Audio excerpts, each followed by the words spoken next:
Hello everyone and welcome to Ethical Hacking Full Course by Simplilearn. In today's digital world, cyber threats are everywhere, making cybersecurity more important than ever. This course will teach you the same tools and techniques ethical hackers use to protect networks, applications, and data from cyber attacks. With cyber threats increasing, the demand for ethical hackers is expected to grow even more by 2025. Companies across industries need skilled professionals to secure their systems, offering starting salaries around $70,000 in the US and around 6 to 10 LPA in India, while experienced hackers can earn over $120,000 plus or 25 lakhs per annum in India. So in this course, you'll get hands-on experience with ethical hacking, learn how to spot vulnerabilities, and strengthen security systems. So whether you're new to cybersecurity or looking to sharpen your skills, this course is your pathway to a high-demand and well-paying career in ethical hacking. But before we commence, if you're interested in stepping one of the most in-demand fields in 2025, the Advanced Executive Program in Cybersecurity by Simplilearn is your perfect opportunity. In just 6 months, you'll gain expertise in ethical hacking, penetration testing, ransomware analysis, and advanced defense strategies through a hands-on, industry-relevant approach. This program is offered in collaboration with IIIT Bangalore and IBM, features live interactive classes, real-world projects, and industry-recognized certifications. So hurry up and enroll now and find the course link in the description box below and in the pinned comments. Data is the new gold. Imagine how much data is generated by just your smartphone every single day, be it the pictures you click or the messages you send. Nearly 41 million messages are sent worldwide via WhatsApp every single minute. So safeguarding your personal data against hackers has now become a top priority. Did you know that India leads the world when it comes to ethical hackers, with 23% of the worldwide hacking population from India? The top ethical hackers earn more than twice of what software engineers in India do. But what makes ethical hacking such a demanding industry? Ethical hacking is the process of taking security measures to safeguard data and networks from malicious cyber attacks. The hackers use every tool at their disposal to try and breach the security barrier and find any potential vulnerabilities. The ethical in ethical hacking denotes the lack of malicious intent, since these sessions are often permitted by the system owner or the network that is being hacked into to fix any compromised entry points before black hat hackers discover and exploit them. So what is a black hat hacker, you may ask? A hacker who exploits security vulnerabilities for monetary gains, like stealing or destroying private data, altering, disrupting, or shutting down websites and networks, is known as a black hat hacker. On the other end of the spectrum, we have white hat hackers who help people secure their networks by stress testing their platform against the most dangerous of cyber attacks. That is with their consent, of course. But the most neutral of the bunch are grey hat hackers, who may not ask for consent before snooping on a foreign system, but they do inform the owner if they find any vulnerabilities, sometimes in exchange for a small fee. See, security breaches have become less and less prevalent thanks to rigorous ethical hacking campaigns and corporate awareness programs. The ability to fix critical security issues before black hat hackers leverage them has saved organizations billions of dollars. Google, IBM, Microsoft, and virtually every major corporation are looking to protect their data. So it shouldn't come as a surprise that the ethical hacking and information security job market is set to rise by nearly 28% by 2026, with salaries going as high as $225,000 per annum. So that's ethical hacking wrapped up in 2 minutes. To catch more bite-sized and detailed videos on different technologies, subscribe to Simplilearn and stay updated. Scammers targeting institutions such as hospitals, schools, and government offices for ransom pocketed $1.1 billion last year, compared with $567 million in 2022. Cybersecurity experts act as a multi-level line of defense against cyber attacks through all internet activity, securing individuals, corporate giants, tech multinational companies, international agencies, and even governments. Hence, this extremely critical role demands a great pay, and the demand for it continues to grow year after year. With beginner-level salaries averaging around $75,000, with years of experience, it can go to above $200,000 for chief information officer level roles. Due to the extremely critical nature of this job role, there is a demand across all verticals, including defense, healthcare, banking, tech, and even education sector. If you want to become a cybersecurity engineer in 2024, here is how you can jumpstart your career in this field. We will split the entire learning path in 3 major sections, beginning with core concepts level topics, Then we will move on to intermediate skill-based topics, and eventually we will discuss what topics to learn in niche cybersecurity skills. Let us start with core concept level topics. Start with getting a thorough introduction to cybersecurity. Make sure to learn the basics of cybersecurity, including all the important terminology, types of threats, how these threats work, and what are the working principles in cybersecurity. From there, you can move on to mastering networking fundamentals. This is an absolute must-know to enter the field of cybersecurity. You need to be thorough with how the internet works, how the data highway functions. Right from the function of operating systems to understanding of TCP/IP, OC model, routing, and switching, every single one of these concepts are critically important. Make sure to keep these skills handy at all times since they help in understanding the overarching concepts easily. But it's not just the networking part of operating systems that you need to know. This is where the next important part comes into the picture. Operating systems. Proficiency in Windows, Linux, and possibly MacOS operating systems allows you to work across all domains. Being adept in each of these helps you become better at safeguarding the fault lines across them. This is critical for your day-to-day working since you will be directly iterating with these to perform your daily tasks. It is not unknown that mathematics and computer science go hand in hand. This extends to the field of cybersecurity too. You need to learn cryptography, where the knowledge of encryption, decryption, cryptographic algorithms, and protocols is very important. Next up is risk management, understanding risk assessment, mitigation strategies, and compliance frameworks like GDPR and HIPAA. Finally, you should also understand cybersecurity laws and ethics, awareness of legal and ethical considerations in cybersecurity. Let us now move on to 2 intermediate level skill and tools-based topics. Security technologies, familiarity with firewalls, intrusion detection prevention systems, antivirus software, and endpoint security. Vulnerability assessment and penetration testing, hands-on experience with tools like Nessus, Metasploit, Nmap, and Burp Suite. Security operations, incident response, threat hunting, log analysis, and security information and event management, secure coding practices, knowledge of secure software development practices, and common vulnerabilities like OWASP Top 10. Cloud security, understanding of cloud computing security principles and best practices, including Oz, Azure, and Google Cloud Platform. Mobile security, knowledge of mobile application security testing and best practices for securing mobile devices.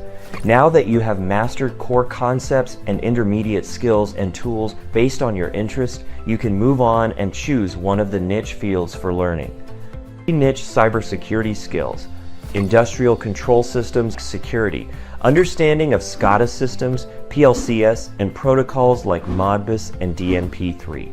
App security, knowledge of securing Internet of Things devices and protocols. Blockchain security, understanding of blockchain technology and its security implications. Threat intelligence, gathering, analyzing, and leveraging threat intelligence to enhance cybersecurity posture. Reverse engineering, skill in analyzing malware and understanding its behavior. Red Team Blue Team exercises, participating in simulated attacks Red Team and defending against them Blue Team. With that said, we have reached towards the end of our video. This learning path covers a broad range of topics and skills necessary for a cybersecurity engineer in 2024, starting from foundational concepts to specialized areas within the field. You must make sure to stay updated and keep on aligning this learning path based on your requirements. If you have any questions about this learning path or cybersecurity in general that needs to be answered, make sure to let us know in the comment section below and we would be happy to help. Let's understand what are the types of hackers. So, what are the types of hackers? Hacker is a technically skilled person who is very adept with computers. They have good programming skills, they understand how operating system works, they understand how networks work, they understand how to identify flaws and vulnerabilities within all of these aspects, and then they understand and know how to misuse these flaws to get a outcome which would be detrimental to the health of the organization.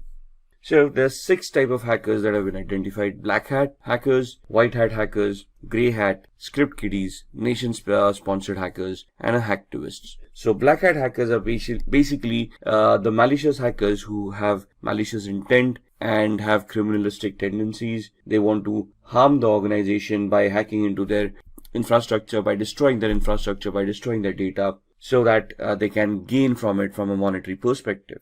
These guys are also known as crackers. The main aspect of these people are that they have malicious intent, they try to do unauthorized activities, and they try it for personal gain. Another important aspect to remember is that a black hat hacker will always try to hide their identity. They will spoof their online digital identity by masking it, by spoofing their IP addresses, MAC addresses, and try to remain anonymous on the network. A white hat hacker, on the other hand, is also an ethical hacker or a security analyst who's an individual who will do exactly the same thing that a black hat hacker would do, minus the malicious intent, plus the intent of helping the organization, identifying the flaws and remedying them so that nobody else can misuse those vulnerabilities. So they are authorized to act on the company's behalf. They are authorized to do that activity which would help the company identify those flaws and thus help the company mitigate those flaws, improving on their security posture. So these kind of security experts or ethical hackers would help organizations defend themselves against unauthorized attacks.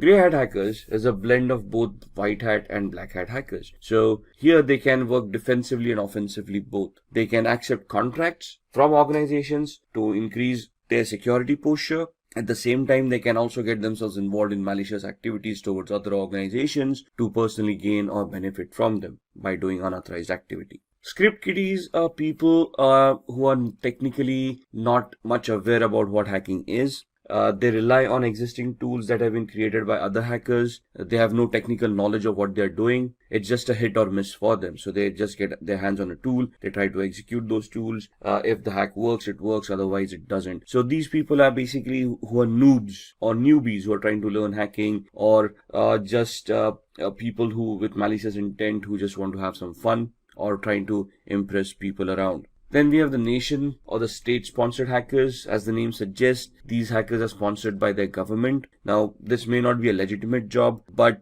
most of the governments do have hackers enrolled in their on their organizations to spy on their enemies, to spy on various countries and try to figure out the aspirations of those countries. So this is basically a spying activity where you're technically trying to get access to other countries' resources and then try to spy on them to figure out what their activities have been or what their future plans have been. And then we have the hacktivists, who is an individual who has a political agenda to promote, and they promote it by doing hacking. So these guys, what is the difference between a black hat hacker and a hacktivist? The black hat hacker may try to hide their identity. A hacktivist will claim responsibility of what they have done. So for them, it's a political agenda, a political cause, and they will try to hack various organizations to promote their cause. They would probably do this by defacing the website and posting the messages that they want to promote on these websites. So what exactly is ethical hacking then? We have discussed the types of hackers. We have identified a malicious hacker as a black hat hacker with the intent of doing harm to an organization's network for personal gain. We have discussed what the ethical hacker is. So an ethical hacker would be doing the same activity but in an authorized manner. So they would have legal contracts that they would be signing with the organization, which would give them a definite scope of what they're allowed to do and what they are not allowed to do. And the ethical hackers would function within those scopes, would try to execute those test scenarios where they would be able to identify those flaws or those system vulnerabilities, and then they would be submitting a report to the management of what they have found. They would also help the management to mitigate or to resolve those weaknesses so that nobody else can misuse them later on. They might use the same techniques and the same tools that black hat hackers do. However, the main difference here is that these guys are authorized to do that particular activity. They're doing it in a controlled manner with the intent of helping the organization and not with the intent of personal gains. So who's an ethical hacker? Again, an ethical hacker is a highly intelligent, highly educated person who knows how computers function, how programming languages work, how operating systems work. They can troubleshoot. They're technically very adept at computing. They understand the architecture. They understand how various components in a computer work. They can troubleshoot those components, and they can basically be very good with programming as well. Now, when I say programming, we don't want an ethical hacker to be a good developer of applications. We want them to understand programming in such a way that they can create scripts, they can write their own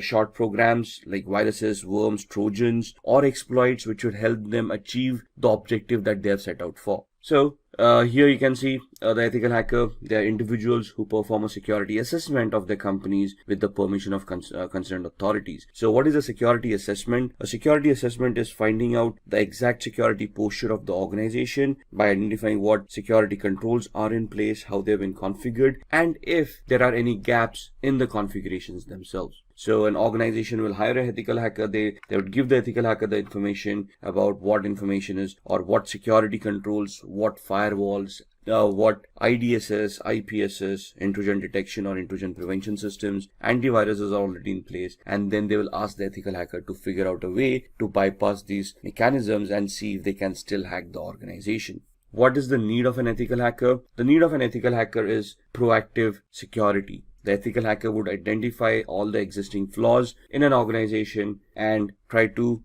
resolve those flaws to help secure the organization from black hat hackers. So ethical hackers would prevent hackers from cracking into an organization's network by securing the organization, by improving on their security on a periodic basis. And they would also try to identify system vulnerabilities, network vulnerabilities, or application level vulnerabilities that would have been missed or have already been missed, and then try to figure out a way of plugging them or resolving them so that they cannot be misused by other hackers. They would also analyze and enhance an organization's security policies. Now, what are policies? Policies are basically documents that have been created by an organization of rules that all the employees need to follow to ensure that the security of an organization is maintained. For example, a password policy. A password policy would help users in an organization to adhere to the standards the organization has identified for a password complexity. For example, a password, when a user is creating them, should adhere to standards where they are using random words. They contain the alphabet A through Z, uppercase and lowercase, 0 through 9 as numerics, and special characters, and they are randomized so that the password becomes more stronger to prevent from brute force attacks. So what would an ethical hacker do at this point in time? They would try to test the strength of the passwords to see if brute force attacks or dictionary attacks are possible, and if any of these passwords can be cracked. They would ensure that all the employees are following the policies and all the passwords are as secured as the policies want them to be. If there are any gaps in the policies or the implementation of the policy, it is the ethical hacker's responsibility to identify those gaps and warn the organization about it. Similarly, they would also try to protect any personal information, any data that is owned by the organization that is critical for the functioning of the organization, and they will try to protect it from falling into the hacker's hands. Now, what are the skills that are required of an ethical hacker? These are the following skills. So first and foremost, they should have good knowledge with operating systems such as Windows, Linux, Unix, and Mac. Now, when we say knowledge about operating systems, it's not only about how to use those operating systems, but how to troubleshoot those operating systems, how these operating systems work, how these operating systems need to be configured, how can they be secured. For example, securing an operating system is not only installing a firewall and an antivirus, but you need to configure permissions on an operating system of what users are allowed to do and what users are not allowed to do. For example,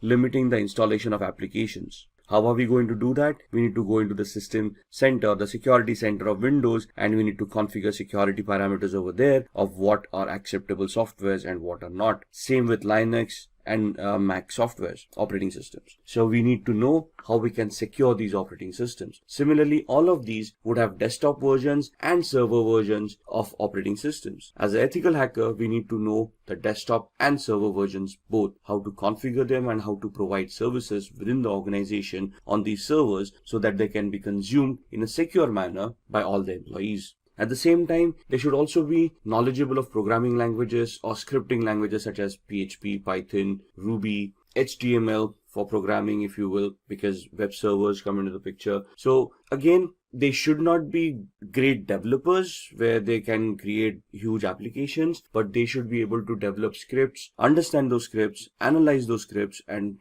figure out what the output should be of those scripts to achieve the hacking goals that they have set out for. An ethical hacker should have a very good understanding about networking. No matter whether you're in application security, you're in network security, or you're in host-based security, since a computer will always be connected to a network, either a local area network like a LAN or the internet, we should know how networking works. We should know the 7 layers of the OSI model. We should know which protocols work on those 7 layers. We should identify the TCP/IP model and how a OSI model can be mapped to the TCP/IP model. We should understand how TCP and UDP work, how each and every protocol is crafted, how they are supposed to behave for us to analyze and understand any network-based attacks. We should be very good in security measures. So we should know where those vulnerabilities would lie, what are the latest exploits available in the market, and we should be able to identify them. We should be able to know the techniques and the tools of how to deal with security, how to analyze security, and then how to implement security to enhance it as well.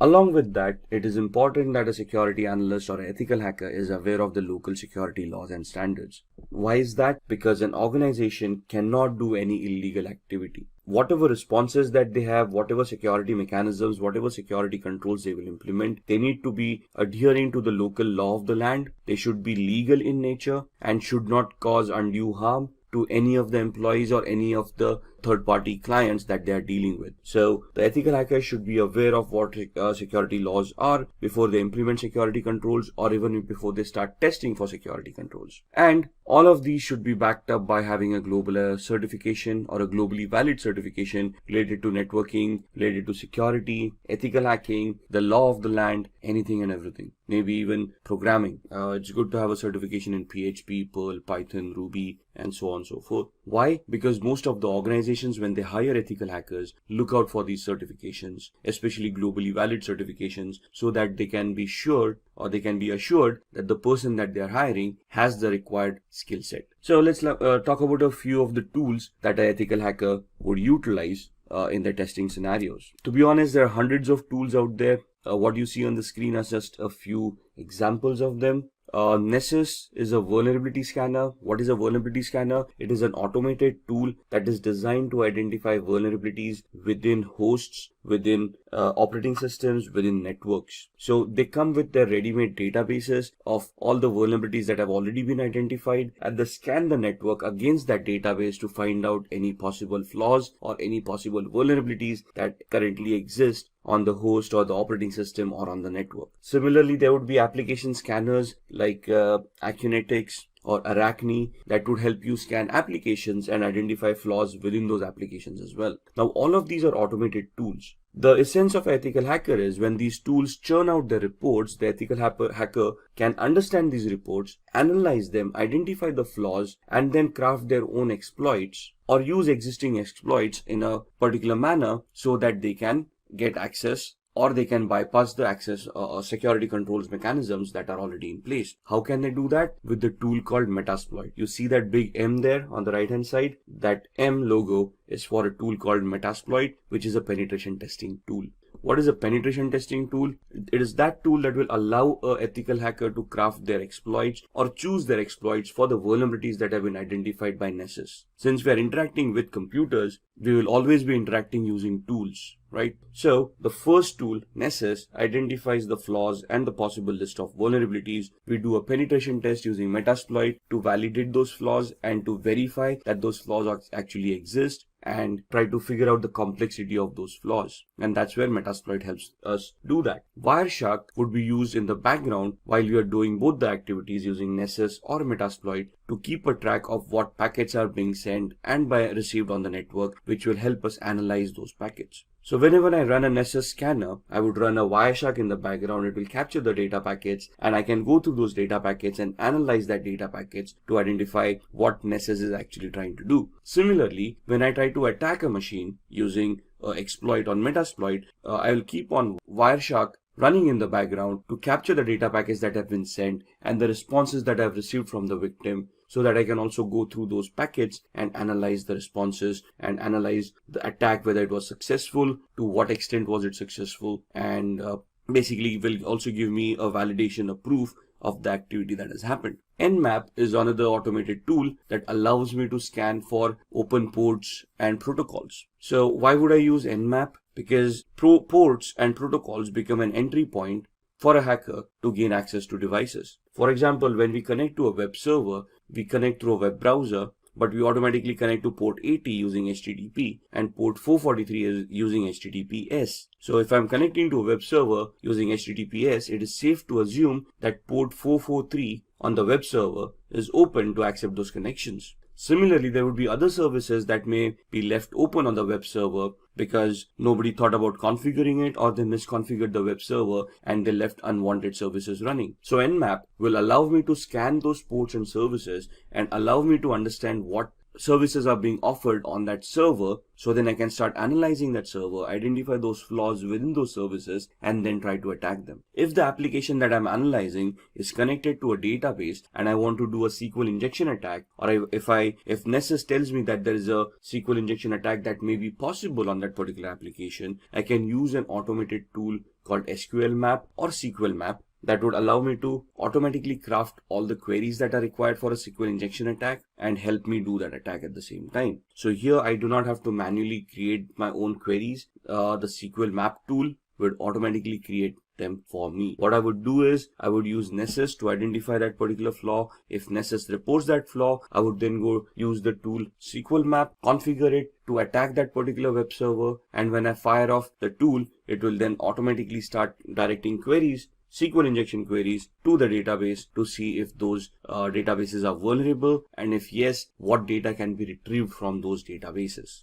So all of these tools in a nutshell would help me hack networks, applications, operating systems, and host devices. And this is what an ethical hacker does. They use these kind of tool sets, they identify what attacks they need to do, they identify the right tool for that particular attack, and they write their exploits, they create those attacks, and then they start attacking, analyze the response, and then give a report to the management, providing them feedback about how the attack was created or crafted, what was the response to that attack, and whether the attack was successful or not. If successful, they would also give recommendations of what to do to prevent these attacks from happening in the future. So when we are doing these attacks, or when we want to launch these attacks, what is the process that we would follow? So there are 6 steps that we would do as an ethical hacker. If you're just a hacker, you probably wouldn't do the 6th step, which is a reporting step. So the first step that would be done is the reconnaissance phase, which is the information gathering phase, which is very important from an ethical hacker's perspective or a hacker's perspective. Because if I want to attack someone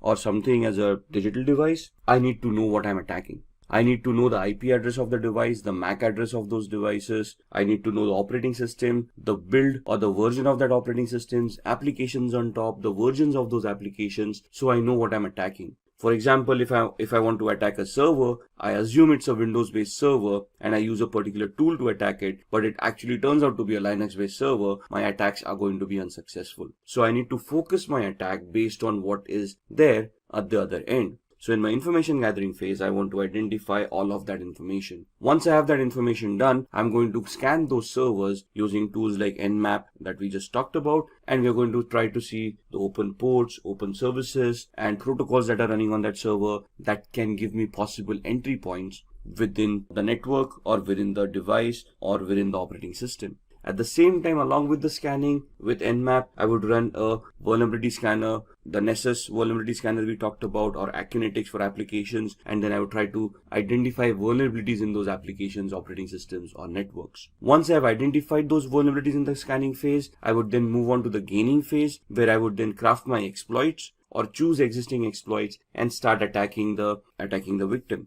At this point in time, if my attack is successful, I will probably have gained access by either cracking passwords or escalating privileges or exploiting a vulnerability that I may have found during the scanning phase. Once I have gained my access, I want to maintain my access. Why? Because the vulnerability may not be there for long. Maybe somebody updated the operating system and hence the flaw was no longer existing, or somebody changed the password that I may have cracked, thus I no longer have access. So what do I do to maintain my access? I install Trojans or backdoor entries to those systems using which I can secretly, in a covert manner, get access to those devices at my own will, at my own time, as long as those devices are available over the network. So that's where I maintain my access. I have hacked them. Now I want to maintain my access, so I install a software which would give me a backdoor entry to that device no matter what. Once I have done this, I want to clear my tracks. So whatever activity that I've been doing, for example, installing a Trojan. A Trojan is also a software that would create directories and files once installed on the victim's machine. So I want to hide that. If I have accessed data stores, if I have modified data, I want to hide that activity, because if the victim comes to know that something has happened, they would start increasing their security parameters. They might start scanning their devices. They may take them offline. Thus, my hack would no longer be efficient.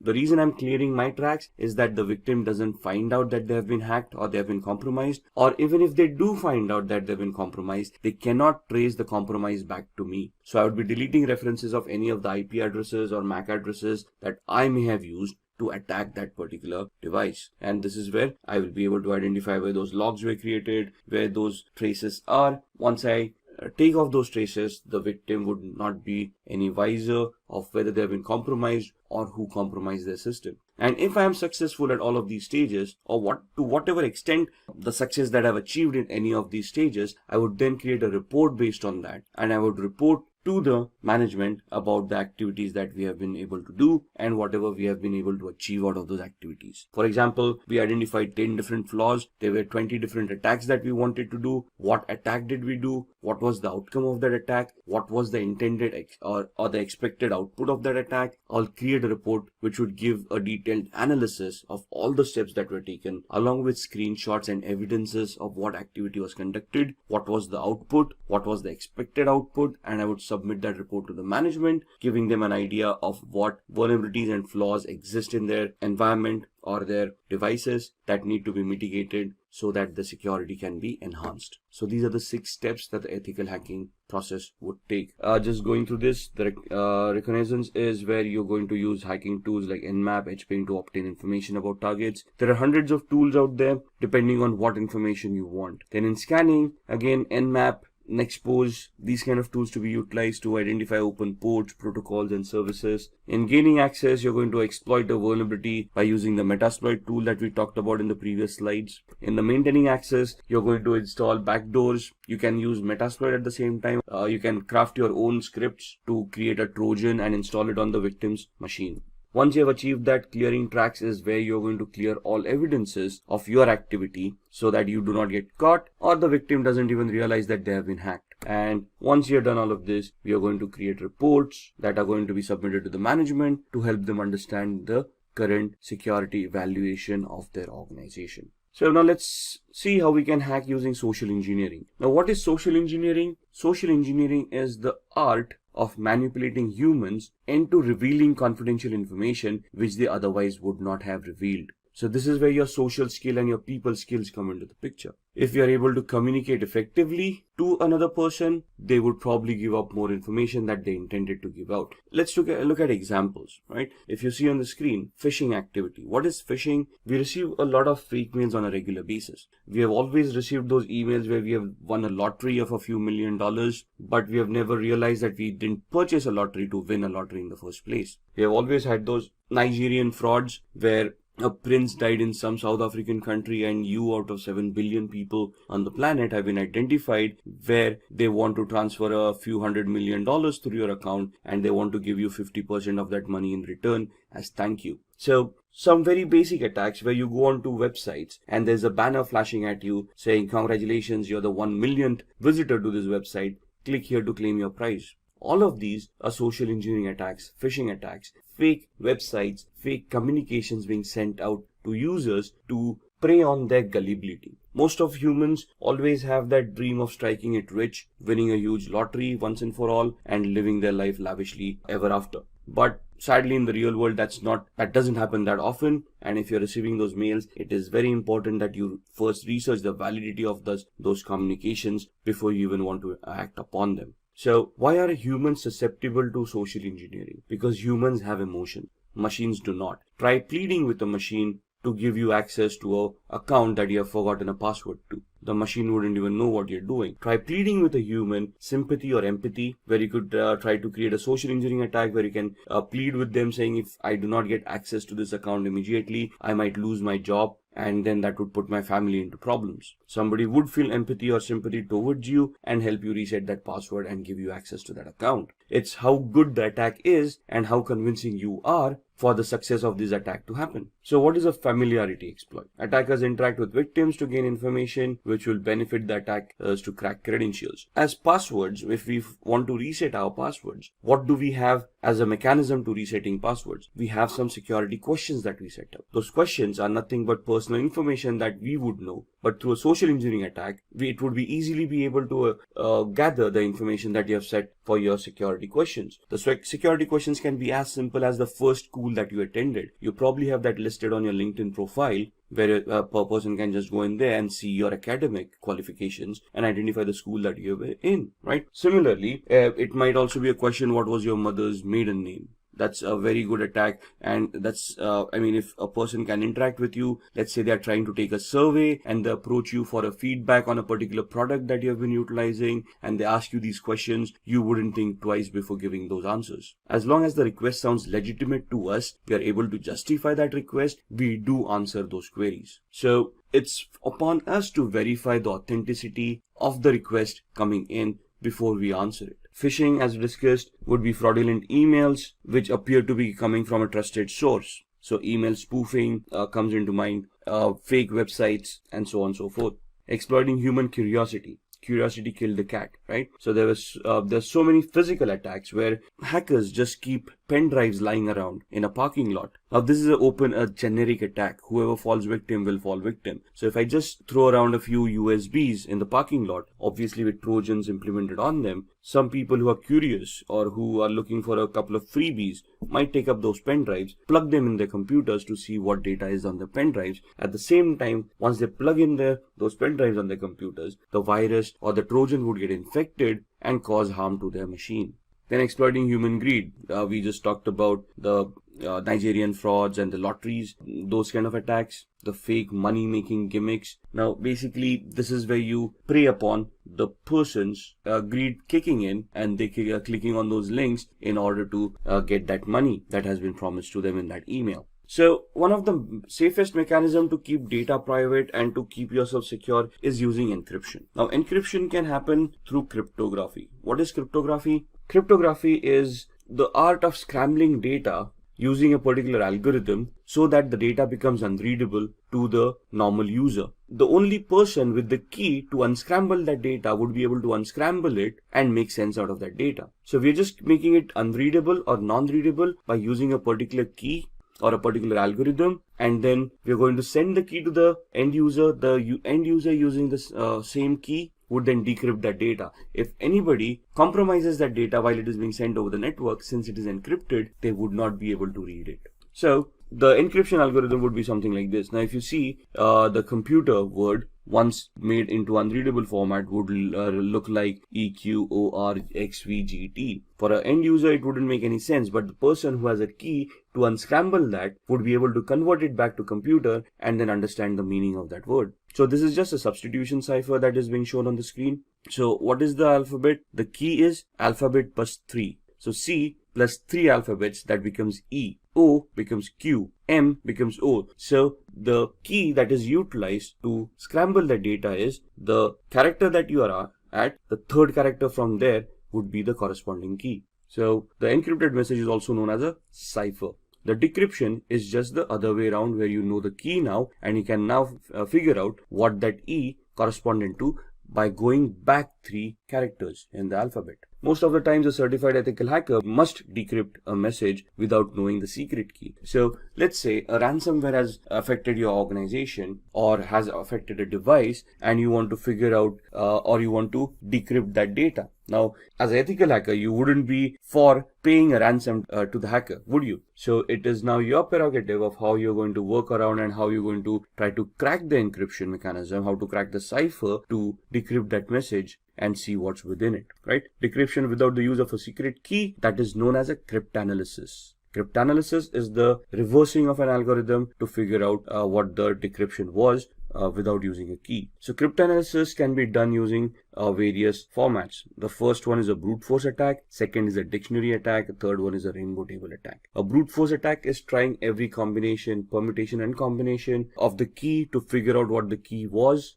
It is 100% successful but may take a lot of time. A dictionary attack is where you have created a list of possible encryption mechanisms, a list of possible cracks, and then you try to figure out whether those cracks work or not. Rainbow tables are where you have an encrypted text in hand and you're trying to figure out the similarities between the text that you have and the encrypted data that you wanted to decrypt in the first place. So in the brute force attack, you're trying every possible combination, permutation of what the key would be. In dictionary attack, you have a word list that would tantamount to the key, and if you're trying to match all the words listed in the text file or the word list to see if any of those words are going to work to decrypt that data. Here in the rainbow table, the ciphertext is compared with another ciphertext. You find out similarities and then you try to work or reverse engineer your way accordingly. So let's have a quick demo on cryptography before we end this session. So to begin with the demo of cryptography, we are on a website called spammimic.com, which will help us scramble the message that we created into a completely format which would be unrelated to the topic at hand. So if I say I want to encode a message, turn a short message into spam. So what this does is, you want to send across a secret message, you type in the secret message, a short one, and it will convert that into a spam mail. You send it across, so whoever's reading that spam mail would never get an idea of the embedded message within it. So if I want to type in a message here, hi, this is a secret message, the password is ASD@1234, and I want to send this out to people or to one of my colleagues, but I want to send it out in a secret manner so that others are not aware of this. So when I press on encode, what the algorithm will do is it will convert this message into a spam mail. So my message, hi, this is a secret message, the password is @1234 or ASD@1234, gets converted into this. Now if you read it, dear e-commerce professional, this letter was specially selected to be sent to you. This doesn't make sense. There is nowhere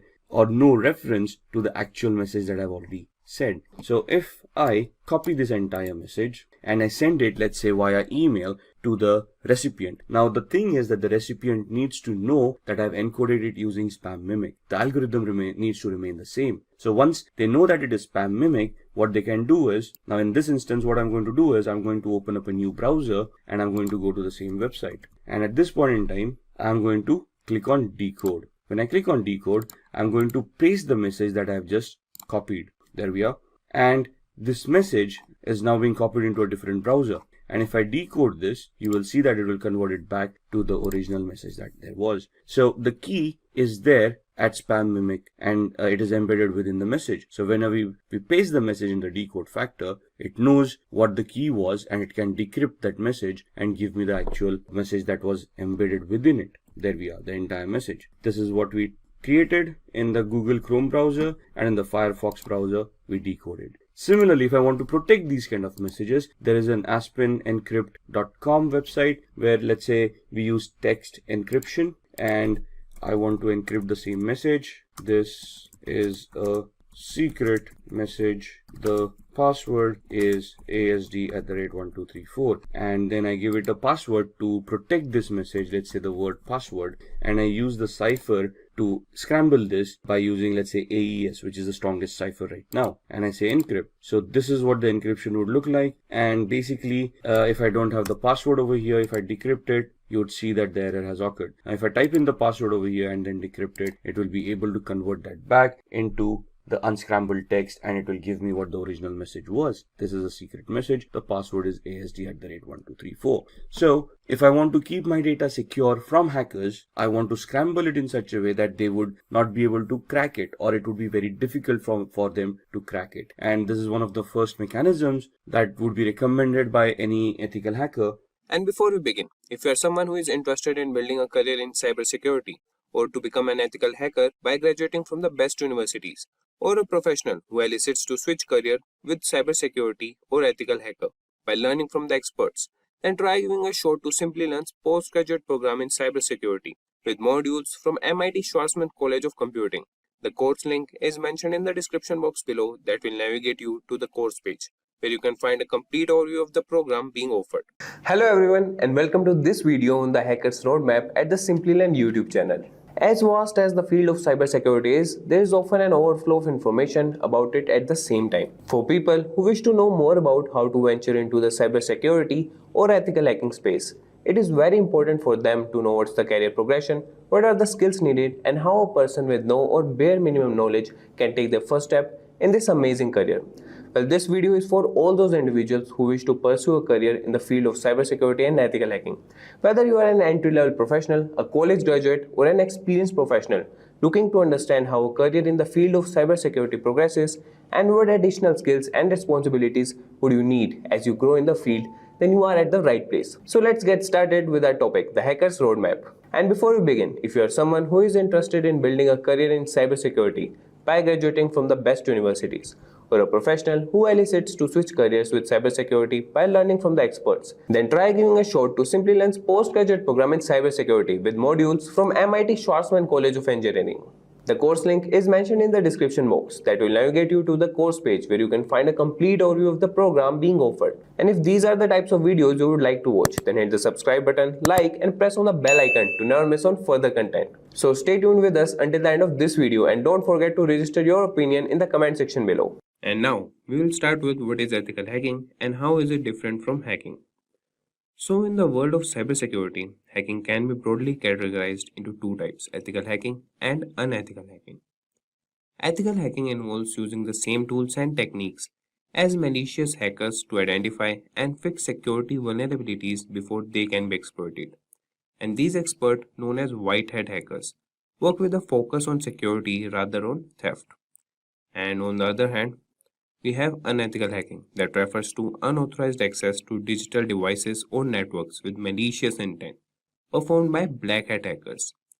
And additionally, there are grey hat hackers who possess knowledge in offensive and defensive computer use, sometimes working as security consultants during the day and engaging in black hat activities at night. It is important to understand these distinctions to protect against cyber threats effectively. Now we'll see the objective or roles of an ethical hacker. Ethical hackers, also known as white hat hackers, use their skills and expertise to identify vulnerabilities in system and network before malicious hackers can exploit them. Their primary objective is to simulate real-world attacks and help organizations strengthen their security measures. The role of an ethical hacker involves several key phases, and we'll see those roles and key phases. So they are responsible for reconnaissance, scanning, gain and maintain access, clear their tracks, document their findings, and compile detailed reports. So firstly, they conduct thorough reconnaissance, gathering information about the target system or organization. This includes understanding the organization's structure, network infrastructure, and potential weak points. And through scanning, they identify the easiest and quickest methods to gain access to the network and gather further information. And once access is gained, ethical hackers maintain it, allowing them to exercise their privileges and control the connected systems. This step helps them identify any potential security flaws and weaknesses within the network. They also work to clear their tracks, covering their footsteps to evade detection and ensuring the security personnel cannot trace their activities. And throughout the entire process, ethical hackers document their findings, compile detailed reports on the vulnerabilities discovered, and provide recommendations to address and mitigate the identified security issues. Their vulnerability goal is to help organizations strengthen their defenses, prevent data breaches, and protect sensitive information from falling into the wrong hands. Ethical hacking is a crucial aspect of cybersecurity as it allows organizations to stay one step ahead of cyber threats. By leveraging the skills of ethical hackers, businesses can proactively identify and address vulnerabilities, ensuring the overall security and integrity of their digital infrastructure. So now we'll see the skills that needed to be an ethical hacker. So now we'll see the skills. So the first skill is knowledge of computer networks, then it's the programming languages, then the knowledge of web applications, databases, ethical hacking tools, and knowledge of common attack vectors and techniques. Then, what certificates that are required for an ethical hacker. Now we will start with knowledge of computer networks. Understanding computer networks is fundamental for ethical hackers. This includes concepts such as IP addressing, network protocols, example TCP/IP, routing, switching, and firewalls. A strong grasp of how networks function will enable you to identify vulnerabilities and potential entry points. The next is programming languages. Proficiency in programming languages is essential for effective ethical hacking. Languages like Python, Java, C++, and scripting languages such as Perl or Ruby are widely used in this field. Programming skills enable you to write custom scripts and tools, automate tasks, and exploit vulnerabilities. And the next we have is web applications. In today's digital landscape, web applications are often the target of attacks. Therefore, a solid understanding of web application architecture, protocols, example HTTP, and security mechanisms, example SSL, TLS, is crucial. Knowledge of web programming languages like HTML, CSS, JavaScript, and frameworks like PHP or ASP.NET is also beneficial. Then we have databases. So databases store and manage sensitive data, making them attractive targets for hackers. Familiarize yourself with database management systems DBMS such as MySQL, Oracle, or Microsoft SQL Server.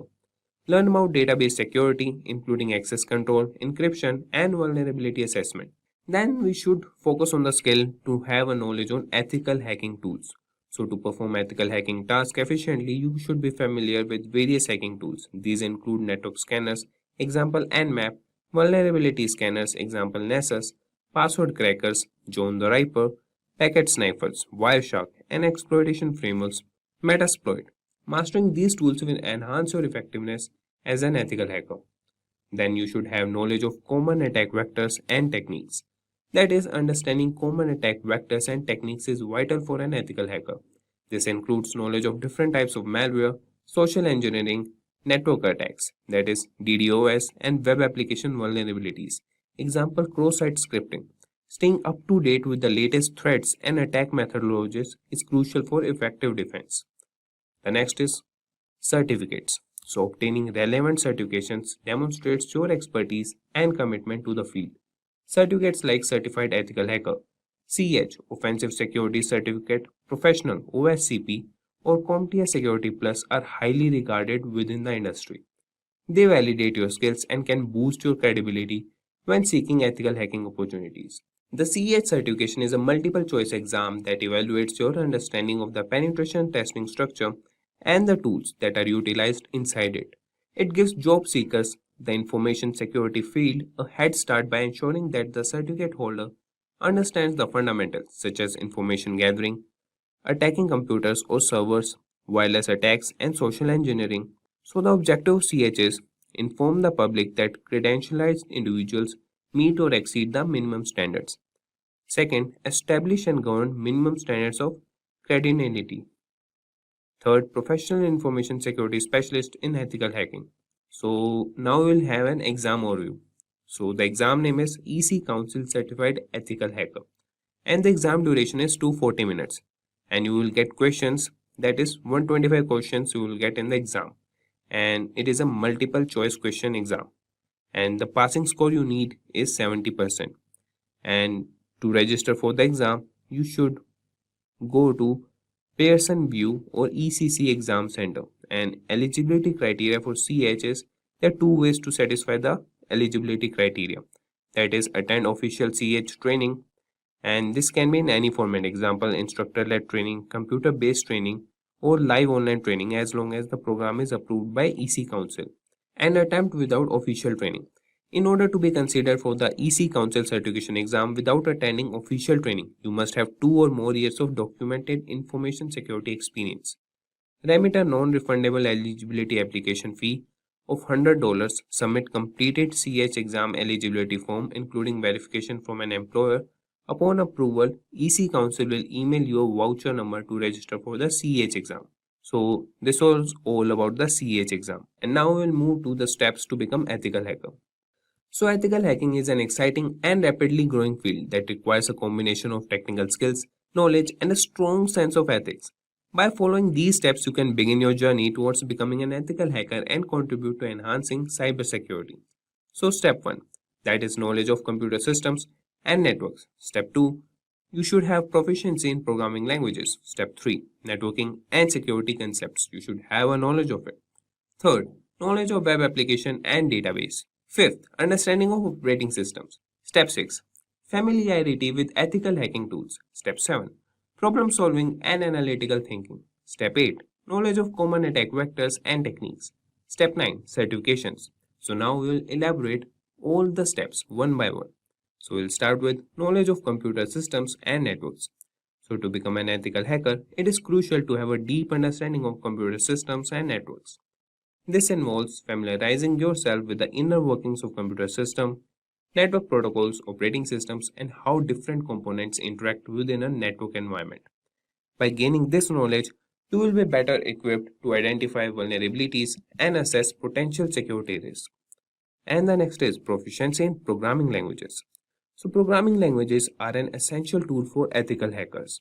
By gaining proficiency in programming languages such as Python, C++, Java, JavaScript, SQL, Perl, and Ruby, you will be able to develop your own scripts, automate tasks, and create exploit codes. These programming languages provide the foundation for writing secure and efficient code, as well as manipulating and analyzing data.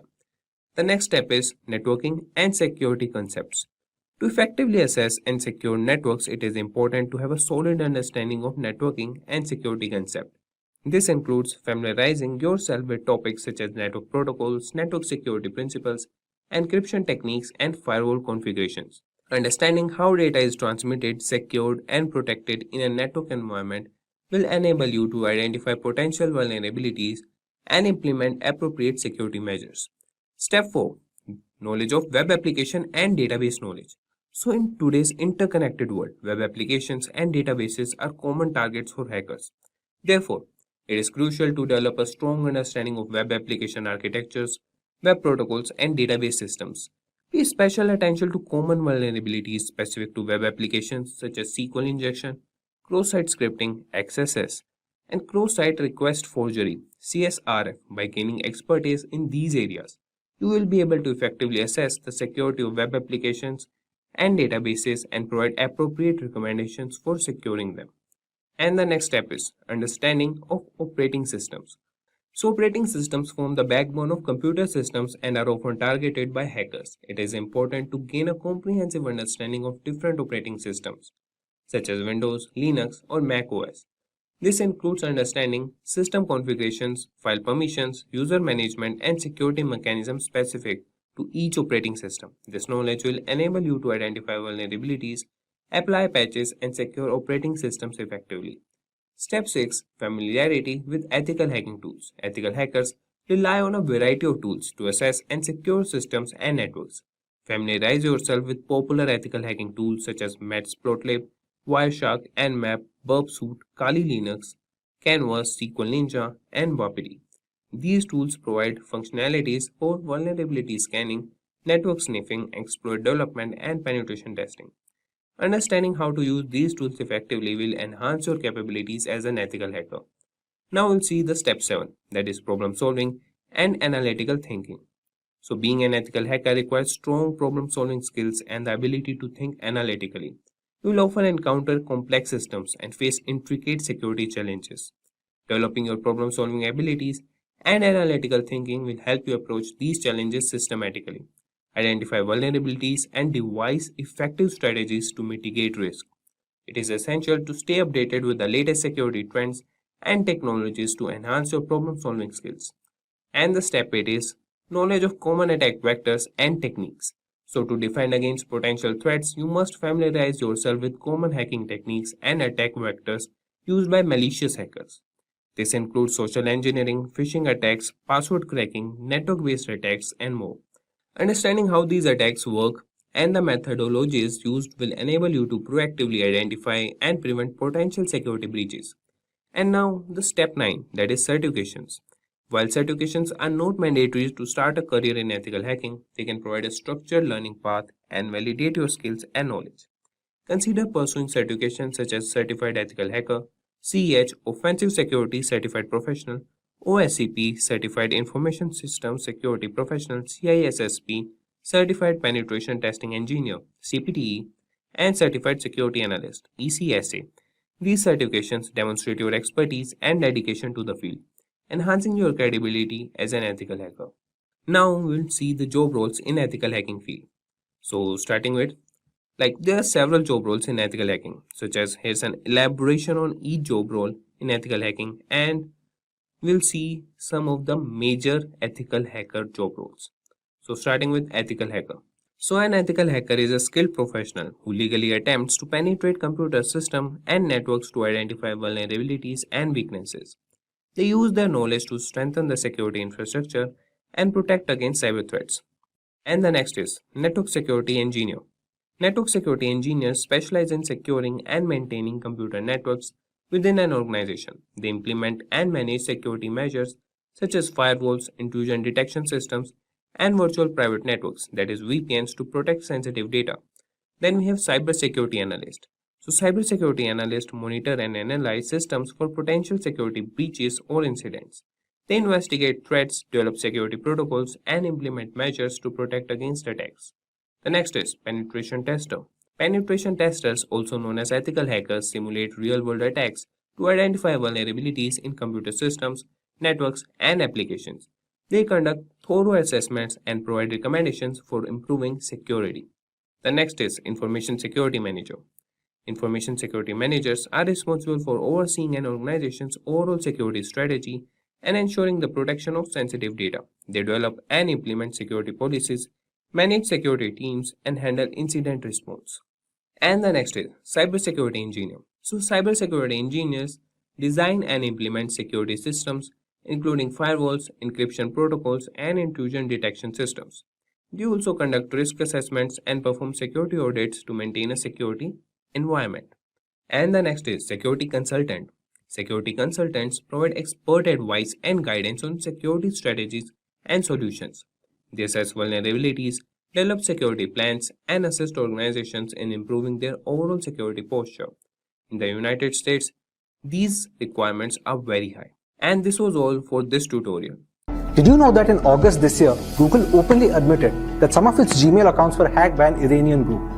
Fortunately, the event was isolated and was taken care of, but rarely are security breaches this easy to stop. With more and more data moving to the cloud, the prospects of hacks like these have grown in the past decade exponentially.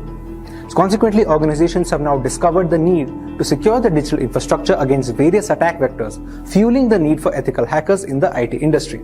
So today's video is all about how you can learn the ins and outs of hacking and cybersecurity, irrespective of your learning background. So welcome to our video on how to become an ethical hacker by Simplilearn. Before we get started, ensure you're subscribed to our channel so you always stay updated with the latest technologies and trends. Let's first clear the air on an ethical hacker's role. The term hacking has inherently negative connotations.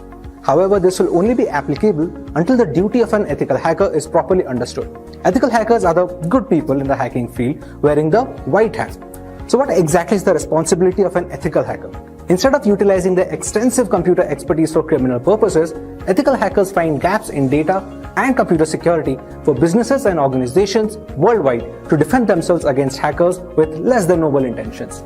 Ethical hacking is a subcategory of cybersecurity that involves lawfully breaking a system's security mechanisms in order to discover possible threats and data leaks on the network. Ethical hackers can work for a corporation as independent freelancers, in-house security staff for its website or its applications, or as simulated offensive cybersecurity professionals as well. All of these careers need knowledge of current attack methodologies and tools, albeit the in-house expert may need to be knowledgeable about a single kind of software or digital asset. But how can you hone your ethical hacking skills? Let's take a look at few steps one can take while starting a career in this field. The first step is getting comfortable with Linux. There are operating systems catered specifically to ethical hackers like Kali Linux and Parrot Security. Both are based on Linux derivatives and have a plethora of tools to make your hacking workflow easy and relatively stress-free. The better versed you are with Linux and its terminal, the quicker you can achieve things when hacking. The next would be to master the mother of all programming languages, which is the C programming language. Since Linux and a lot of backend code are written in C, having a strong hand over this programming language is very important. It's always helpful to learn a couple more relevant languages like Python or JavaScript, which will help you dissect giant pieces of server code like butter. Remaining anonymous is vital in the hacking sphere, since giving a malicious actor news of your existence on a target network can cause him then to flee or attack your device instead. The usage of MAC address randomizers and proxy chains is highly beneficial and recommended when monitoring networks for criminal activity. And speaking of proxies, Ethical hackers must understand networking fundamentals and exactly how they are established. Learning about various networks and protocols might help you exploit flaws. An ethical hacker with an extensive understanding of networking tools such as Wireshark, Nmap, and others can overcome field incidents relatively unscathed. The fifth skill in our list is traversing the dark web using the famous Tor browser. Most of the internet is hidden behind the Tor networks, and getting a closer look at the people who often are at the forefront of the hacking industry in the dark web directly can help you familiarize yourself with a certain domain secrets while keeping you updated with the latest happenings in the cybercrime world. A major advantage that can tip the scales in the favor of an ethical hacker is the knowledge of cryptography or encryption. Encryption is used in various elements of information security, including authentication, data integrity, anonymity, and others. Passwords and other sensitive information are always encrypted on a network. A hacker must understand how to recognize and break these encryption standards. Exploring vulnerabilities make you a better ethical hacker since it keeps you aware of the security measures that are kept in place as industry standards while handing you the most advanced penetration testing tools on the market. Learning how to scan networks and systems for vulnerabilities that might result in a security breach. Ethical hackers may also attempt to write vulnerabilities to exploit the system in question. As a final tip, join forums for conversations with other hackers worldwide to trade, share expertise, and collaborate. Discord, Reddit, Telegram, and other platforms all have communities where you can join and collaborate with fellow learners to broaden your learning spectrum. Now that we understand some basic skills ethical hackers need to excel in this domain, let us look at the roadmap one can follow to get started. Many ethical hackers begin their careers by studying computer science. You can also acquire an A+ certification from CompTIA by appearing for and passing 2 additional tests. These tests assess an individual's understanding of PC components and their ability to disassemble and reassemble a PC. However, before advancing in your profession, you must gather experience and obtain a Network Plus or a CCNA certification. The Network Plus certification certifies fundamental network expertise such as network administration, maintenance, deployment, and troubleshooting. The CCNA certification guarantees the same skills and strives for foundation level proficiency. Once qualified, you can advance to the next level of your career in network support. You will be responsible for monitoring and upgrading, installing security software, and testing for vulnerabilities. You will obtain expertise in network security, and your goal should be offered as a position as a network engineer. As a network engineer, you will build and plan networks rather than simply maintain them. Your focus should now be on the security part of your journey to becoming an ethical hacker. This is the time to focus on earning a security certifications such as Security Plus or CISSP. The US Department of Defense has approved the Security Plus accreditation, which covers testing on critical areas such as access control, identity authentication, and cryptography. The CISSP certification is a worldwide recognized security accreditation that validates the expertise of risk management, cloud technology, and application development. The next step would be to start working in the Information Security Division. An information security analyst studies systems and network security, engages with security breaches, and strives to implement security solutions. For this profession, you should focus on penetration testing to gain hands-on experience with some of the most essential tools of the trade. Getting the Certified Ethical Hacker or the CEH certification should be your top priority.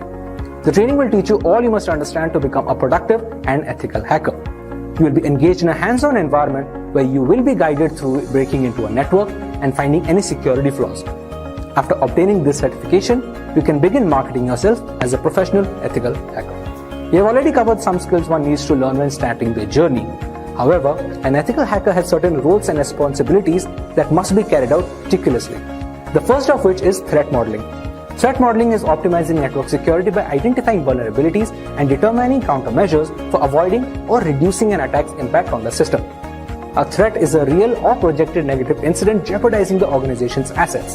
The role of an ethical hacker is to give a thorough assessment of potentially harmful assaults and their potential consequences. They can also conduct information security audits or a risk-based evaluation of a company's security.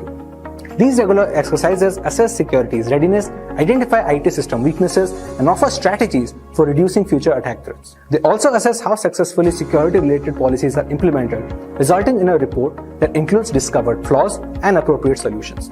Ethical writers must be able to collect data, detect vulnerabilities, and correlate risks to create clear and unambiguous professional reports. These evaluations are frequently used to justify finalizing security asset expenditures. The market for trained ethical hackers has never been this expansive. According to various surveys, the job outlook for ethical hackers and information security analysts is supposed to grow by 33% between 2020 and 2030. Companies like IBM, Google, and Microsoft are always on the lookout for trained cybersecurity personnel in this climate of data breaches and security vulnerabilities. We hope this video has cleared some doubts regarding where to start and what to learn during this journey. When it comes to web app hacking, it generally refers to the exploitation of applications via HTTP, which can be done by manipulating the applications via its graphical user interface. This is done by tampering with the Uniform Resource Identifier, also known as a URI, or tampering with the HTTP elements directly, which are not a part of the URI. The hacker can send a link via an email or a chat and may trick the users of a web application into executing actions. In case the attack is on an administrator account, the entire web application can be compromised. Anyone who uses a computer connected to the internet is susceptible to the threats that computer hackers and online predators pose. These online villains typically use phishing scams, spam email, or instant messages and bogus websites to deliver dangerous malware to your computer and compromise your computer security. Computer hackers can also try to access your computer and private information directly if you're not protected by a firewall. They can monitor your conversations or peruse the back end of your personal website. Usually disguised with a bogus identity, predators can lure you into revealing sensitive personal and financial information.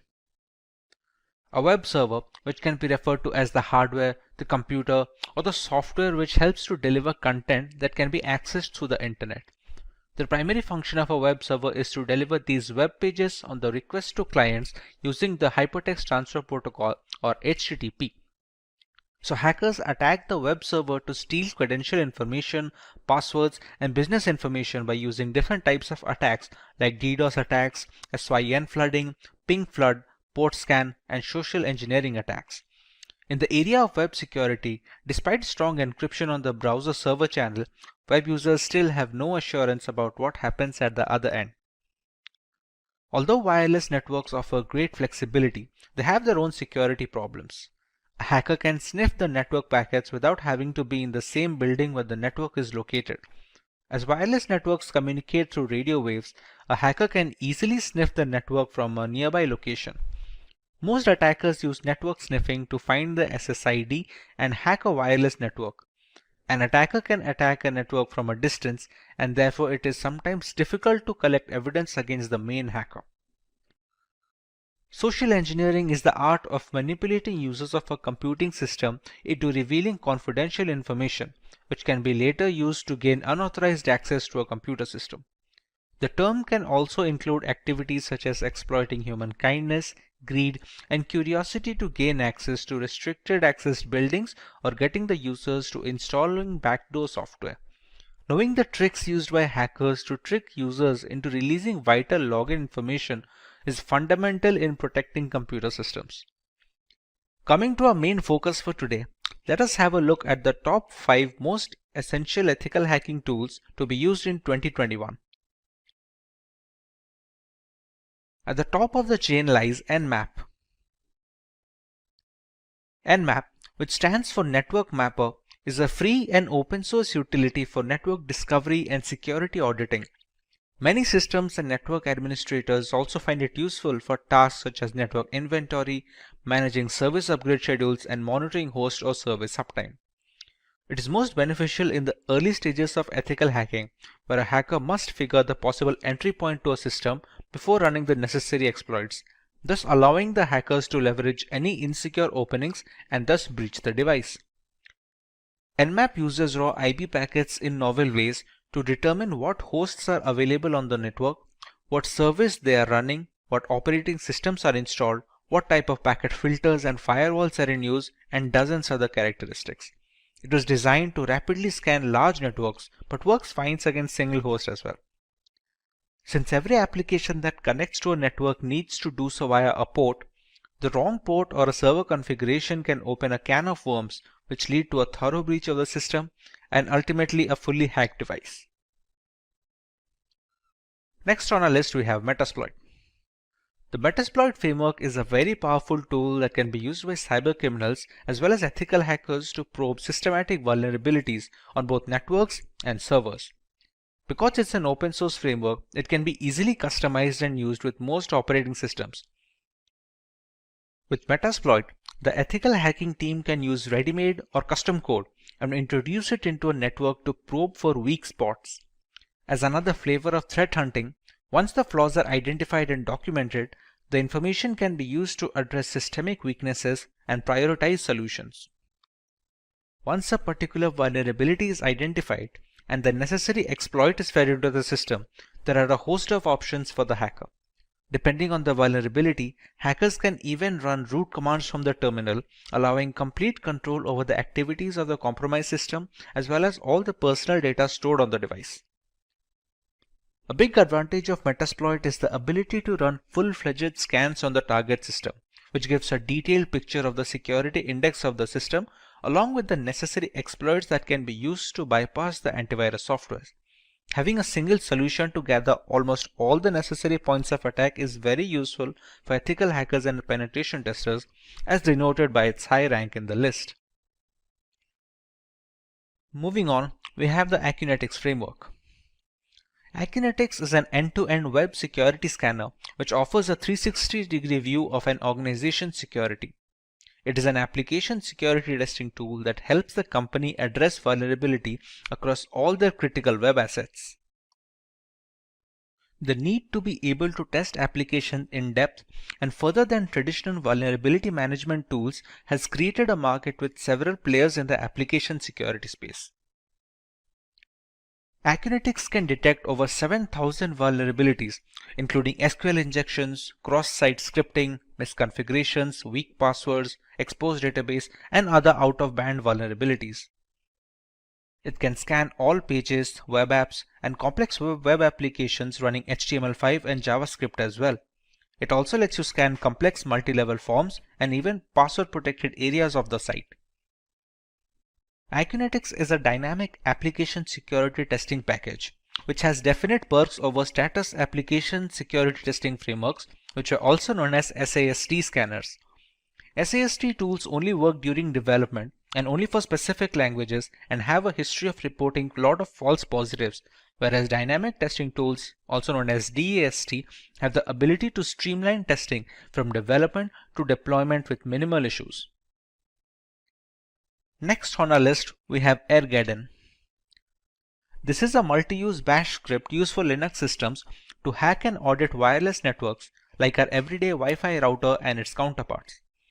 Along with being able to launch denial of service attacks on compromised networks, this multi-purpose Wi-Fi hacking tool has very rich features which support multiple methods for Wi-Fi hacking, including WPS hacking modes, WP attacks, handshake captures, evil twin, and so much more. It usually needs an external network adapter that supports monitor mode, which is necessary to be able to capture wireless traffic that traverse the air channels. Thanks to its open source nature, AirGarden can be used with multiple community plugins and add-ons, thereby increasing its effectiveness against a wide variety of routers, both in the 2.4 GHz and the 5 GHz band. Finally, at number 5, we have John the Ripper. John the Ripper is an open source password security auditing and the password recovery tool which is available for many operating systems. John the Ripper Jumbo supports hundreds of hash and cipher types, including for user passwords of operating systems, web apps, database servers, encrypted keys, and document files. Some of the key features of the tool include offering multiple modes to speed up the password cracking, automatically deselecting the hashing algorithm used by the passwords, and the ease of running and configuring the tool to make it password cracking easier. It can use dictionary attacks along with regular brute forcing to speed up the process of cracking the correct password without wasting additional resources. The word list being used in these dictionary attacks can be used by the user's end, allowing for a completely customizable process. We also have a few honorary mentions in our list that just missed the cut. NetSparker, for instance, is an automated yet fully configurable web application security scanner that enables you to scan websites, web applications, and web services. The scanning technology is designed to help you secure web applications easily without any fuss, so you can focus on fixing the reported vulnerabilities. The Burp Suite Professional is one of the most popular penetration testing and vulnerability finder tools and is used for checking web application security. The term Burp, as it is commonly known, is a proxy-based tool which is used to evaluate the security of web-based application and to do hands-on testing. Moving away from websites and applications, Wireshark is a free and open source packet analyzer which was launched in 2006. It is used for network troubleshooting, analysis, software and communications protocol development, and education. It captures network traffic on the local network and stores data for offline analysis. Wireshark captures network traffic from Ethernet, Bluetooth, wireless networks, and frame relay connections. Now that we learn about the different types of tools that can be used when conducting an ethical hacking audit, let's learn about some potential benefits of such campaigns and why organizations prefer to pay for such audits. Being able to identify defects from an attacker's perspective is game-changing since it displays all the potential avenues of a possible hack. One can only prepare for the known vulnerabilities as a defensive specialist, but proactively trying to breach a network or device can make hackers think of techniques that no defense contractors can account for. This kind of unpredictability goes a long way in securing a network against malicious actors. Another advantage of hiring ethical hackers is the ability to preemptively fix possible weak points in a company's network infrastructure. As seen on many occasions, a real breach will cause loss of data and irreparable damage to the foundation of an organization. Being able to gauge such shortcomings before they become public and can be exploited is a benefit most organizations make use of. This is not to imply that such security audits are only beneficial to the organization paying for it. When coming across companies that provide certain services, a reliable third-party security audit goes a long way in instilling trust and confidence over their craft. If the ethical hackers cannot find any major vulnerabilities that can be leveraged by hackers, it just accentuates the technical brilliance of the organization and its engineers, thereby increasing the clientele by a substantial amount.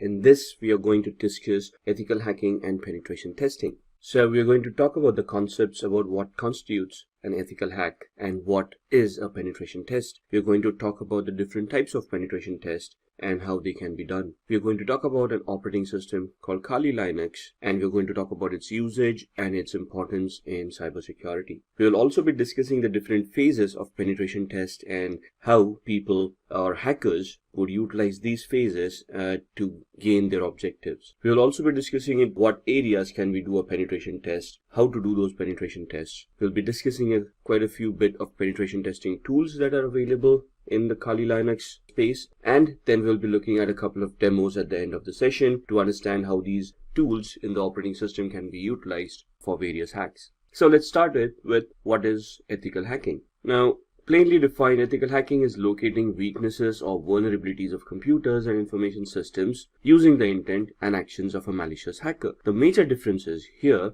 that we are hired to discover those weaknesses in a legal and ethical manner. That means, first and foremost, our intent should not be malicious. We do not wish any harm to the organization, and whatever we discover is reported back and not misused. Once we report back, we will also be trying to help them out to mitigate or remove those weaknesses or vulnerabilities to enhance the company's security posture. So essentially, we would have the same training or the same knowledge as that of a malicious hacker, except that the intent is going to be different. The intent is going to help the organization achieve security to protect themselves against malicious hackers. And the second most important thing about ethical hacking is that we are authorized to do that activity. I cannot in good faith hack somebody and then tell them, you know what, I just wanted to help you out, and here are your vulnerabilities, and this is the way you can prevent them. I first need the authorization from the other party, and only then can I perform an ethical hack. So in this example,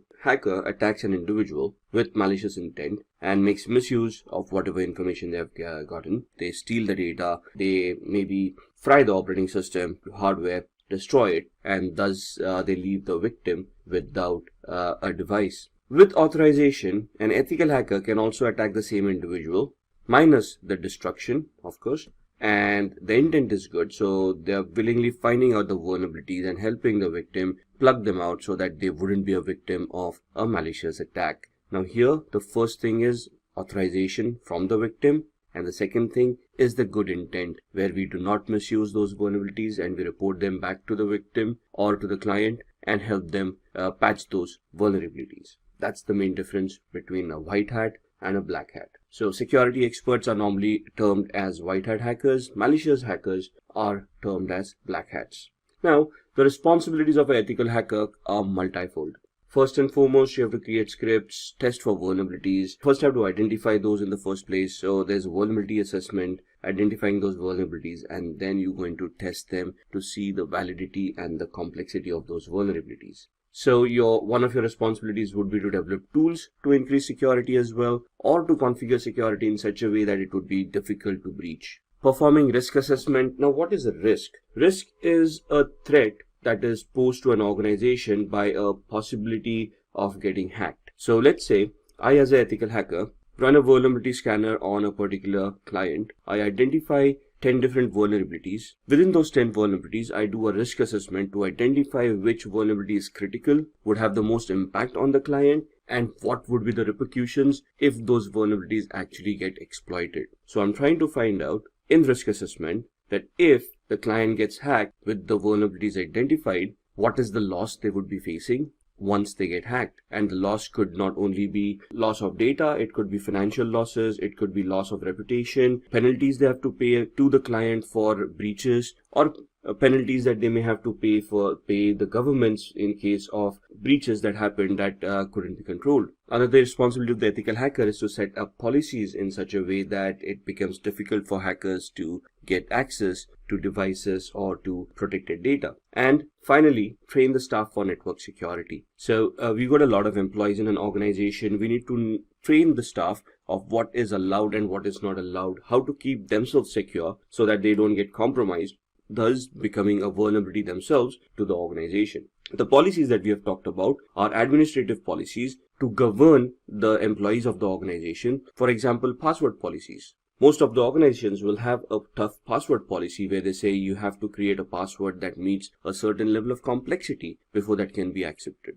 And till you create that password, you're not allowed to log in or you're not allowed to register. So let's move on to understand what is penetration testing. Now, for penetration testing, there is a phase called vulnerability assessment that happens before this. Vulnerability assessment is nothing but running a scanning tool to identify a list of potential flaws or vulnerabilities within the organization. Once you have identified the list of those vulnerabilities, you would then move on to penetration test. This is the part of ethical hacking where it specifically focuses on penetration only of the information systems. So you have identified that flaw. Maybe it could be a database with a SQL injection, or it could be a buffer overrun flaw, or it could be a simple password cracking attempt. Your idea is to create those tools, create those attacks, and try to penetrate into those areas where security is weak. The essence of penetration testing is to penetrate information systems using various attacks. The attacks could be anything like a phishing attack, a password cracking attack, a denial of service attack,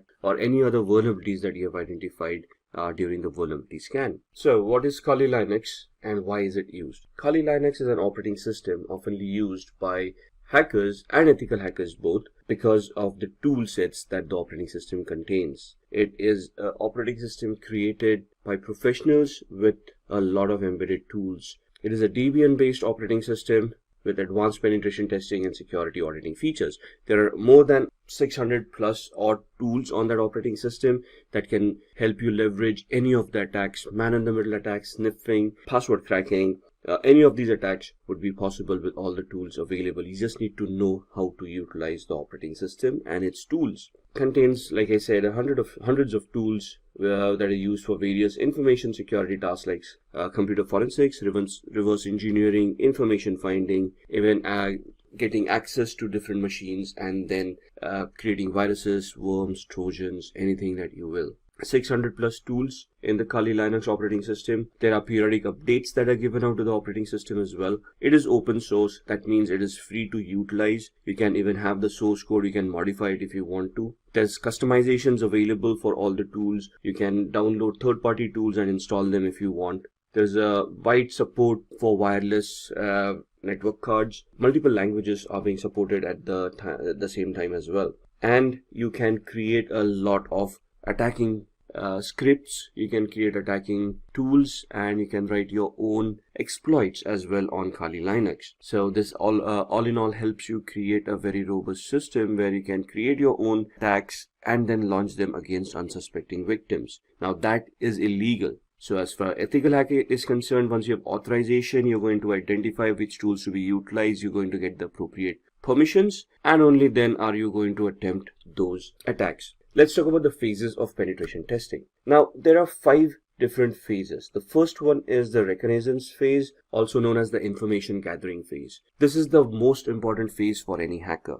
This is where the hacker, or the ethical hacker if you will gather as much information about the target's victim, or vice versa, the victim, right? So once you have that information, you would then be able to identify what tool sets to include and how to attack the victim. For example, you want to find out the IP addresses, the domains, subdomains, the network architecture that is being utilized. You want to identify operating systems that are being utilized, the network IP ranges that are being utilized, and so on and so forth. You might want to identify employees within an organization for social engineering attacks in the future, email addresses, telephone numbers, anything and everything that will help you validate and give you information about the target is something that you want to do in the reconnaissance phase. At this point in time, we are not going to question whether whatever information we are getting is useful or not. Only time will tell, depending on the various attacks that we will be building up later on. This becomes your baseline, this becomes your database with all the information about the victim, so that you can come back from later stages back to the reconnaissance phase to look at the information that you have gathered, and then you can fine tune your attacks. Once you have done that, you're going to then start the scanning phase. Based on the information that you have gathered, you're going to identify live machines within a network. Once you have identified the live machines, you'll scan them for open ports, protocols and procedures, any processes that are running, and then we're going to identify vulnerabilities within these processes and within these open ports. So in the scanning phase, why do we need to find live machines? Because we want to find out the machines that have booted up, have an operating system, and are running on the network. If a machine is not available on the network, or is in a shutdown mode, that machine cannot be hacked through a technical attack. Then it will be a physical attack where you physically go to the machine and then do whatever you want to do with it. For a technical attack, you will have to identify the machines that have booted up. Then you're going to scan the open ports, because that's going to be your entry point. And on the port would be a service that is running, so you scan the service as well, identify the version of the service, and then do a vulnerability scan to identify if there are any vulnerabilities on those services that are running. And then based on all of this information, we are going to develop our attacks as we go on. So once we have this, we go on to the gaining access phase, where we are going to attack and try to get access to our victims' machines. Could be a social engineering attack based on the information gathering we have done. In the technical assessment and scanning phase, if we have identified a vulnerability, we are going to identify a relevant exploit and then use that exploit to try to gain access. Or we might just craft a Trojan and try to execute that Trojan on the victim's machine to check if we can get access through that particular manner. Once we have the access, could be even a simple password cracking attack, which we have been able to accomplish, and we have cracked the password of the person, and now we have gained access to that person's computer, right? But these attacks would be temporary. For example, we have cracked a password, somebody changes the password every 30 days. After that period, our attack would be useless. If a Trojan is executed, we get a connection to that machine for once, but then how do we get a repeated connection over and over again if we want to reconnect to that machine? So that's where we come into the maintaining access phase, where we install rootkits, keyloggers, sniffers, and things like that, where we could get a backdoor entry to the victim's machine. If we have already been successfully installed a Trojan, we would want to add the Trojan to the startup menu, so that every time the operating system starts, the Trojan gets automatically executed, and thus we maintain the backdoor entry to that victim's machine. Once we have done all of this, all these activities are going to leave a trace in the victim's machine. So if we install a Trojan being an application would create directories and files. A virus would be destructive in nature. If you are executing a script, it will leave some logs behind. If we even log in through the cracked password that we have, it will create a login entry for that particular timestamp along with the IP address that we utilized. In the covering tracks, we are essentially trying to avoid detection by deleting traces of our activity. That means that we need to identify where logs are being stored, we need to address those logs, and we need to delete them or modify them in such a way that our activity is not traceable. So these are the 5 main phases of a penetration test. Gather as much information as you can, scan for machines, ports, protocols and services running on the victim's device. Try to gain access by password cracking, trojans, exploits for the vulnerabilities if any. Maintain that access by installing further software which will allow you to get backdoor access to that particular system, and then try to cover your tracks by deleting all traces of your activity. Once successful, the victim will have no idea and you have a backdoor entry and you can monitor the victim to the extent that you want. Now, in an ethical hacker's perspective, this penetration test can be done in multiple aspects. So again, understand the fact that we are doing an authorized activity. We have identified the tools that we have to use, identified the attacks, we have got the appropriate authorization, and based on that authorization, we are conducting a penetration test. The penetration test may be asked to be done in one of these manners. First is the black box test. The black box test is where no information is given to the ethical hacker about the IT infrastructure. So they have no idea what it is. They start right from the first phase of the information gathering, gather as much information they can, and based on the gathered information, they try to create and launch attacks to see if they are going to be successful. Now, not only does it test the knowledge of the penetration tester, it would also test the security implementations that the organization has done to see whether they can identify the attack and prevent it in the first place. So this is the simulation of a malicious hacker scenario where a malicious hacker, having no idea about the organization, first tries to gather information and then tries to attack that organization. So no source code knowledge, no technological knowledge, nothing. They're just going to try to gather information, scan those devices, and then try to gain access. The second test is a gray box test where some information is given or some knowledge of the IT infrastructure is given. Think of it from an employee's perspective. A regular employee in an organization who doesn't have extra privileges like an administrator, but is just a regular employee, that means that they got limited access within the organization based on which they get some knowledge of the IT infrastructure. So this is an attempt of an insider simulation attack where a regular user may want to try to misuse the access that they've been given and then try to gather information or try to gain access to other devices which they are not authorized to. The third test is white box, where there's full knowledge of the IT infrastructure that has been given. So this is again a simulation of an insider attack, a malicious insider, if you will. But at this point in time, the person has complete knowledge of the infrastructure, could be in an administrative position, and then they are trying to leverage their access to see if they can get information or they can compromise any of the data.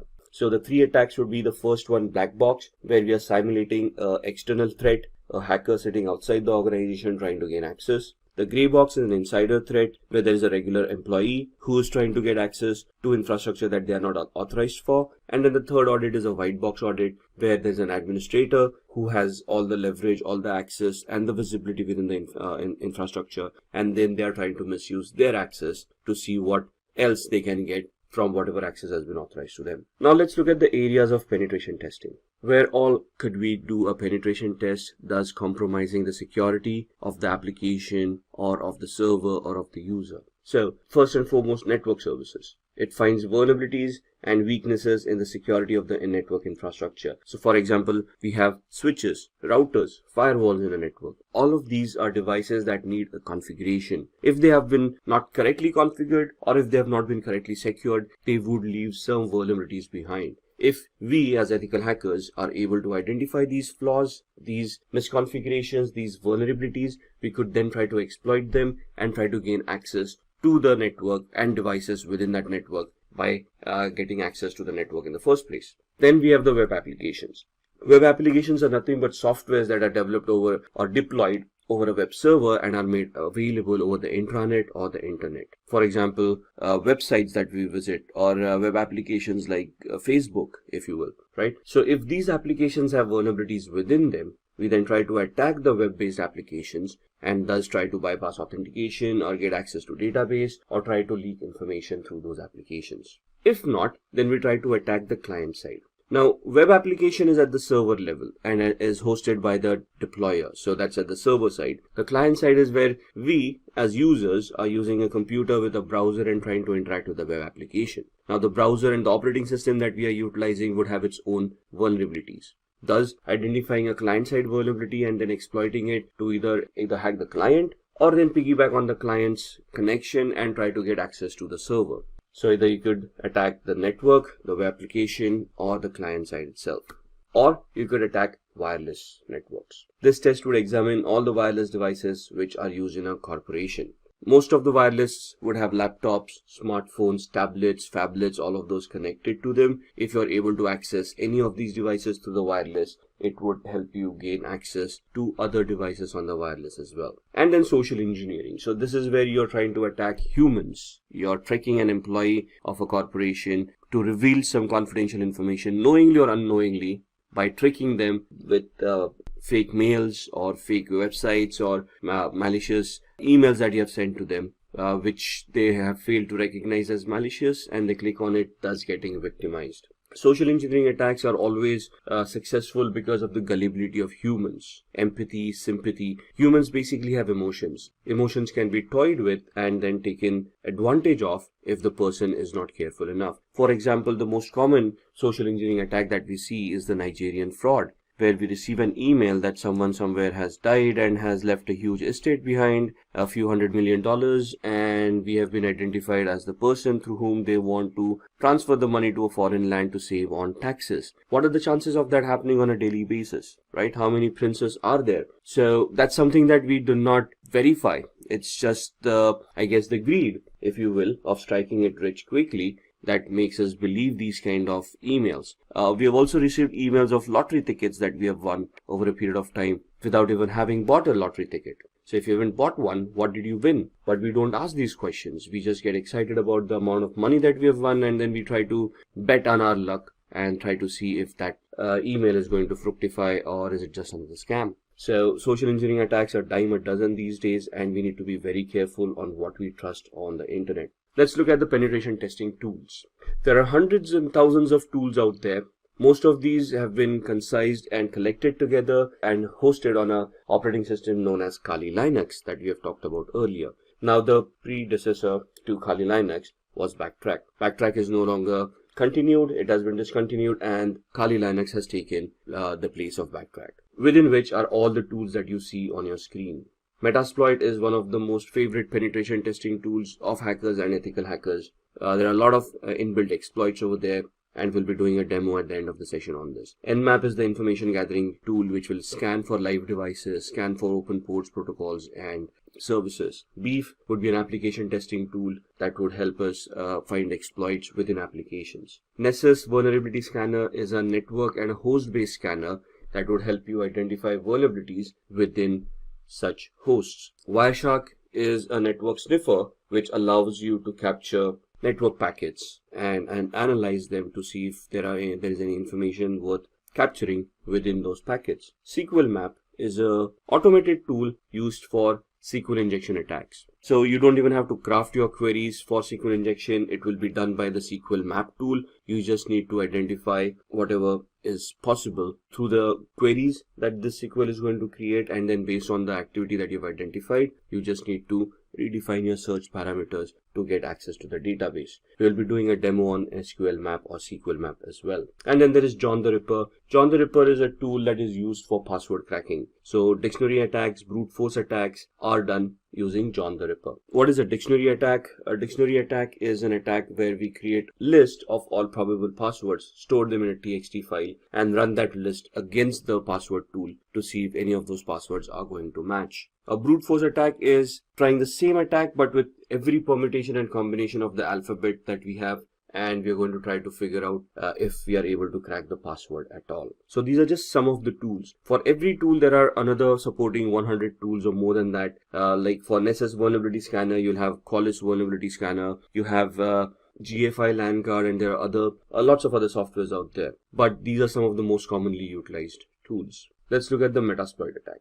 Metasploit is a framework of penetration testing that makes hacking very simple. You just need to know how to utilize the tool. You need to identify the vulnerability associated with a particular exploit and then run the exploit on Metasploit. We'll be demoing this during the practical. So there are active exploits and passive exploits. Inactive exploits a specific computer, runs until execution and then exits, uses brute force and exits when an error occurs. In a passive exploit, these exploits wait for incoming requests and exploit them as soon as they connect. They can also be used in conjunction with emails and web browsers. So in passive exploits, we create a payload, like a reverse connection payload, we send it to the victim. Once the victim installs that software, the machine will then initiate a connection to us. Our machine will be in a listen mode, and then we will, once the software is executed at their end, we would then try to connect and exploit that particular vulnerability. This is the practical that we'll be doing on Metasploit.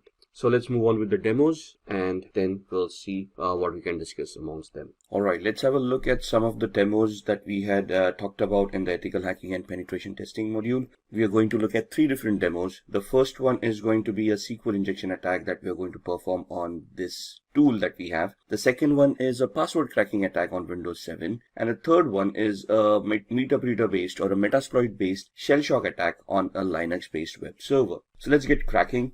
I've powered on this virtual machine, which is the OWASP Broken Web application. It is a tool that is provided for people who want to enhance their skills, and they can practice how to do these attacks in a legal manner. So we are going to go to this site. I'm just going to open up my browser. The IP address is 71.132, and that's the OWASP Broken Web application that we want to utilize. We are going to head off to Mutility 2, and we are going to look at a SQL injection attack where we want to bypass authentication. Now this takes us to the login screen, so we can just try our luck here and see that the authentication mechanism works. The account does not exist, so the username and password that we have supplied is not the correct one. So we want to ensure that there's a SQL database, and we can try to attack it and see if we can bypass the authentication. Now what we want to do is we want to create a SQL based malformed query that can give us a different output. So I'm just going to type in a single quote over here and type login, and you can see that this is now suddenly recognized as a operator, and there's an error that is given out compared to the login that we tried earlier. When we used a proper text-based login mechanism, it gave us the account does not exist, but here the single quote gave us an error, and it shows us how SQL works. This is the query that we had created. Now in the trainings that you have for ethical hacking, there would be explanations of what these queries are all about, how the syntax works. Here we're just going to see if we can create a malformed query to log in as a user in this case. So what I'm going to do is create the query over here, and we're going to give it a comparison. So we're going to give it a OR 1 equals 1 space hyphen space. And if you now click login, you should be able to bypass authentication, and you can see user has been authenticated, and we now have admin access to this application. Now here the SQL queries need to be crafted in such a perspective that they're going to work. So there would be a lot of exercise in identifying what the database is. There's a Microsoft database, an Oracle database, and so on and so forth, and then you have to choose those proper commands. But identifying that would come in the training. Right now we're just looking at a demo. This is how a SQL injection attack works. Now let me log out here. Similarly, now we are in a login page. The same query worked wonders where it allowed us to bypass authentication. So it also depends on what kind of a page I am and what query would be accepted at this point in time. So here application understanding would also come into the picture, where which function we are calling upon when we are connected to a particular page. Now this is a user lookup function, right? So again here we try the same method, test. That's not going to work. Authentication error, bad user on password. And if we type in the same query over here, single quote or, and give it a condition, single quote or 1 equals 1 space hyphen space. Now here it is not going to log us in because this is not a login page. This is a user lookup form. So here it would instead give us a dump of all the databases that it has. So you can see all the usernames and passwords coming in that are stored in the user lookup field. So this is where the understanding comes in of which query to create at what page, we are depending upon the function that is being called, right? So that's the SQL injection attack that we wanted to look at.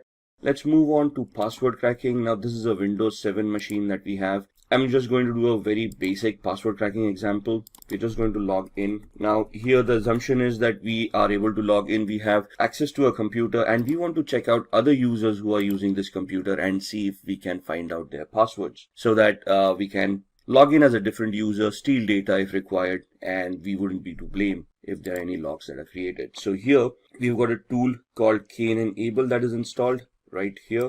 Now I'm already an administrator on this machine. I'm checking out other administrators who share the same privileges, or any other user who may be on this system whose password I can crack, and thus I would be able to get access through their account and then do any malicious activity, right? So this allows me to go into a cracker tool, and it allows me to enumerate this machine and identify all the users and passwords that are there in this particular machine, right? So I'm just going to click on the plus sign and I'm going to import hashes from a local system. So where are these files stored? Where does Windows store its passwords? In what format are they stored? And what this tool does to retrieve those? That's something that we all need to know as an ethical hacker, right? So import the hashes from the local system, click on next. It's going to enumerate that file and it is going to give you a list of all the users that are there. So you can see the users are hacker admin, test, the one that we are logged in as, and then there's a user called virus as well. And you can see that this is the hash value of the password that is being utilized. Now there's a particular format for a hash value for Windows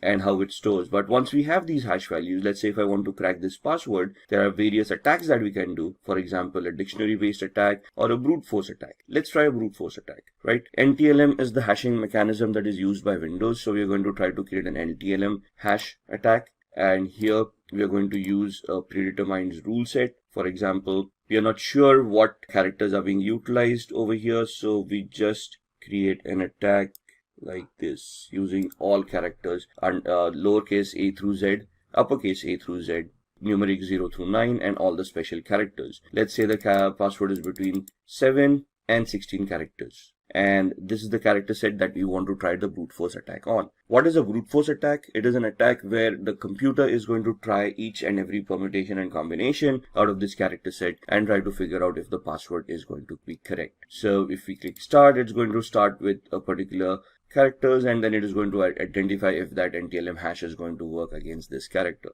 And you can see the time is going to be phenomenal over here. So it's not necessary that this attack would be viable. It will be 100% successful given the time frame. However, the time frame is huge enough for this attack to become a little bit redundant. There are other attacks that we can do which can easily identify this data for us as well, but that is something that we will look on in future videos. So that's how we can get access to users and passwords. There are different mechanisms where, let's say we don't have login access, then what are we going to do? How we can create a fake user, login, or how we can remotely access a machine and then try to get the same access. And that is what we are going to try to do in the next demo on a Linux machine. So what we are doing in a Linux machine could also be doable on the Windows machine with a different exploit. So what I'm going to do is, this is the Linux web server that I have that I'm going to power on. I'm going to use a Kali Linux machine to hack that device, and I'm going to just power off my Windows 7 machine. Give it a minute till it boots up. Now this is also a demo machine that we have which has its own pre-configured vulnerabilities. So here we've got something from the pen testers lab and has a shell shock vulnerability implemented inside. Shell shock vulnerability affects Linux, Mac, and Unix based operating systems for a particular version of the bash shell. Bash is the born again shell, which is the command line interface in these operating systems. So what we are trying to do here is we are going to use the Kali Linux machine, try to find out the vulnerability over here, and if it exists, we are going to use Metasploit to attack this machine. Now the first and foremost thing is we want to identify the IP address. We have no idea what the IP address is. We are in the same subnet, so we are assuming that we are able to connect to this machine. So what I'm going to do is I'm going to open up a tool called ZenMap. I'm going to open up a command line interface, find out what my IP address is, and my IP address is this with a subnet mask of 255.255.255.0. So I want to see if there are any other machines that are live in the same subnet, and we are doing a ping sweep over here to identify which machines are live. In a minute we'll get all the IP addresses. 71.1, 2, 133, 254, and 128. We know that we are 128 at this point in time. 254 is the DHCP server. So we are assuming that 133 is the machine that we want to look at. And let's then try to see if we can scan that machine. 133, and we're going to do an intent scan to find out which ports are open, what services are running over there, and if it is whether the pentest machine that we were looking for. You can see off the start port 22 and port 80, and Somewhere here, it's going to give us the ports that are open and the details about those ports. And somewhere here, it will tell us that this is the pen tester lab machine that we wanted, which is correct. So now we want to do a vulnerability analysis on this. What we are going to do is I'm going to use another GUI based tool called Sparta, which I can just find out from here.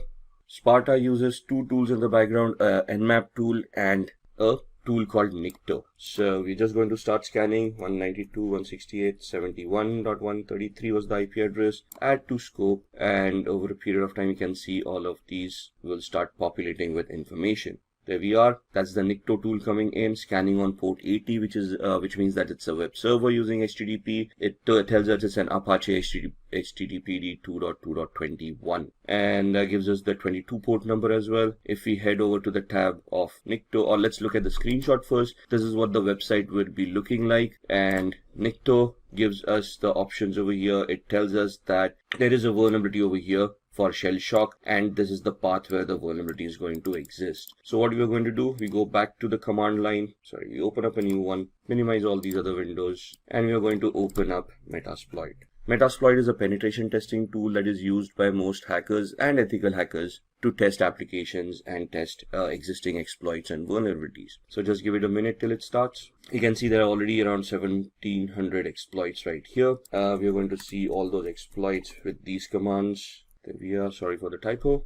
And it will just give us a list of all the exploits that are stored in Metasploit in this version. So all of these are Windows based. If we scroll up, we will be looking at other vulnerabilities as well, or exploits, the Unix based exploits, Linux, OS X, multi-exploits. And we are looking for an exploit for multi-based Apache or HTTP. Let's go up, let's look at, so this is the one that we're looking for, Apache mod CGI bash environmental executable. So what we're going to do is we're just going to copy it, go back to the bottom, say use exploit, and paste the one that we wanted. Press enter, say show options. So it will ask us to configure this. I'm just going to configure it based on the knowledge that we have. Set our host, which is the remote host, the victim's machine. So we put in the IP address.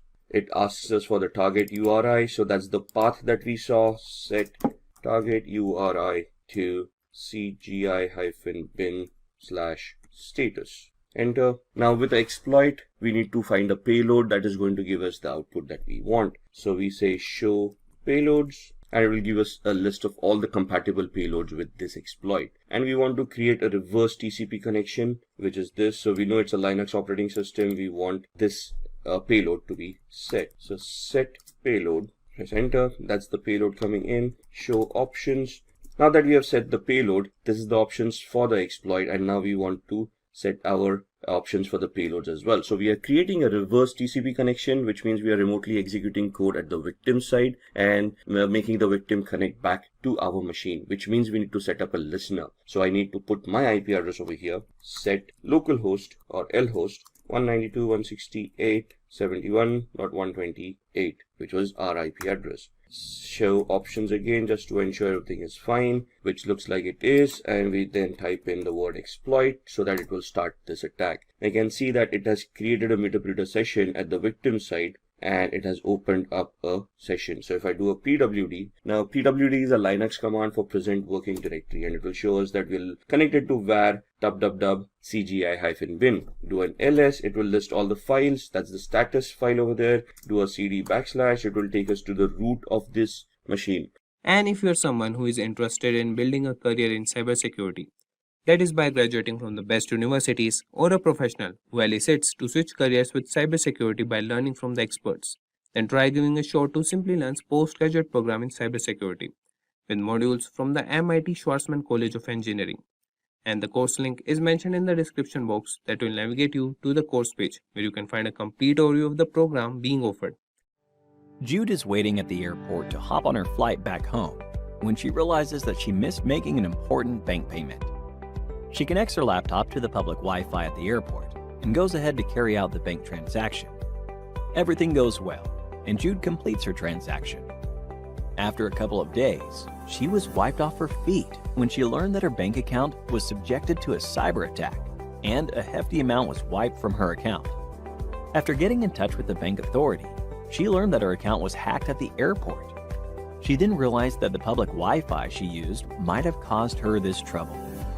Jude wishes that had her bank transfer escaped the hacker's eyes, she would not have been a victim of a cyber attack.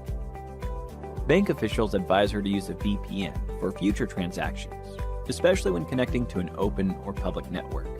Like most of us, Jude had come across the term VPN several times, but didn't know much about it, and little did she think that the repercussions of not using a VPN would be this bad. Let's understand how the hacker would have exploited Jude's transaction in the absence of a VPN. In this process, Jude's computer first connects to the Internet Service Provider, ISP, which provides access to the Internet. She sends her details to the bank's server using her IP address.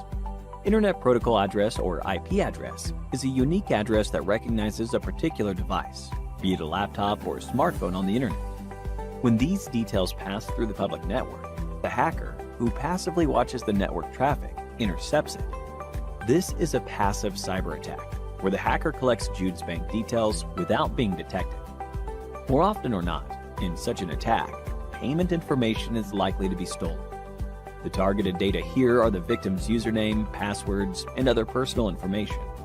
Such an unsecured connection exposed Jude's IP address and bank details to the hacker when it passed through the public network. So would Jude have been able to secure her transaction with the help of a VPN? Well, yes. Picture Jude's bank transaction to be happening in a tunnel that is invisible to the hacker. In such a case, the hacker will not be able to spot her transaction, and that is precisely what a VPN does. A virtual private network, more often known as VPN, creates a secure tunnel between your device and the Internet. For using a VPN, Jude's first step would be to install software-based technology known as the VPN client on her laptop or smartphone that would let her establish a secure connection. The VPN client connects to the Wi-Fi and then to the ISP. Here, the VPN client encrypts Jude's information using VPN protocols. Data is encrypted to make sure it is secure.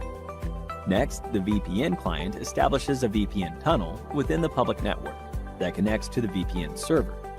The VPN tunnel protects Jude's information from being intercepted by the hacker. Jude's IP address and actual location are changed at the VPN server to enable a private and secure connection. Finally, the VPN server connects to Jude's bank server in the last step, where the encrypted message is decrypted. This way, Jude's original IP address is hidden by the VPN, and the VPN tunnel protects her data from being hacked. This explains how VPN makes your data anonymous and secure when it passes through the public network, and the difference between a normal connection and a VPN connection. After learning about this, Jude was certain that she should start using a VPN to carry out her online transactions in the future. This is also applicable to each one of us. Even if you work remotely or connect to public Wi-Fi, using a VPN is the safest option. In addition to providing a secure encrypted data transfer, VPNs are also used to disguise your whereabouts and give you access to regional web content. VPN servers act as proxies on the Internet. This way, your actual location cannot be established. VPN enables you to spoof your location and switch to a server to another country and thereby change your location. For example, by doing so, you can watch any content on Netflix that might be unavailable for your region. Meet Jonathan. He is an investigative journalist who occasionally researches and publishes news articles contrary to the government's ideologies. On one such occasion, he could not access a global news website dealing with uncensored information. It seemed his IP was blocked from visiting the news website. With his IP blocked, Jonathan turned to a popular proxy service that was able to unblock the news website, thereby allowing an open internet to all users. Just like how your friend gives a proxy attendance for you, a proxy server serves as a stand-in user to keep the real client private. But what is a proxy? Let's understand its working by taking a look at how Jonathan was able to access geo-blocked content without much hassle. A proxy server acts as a gateway or intermediary server between a user and its destination website. When Jonathan wasn't able to access the news website, he connected his system to a global proxy server. Once connected, the proxy server assigns a new IP address to Jonathan's system. an IP address of a different country where the website is not censored. Following this process, whenever Jonathan visits that website, the website administrators see the new IP address assigned via proxy server and sees no reason to deny access to their account. Once the proxy server is able to access the website, it's passed on to Jonathan's system via the same channel. Regarding accessibility to proxy servers, you must first set it up on your computer, device, or network. Next, check the steps required for your computer or network, as each operating system has its setup procedures. In most cases, however, setup entails using an automated configuration script. There are plenty of free proxy services available on the internet. However, the safety of such proxies is rarely verified. Most free proxies will provide an IP address and a relevant port for connection purposes. Reputed proxy providers like Smart Proxy and Bright Data that run on subscription models will most likely provide credentials to log into when establishing the connection. This extra step acts as authentication that verifies an existing subscription on the proxy provider's server, unlike free providers that are open to all. When it comes to hiding IP addresses, many people consider a VPN to be the primary solution. While that's true up to some extent, there are a few things proxies do differently. In the case of VPNs, extra encryption is also carried out to create a secure tunnel between the user's device and a VPN server.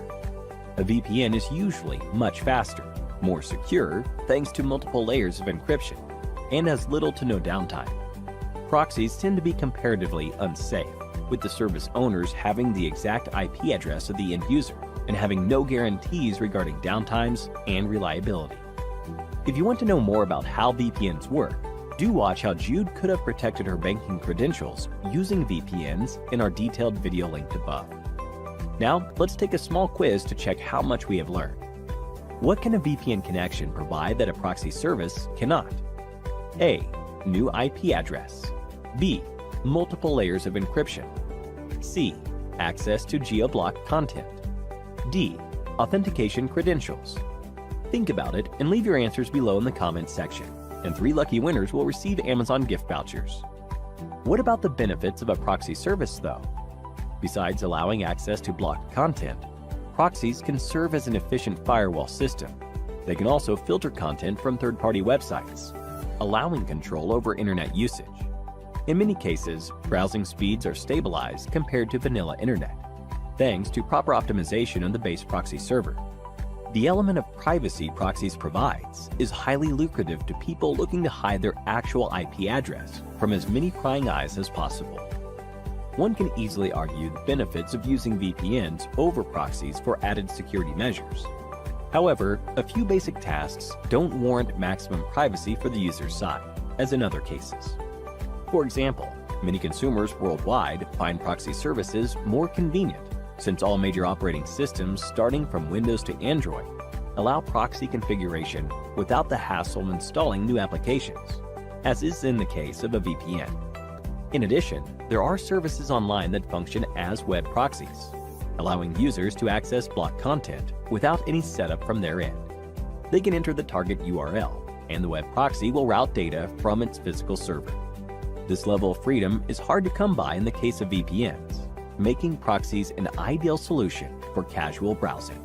With the next generation of internet exchanges focused on maximum privacy and security, a variety of ways have been enforced to maintain them as such. Censorship has been shifted from the streets to the digital domain. It forces the standard citizen to derive alternative ways to maintain anonymity. A major weapon in this battle for privacy and security is the Tor browser, an independent browser meant to browse the internet while relaying information through the Tor network. It serves as a meaningful alternative to the standard internet browsing habits. To better understand the purpose of this browser and such, we must learn about the work of the Tor network. Featuring its own routing protocol, the Tor browser is an easy way to maintain anonymity while browsing without emptying one's wallet. Let's take a look at the topics to be covered today. We start with the explanation of what is the Tor network and its significance in the working of the Tor browser. We take a look at the Onion routing protocol and how it transmits the data from the client devices to the Tor directories in order to circumvent government censorship. Moving on, we learn a few features of the Tor browser and the distinct advantages the Tor network provides. Next, we learn the difference between using a VPN and a Tor to anonymize internet usage. And finally, we have a live demonstration of the Tor browser anonymization features in action. Let's move on to learning about the Tor network. Tor, short for the Onion Router. It's an open source privacy network that permits users to browse the web anonymously. The Tor was initially developed and solely used by the US Navy to protect sensitive government communications before the network was made publicly available. The digital era has disrupted the traditional way of doing things in every sector of the economy. The rapid rise in development and innovation of digital products has given way to frequent data breaches and cyber thefts. In response, consumers are increasingly opting for products that offer data privacy and cybersecurity. Tor is one such underground network that was implemented for the purpose of protecting users' identities. The Tor network is one example of the many emerging technologies that attempt to fill a data privacy void in a digital space plagued by cybersecurity concerns. The Tor network intercepts the traffic from your browser and bounces a user's request of a random number of other user IP addresses. Then the data is passed to the user requester's final destination. These random users are volunteer devices which are called as nodes or relays. The Tor network disguises your identity by encrypting the traffic and moving it across different Tor relays within the network. The Tor network uses an onion routing technique for transmitting data, hence the original name of Onion Router. To operate within the Tor network, a user has to install the Tor browser. Any address or information requested using the browser is transmitted through the Tor network. It has its own feature set, which we will be covering over later in this video. As we discussed already, the data passing through the Tor network must follow a unique protocol known as the Onion Routing Protocol. Let us learn more about its unique characteristics. In our normal network usage, the data is transmitted directly.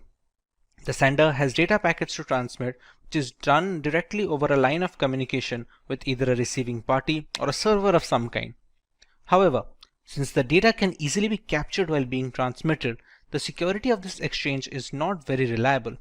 Moreover, it becomes very easy to trace the origin of such requests. On many occasions, websites with questionable and controversial content are blocked from the ISP. This is possible since the ISP is able to detect and spy on user information passing through the network. Apart from ISPs, there is a steady chance of your private information being intercepted by hackers. Unfortunately, easy detection of the source and contents of a web request make the entire network extremely vulnerable for people who seek anonymity over the internet. However, in the Onion Routing Protocol, things take a longer route. We have a sender with the Tor browser installed on the client system.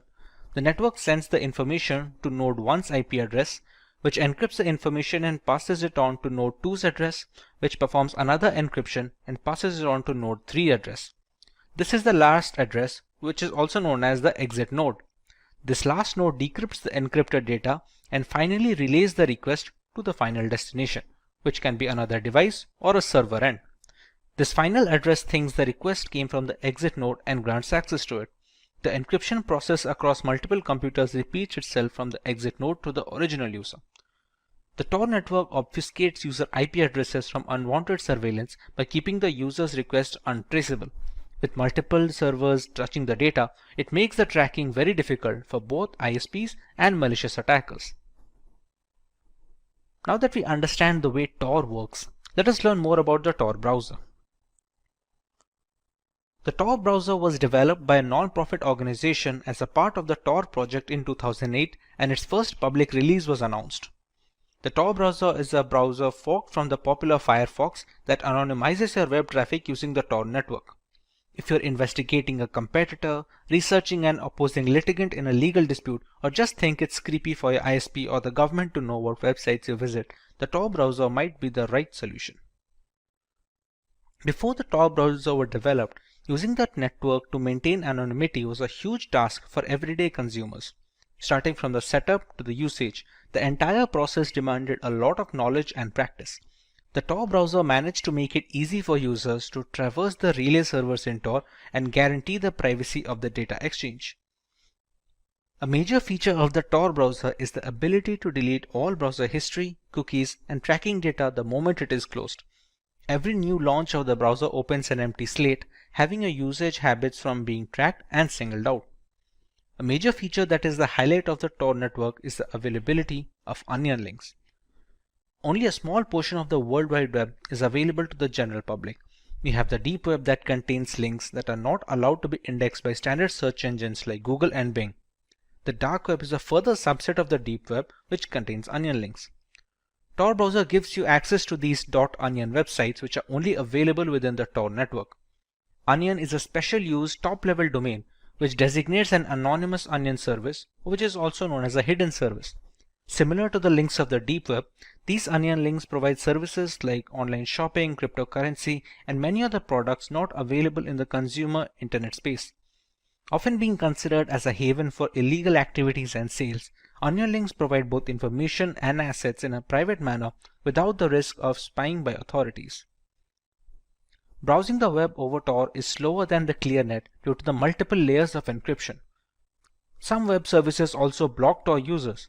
Tor browser is also illegal in authoritarian regimes that want to prevent citizens from reading, publishing, and communicating anonymously. Journalists and dissidents around the world have embraced Tor as a cornerstone of democracy, and researchers are hard at work at improving Tor's anonymity properties. Let us take a look at some of the advantages of using the Tor browser over standard web browsers. The highlight of using the Tor browser is to maintain anonymity over the internet. The cause for such requests can differ from person to person, but all of these concerns are answered by the Tor network. Routing the information via multiple nodes and relay servers make it entirely difficult for the ISP to keep a track of usage data. The entire Tor project is designed to be completely free and open source. Allowing the code for the browser to be inspected and audited by third parties helps in the early detection of faulty configurations and critical bugs. It is present for multiple operating systems, starting from laptops to mobile devices. A number of websites are blocked by governments for a variety of reasons. Journalists under authoritarian regimes have difficulty in getting the word out regarding the situation. Since the onion routing protocol transfers data between multiple servers of random countries, the domains being blocked become available when used via Tor. Usage of these encryption messaging platforms is easily enforced using the Tor browser, which otherwise would have been a difficult task under oppressive circumstances. Many people believe that a VPN offers the same benefits as the Tor browser. Let's put both of them to the test and see the differences between them. Coming to the first point of difference, Tor is completely free and open source. All of the code for the browser and the network can be audited and has been cleared for security concerns. When it comes to VPN, there are many different brands which have open source clients, but the same cannot be said for their counterparts. Some have partly open source, while some have completely locked up their code so that they cannot be stolen further. Moving on, Tor has multiple relay points in its data transfer protocol. Between the server and the receiver, there are 3 different IP nodes. That number can increase, but it will always be more than 2. Once the data is passed from the sender, it goes through all of those relay points, while in the case of a VPN, the connection is made from the client device to the VPN server and then to the requested destination. There is no other IP node that comes into work here, thereby making the connection a one-to-one between the client and a VPN. As a next point, since Tor handles multiple layers of encryption and the data passes through multiple systems along the way, the performance is slow compared to a VPN, where the performance is relatively fast due to the less number of nodes the data passes through. Similarly, the multi-layer encryption of Tor is consistent. If you use Tor browser, every single request passes through the same layer of encryption and follows the same routing protocol. In the case of a VPN, different companies offer different levels of encryption. Some have multi-hop, some prefer a single one-to-one connection, and these kind of differences make the choice much more variable. Finally, the nodes and relays being used in the Tor network are volunteer. There is no company holding over them, so jurisdiction becomes relatively straightforward. Whereas in the case of VPNs, many such VPNs are hosted by adware companies or are being monitored by central governments to note the usage information. Now that we have a better understanding of the Tor browser and its routing, let us take a look at how the Tor browser can anonymize and protect our internet usage. On opening up the Tor browser for the first time, this is the page that you are going to be welcomed with. You have the option of connecting to the Tor network before we start our browsing. So let's press connect, and we can see that it is connected. Coming to the anonymization, let's check my current location on Google Chrome. Currently is showing as Navi Mumbai in Maharashtra. If we check the same link on the Tor browser, we should get a different address. Now every link that we open in the Tor browser will be little delayed and the speed will be hampered because of the multiple layers of encryption like we discussed. Now as you can see, it's showing a German IP and the state of Bavaria. This is how the anonymization works. There is no VPN configured, there is no proxy attached. It's straight up the out of the box settings that come inbuilt with the Tor browser. Similarly, we have an option of cleaning up the data.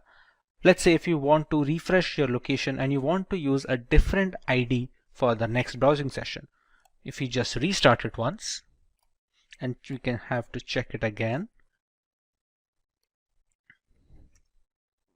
we should be seeing a different country this time. As you can see, we have Netherlands right now. So this is how you can keep refreshing your address, you can keep refreshing your host location so that you cannot be tracked when in browsing the internet. Like we discussed, we have some onion links that can only be used on the Tor network. As you can see, these kind of links do not open in the Google Chrome browser. But once we copy these over to the Tor browser,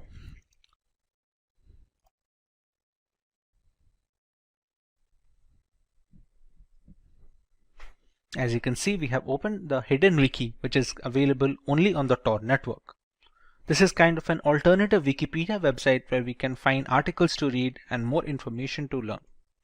Similarly, we have another onion link over here, which is once again available only for the Tor browser.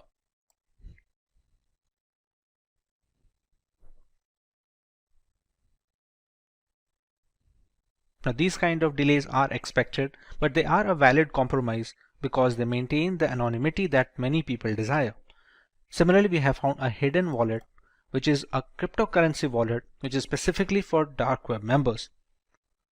This operates over the Tor network, and this is used by mostly journalists and people who want to anonymize their internet transactions when it comes to dealing money. All of the transactions that occur over the Tor network are almost impossible to track. Therefore, these kind of cryptocurrency wallets are very big on the deep web. This is just one example while having multiple different wallets for every single cryptocurrency available. Imagine our houses without a fence or boundary wall.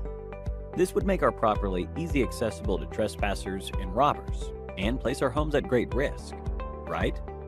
Hence, fencing our property helps safeguard it and keeps trespassers at bay.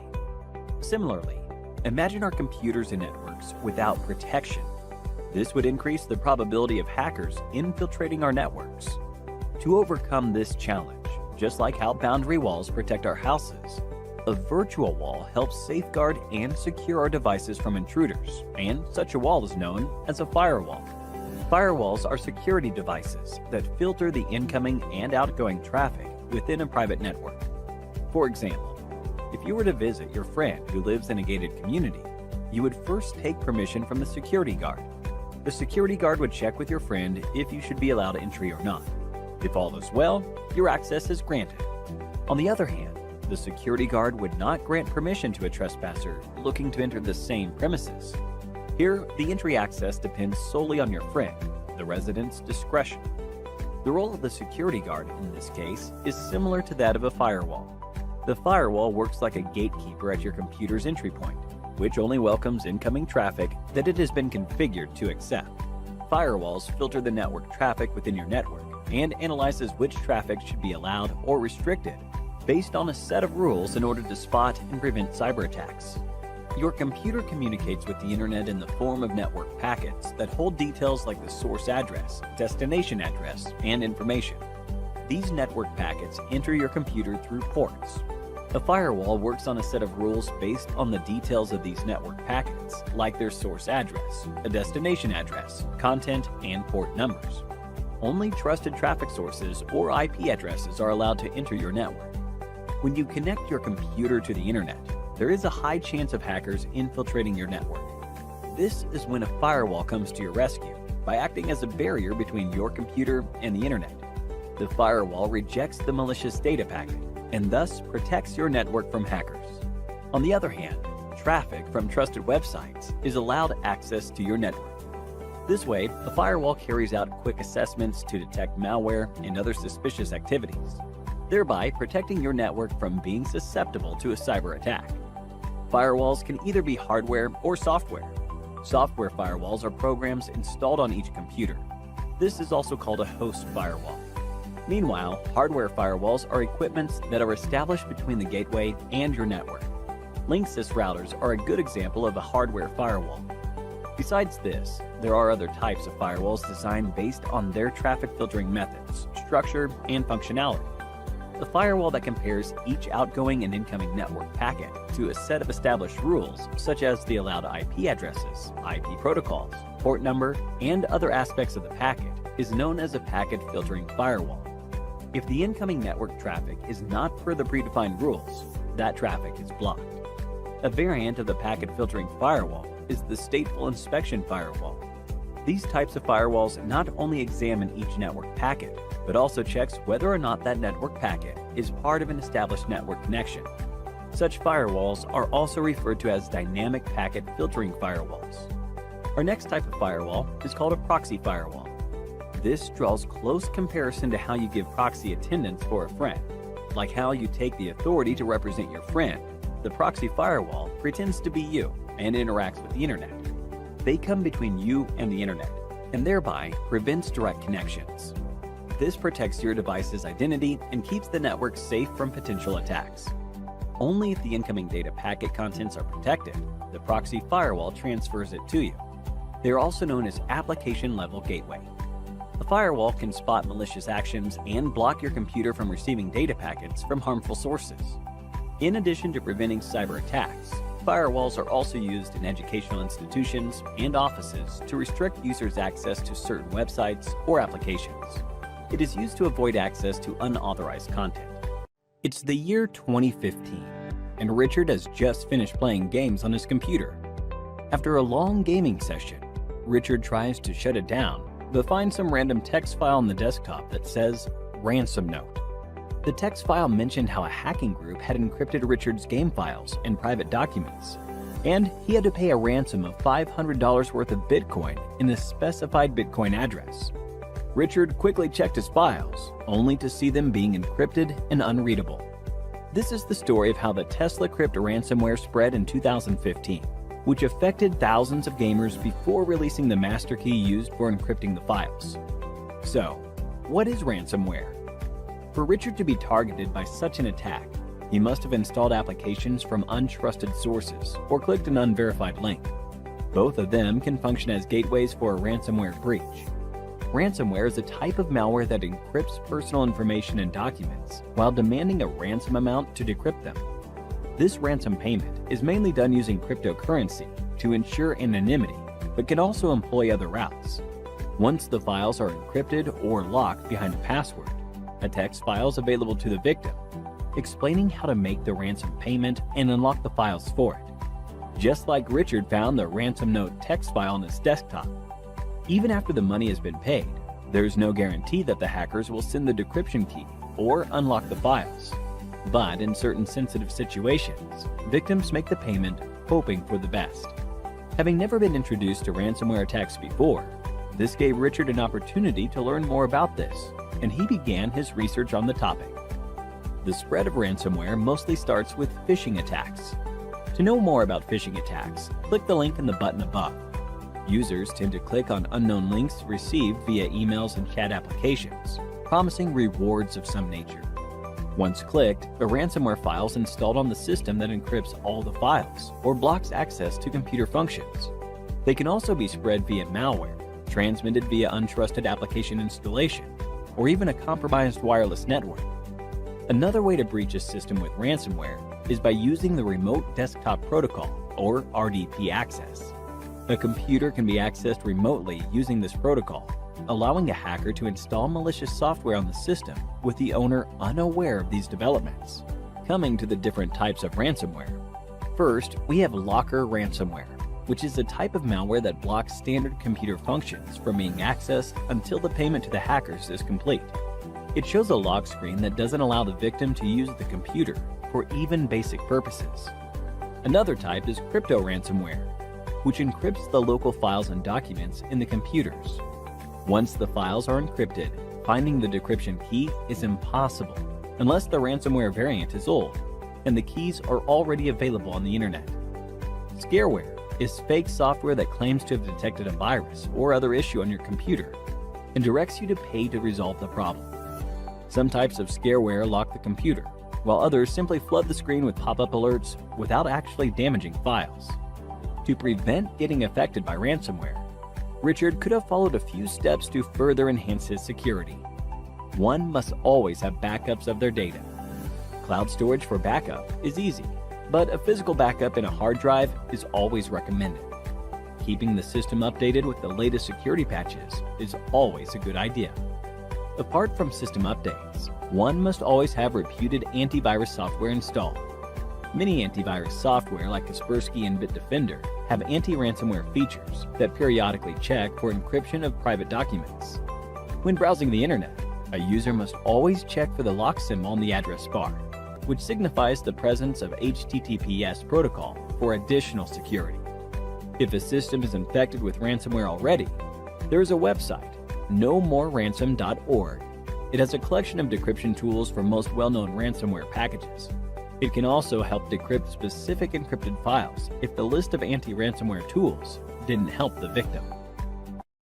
Malware is a malicious software that is programmed to cause damage to a computer system, network, and hardware devices.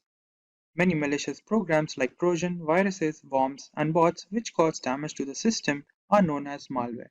Most of the malware programs are designed to steal information from the targeted user, or to steal money from the target by stealing sensitive data.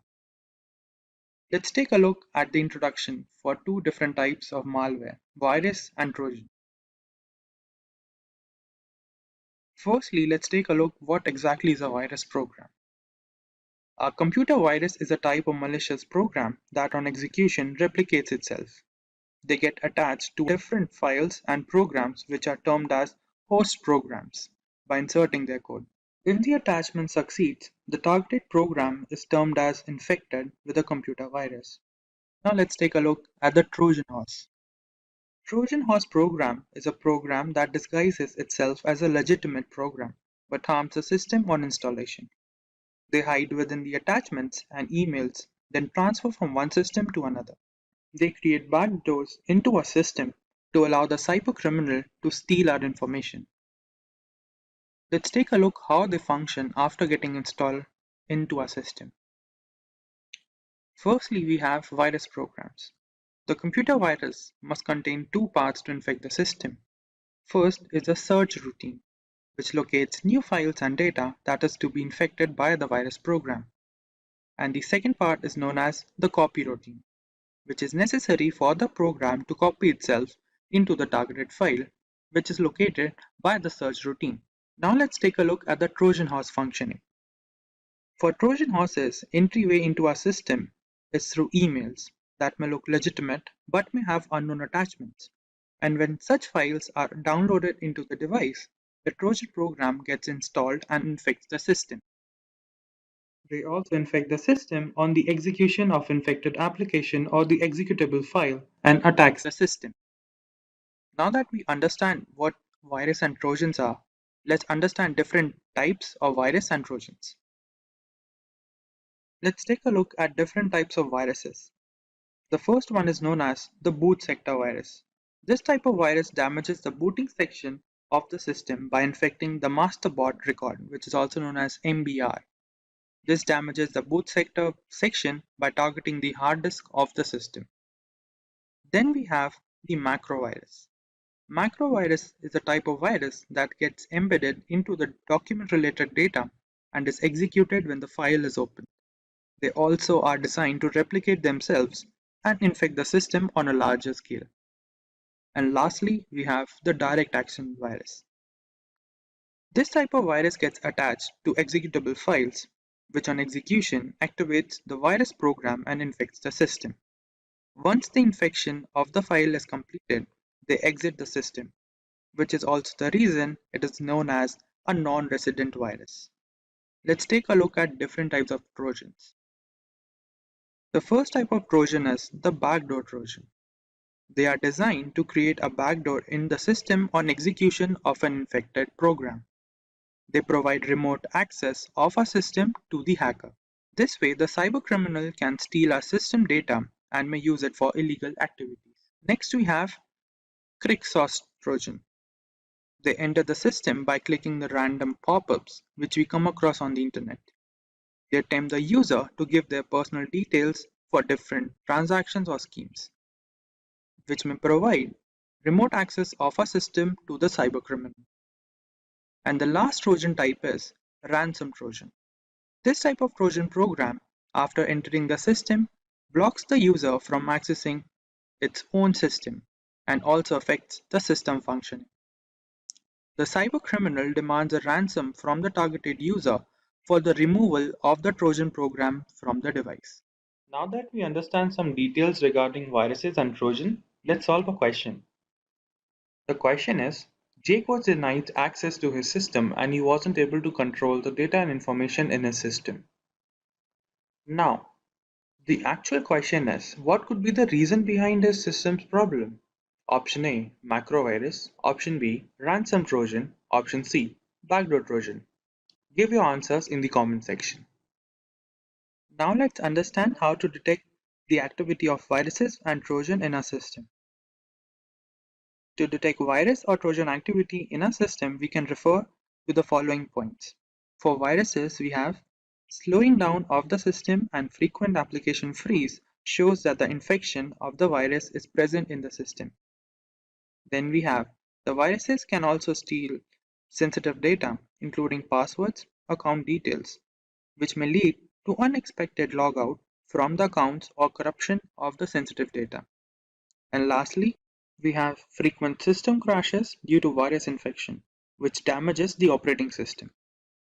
For Trojan, we have frequent system crashes and system also faces slow reaction time. Then there are more random pop-ups from the system, which may indicate Trojan activity. And lastly, we have modification in the system application and change of the desktop appearance can be also due to the infection of a Trojan program. Next, let's take a look at a famous cyber attack for virus and a Trojan horse. For virus, we have the MyDoom virus, which was identified in the year 2004, which affected over 50 million systems by creating a network of sending spam emails, which was to gain backdoor access into our systems. Next, for the Trojan horse, we have the Emotet Trojan program, which is specifically designed for financial theft and for stealing bank-related information. Next, we have few points for how to prevent virus entry or Trojan attack for a system. The most basic way of virus protection is to using antivirus and do regular virus scan. This will prevent virus entry in the system, and also having more than one antivirus provides much better protection. Then avoid visiting uncertified websites can also prevent virus entry into our system. Then we have using regular driver updates and system updates to prevent virus entry. For Trojan, we have using certified softwares from legal sites to prevent any Trojan activity in our system. And also avoid clicking random pop-ups that we often see on the internet. And lastly, using antivirus and firewalls for protection against Trojan horses is a good habit. Now that we have reached the end of the video, let's take a look what we learned.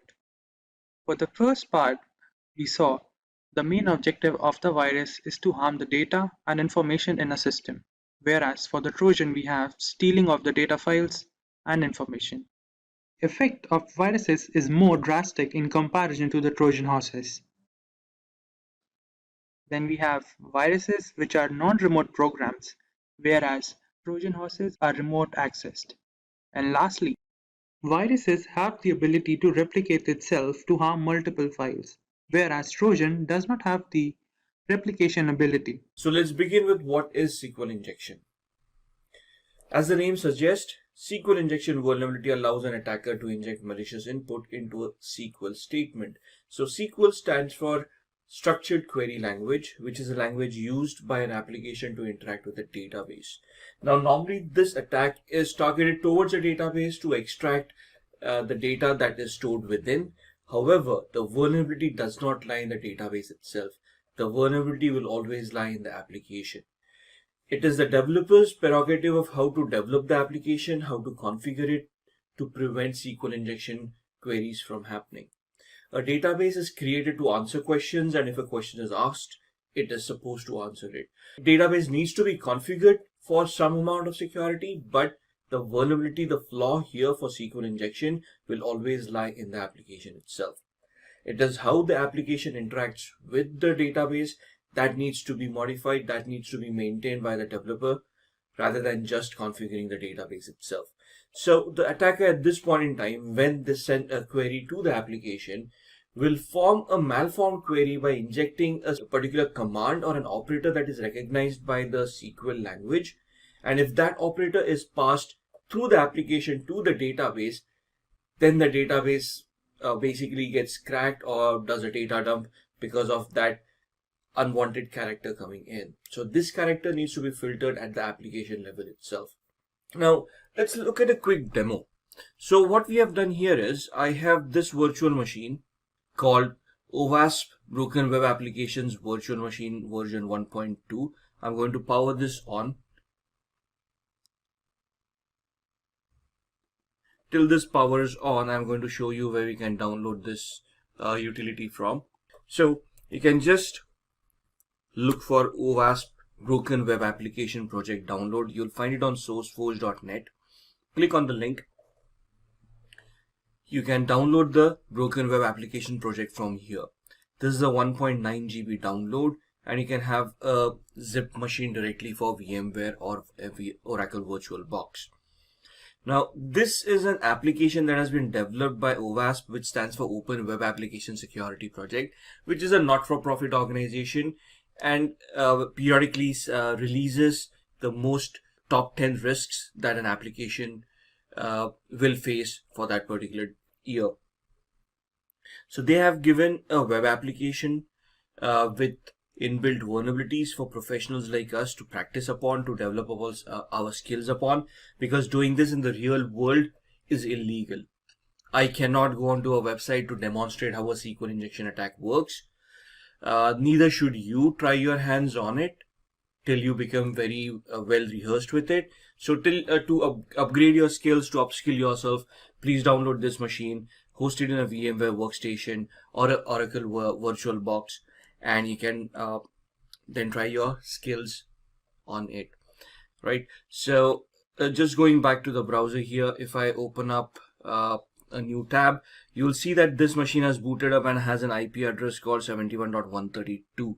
So if I just go onto that IP address and I type in 192.168.71.132, and you'll see the OWASP Broken Web Application Project, and there are a lot of training applications, realistic intentionally vulnerable applications, old versions of real applications, and so on and so forth. So there is a lot of applications inbuilt over here that you can try your skills upon. We are going to try to use the OWASP utility over here. This gives you the OWASP top 10 risks for 2010, 2013. 2017 is the latest one so far, but the difference between 2013 and 2017 is that some of these have changed, but not all of them. The order has changed a little bit, but you can see that SQL injection is on the top A1 amongst the injection attacks, right? And you can see there are multiple types that have been given here. The SQL injection for extracting data, or SQL injection for bypass authentication, or insert your injection attacks, blind SQL injection. And then there is a tool called SQL Map, which is available freely on your Linux machines, Kali Linux or Parrot Linux, whichever you want to use for your practice targets, and so on and so forth. So if I just take you here for bypass authentication, and this is a regular login page that an application may have, right? You look at a username, you look at password, you type that in, and you log in. So let's say I don't know a password here. I'm just going to type in the username test. Password is PASSWORD. I try to log in, and it shows me that the account does not exist. So the authentication mechanism does work. I did type in a username and password. It wasn't recognized, so the account does not exist. Now let's try to type in a SQL query. Here I'm going to just give it a single quote, which is an operator that is recognized by the SQL language, which when the database tries to execute will cause the database to dump some data or to bypass authentication in this case. And I'm going to give it a condition, single quote, or 1 equals 1 space hyphen space, and I'm going to click on login. Now right now I'm not logged in at all, and we tried our username and password and we weren't able to log in. So now if I log in, you will see that it gave me a status update saying the user has been authenticated, and I'm logged in as admin, got root. So that is what these SQL queries can achieve. I'm going to log out right now, and we are going to look at the basics of SQL injection. So looking at that small demo, now let's look at what types of SQL injections are available. So the first is in-band SQL injection. There are two subtypes within in-band: error-based injection attack and a union-based injection attack. The second type is blind SQL injection attack, where there's a Boolean-based and a time-based attack. And the third one is out-of-bound SQL injection attack. Now, what is in-band SQL injection attack? In-band is where we are either attempting the error-based or the union-based. What is error-based? We send a query to the database, we craft a query to the database, and it generates an error message, and it dumps the error message right in front of us on the screen. That makes us realize that there is a flaw, and there is some information that is dumped on the screen, which we can then further utilize to craft our further queries as we go ahead. Whereas union-based is it is where we combine multiple statements at the same time. So if you look at the URL, earlier in the URL, you would see a large structure in that URL.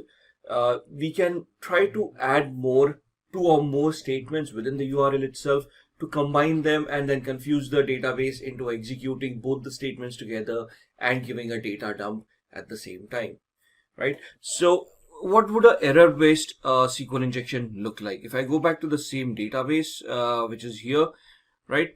And if you remember the username, we gave it a single quote or 1 equals 1 space hyphen space. We gave it the condition, right? So basically what it did was a single quote is an operator that goes to the database, selects the default table in the user tables in this database column, and then compares it to the condition that is given. So the condition that we gave was 1 equals 1, which is always true.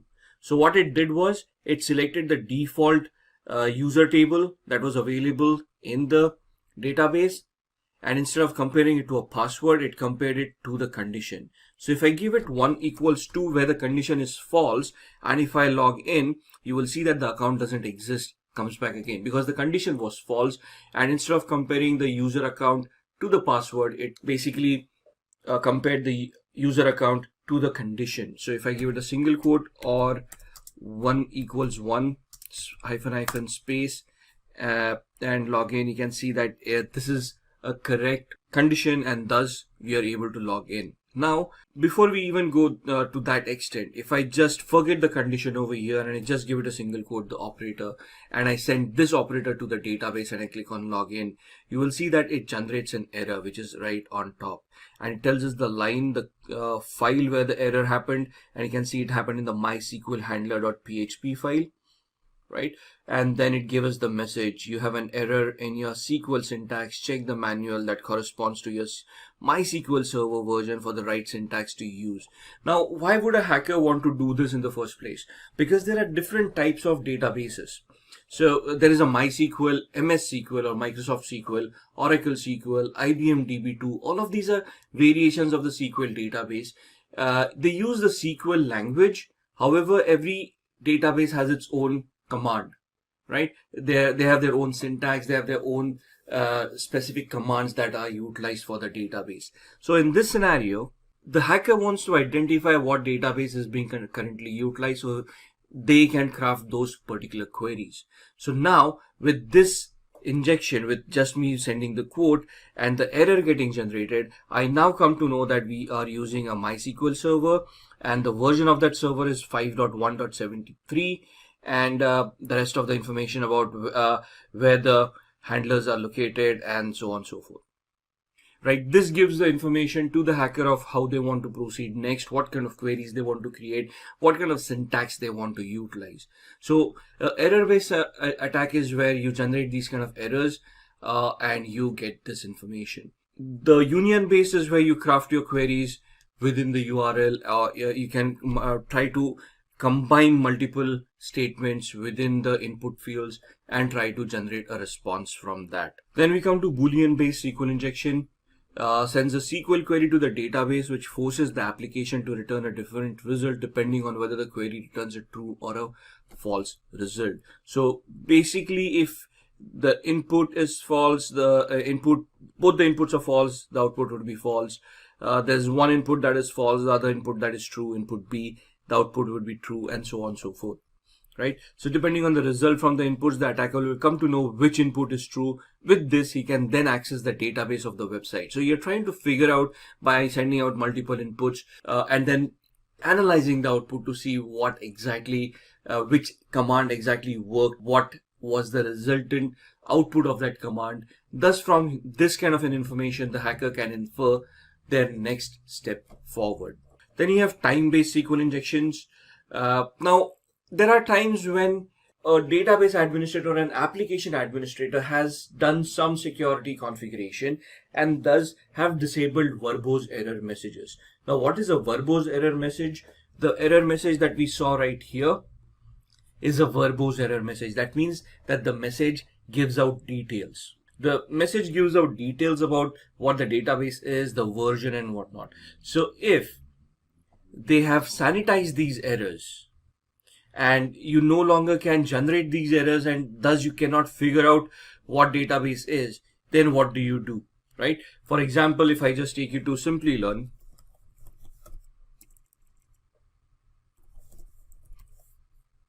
and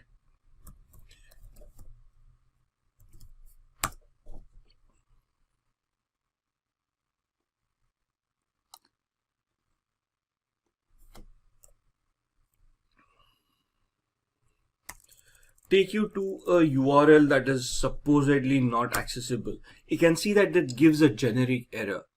Oops, like it looks like you have crash landed on Mars. It doesn't give you a verbose error that we saw here. So this gives us a detailed error of what went wrong, where it gives us the database, the version of the database, and where the query went wrong, and etc, etc, etc. Whereas on this site, where there's a lot of security that goes in here, so you can see that it doesn't generate a error. You just get a generic page in front of you. So in that case, what does a hacker do? So the hacker then injects a time-based query in the URL, which allows us to verify whether the command is being executed or not. So we put in a time wait, let's say 10 seconds of time wait. So if the moment we inject the query, if the query times for 10 seconds and then gets executed, that means that the SQL injection is possible. However, if we inject the query and it just gets executed without the delay, that means that the time injection attack would not be possible on that particular site. Out of bound is not a very common attack. It depends on the features being enabled on the database management system that is being used by the web application. So this can be a somewhat of a misconfiguration error by the database administrator, where you have enabled functions and not sanitized them. So you have not done in access controls properly, you have not given account control. So queries should never be executed at an administrative level. They should always be executed at a user level with minimum privileges that are required for that query to be executed. Now, if you're allowing these kind of functions to be enabled at the DBMS, and there is an administrative account that can have access to them, at that point in time an out of bound injection attack is possible. So let's look at how a website works, right? How SQL works on a website. Now, the website is constructed of HTML, hypertext markup language, which would include JavaScripting for functionality, cascading style sheets for the mapping of the website, right? And then React, JS and whatnot for further functionality. Now, when we send a query to the website, it is normally using the HTTP protocol or HTTPS protocol. When the query reaches the application would then go ahead and generate the SQL query. At the client side, you'll have all these scripting languages coming in on the front end that we can utilize to craft queries and then send them across. At the server side, you'll have databases like Oracle, MySQL, MS SQL, and so on and so forth that will then execute those queries, right? So just to give you an example, if I use a tool called Postman, what we generally do when we craft a query is we send out a GET request to the website, and then we receive a response from the site with the HTML code and everything. So this is a tool that is utilized by software testers to test the responses that you're going to get from various websites. So on the left hand side, you can see I've used it on quite a bit. Here we have an example for gmail.com. So let's continue with that. So this is a GET request being sent to Gmail. The moment I send it, it's going to create an HTTP request and send it across.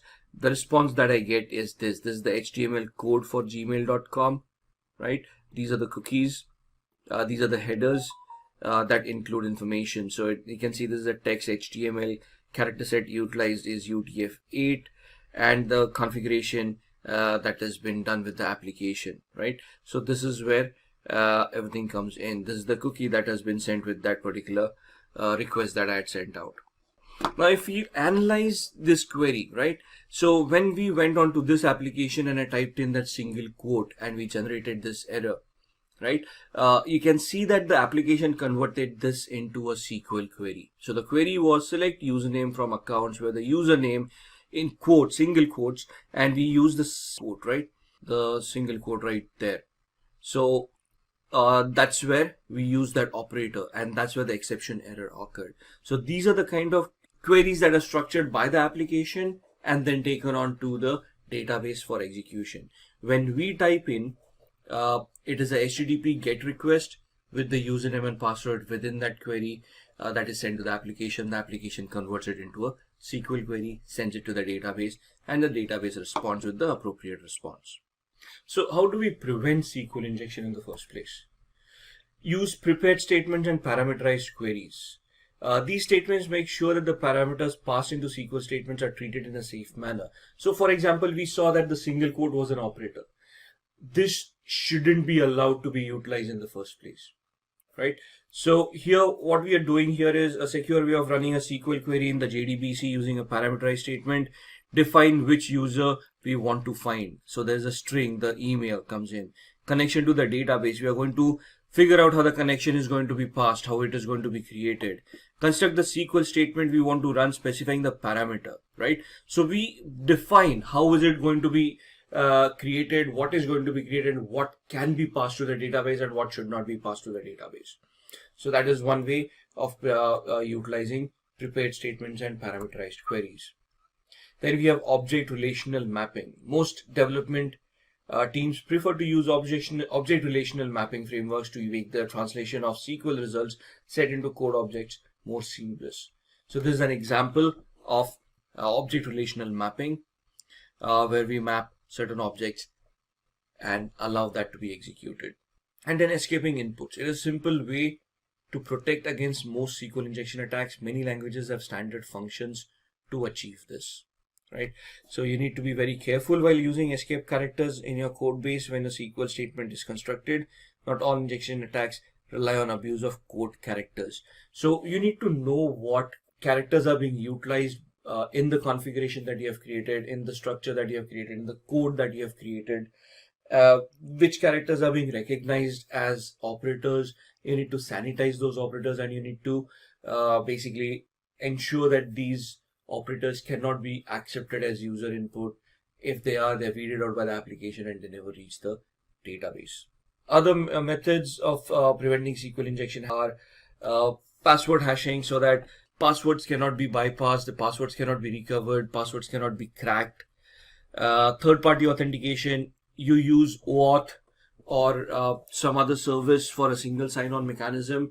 Thus, you rely on a third party to maintain the security of authentication and what kind of parameters are passed. For example, using LinkedIn logins or Facebook logins, right? For the layman, you normally go onto Facebook and you allow, if you're using a game, right? If you start playing a game, you're allowed to log into the game using your Facebook credentials or your Google credentials. Now that is not just for ease of use, but the game user, the developer, has outsourced the authentication mechanisms to third parties such as Facebook or Google, because they understand that that authentication mechanism is as safe as can be. Facebook and Google are wealthy organizations, hire a lot of security experts, and the development for their authentication mechanisms is top notch. A small organization cannot spend that kind of money on security itself, right? So you use a third party authentication mechanism to ensure that these kind of attacks may not happen. Then web application firewalls. Having a web application firewall and configuring it properly for SQL injection attacks is one of the sure shot method of mitigating or minimizing the threat in the first place. So at this point in time, you have realized that the application has some vulnerabilities for SQL injection, and instead of recoding or restructuring the application, you want to take the easier way out or the cheaper way out. So what you do is you install a web application firewall and you configure the web application firewall to identify malicious queries and stop them at the firewall level itself, so they never reach the application, and thus the vulnerabilities on the application don't get executed. Buy better software and keep on updating the software. So it's not necessary that once you have a software, you install it, it's going to be safe for life. New vulnerabilities are discovered every day, every hour, and it may so happen what is secure today may be completely insecure tomorrow or the day after, right? So you need to keep on upgrading the software. If there are no upgrades available and the vulnerability still exists, you might want to migrate to a better software and thus ensure that you don't get hacked, right? Always update and use patches. Organizations keep on sending out updates and patches. As and when they are released, you need to install them to enhance your security postures. And then continuously monitor SQL statements and databases. Use protocol monitors, use different softwares, use the firewalls to keep on monitoring what kind of queries you're getting. And based on those queries, you want to ensure the inputs and the queries that are creating are not detrimental to the health of the software that you have. Jane is relaxing at home when she receives an email from a bank that asks her to update her credit card PIN in the next 24 hours as a security measure. Judging the severity of the message, Jane follows the link provided in the email. On delivering her current credit card PIN and the supposedly updated one, the website became unresponsive, which prompted her to try sometime later. However, after a couple of hours, she noticed a significant purchase from a random website on that same credit card, which she never authorized.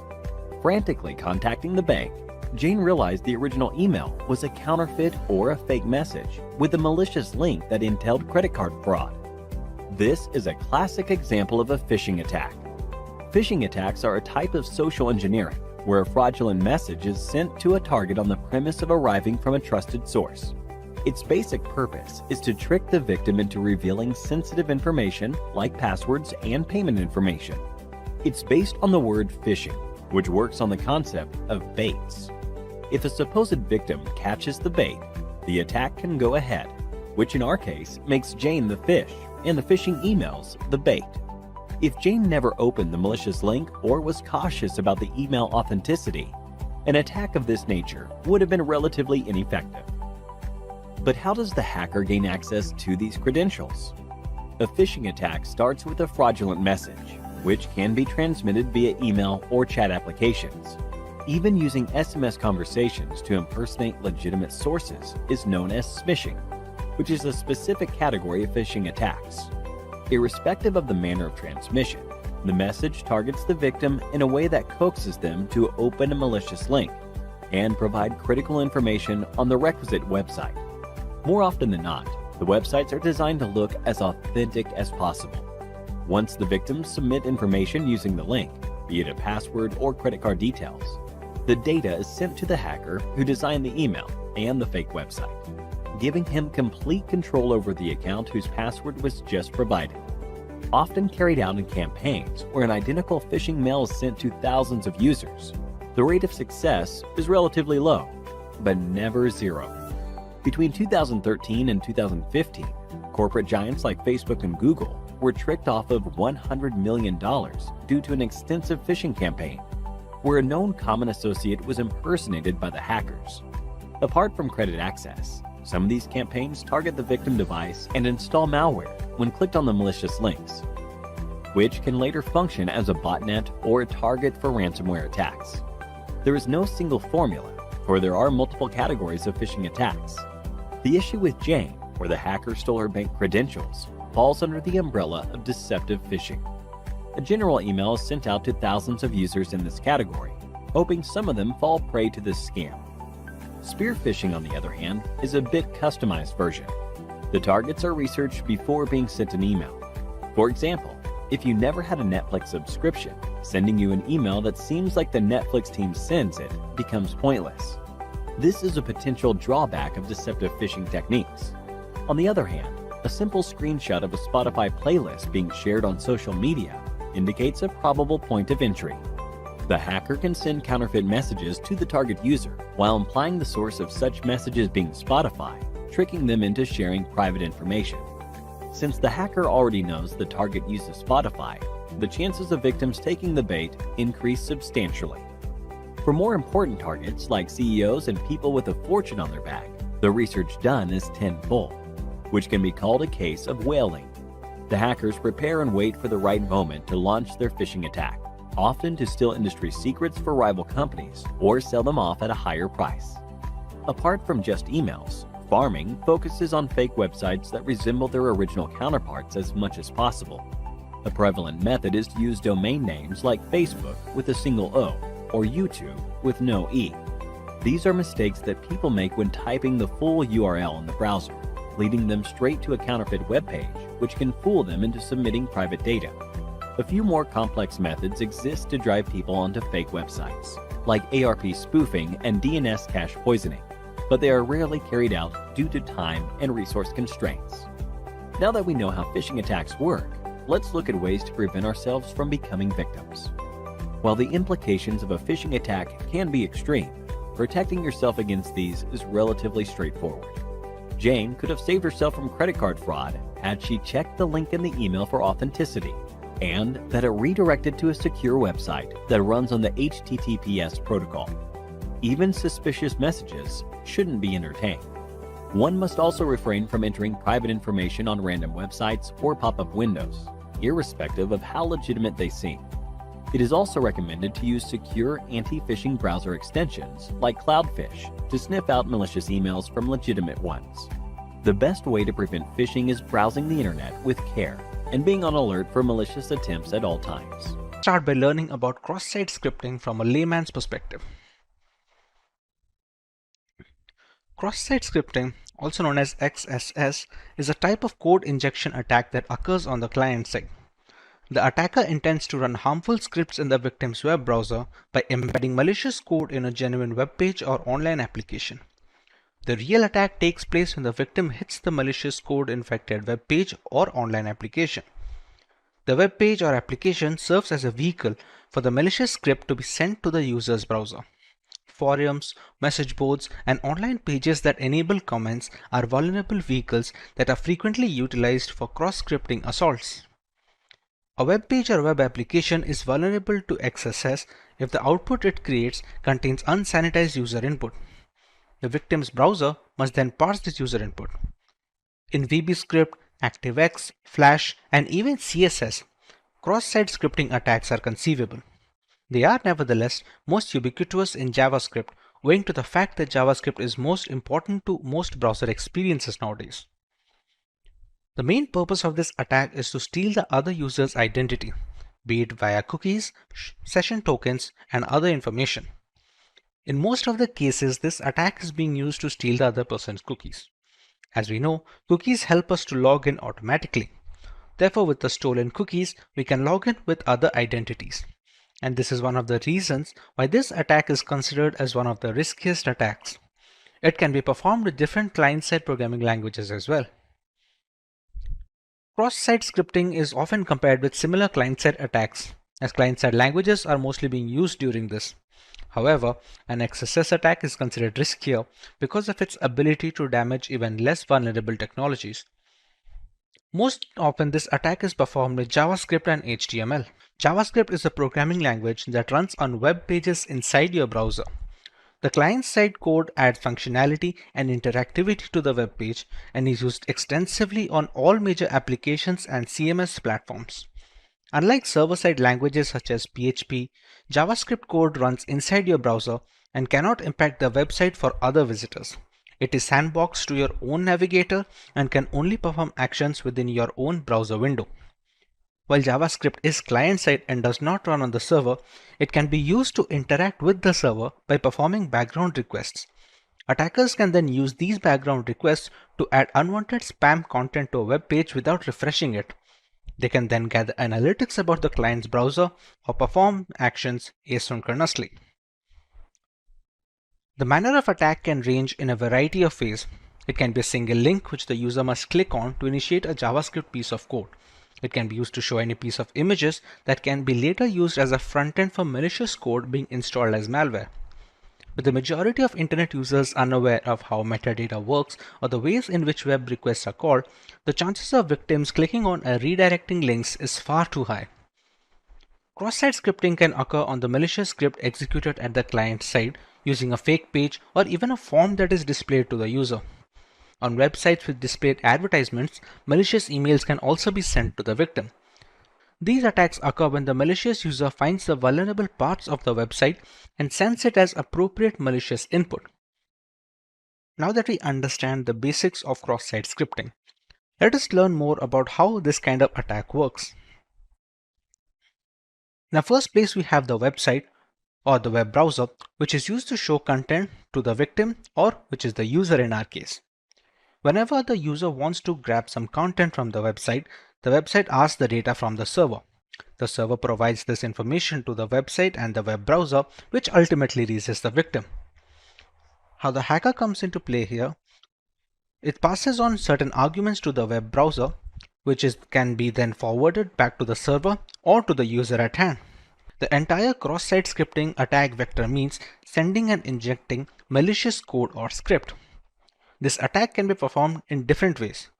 Depending on the type of attack, the malicious script may be reflected on the victim's browser or stored in the database and executed every time when the user calls the appropriate function. The main reason for this attack is inappropriate users' input validation, where the malicious input can get into the output. A malicious user can enter a script which will be injected onto the website's code. Then the browser is not able to know if the executed code is malicious or not. Therefore, this malicious script is being executed on the victim's browser or any faked form if that is being displayed for the users. There are many ways to trigger an XSS attack. For example, the execution could be triggered automatically when the page loads or when a user hovers over specific elements of the page like hyperlinks. Potential consequences of cross-site scripting attacks include capturing keystrokes of a user, redirecting a user to malicious websites, running web browser-based exploits, obtaining cookie information of a user who is logged into a website, and many more. In some cases, cross-site scripting attack leads to complete compromise of the victim's account. Attackers can trick users into entering credentials on a fake form, which can then provide all information to the attacker. With the basic working of a cross-site scripting attack out of the way, Let us go over the different ways hackers can leverage vulnerable web applications to gather information and eventually breach those systems. The prime purpose of performing XSS attack is to steal the other person's identity. As mentioned, it may be cookies, session tokens, etc. XSS may also be used to display fake pages or forms for the victim. However, this can be performed in several ways. We have a reflected attack. This attack occurs when a malicious script is not being saved on the web server but is reflected in the website results. Reflected XSS code is not being saved permanently. In this case, the malicious code is being reflected in any website result. The attack code can be included in the faked URL or in the HTTP parameters. It can affect the victim in different ways, by displaying fake malicious page or by sending a malicious email. In a reflected cross-site scripting example, the input of a search form is reflected on the page to show what the search key was. An attacker may craft a URL that contains malicious code and then spread the same URL via email or social media. A user who clicks on this link opens the valid web application, which then runs the malicious code in the browser. This script is not stored in the web application, and malicious code is shown only to one user. The user that opens the link executes the script, and the attack is not necessarily visible on the server side or to the app owner itself. The next variant is the stored cross-site scripting attacks. This occurs when a malicious script is being saved on the web server permanently. This can be considered a riskier attack since it has leverage for more damage. In this type of attack, the malicious code or script is being saved on the server, for example in the database of the website.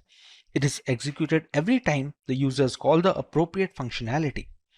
This way, stored XSS attack can affect many users. Also, as the script is being stored on the web server, it will affect the website for a longer time.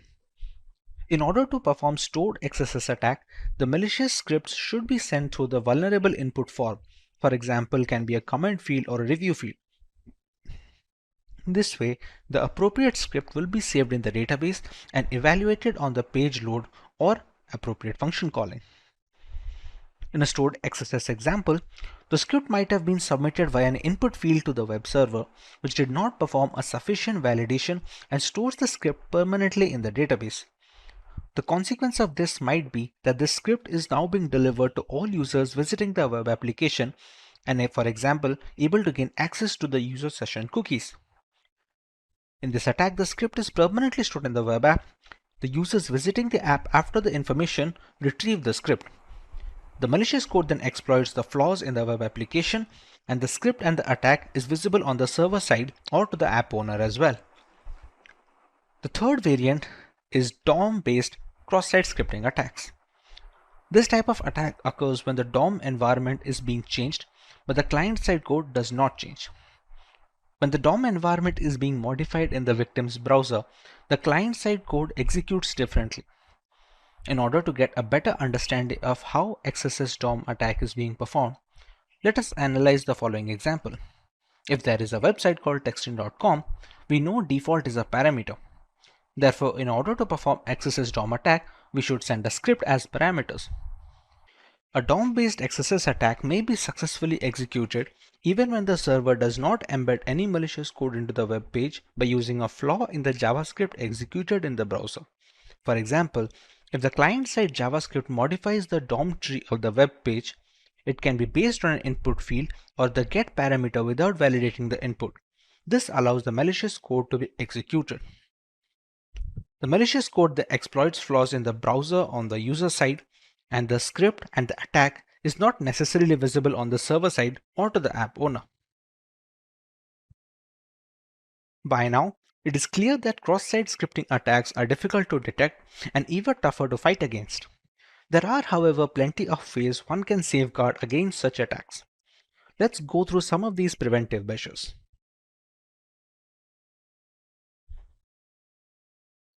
Like mentioned earlier, XSS attacks are sometimes difficult to detect. However, this can be changed if you get some external help. A way to prevent XSS attacks is using automated testing tools like Crash Test Security Suite or Akinetic Security Suite. Still, manual testing is highly time consuming and costly, and therefore not possible to be done for every iteration of your web application. Consequently, your code shouldn't be untested before any release. Using automated security, you can scan your web application for cross-site scripting and other critical vulnerabilities before every release. This way, you can ensure that your web application's live version is still secure whenever you alter or add a feature. Input fields are the most common point of entry for XSS attack scripts. Therefore, you should always screen and validate any information input into data fields.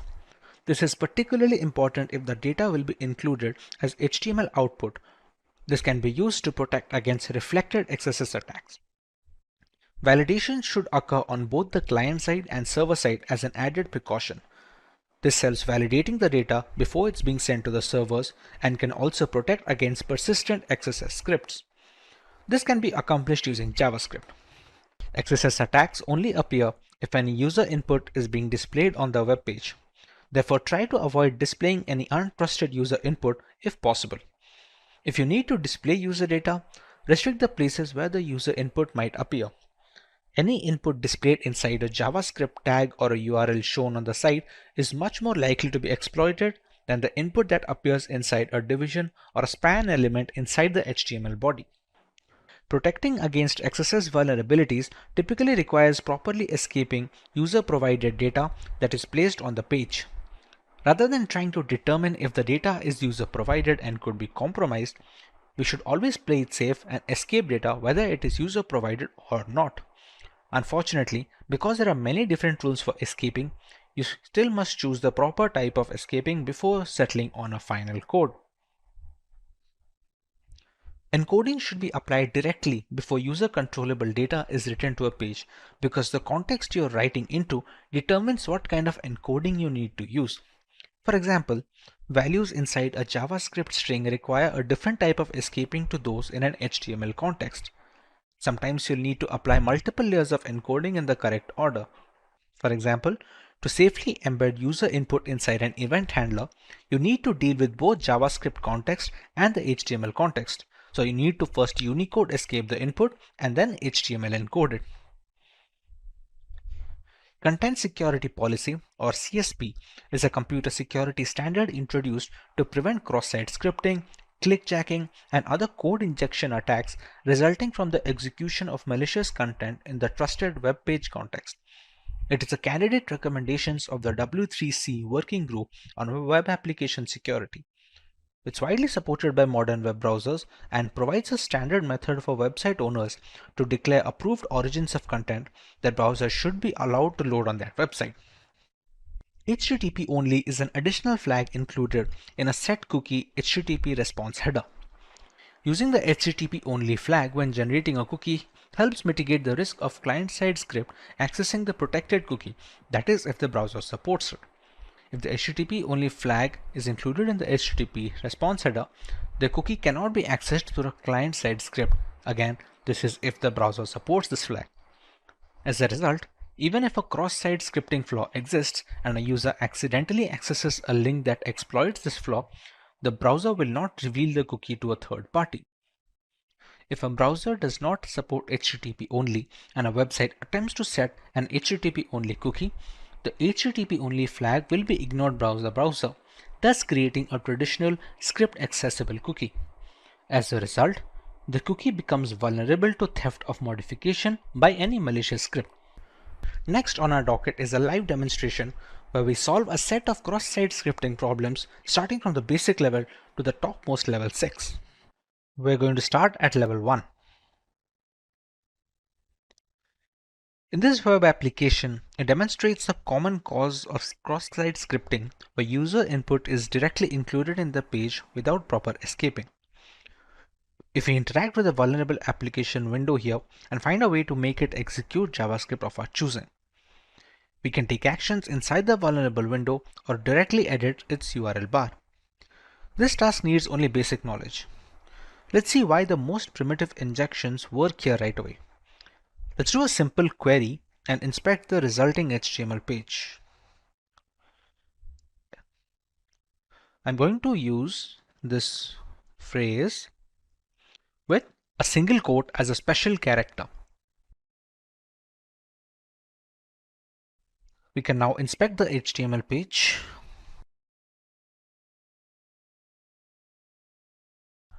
We can see here in this line, the special character single quote appears in the result over here. The provided query text is placed directly in a B tag, as in a body element. We need to perform a reflected XSS into the web application because they are non-persistent XSS attacks, and the payload should be included in the URL to perform successful exploitation.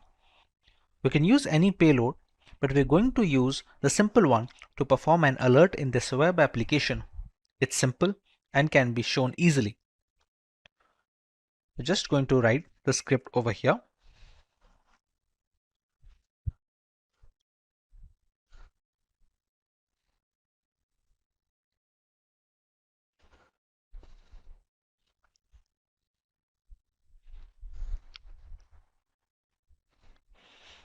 And we're going to press search.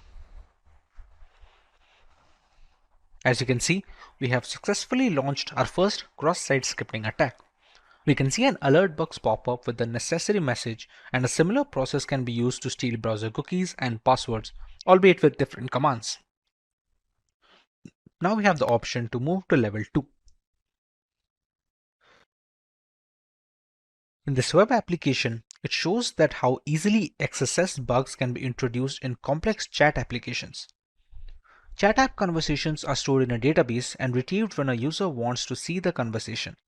Therefore, if a malicious user injects some JavaScript code, all visitors will be infected. This kind of cross-site scripting attack is more powerful, and it is more riskier than reflected cross-site scripting attacks, and that's why it is known as stored XSS. I posted my query with a special character of a single quote, and this is what I get. Whatever I typed in simply appeared on the page right after I click on Share Status. Let's see the source.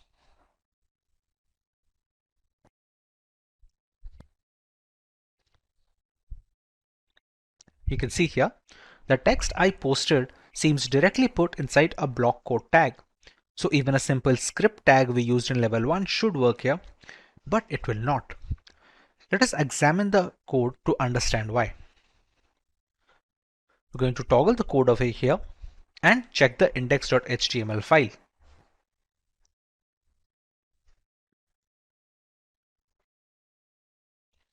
Important part is line 32. The generated HTML fragment, which is the HTML variable in the code, is added to the mail HTML using the inner HTML method. So when the browser parsing this HTML fragment, it will not execute any script tag defined within that HTML fragment. HTML parser will not execute a script tag when it parses HTMLs via this method. This is why the script tag like we used in level 1 is not going to work here. Our solution is to use events. Events will execute the defined JavaScripts. We're going to use an image over here.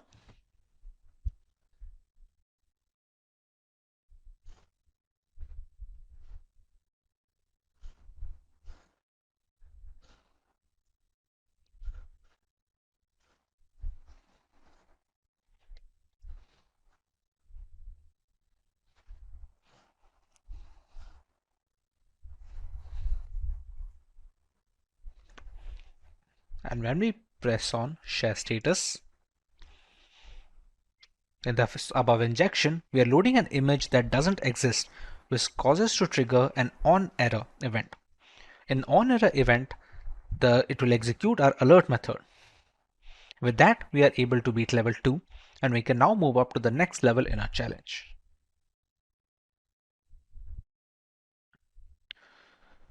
As you can see, clicking on any tab causes the tab number to be displayed in the URL fragment. This hints that the value after the hashtag controls the behavior of the page. That is, it is an input variable. To confirm, let's analyze the code.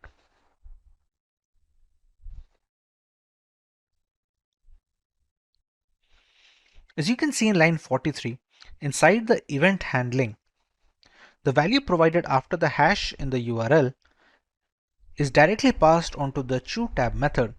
no input validation is being performed. The value passed to the choose_tab method is directly injected into the img tag in line 17.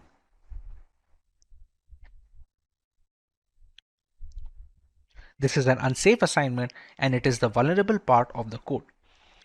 Now all we have to do now is to craft a payload that would adjust the img tag to execute our JavaScript.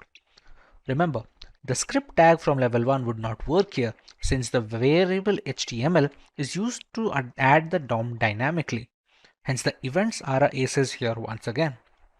I will choose to use the existing img tag and change the source to something that doesn't exist, hence forcing it to fall in to execute an on error, even which I will pass the URL.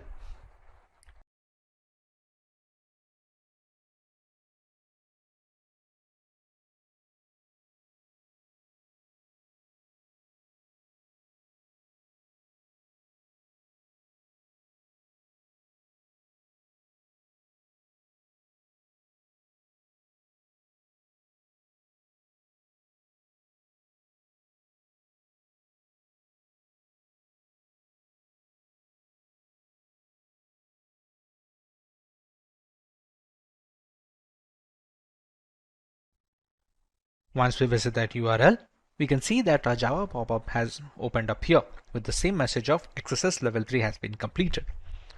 With this, we can now move on to level 4, which is going to present a different kind of attack. In this web application, there is a timer on the page. That means whatever numbers we put in the box, a countdown starts. And then when it finishes, the application alerts that the countdown is finished. And we can see the time is up pop-up appearing over here, and this resets the timer again. Now it is obvious that the value entered in the text box is transferred to the server over the timer parameter in the URL. Let us examine the code to see how the timer parameter is being handled. We're going to visit timer.html over here. And we're going to check over here. In line 21, the start timer method is being called in the onload event. However, the timer parameter is being directly passed to the start timer method. We need to perform a pop-up alert in the web application which escapes the content of the function start timer without breaking the JavaScript code. The parameter value is directly added to the start timer method without any filtering. What we can try to do here is to inject an alert function to be executed inside the onload event along with the start timer method. We're going to remove this argument and put our script over here.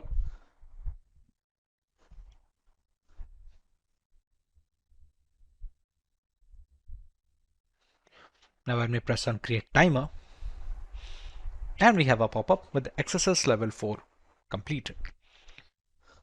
We can now move on to level 5. In this web application, this application XSS is different because this challenge description says cross-site scripting isn't just about correctly escaping data. Sometimes attackers can do bad things even without injecting new elements into the DOM. It's kind of open redirect because the attack payload is executed as a result of modifying the DOM environment in the victim's browser. This environment is used by the original client-side script so that the client-side code runs in an unexpected manner. The vulnerability can be easily detected if the next link in the sign-up page is inspected.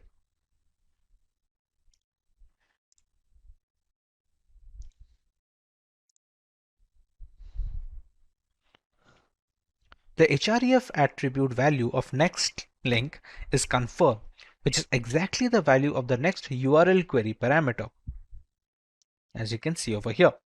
This means using the next query parameter can be used to inject a JavaScript code to the href attribute of the next link. The following is the best way to do it. As soon as the user clicks on the link, the script will be triggered.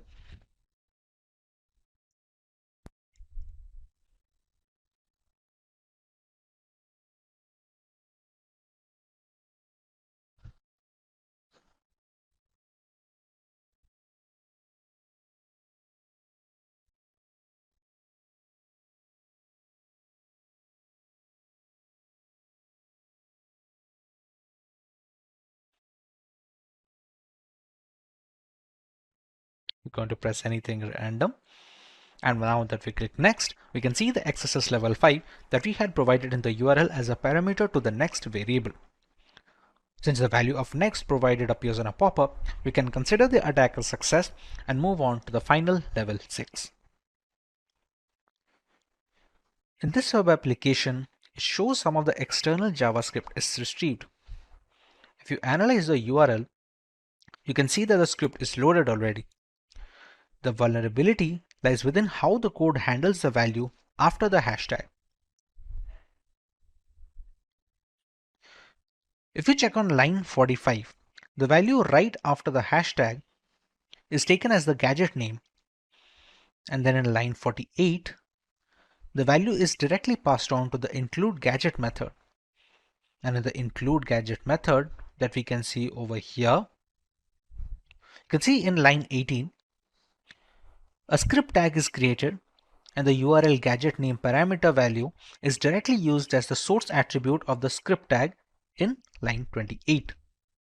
This means we can completely control the source attribute of the script tag that is being created. That is, with this vulnerability, we can inject our own JavaScript file into the code.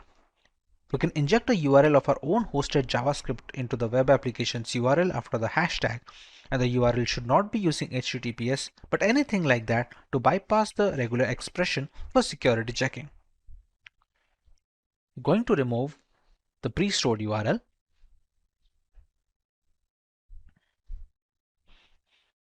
and we're going to load our own JavaScript file.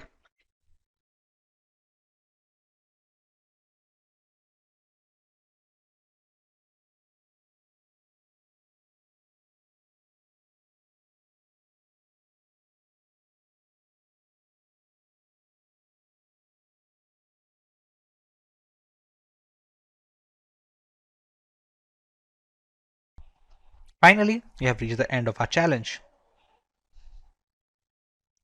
We completed 6 different varieties of cross-scripting attacks and used different solutions for all of the 6 questions.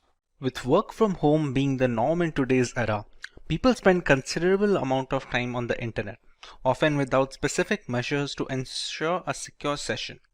Apart from individuals, organizations worldwide that host data and conduct business over the internet are always at the risk of a DDoS attack. These DDoS attacks are getting more extreme, with hackers getting easy access to the graph.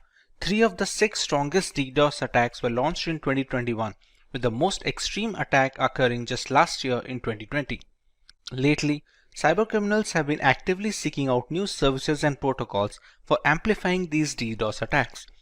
Active involvement with hacked machines and botnets allow further penetration into the consumer space, allowing much more elaborate attack campaigns. Apart from general users, multinational corporations have also had their fair share of problems. GitHub, a platform for software developers, was the target of a DDoS attack in 2018.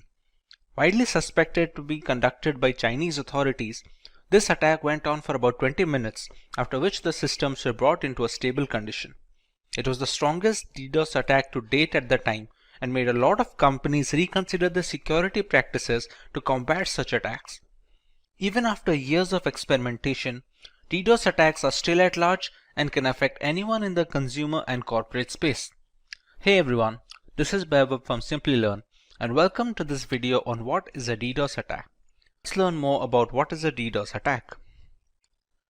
A distributed denial of service attack, or DDoS, is when an attacker or attackers attempt to make it impossible for a service to be delivered. This can be achieved by thwarting access to virtually anything: servers, devices, services, networks, applications, and even specific transactions within applications. In a DOS attack, it's one system that is sending the malicious data or requests. A DDoS attack comes from multiple systems. Generally, these attacks work by drowning a system with requests for data. This could be sending a web server so many requests to serve a page that it crashes under the demand, or it could be a database being hit with a high volume of queries. The result is available internet bandwidth, CPU, and RAM capacity become overwhelmed. The impact could range from a minor annoyance from disrupted services to experiencing entire websites, applications, or even entire businesses taking offline. More often than not, These attacks are launched using machines in a botnet. A botnet is a network of devices that can be triggered to send requests from a remote source, often known as the command and control center. The bots in the network attack a particular target, thereby hiding the original perpetrator of the DDoS campaign. But how do these devices come under a botnet? And what are the requests being made to the web servers? Let's learn more about these and how DDoS attacks work. A DDoS attack is a two-phase process. In the first phase, a hacker creates a botnet of devices.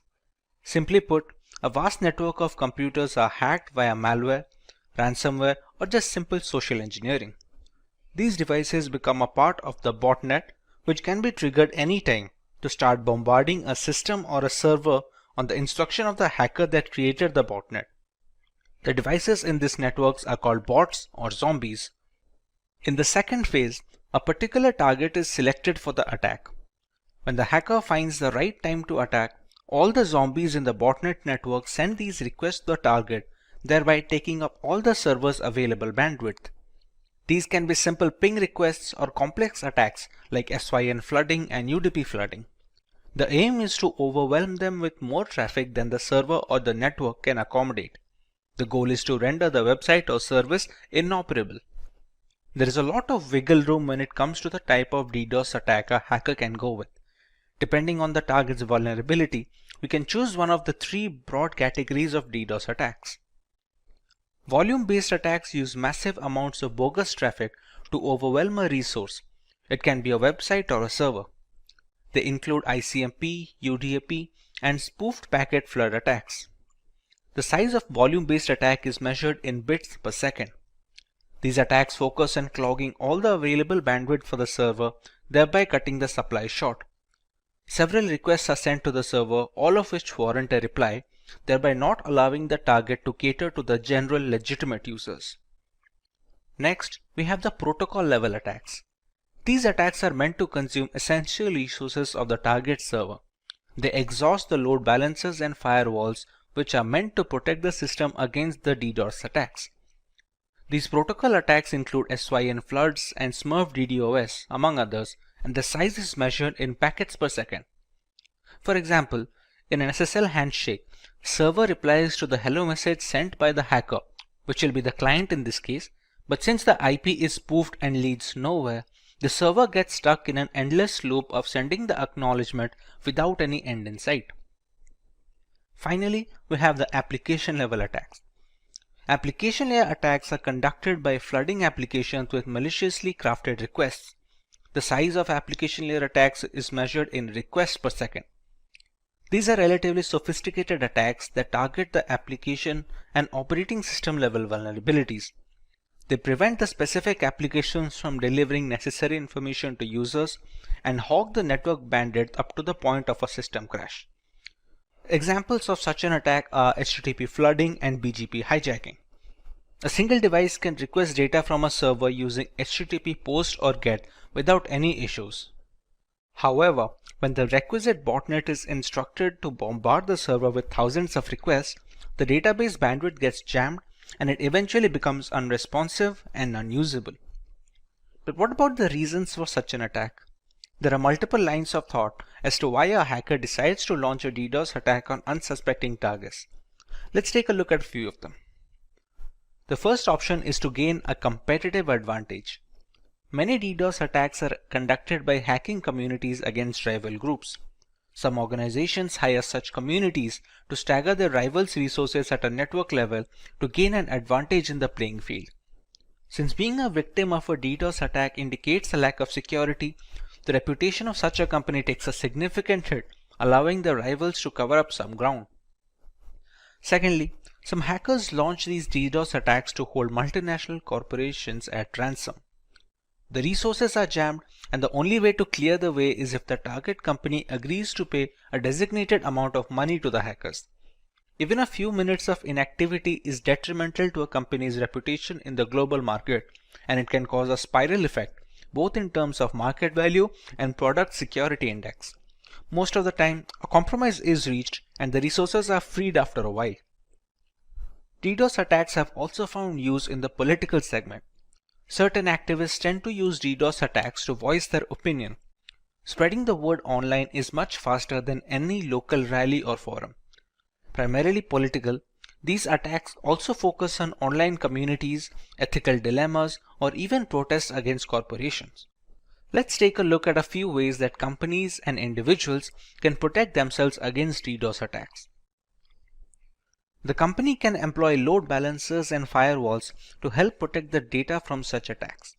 Load balancers reroute the traffic from one server to another in a DDoS attack. This reduces the single point of failure and adds resiliency to the server data. A firewall blocks unwanted traffic into a system and manages the number of requests made at a definite rate.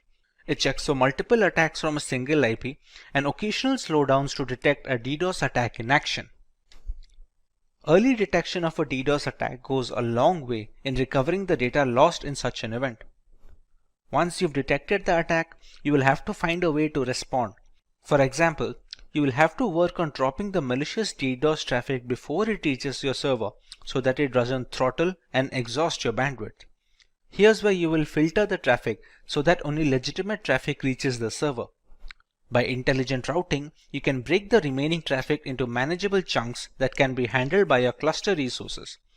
The most important stage in DDoS mitigation is where you will look for patterns of DDoS attacks and use those to analyze and strengthen your mitigation techniques.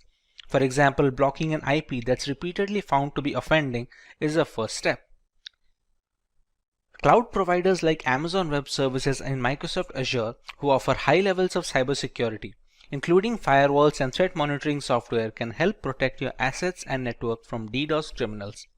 The cloud also has greater bandwidth than most private networks, so it is likely to fail if under the pressure of increased DDoS attacks.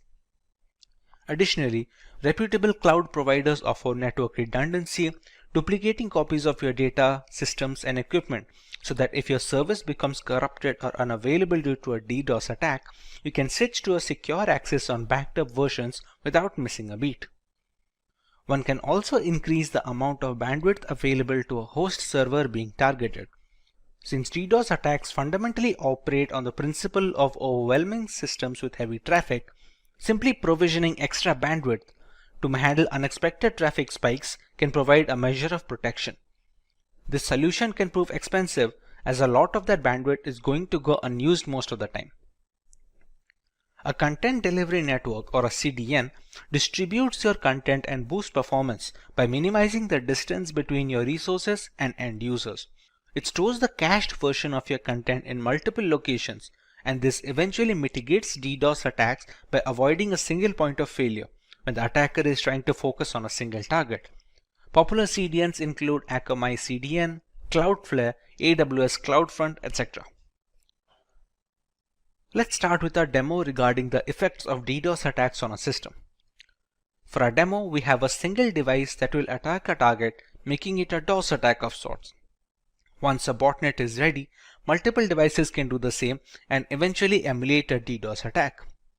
To do so, we will use the virtualization software called VMware with an instance of Parrot Security operating system running.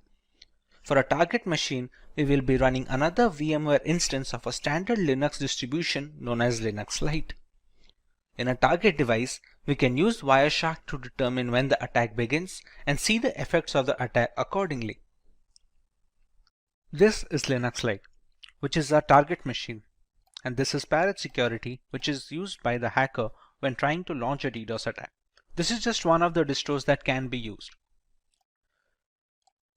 To launch the attack, we must first find the IP address of our target. So to find the IP address, we open the terminal.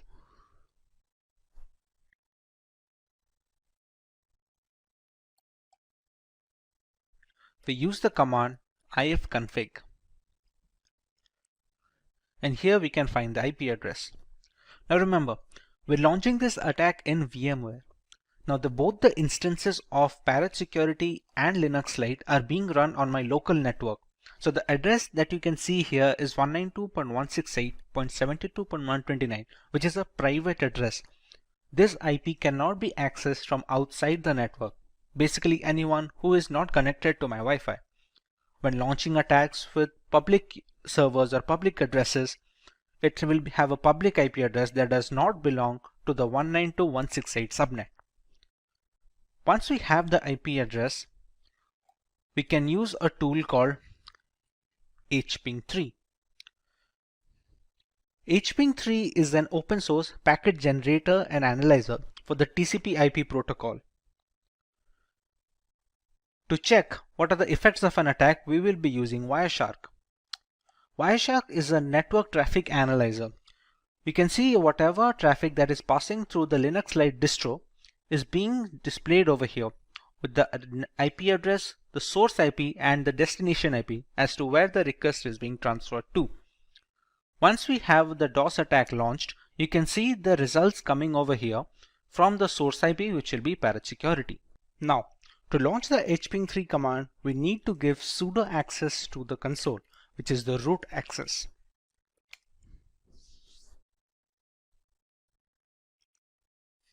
Now, we have the root access for the console. The hping3 command will have a few arguments to go with it, which are, as you can see on the screen, -s and a flood, a -v, -p80, and the IP address of the target, which is 192.168.72.129.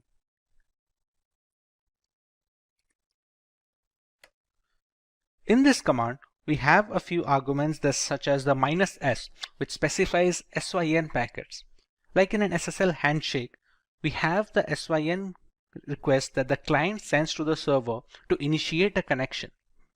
The -flood aims to ignore the replies that the server will send back to the client in response to the SYN packets. Here the Parrot Security OS is the client and Linux Lite being the server. -v stands for verbosity, as in where we will see some output when the requests are being sent. The -p80 stands for port 80, which we can replace the port number if we want to attack a different port. And finally, we have the IP address of our target. As of right now, if we check Wireshark, it is relatively clear and there is no indication of a DDoS attack incoming. Now, once we launch the attack over here,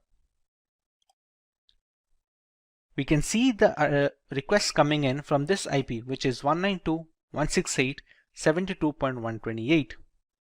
Till now, even the network is responsive, and so is Linux Lite. The requests keep on coming, and we can see the HTTP flooding has started in flood mode. After a few seconds of this attack continuing, the server will start shutting down.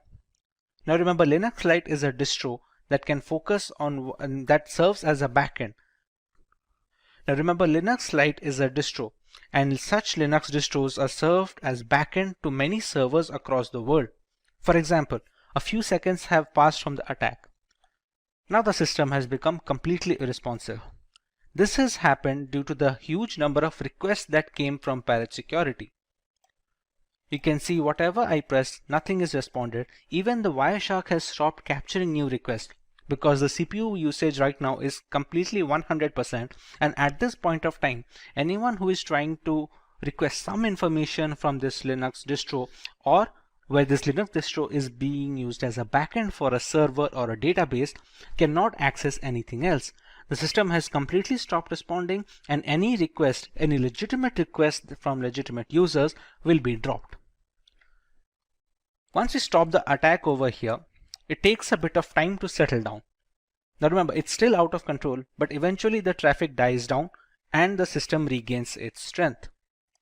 It is relatively easy to gauge right now the effect of a DOS attack. Now remember, this Linux Lite is just a VM instance. Actual website servers and web databases, they have much more bandwidth and are very secure, and it is tough to break into. That is why we cannot use a single machine to break into them. That is where a DDoS attack comes into play. What we did right now is a DOS attack, as in a single system is being used to penetrate a target server using a single request.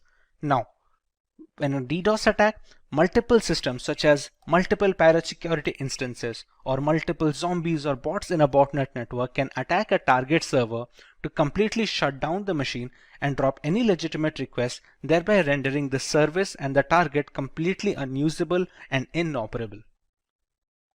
As a final note, we would like to remind that this is for educational purposes only, and we do not endorse any attacks on any domains.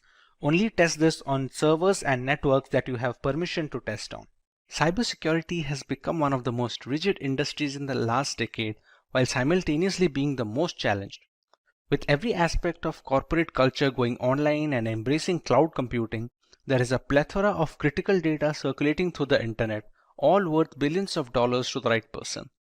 Increasing benefits require more complex attacks, and one of these attacks is a brute force attack. A brute force, or known as brute force cracking, is the cyber attack equivalent of trying every key on your keyring and eventually finding the right one. Brute force attacks are simple and reliable. There is no prior knowledge needed about the victim to start an attack. Most of the systems falling prey to brute force attacks are actually well secured. Attackers let a computer do the work, that is, trying different combinations of usernames and passwords until they find one that works.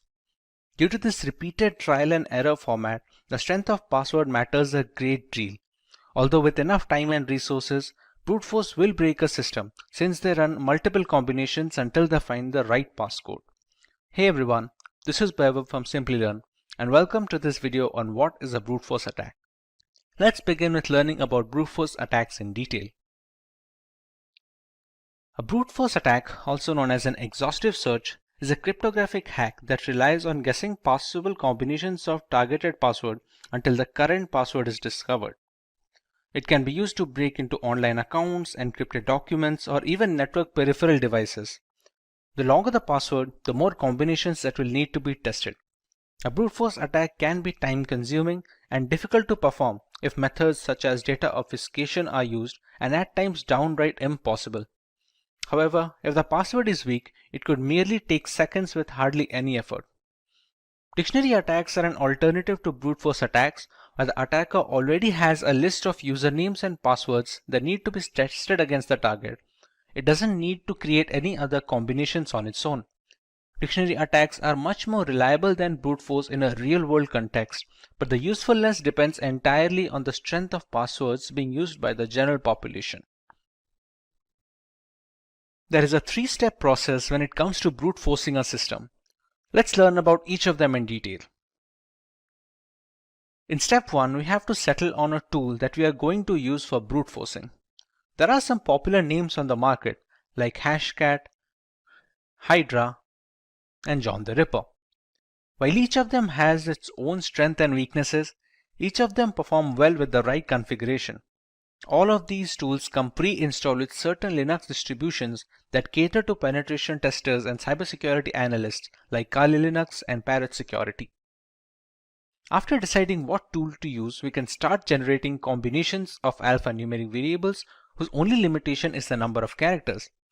For example, while using Hydra, a single 6-digit password will create 900,000 passwords with only digits involved. Add alphabets and symbols to that sample space and that number grows exponentially. The popular tools allow customizing this process. Let's say the hacker is aware of the password being a specific 8-digit word containing only letters and symbols. This will substantially increase the chances of being able to guess the right password since we remove the time taken to generate the longer ones. We omit the need for including digits in such combinations. These small tweaks go a long way in organizing an efficient brute force attack, since running all the combinations with no filters will dramatically reduce the odds of finding the right credentials in time. In the final step, we run these combinations against the file or service that is being broken. We can try and break into a specific encrypted document, a social media account, or even devices at home that connect to the internet. Let's say there is a Wi-Fi router. The generated passwords are then fed into the connection one after the other. It is a long and arduous process, but the work is left to the computer rather than someone manually clicking and checking each of these passcodes. Any password that doesn't unlock the router is discarded and the brute force tool simply moves on to the next one. This keeps going on until we find the right combination which unlocks the router. Sometimes reaching the success stage takes days and weeks, which makes it cumbersome for people with low computing power at their disposal. However, the ability to crack any system in the world purely due to bad password habits is very appealing, and the general public tends to stick with simple and easy to use passwords. Now that we have a fair idea about how brute force works, let's see if we can answer this question. We learned about how complex passwords are tougher to crack by brute force. Among the ones listed on the screens, which one do you believe will take the longest to be broken when using brute force tools? Leave your answers in the comment section and we will get back to you with the correct option next week. Let's move on to the harmful effects of getting a system compromised due to brute force attacks. A hacked laptop or mobile can have social media accounts logged in, giving the hackers free access to the victim's connections. It has been reported on multiple occasions where compromised Facebook accounts are sending malicious links and attachments to people on their friends list. One of the significant reasons for hacking, malware infusion is best done when spread from multiple devices, similar to distributing spam. This reduces the chance of circling back the source to a single device which belongs to the hacker. Once brute forced, a system can spread malware via email attachments, sharing links, file upload via FTP, etc. Personal information such as credit card data, usage habits, private images and videos are all stored in our systems, be it in plain format or root folders.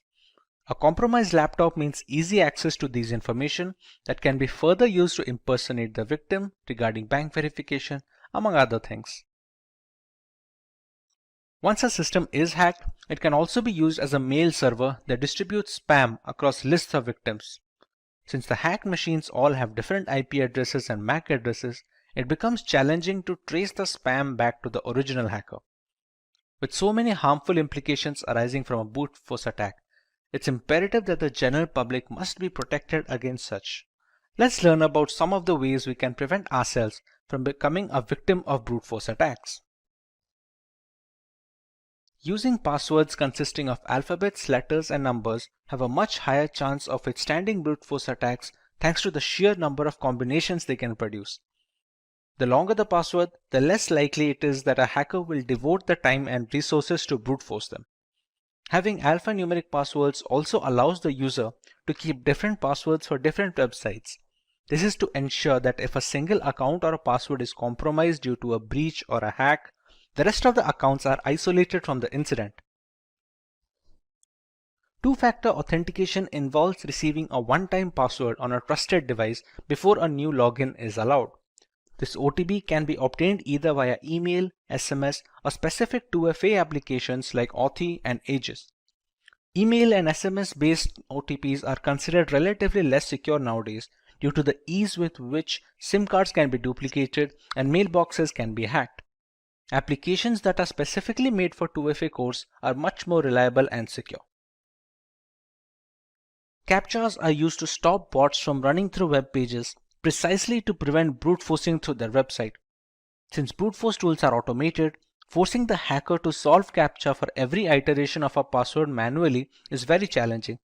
The CAPTCHA system can filter out these automated bots that keep refreshing the page with different credentials, thereby reducing the chances of brute force considerably. A definite rule that locks the account being hacked for 30 minutes after a specific number of attempts is a good way to prevent brute force attempts. Many websites lock account for 30 minutes after 3 failed password attempts to secure the account against any such attack. On an additional note, some websites also send an email instructing the user that there have been 3 insecure attempts to log into the website. Let's look at a demonstration of how brute force attacks work in a real-world situation. The world has gone wireless. With Wi-Fi taking the reins in every household, it's natural that their security will always be up for debate. To further test the security index and understand brute force attacks, we will attempt to break into the password of a Wi-Fi router. For that to happen, we first need to capture a handshake file, which is a connection file from the Wi-Fi router to a connecting device like a mobile or a laptop. The operating system used for this process is Parrot Security, a Linux distribution that is catered to penetration testers. All the tools being used in this demo can easily be found pre-installed in this operating system. If getting your learning started is half the battle, what if you could do that for free? Visit SkillUp by Simplilearn. Click on the link in the description to know more. To start our demo, we're going to use a tool called Airgeddon, which is made to hack into wireless networks specifically.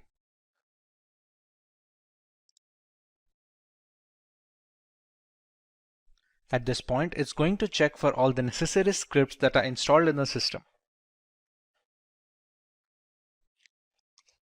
To crack into a Wi-Fi and to capture the handshake file, we're going to need an external network card. The significance of the external network card is a managed mode and a monitor mode. For now, the WLX1 named card is my external network adapter, which I'm going to select. To be able to capture data over the air, we're going to need to put it in monitor mode. As you can see above, it's written it is in managed mode right now. So we're going to select option 2, which is to put the interface in monitor mode. And its name is now WLAN 0 monitor. The monitor mode is necessary to capture data over the air. That is the necessary reason why we need an external card, since a lot of inbuilt cards that come with the laptops and the systems, they cannot have a monitor mode installed. Once we select the mode, we can go into the fifth, which is the handshake tools menu. In the first step, we have to explore for targets, and it is written that monitor mode is necessary to select a target. So let's explore for targets and press enter.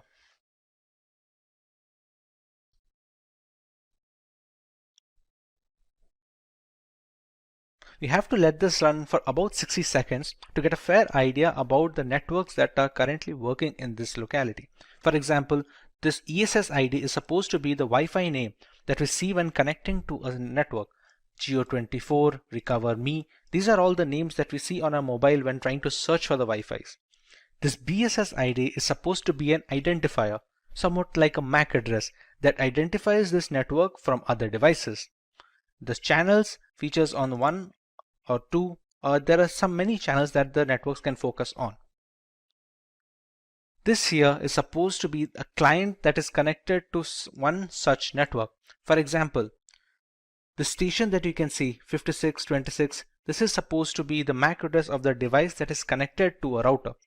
This BSS ID is supposed to be which Wi-Fi it is connected to. For example, 5895D8 is this one, which is the Geo24 router. So we already know which router has a device connected to it, and we can use our attack to capture this handshake. Now that it has already run for 1 minute, now that we press Ctrl C, we will be asked to select a target. See, it has already selected the number 5, which is the Geo24 router, as the one with clients. So it is easy to run an attack on, and it is easy to capture a handshake for. We select network 5 and we run a capture handshake.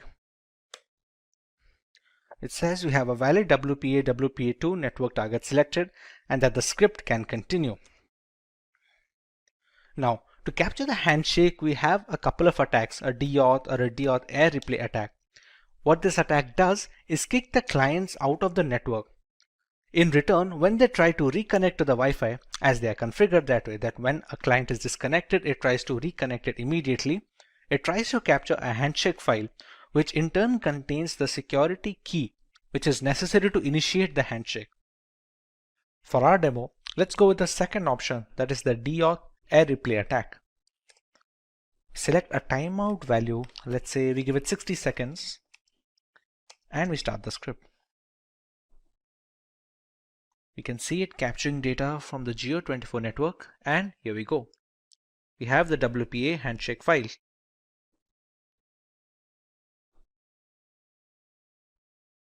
Once the handshake file is captured, you can actually close this, and here we go. Congratulations. In order to capturing a handshake, it has verified that a PMK ID from the target network has successfully been captured. This is the file that is already stored. It's a .cap file. For the path, we can, let's say we can keep it in a desktop. Okay, we give the path and the handshake file is generated. We can already see a target over here, same Geo24 router with the BSS ID. Now if we return to its main menu, we already have the handshake file captured with us. Now our job is to brute force into that handshake capture file. The capture file is often encrypted with the security key of the Wi-Fi network. If we know how to decrypt it, we will automatically get the security key. So let's go to the offline WPA2 decrypt menu. Since we'll be cracking personal networks, we can go with option 1. Now to run the brute force tool, we have two options. Either we can go with the aircrack or we can go with the hashcat. Let's go with aircrack plus crunch, which is a brute force attack against a handshake file. We can go with option 2. It can already detect the capture file that we have generated, so we select yes. The BSS ID is the one which denotes the Geo24 router, so we're going to select yes as well. The minimum length of the key, for example, it has already checked that the minimum length of a Wi-Fi security key, which is a WPA to PSK key, will always be more than 8 digits and below 64 digits. So we have to select something in between this range. So if we already know, let's say that the password is at least 10 digits, we can go with the minimum length as 10. And as a rough guess, let's say we put the maximum length as 20. The character set that we're going to use for checking the password will affect the time taken to brute force. For example, if we already know that, or we have seen a user use the password while connecting to the router as something that has only numbers and symbols, then we can choose accordingly. Let's say if we go with only uppercase characters and numeric characters, go with option 7 and it's going to start decrypting. So how aircrack is working right here, you can see this passphrase over here. The first 5 or 6 digits are A. It starts working its way from the end, from the last character. It keeps trying every single combination. You can see the fourth character from the right side, the D. It will eventually turn to E because it keeps checking up every single character from the end. This will keep going on until all the single characters are tested and every single combination is tried out. Since the handshake file is encrypted using the security key, that is the WPA2 key of the router, whichever passphrase is able to decrypt the handshake key completely will be the key of the Wi-Fi router. This is the way we can brute force into Wi-Fi routers anywhere in the world. Cyber attacks are frequently making headlines in today's digital environment. At any time, everyone who uses a computer could become a victim of a cyber attack. There are various sorts of cyber attacks ranging from phishing to password attacks. In this video, we'll look into one such attack that is known as botnet. But before we begin, if you love watching tech videos, subscribe to our channel and hit the bell icon never to miss an update. To begin with, let's take a look at some of the famous botnet attacks. The first one is Mirai botnet, which is a malicious program designed to attack vulnerable IoT devices and infect them to form a network of bots that on command perform basic and medium level denial of service attacks. Then we have the Zeus bot, specifically designed for attacking the system for bank related information and data. Now let's see what exactly a botnet is. Botnet refers to a network of hijacked interconnected devices that are installed with malicious codes known as malware. Each of these infected devices are known as bots, and a hijacked criminal known as bot hoarder remotely controls them.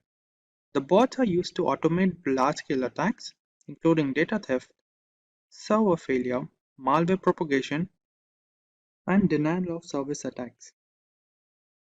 Now that we know what exactly a botnet is, let's dive deeper into learning how a botnet works. During the preparation of a botnet network, the first step involves preparing the botnet army. After that, the connection between the botnet army and the control server is established. And the end, the launching of the attack is done by the bot hoarder.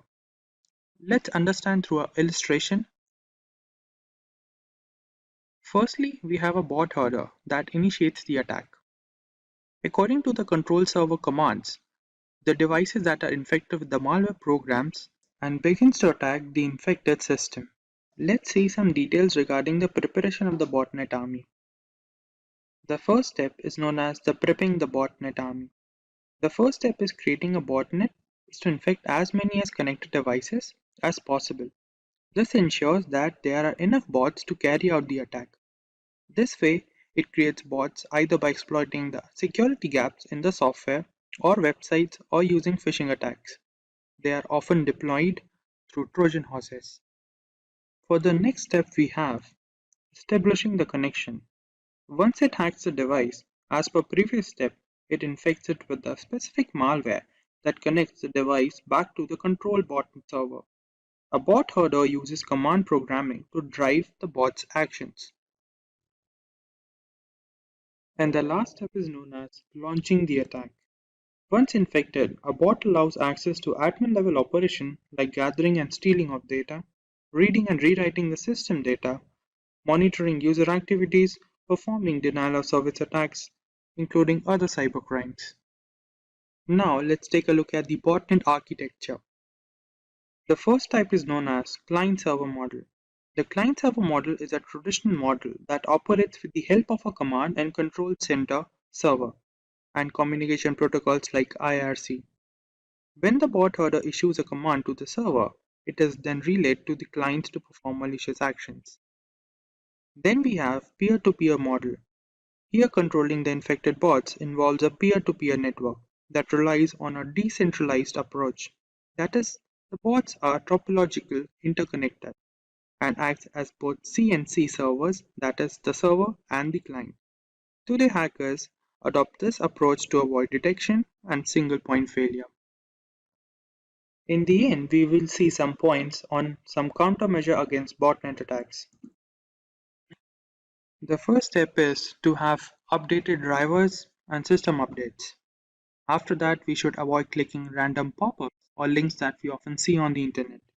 And lastly, having certified antivirus, anti-spyware softwares, and firewall installed into a system will protect against malware attack. The internet is an endless source of information and data. Still, in some cases, we come across some occurrences like cyber attacks, hacking, forced entry, which may affect our time on the web. Hi everyone and welcome to the Simplilearn channel. Today we will discuss a topic that secretly records our input data, that is known as keyloggers. But before we begin, if you like watching tech videos, subscribe to our channel and hit the bell icon to never miss an update. To understand the keylogging problem better, let's take a look at an example. This is June. She works in a business firm where she manages the company's data regularly. This is Jacob from the information department who is here to inform her about some of the security protocols. During the briefing, she informed him about some of the problems her system was facing with, which included slow reaction speed and unusual internet activity. As Jacob heard about the problems with the system, he thinks of the possibility what could be the reason behind these problems her system was facing with. The conclusion that he came across was the keylogging issue. Unknown to the problem her system was facing with, she asked him about some of the details regarding it. For today's topic, we learn what exactly keyloggers are and how they affect our system, what are the harmful effects that keylogging can bring into the system. To begin with, we learn what exactly the keylogging program is. As the name suggests, keylogger is a malicious program or a tool that is designed to record keystrokes that are typed during data input and record them into a log file. Then the same program secretly sends these log files to its origin, where they can be used for malicious acts by the hacker. Now that we know what the keylogging program is, let's take a look how they enter into the system. Searching for a suitable driver for a system can often lead to the installation of the keylogging program into the system if we often visit suspicious sites and uncertified software are installed into our system. Then, if we use unknown links or visiting unknown websites which come through unknown addresses can also be a reason behind the keylogging issue entering into the system. And lastly, there are often cases where Different pop-ups that we often see on social sites or different media sites can lead to the installation of keylogging program into a system. Now that we know how the problem gets into the system, let's take a look how to identify whether the system is infected by the keylogging issue.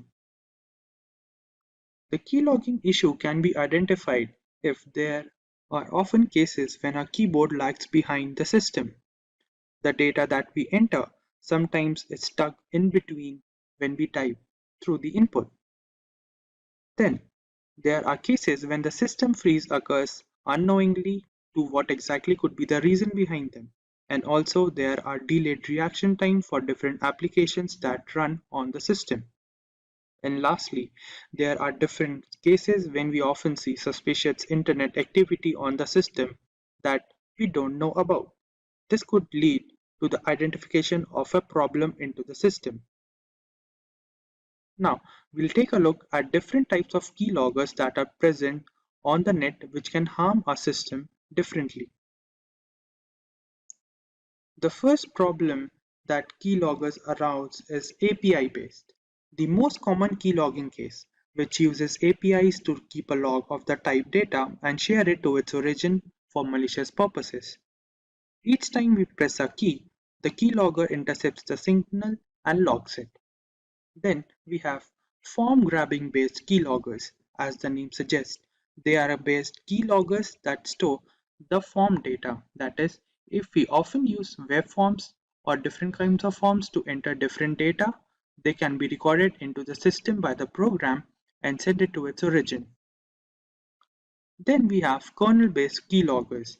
These keyloggers are installed deeply into the operating system, where they can hide from different antivirus if not checked properly, and they record the data that we type on the keyboard and send it to its origin. And lastly, we have hardware keyloggers. These keyloggers are present directly into the hardware, that is, they are embedded into system where they record the data that we type on the keyboard. Now let's take a look how hackers differentiate different type of recorded data and exploit them. When hackers receive information about the target, they might use it to blackmail the target, which may affect the personal life of the target and also blackmail them for different money related issues. Then, in case of company data that is recorded by the keylogging program can also affect the economic value of the company in the market, which may lead to the downfall of the company. Also, in some cases, the keylogging program can also log data about military secrets, which may include nuclear codes or security protocols which are necessary to maintain the security of a country. Now, let's take a look whether mobile devices get infected with the keylogging issue or not. In the case of hand devices, infection of keyloggers are low in comparison to the computer systems, as they use on-screen keyboard or virtual keyboard. But in some cases, we often see different kinds of malicious programs getting installed into the hand device if we often visit different uncertified websites or illegal websites or torrent sites. And also, the device that is infected with the keylogging issue or different kind of malicious program can often lead to the exploitation of data that includes photos, emails, or important files by the hacker or the cyber criminal that installed the particular malicious program into the system. Now, to prevent a system from getting infected by the keylogging program, let's take a look at different points. The first point includes using of different antivirus softwares or tools which can prevent the entering of malicious program into the system. Then, keeping system security protocols regularly updated is also a good habit. And lastly, using virtual keyboard to input our sensitive data, which may include bank details, login details, or different passwords related to different websites. Now that we have some understanding about the topic of keyloggers, let's take a look at the demo to further increase the knowledge about the topic. For the first step, we have to download some of the important libraries that are required into the system. which is this library. Now we'll run it. The system says the library is already installed into the system. Now let's take a look what exactly modules are required from the particular library. From this library, we'll import the keyboard module, which will help us to record the data that we type on the keyboard. Now, from the same, we'll also import key module and the listener module, and also the logging module, which will help us to record the data into a log file. For the next part, we'll write a piece of code that will allow us to save the data that is recorded by the program into a text file that will be named as key_log text file along with the date and time stamp. Let's take a look.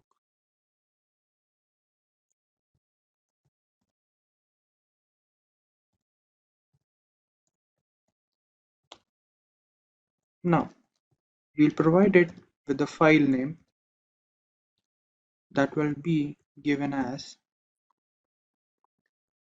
keylog.txt file, and also show the part where the format of the data is recorded. Put the brackets over here to contain the file name. Now we'll write the format in which the data will be recorded into the log file, which will be given as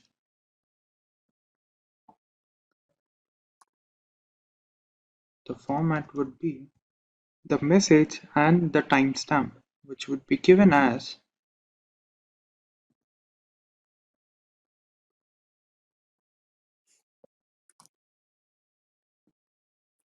along with the timestamp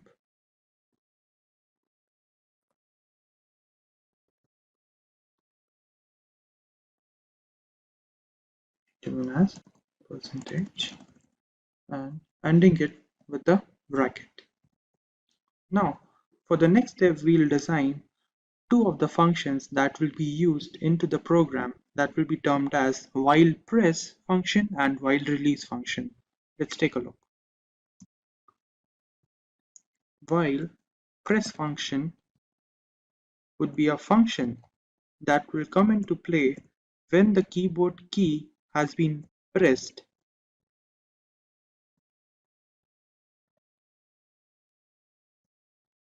is pressed.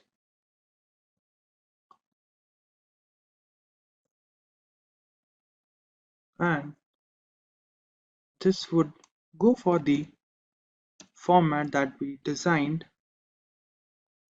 in the above line.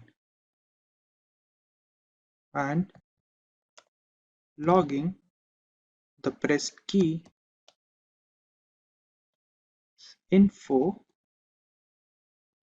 a string file to be recorded into the log file. Now we'll design a function that is while release.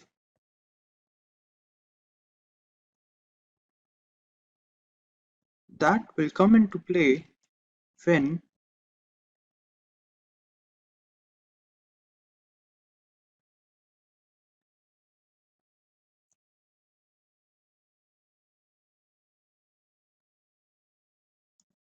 the escape key has been pressed. That is, the program will terminate itself and the program will stop from running. And in the end, we require for the functioning of the program to loop these functions, that is while press and while release, to continue its cycle.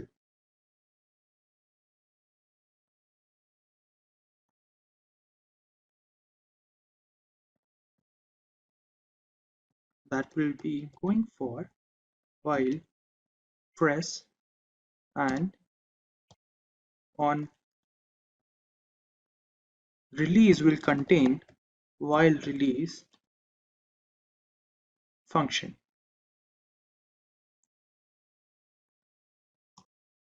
as listener. And now this part would join the different threads and store them into the log file.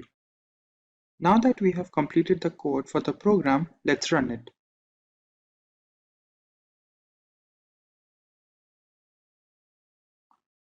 We have to wait for a moment so the program runs it. Now, to verify the program, let's open Notepad. And on the Notepad, we'll write hello world, which will be the basic whether the program is working or not. Let's take a look. And we'll go for the main page on Jupyter Notebook and refresh the page. Go to the bottom. Over here, we see the keylog text. That is a text file that we created. Let's open it. And over here, we have the data that is created. As we started with note, then this is the hello world part that we created just now, which shows that the program we created is working properly. Now that we have reached the end of the module, let's take a look at the summary. Firstly, we learned what exactly keyloggers are. Then we understood what different modes are present, how the system get infected with the keylogging problem. Then we learned how to detect the problem into our system. Then we learned what different types of keyloggers are present on the net.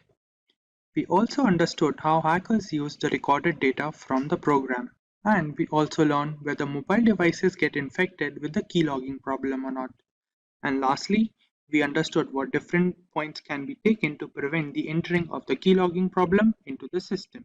And before we begin, if you are someone who is interested in building a career in cybersecurity, or to become an ethical hacker by graduating from the best universities, or a professional who elicits to switch career with cybersecurity or ethical hacker by learning from the experts, then try giving a shot to Simplilearn's postgraduate program in cybersecurity with modules from MIT Schwarzman College of Computing. The course link is mentioned in the description box below that will navigate you to the course page, where you can find a complete overview of the program being offered. Before we learn about the Pegasus platform, let us understand what spyware is and its working. Spyware is a category of malware that can gather information regarding a user or a device straight from the host machine. It is mostly spread by malicious links via email or chat applications. When a link with the malware is received, clicking on this link will activate the spyware, which allows the hacker to spy on all our user information. With some spyware systems, even clicking on the link isn't necessary to trigger the malicious payload. This can ultimately cause security complications and further loss of privacy. One such spyware system that is making the rounds in the tech industry today is Pegasus. The Pegasus is a spyware system developed by an Israeli company known as the NSO Group. It runs on mainly mobile devices, spanning across the major operating systems like the Apple's iOS on iPhone and the standard Android versions. This is not a newly developed platform since Pegasus has existed since as early as 2016. A highly intricate spyware program that can track user location, read text messages, scan through mobile files, access device camera and microphone to record voice and video. Pegasus has all the tools necessary to enforce surveillance for any client that wishes to buy its services. Initially, the NSO Group had designed the software to be used against terrorist factions of the world. With more and more encrypted communication channels coming to the forefront, Pegasus was designed to maintain control over the data transmission that can be a threat to national security. Unfortunately, the people who bought the software had complete control over who, how, and up to what level they can put surveillance limits on. Eventually, the primary clients became sovereign nations. Spying on public information that is supposed to stay private became really easy with this service. Multiple devices can be affected with the same spyware system to create a network information. This network keeps feeding data to the host. To understand how a network can be created, let's know how a mobile device can be affected by Pegasus. We all communicate with friends and family over instant messaging applications and email in some instances. If you check your inbox on a regular basis, you must have noticed that we receive some spam emails that the mail providers like Gmail and Yahoo can just filter into the spam folder. Some of these messages bypass this filter and make their way into a person's inbox. They look like generic emails which are supposed to be safe. The Pegasus spyware targets such occurrences, bypassing malicious messages and links which install the necessary spy software on the user's mobile device, be it Android or an iPhone. This isn't unique to the email ecosystem, since it's equally likely to be targeted via SMS text, WhatsApp, Instagram, or even the most secure messaging apps like Signal and Threema. Once the malicious links are clicked, a spyware package is downloaded and installed on the device. After the spyware is successfully installed, the perpetrator who sent the payload to the victim can monitor everything the user does.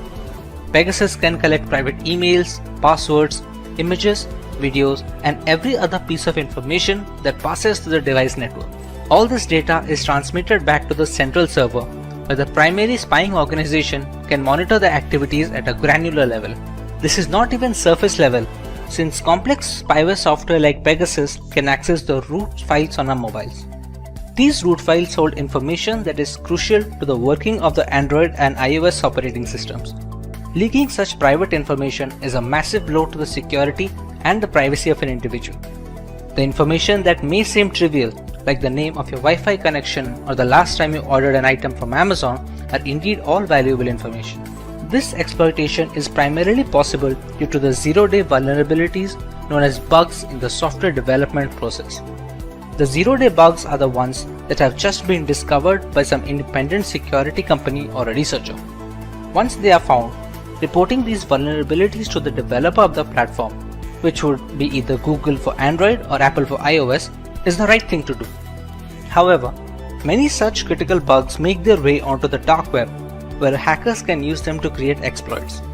These exploits are then sent to innocent users with a link or a message, like we had discussed before. Pegasus was able to affect the latest devices with all the security patches installed, but some bugs are not reported to the developers or just cannot be fixed without breaking some core functionality. These become the gateway for spyware to enter into the system. You can never be 100% safe, but you sure can give it all in protecting yourself. The one thing where Pegasus stands out is its zero-click action feature. Usually in spam emails, the malicious code is activated when the user clicks the malware link. A user doesn't need to click the link in the new version of the Pegasus and a few other spyware programs. Once the message arrives in the inbox of WhatsApp, Gmail, or any other chat applications, the spyware gets activated and everything can be recorded and sent back to the central server. The primary issue with being affected by spyware as a victim is detection. Unlike crypto miners and Trojans, spying services usually do not demand many system resources, which makes them tough to detect after they have been activated. Since many devices slow down after a couple of years, any kind of performance hit due to such spyware is often attributed to poor software longevity by the users. They do not check meticulously for any other causes that is causing the slowdown. When left unchecked, these devices can capture voice and video from the mobile sensors while keeping the owner in the dark. Let's take a moment to check if we are well aware of the causes of such attacks. How do users fall prey to such spyware programs? A. By installing untested software. B. By clicking on the third-party links from email and messages. C. By not keeping their apps and phones updated. Or D. All of the above. Let us know your answers in the comment section below, and we will reveal the correct answer next week. But what about the unaffected devices, the vulnerable ones? While we cannot be certain of our security, there are a few things we can do to boost our device, be it against Pegasus or the next big spyware on the market. Let's say we are safe now and we have the time to take the necessary steps to prevent a spyware attack. What are the things we can go for? Our primary goal must always be to keep our apps and the operating system updated with the latest security patches. The vulnerabilities that the exploits target are often discovered by developers from Google and Apple, which send the security patches quickly. This can be done for individual apps as well, so keeping them updated is of utmost importance. While the most secure devices have fallen prey to Pegasus as well, a security patch from developers may help in minimizing the damage at a later stage, or maybe negate the entire spyware platform altogether. Another big factor is the spread of malware, is the trend of sideloading Android applications using .apk files. Downloading such apps from a third-party website have no security checks involved and are mostly responsible for adware and spyware invasions on user devices. Avoiding the sideloading of apps would be a major step in protecting yourself. We often receive spam emails or texts from people we may not know on social medias. They are accompanied with links that allow malware to creep into our device. We should try to follow the trusted websites and not click on any links that redirect us to unknown domains. Spyware is a controversial segment in governance. While the ramifications are pretty extreme in theory, it severely impacts user privacy against authoritarian regimes. Sufficient resources and a contingent plan can alter the false veil of democracy altogether. Even if our daily life is rather simplistic, we must understand that privacy is not about what we have to hide. Instead, it portrays the things we have to protect. It stands for everything we have to share with the outside world, both rhetorically and literally. Hey everyone, today we look at the hack which took the world by storm and affected multiple governments and corporations, the SolarWinds attack. The global statistics indicate that upward of 18,000 customers have been affected, potentially needing billions to recover the losses incurred. Before we have a look at this hack, make sure to subscribe to our channel and hit the notification bell to never miss an update from Simplilearn. The date is December 8th, 2020. FireEye, a global leader in companies specializing in cybersecurity, released a blog post that caught the attention of the entire IT community. A software known as Orion, which was developed by SolarWinds Incorporated, had become a victim of a remote access Trojan, or a RAT. The breach was estimated to be running since the spring of 2020 and went virtually unnoticed for months. The reveal sent the developers of the Orion software into a frenzy as they quickly released a couple of hotfixes for their platform in order to mitigate this threat and prevent further damage. But how did this come into existence? We first need to understand the platform which was responsible for this breach. SolarWinds, a software company based in Texas, United States, had developed a management platform known as Orion. Catering to corporations and governments worldwide, Orion was responsible for the monitoring and management of IT administration. This included managing the client's servers, virtualization components, and even the organization's network infrastructure that bought the platform. SolarWinds claims they have more than 300,000 clients, including US government agencies and several Fortune 500 companies. This entire chain can be classified as a supply chain attack. In this variant of cybercrime, the hackers target relatively weaker links in an organization's chain of control and delivery. These are preferably services rendered by a third party since there is no direct jurisdiction over it. In this case, the Orion platform was the primary target. The culprit, however, was software updates. The update server for SolarWinds Orion had a malicious version attached with malware, or a Trojan to be precise. This was made possible since the code repository that handled the software updates was breached. Once the update server repository was compromised, the source code of the applications became open to modification and malicious code found its way onto the software. A remote access Trojan was attached to a potential update nicknamed the Sunburst update. This update gave hackers backdoor access to any client that uses the correct version.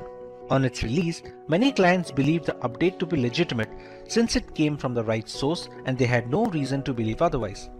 American government agencies were supposedly hit the hardest as the list of victims included the US Departments of Homeland Security, Treasury, and Health. Several private companies like Cisco, Nvidia, and Intel were compromised, according to a list published by the cybersecurity firm TrueSec. Most of the companies had issued quick updates to fix these vulnerabilities introduced by the software. While the actual perpetrators have never been found, it is believed that this was an act of cross-border corporate espionage conducted by state-sponsored hackers either from Russia or China. Before we move forward, let's take a recap of the things we learned. What category of malware was responsible for the SolarWinds hack? Was it one, a virus, a remote access Trojan, a spyware, or a worm? Let us know your answers in the comment section right away, and we will reveal the correct answer in a week. Coming to possible reparations, the Biden government has launched a full investigation on the effects and the repercussions of this breach. There are a couple of things that we as consumers must always tend to when working our way through the World Wide Web. Using a password manager is highly recommended, which can generate secure alphanumeric passwords. You must also use different passwords for different accounts, thereby reducing the chances of a single point of failure should one of those accounts get breached. Usage of two-factor authentication applications is also encouraged since it acts as a safety net if hackers directly get a hold of our credentials. Clicking on unknown links transmitted via emails is also a strict no, as is installing applications from unverified sources. The SolarWinds hack is estimated to cost the parent company nearly $18 million as reparations, making it one, if not the biggest hacks in cyberspace history. As recently as of July 2021, the hackers accessed some US attorneys' Microsoft 365 email accounts as part of the attack. Criminal organizations like the FBI and CIA are determined to figure out the culprits responsible for this debacle. However, the intricacy and the full extent of the breach makes it a way more complicated job than it looks on paper. The day is 26th February 2022. The world is hit with breaking news that Russian state TV channels have been hacked by Anonymous, a hacktivist collective and movement who have made a name taking part in multiple cyber wars in the past decade. This was in response to the Russian aggression on Ukrainian territory and the hopes of annexation. Anonymous hacked the Russian state TV networks to combat propaganda in Russia and highlight the damage to life meted out by the Kremlin in Ukraine. They also hacked 120,000 Russian troops' personal information and the Russian central bank, stealing 35,000 files. This served as a clear indicator of how cyber war can change the momentum in battle, something which people had never seen so closely. So, what is cyber war? A digital assault or series of strikes or hacks against a country is sometimes referred to as a cyber war. It has the ability to cause havoc on government and civilian infrastructure, as well as disrupt essential systems, causing state harm and even death. In this day and age, the internet plays a bigger role than just watching videos and learning content. It's where you have your personal data and carry financial transactions. So rather than resorting to physical violence, cyber wars become the new means to cause havoc, considering the vulnerability of the data passing through the internet. In most circumstances, cyber warfare involves a nation-state attacking another. In certain cases, the assaults are carried out by terrorist organizations or non-state actors pursuing a hostile nation's aim. In June 2021, Chinese hackers targeted organizations like Verizon to secure remote access to their networks.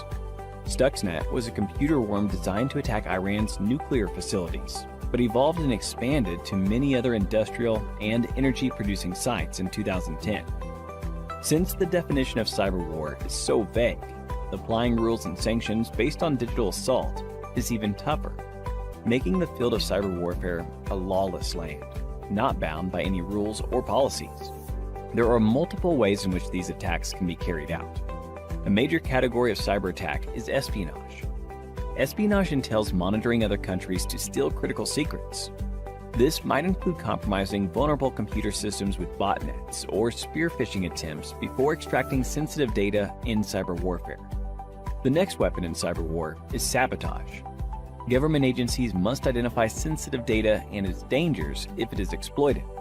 Insider threats, such as disgruntled or irresponsible personnel or government staff with ties to the attacking country, can be used by hostile countries or terrorists to steal or destroy information. By overwhelming a website with bogus requests and forcing it to handle them, denial of service attacks prohibit real users from accessing it. Attacking parties may use this form of assault to disrupt key operations and systems and prevent citizens, military, and security officials and research organizations from accessing sensitive websites. But what benefits does cyber war offer in contrast to traditional physical warfare? The most important advantage is the ability to conduct attacks from anywhere globally without having to travel thousands of miles. As long as the attacker and target are connected to the internet, organizing and launching cyber wars is relatively less tedious than physical warfare. People living in or battling for a country are subjected to propaganda attacks in an attempt to manipulate their emotions and thoughts. Digital infrastructure is highly crucial in today's modern world. Starting from communication channels to secure storage servers, crippling a country's footprint and control on the internet is very damaging. But what are some of the ways we as citizens protect ourselves in the case of a cyber war? In the unfortunate event that your country is involved in warfare, be sure to fact-check every piece of information and follow only trusted sources in that frame of time. Even conversations online should be limited to a need-to-know basis, considering propaganda campaigns have the power to influence the tide of war drastically. It is highly crucial to follow basic security guidelines to secure our devices, like regularly updating our operating systems, occasionally running full system antivirus scans, etc. If your country or organization is being attacked, having devices segregated in a network goes a long way in bolstering security. Try to avoid sharing a lot of personal data online. In this era of Instagram and Facebook, divulging private information can be detrimental to keeping a secure firewall for your data. The more information an attacker has access to, the higher his chances of being able to devise a plan to infiltrate defenses. And if you're someone who is interested in building a career in cybersecurity, that is by graduating from the best universities, or a professional who elicits to switch careers with cybersecurity by learning from the experts, then try giving a shot to Simplilearn's postgraduate program in cybersecurity with modules from the MIT Schwarzman College of Engineering. And the course link is mentioned in the description box that will navigate you to the course page where you can find a complete overview of the program being offered.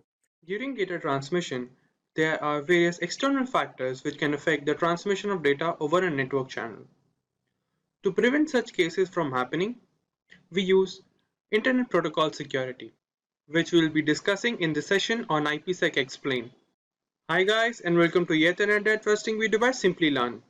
But before we begin, if you love watching tech videos, subscribe to our channel and hit the bell icon to never miss an update from us. Now without further ado, let's take a look at the agenda for this session.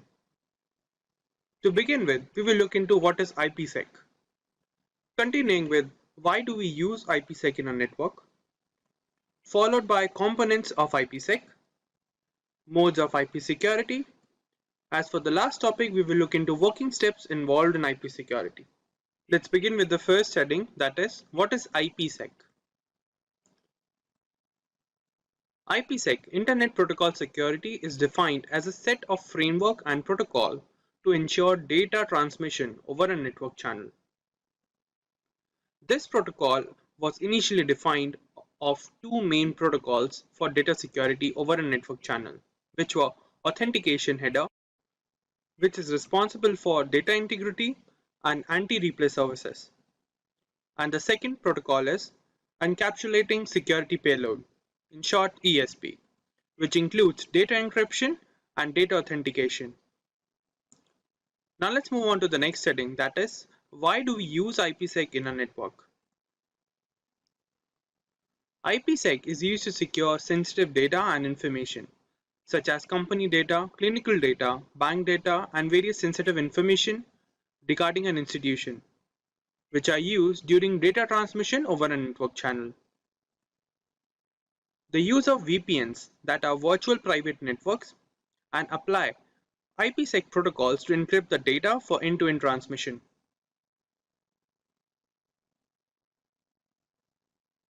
Let's continue with why do we use IPsec services.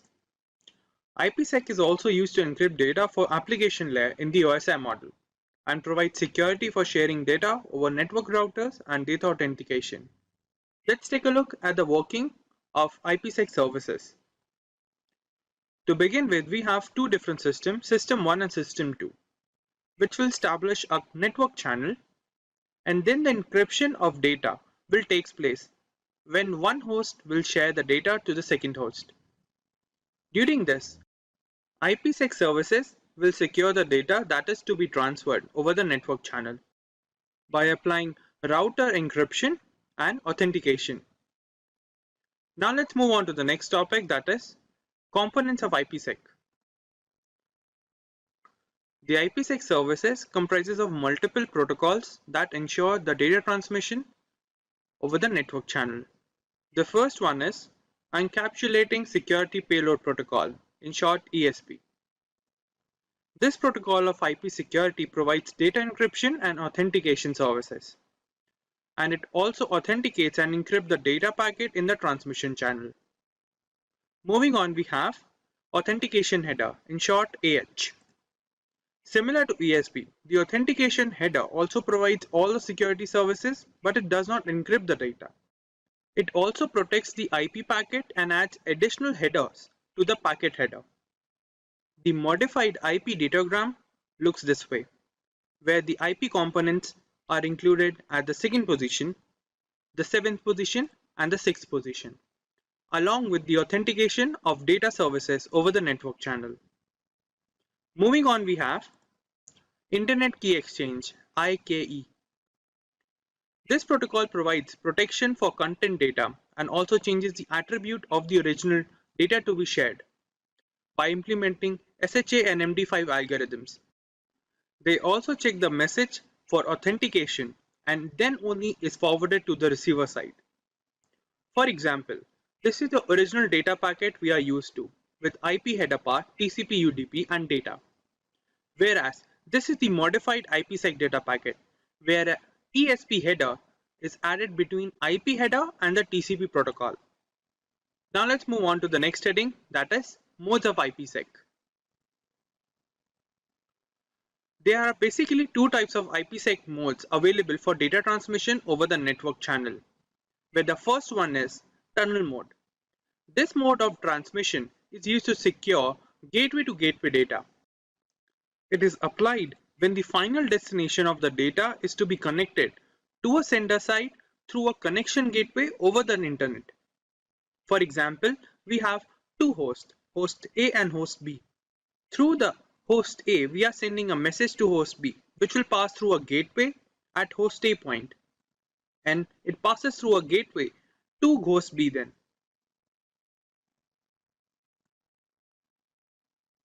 This is a basic format for gateway-to-gateway data transmission.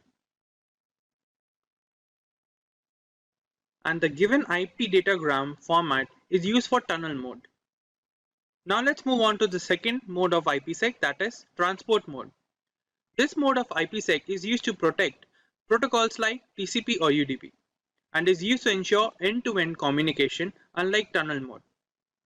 The transport mode data add authentication header and encapsulating security payload for security purpose in the IP header. This is the modified IP datagram for transport mode. The point to be noted is the IPsec header is always added between IP header and TCP header. Now let's move on to the last heading for this session on IPsec, that is the working steps involved in IP security. In general, there are 5 steps involved in the working of IPsec to ensure data transmission over a network channel. The first step is host recognition. In the first step, the host system will check if the packet is to be transmitted or not by automatically triggering the security policy for the data, which is implemented by the sender side for proper encryption. Then the second step is known as IKE phase 1. In this step, the two host devices, the sender and the receiver side, will authenticate each other to establish a secure network channel. It is comprised of two modes. The main mode. This provides much better security with a proper time limit. And the second mode, known as aggressive mode. As the name suggests, it establishes the IPsec protocol much faster in comparison to main mode. Let's move on to the third step, which is IKE phase 2. After the second step, the host decide the type of cryptography algorithm to apply over the session in the network channel and the secret key for the algorithm to be used to encrypt the data for transmission. Then we have IPsec transmission. This step involves the actual transfer of data over the network channel using various protocols used in IPsec security, which are implemented under the tunnel condition. And the last step is IPsec termination. After the completion of data exchange or session timeout, the IPsec tunnel is terminated and the security key established is discarded by both the host system. Network security is a set of technologies that protects the usability and integrity of a company's infrastructure by preventing the entry or proliferation within a network. Its architecture comprises of tools that protect the network itself and the applications that run over it. Effective network security strategies employ multiple lines of defense that are scalable and automated. Each defensive layer here enforces a set of security policies which are determined by the administrator beforehand. This aims at securing the confidentiality and accessibility of the data and the network. See, every company or organization that handles a large amount of data has a degree of solutions against many cyber threats. The most basic example of network security is password protection. It has the network the user chooses. So recently, network security has become the central topic of cybersecurity, with many organizations involving applications from people with skills in this area. It is crucial for both personal and professional networks. Most houses with high-speed internet have one or more wireless routers, which can be vulnerable to attacks if they are not adequately secured. Data loss, theft, and sabotage risk may be decreased with the usage of a strong network security system. Your workstations are protected from hazardous spyware thanks to network security. Additionally, it guarantees the security of the data which is being shared over a network. By dividing information into various sections, encrypting these portions, and transferring them over separate pathways, network security infrastructure offers multiple levels of protection to thwart man-in-the-middle attacks, preventing situations like eavesdropping, among other harmful attacks. It is becoming increasingly difficult in today's hyper-connected environment as more corporate applications migrate to both public and private clouds. Additionally, modern applications are also frequently virtualized and dispersed across several locations, some outside the physical control of the IT team. Network traffic and infrastructure must be protected in these cases since assaults on businesses are increasing every single day. We now understood the basics of network security, but we need to understand how network security works in the next section in slightly more detail. Network security revolves around two processes: authentication and authorization. The first process, which is authentication, is similar to access cards, which ensure that only those who have the right to enter a building. In other words, authentication checks and verifies that it is indeed the user belonging to the network who is trying to access or enter it, thereby preventing unauthorized intrusions. Next comes authorization. This process decides the level of access provided to the recently authenticated user. For example, network admin needs access to the entire network, whereas those working within it probably need access to only certain areas within the network. Based on the network user's role, the process of determining the level of access or permission level is known as authorization. Today's network architecture is complex and faces a threat environment that is always changing and attackers that are always trying to find and exploit vulnerabilities. These vulnerabilities can exist in many areas, including devices, data, applications, users, and locations.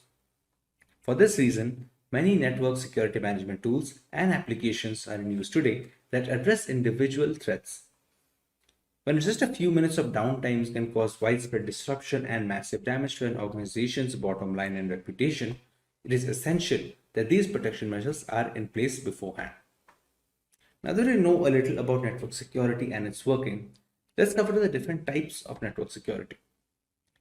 The fundamental tenet of network security is the layering of protection for massive networks and stored data that ensure the acceptance of rules and regulations. As a whole, there are three types. The first of which is physical security, the next being technical, and the third being administrative. Let's look into physical security first. This is the most basic level that includes protecting data and network to unauthorized personnel from acquiring control over the confidentiality of the network. These include external peripherals and routers that might be used for cable connections.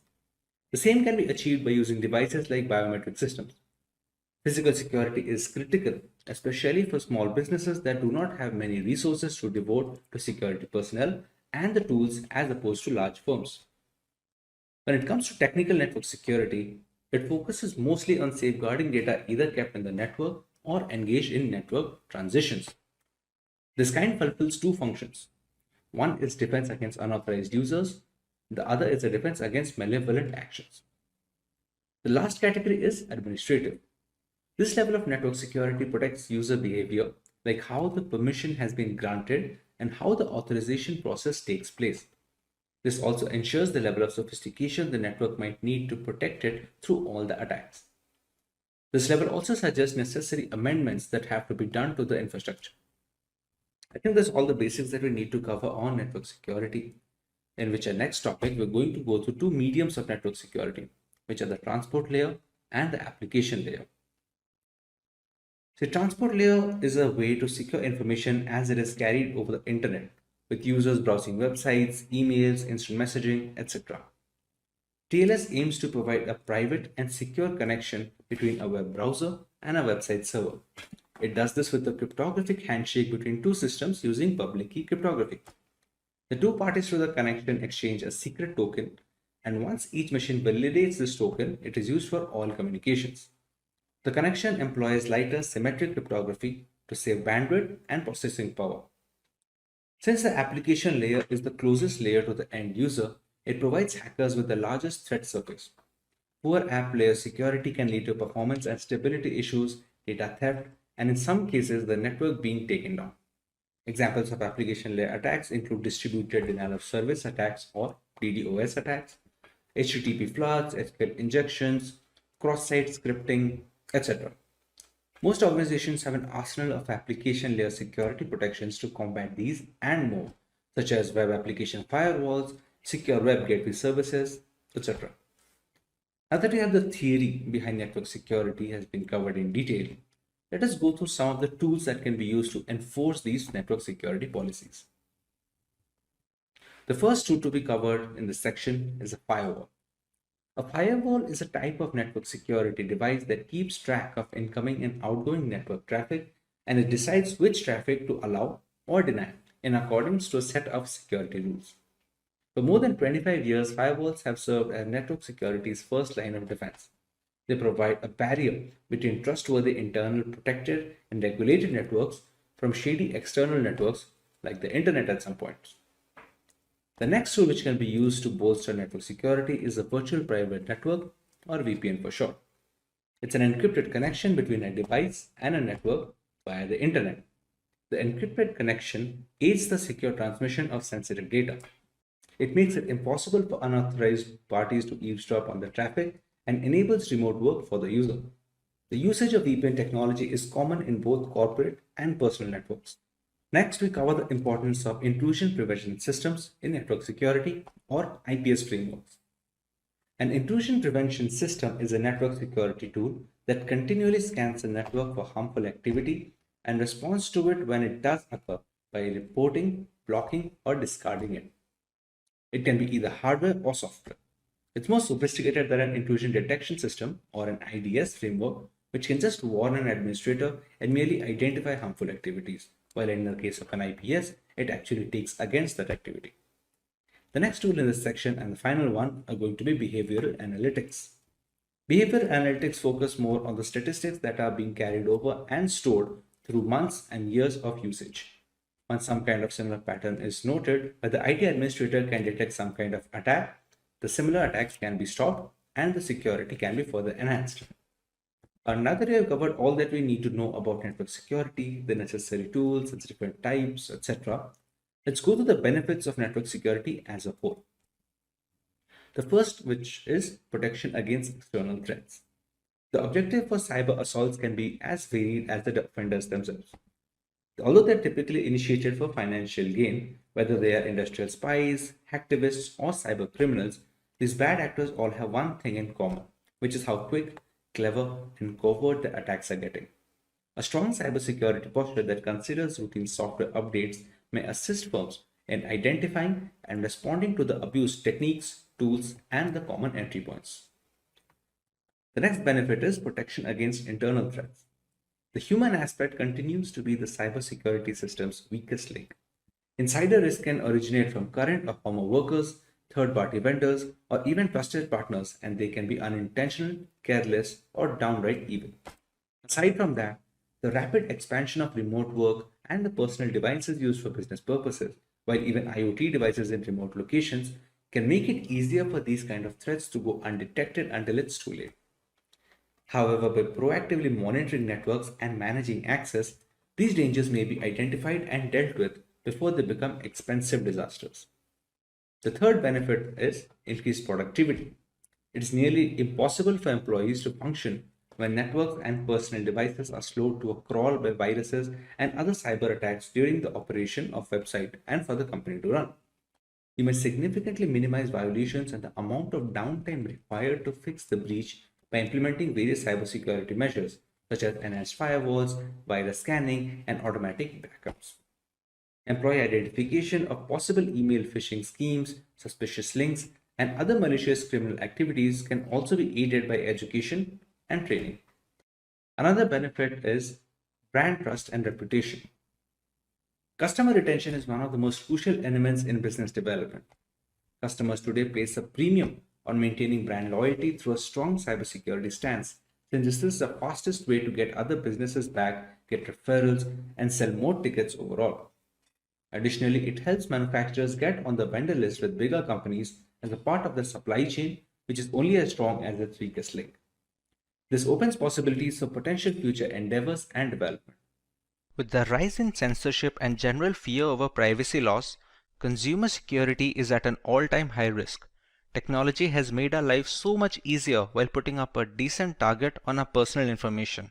It is necessary to understand how to simultaneously safeguard our data and be up to date with the latest technological developments. Maintaining this balance has become easier with cryptography taking its place in today's digital world.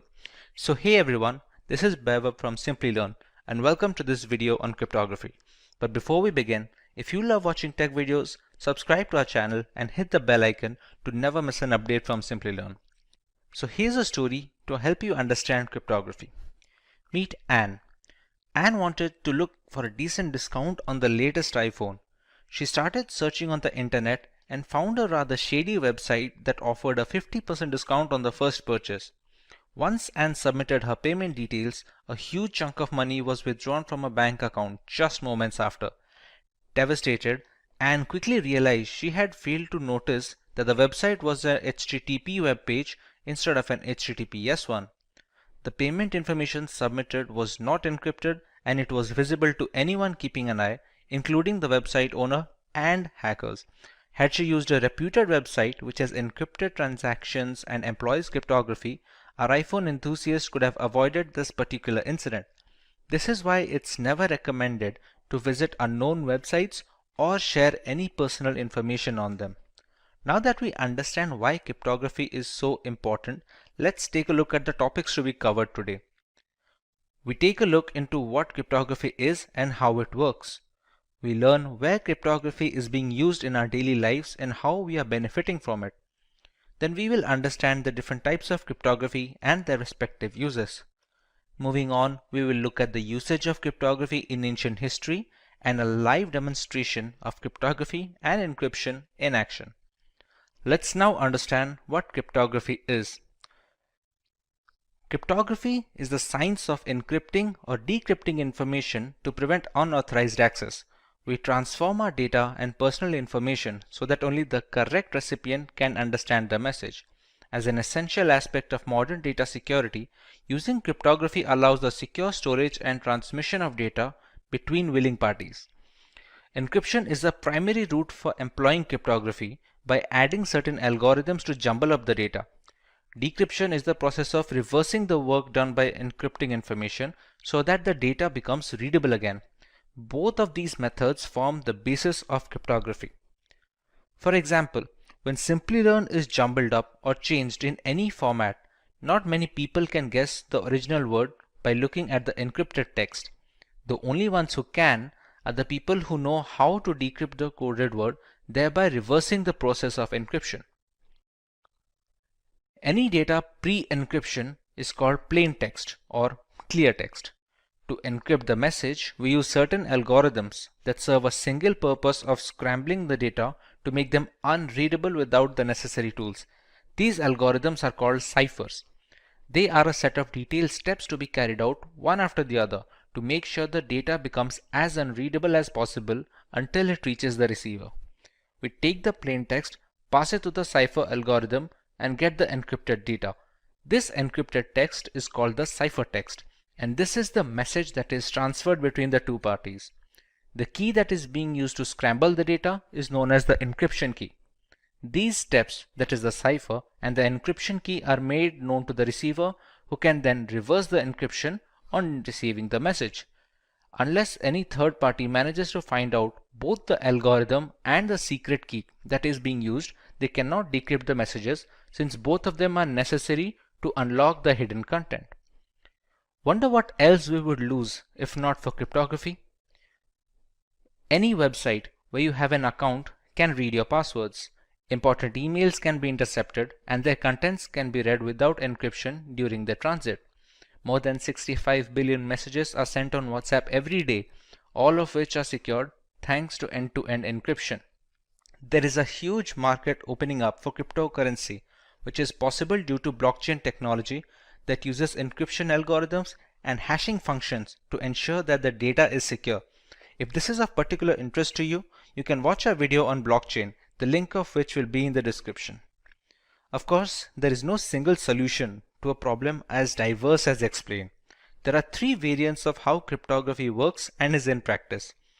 They are symmetric encryption, asymmetric encryption, and hashing. Let's find out how much we have understood until now. Do you remember the difference between a cipher and ciphertext? Leave your answers in the comments, and before we proceed, if you find this video interesting, make sure to give it a thumbs up before moving ahead. Let's look at symmetric encryption first. Symmetric encryption uses a single key for both the encryption and decryption of data. It is comparatively less secure than asymmetric encryption, but much faster. It is a compromise that has to be embraced in order to deliver data as fast as possible without leaving information completely vulnerable. This type of encryption is used when data rests on servers and identifies personnel for payment applications and services. The potential drawback with symmetric encryption is that both the sender and receiver need to have the same secret key, and it should be kept hidden at all times. Caesar cipher and Enigma machine are both symmetric encryption examples that we will look into further. For example, if Alice wants to send a message to Bob, she can apply a substitution cipher or a shift cipher to encrypt the message. But Bob must be aware of the same key itself, so he can decrypt it when he finds it necessary to read the entire message. Symmetric encryption uses one of the two types of ciphers, stream ciphers and block ciphers. Block ciphers break the plain text into blocks of fixed size and use the key to convert it into ciphertext. Stream ciphers convert the plain text into ciphertext one bit at a time instead of resorting to breaking them up into bigger chunks. In today's world, the most widely used symmetric encryption algorithm is AES 256, that stands for Advanced Encryption Standard, which has a key size of 256-bit with 128-bit and 196-bit key sizes also being available. Other primitive algorithms like the Data Encryption Standard, that is the DES, the Triple Data Encryption Standard 3DES, and Blowfish have all fallen out of favor due to the rise of AES. AES chops up the data into blocks and performs 10 plus rounds of obscuring and substituting the message to make it unreadable. Asymmetric encryption, on the other hand, has a double whammy at its disposal. There are two different keys at play here, a public key and a private key. The public key is used to encrypt information pre-transit, and a private key is used to decrypt the information post-transit.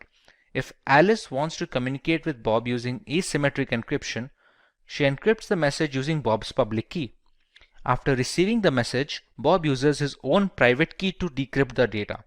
This way, nobody can intercept the message in between transmissions, and there is no need for any secure key exchange for this to work, since the encryption is done with the public key and the decryption is done with the private key that no one except Bob has access to.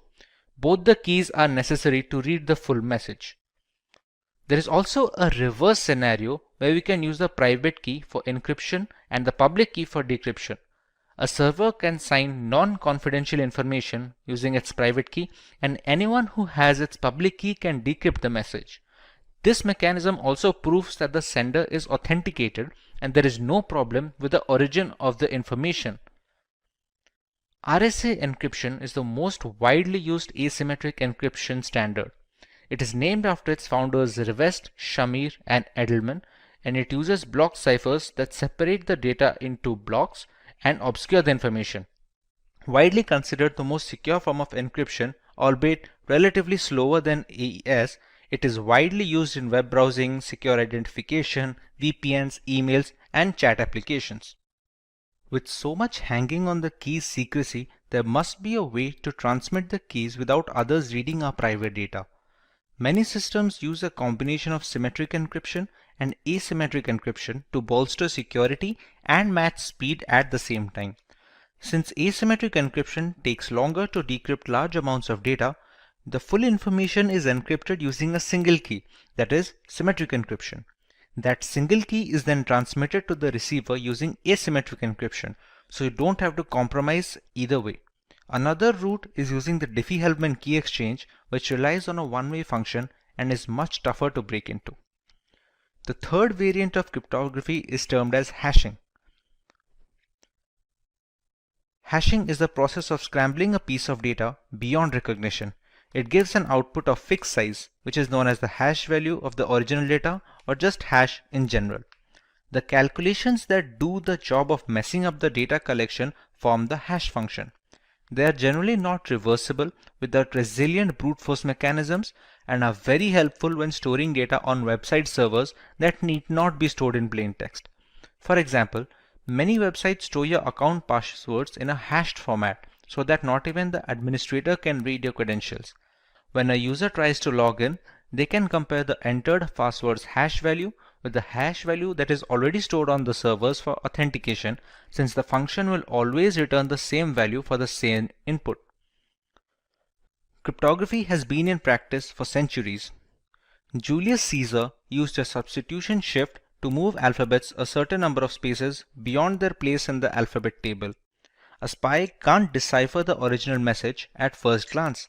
For example, if he wanted to pass confidential information to his armies and decides to use the substitution shift of +2, A becomes C, B becomes D, and so on.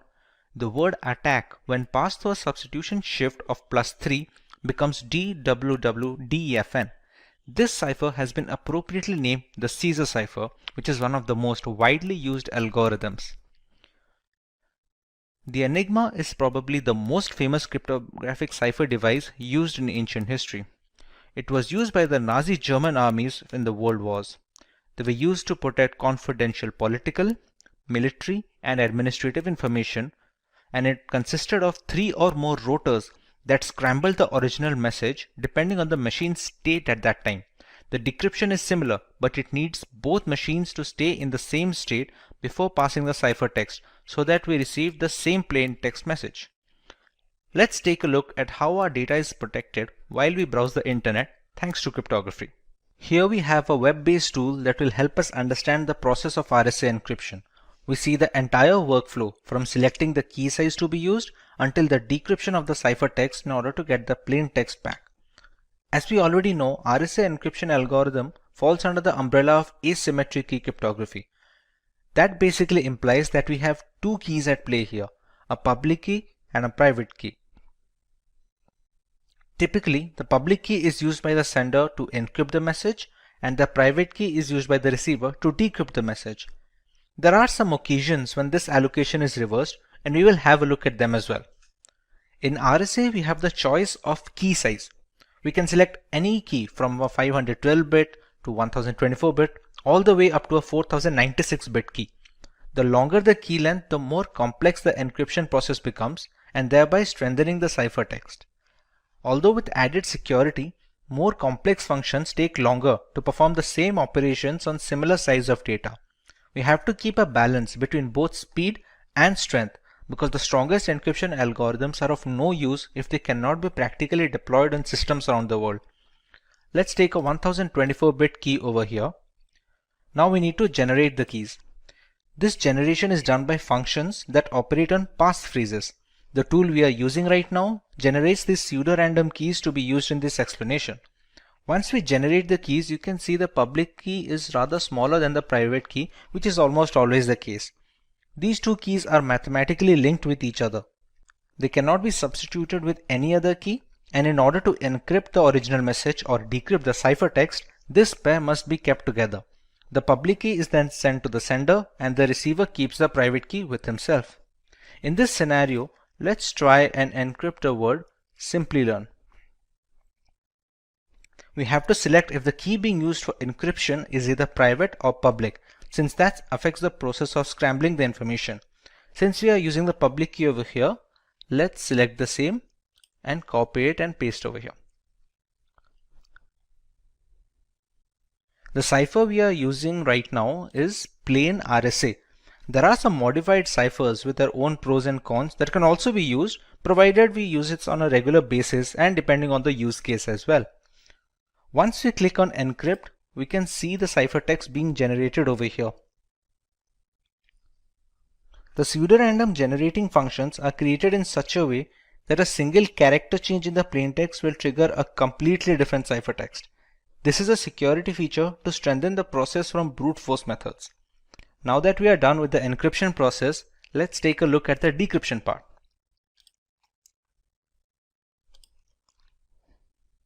The receiver gets this ciphertext from the sender with no other key or supplement. He or she must already possess the private key generated from the same pair. No other private key can be used to decrypt the message since they are mathematically linked. We paste the private key here and select the same.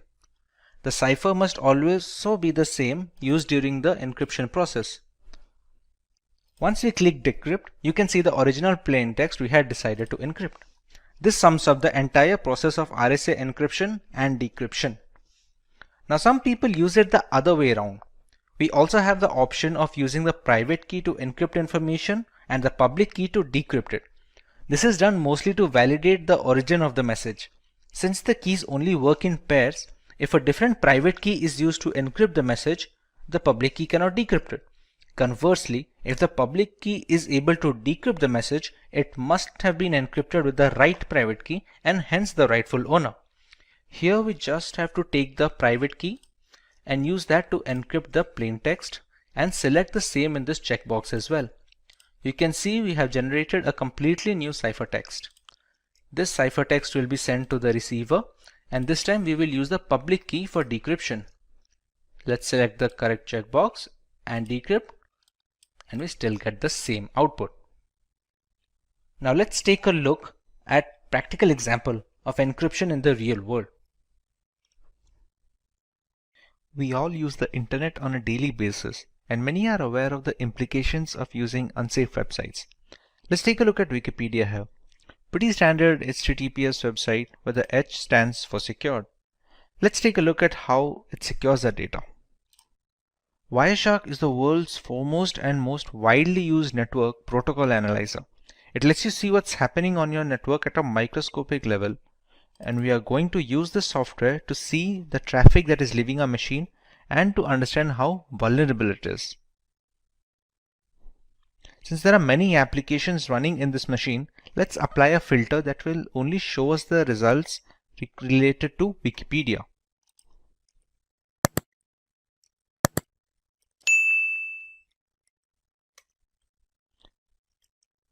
Let's search for something that we can navigate the website with. Okay, once we get into it a little, you can see some of the requests being populated over here. Let's take a look at the specific request. These are the data packets that basically transport the data from our machine to the internet and vice versa. As you can see, there's a bunch of gibberish data here that doesn't really reveal anything that we searched or watched. Similarly, other secured websites function the same way, and it is very difficult, if at all possible, to snoop on user data this way. To put this in perspective, let's take a look at another website, which is a HTTP web page.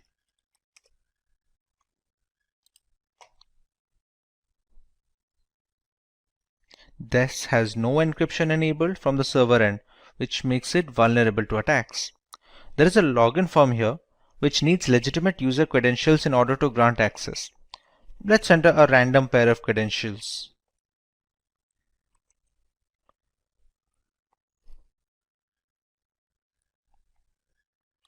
These obviously won't work, but we can see the manner of data transfer. Unsurprisingly, we weren't able to get into the platform. Instead, we can see the data packets. Let's apply a similar filter that will help us understand what request this website is sending.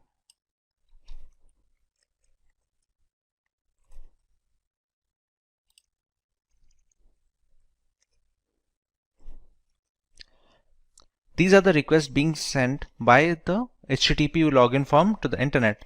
if we check here, see, whatever username and password that we are entering, we can easily see it with the Wireshark. Now, we used a dummy pair of credentials. If we select the right data packet, we can find our correct credentials. If any website had asked for our payment information or our legitimate credentials, it would have been really easy to get a hold of these. To reiterate what we have already learned, we must always avoid HTTP websites and just unknown or not trustworthy websites in general, because the problem we saw here is just the tip of the iceberg. Even though cryptography has managed to lessen the risk of cyber attacks, it is still prevalent and we should always be alert to keep ourselves safe online. There are two types of encryption in cryptography: symmetric key cryptography and asymmetric key cryptography. Both of these categories have their pros and cons and differ only by their implementation. Today we are going to focus exclusively on symmetric key cryptography. Let us have a look at its applications in order to understand its importance better. This variant of cryptography is primarily used in banking applications where personally identifiable information needs to be encrypted. With so many aspects of banking moving onto the internet, having a reliable safety net is crucial. Symmetric cryptography helps in detecting bank fraud and boosts the security index of these payment gateways in general. They are also helpful in protecting data that is not in transit and rests on servers and data centers. These centers house a massive amount of data that needs to be encrypted with a fast and efficient algorithm so that when the data needs to be recalled by the respective service, there is the assurance of minor to no delay. While browsing the internet, we need symmetric encryption to browse secure HTTPS websites so that we get an all-around protection. It plays a significant role in verifying website server authenticity, exchanging the necessary encryption keys required, and generating a session using those keys to ensure maximum security. This helps us in preventing the rather insecure HTTP website format. So let us understand how symmetric key cryptography works first before moving on to the specific algorithms. Symmetric key cryptography relies on a single key for the encryption and decryption of information. Both the sender and receiver of the message need to have a pre-shared secret key that they will use to convert the plain text into ciphertext and vice versa. As you can see in the image, the key used for encryption is the same key needed for decrypting the message at the other end. The secret key shouldn't be sent along with the ciphertext to the receiver, because that would defeat the entire purpose of using cryptography. Key exchange can be done beforehand using other algorithms like the Diffie-Hellman key exchange protocol, for example. For example, if Paul wants to send a simple message to Jane, they need to have a single encryption key that both of them must keep secret to prevent snooping on by malicious actors. It can be generated by either one of them, but must belong to both of them before the messages start flowing. Suppose the message "I am ready" is converted into ciphertext using a specific substitution cipher by Paul. In that case, Jane must also be aware of the substitution shift to decrypt the ciphertext once it reaches her. Irrespective of the scenario where someone manages to grab the ciphertext mid-transit to try and read the message, not having the secret key renders everyone helpless looking to snoop in. The symmetric key algorithms like the data encryption standard have been in use since the 1970s, while the popular ones like the AES have become the industry standard today. With the entire architecture of symmetric cryptography depending on the single key being used, you can understand why it's of paramount importance to keep it secret on all occasions. The side effect of having a single key for the encryption and decryption is it becomes a single point of failure. Anyone who gets their hand on it can read all the encrypted messages and do so mainly without the knowledge of the sender and the receiver. So it is the priority to keep the encryption and decryption key private at all times. Should it fall into the wrong hands, the third party can send messages to either the sender or the receiver using the same key to encrypt the message. Upon receiving the message and decrypting it with the key, it is impossible to guess its origin. If the sender somehow transmits the secret key along with the ciphertext, anyone can intercept the package and access the information. Consequently, this encryption category is termed private key cryptography, since a big part of the data's integrity is riding on the promise that the users can keep the keys secret. This terminology contrasts with asymmetric key cryptography, which is called public key cryptography, because it has two different keys at play, one of which is public. Provided we manage to keep the keys secret, we still have to choose what kind of ciphers we want to use to encrypt this information. In symmetric key cryptography, there are broadly two categories of ciphers that we can employ. Let us have a look. Stream ciphers are the algorithms that encrypt basic information one bit at a time. It can change depending on the algorithm being used, but usually it relies on a single bit or byte to do the encryption. This is the relatively quicker alternative, considering the algorithm doesn't have to deal with blocks of data at a single time. Every piece of data that goes into the encryption can and needs to be converted into binary format. In stream ciphers, each binary digit is encrypted one after the other. The most popular ones are the RC4, Salsa, and Panama. The binary data is passed through an encryption key, which is a randomly generated bit stream. Upon passing it through, we receive the ciphertext that can be transferred to the receiver without fear of man-in-the-middle attacks. The binary data can be passed through an algorithmic function. It can have either XOR operations, as it is most of the time, or any other mathematical calculations that have the singular purpose of scrambling the data. The encryption key is generated using the random bitstream generator, and it acts as a supplement in the algorithmic function. The output is in binary form, which is then converted into the decimal or hexadecimal format to give our final ciphertext. On the other hand, block ciphers dissect the raw information into chunks of data of fixed size. The size of these blocks depend on the exact cipher being used. A 128-bit block cipher will break the plaintext into blocks of 128-bit each and encrypt those blocks instead of a single digit. Once these blocks are encrypted individually, they are chained together to form a final ciphertext. Block ciphers are much slower, but they are more tamper-proof and are used in some of the most widely used algorithms employed today. Just like stream ciphers, the original ciphertext is converted into binary format before beginning the process. Once the conversion is complete, the blocks are passed through the encryption algorithm along with the encryption key. This would provide us with the encrypted blocks of binary data. Once these blocks are combined, we get a final binary string. This string is then converted into hexadecimal format to get our ciphertext. Today, the most popular symmetric key algorithms like AES, DES, and 3DES are all block cipher methodology subsets. With so many factors coming into play, there are quite a few things symmetric key cryptography excels at while falling short in some other. Symmetric key cryptography is much faster variant when compared to asymmetric key cryptography.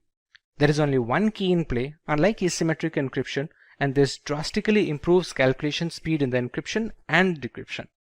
Similarly, the performance of symmetric encryption is much more efficient under similar computational limitations. Fewer calculations help in better memory management for the host system. Bulk amounts of data that need to be encrypted are very well suited for symmetric algorithms.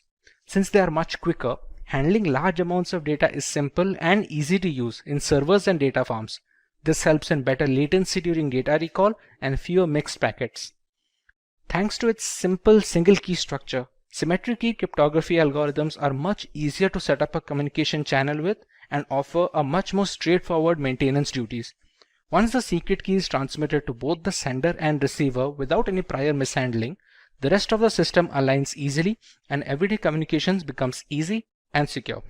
If the algorithm is applied as per the documentation, symmetric algorithms are very robust and can encrypt vast amounts of data with very less overhead.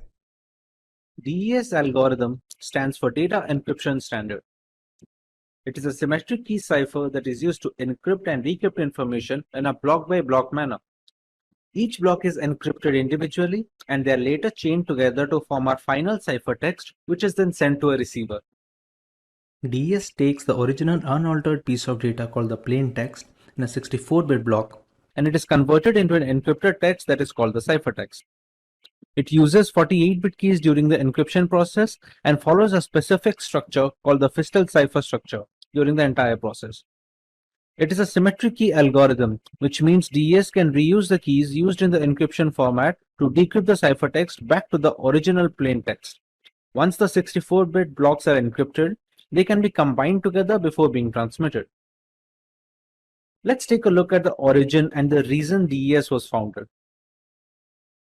DES is based on a Fistel block cipher called Lucifer, developed in 1971 by IBM cryptography researcher Horst Fistel. DES uses 16 rounds of this Fistel structure using a different key for each round. It also utilizes a random function with 2 inputs and provides a single output variable. DES became the organization's approved encryption standard in November 1976 and was later reaffirmed as a standard in 1983, 1988, and finally in 1999. But eventually DES was cracked and it was no longer considered a secure solution for all official routes of communication. Consequently, Triple DES was developed.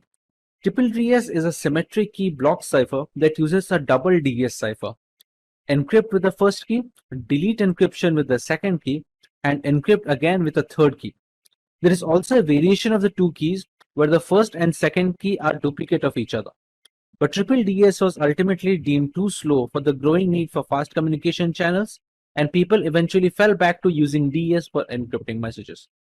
In order to search for a better alternative, a public-wide competition was organized and helped cryptographers develop their own algorithm as a proposal for the next global standard.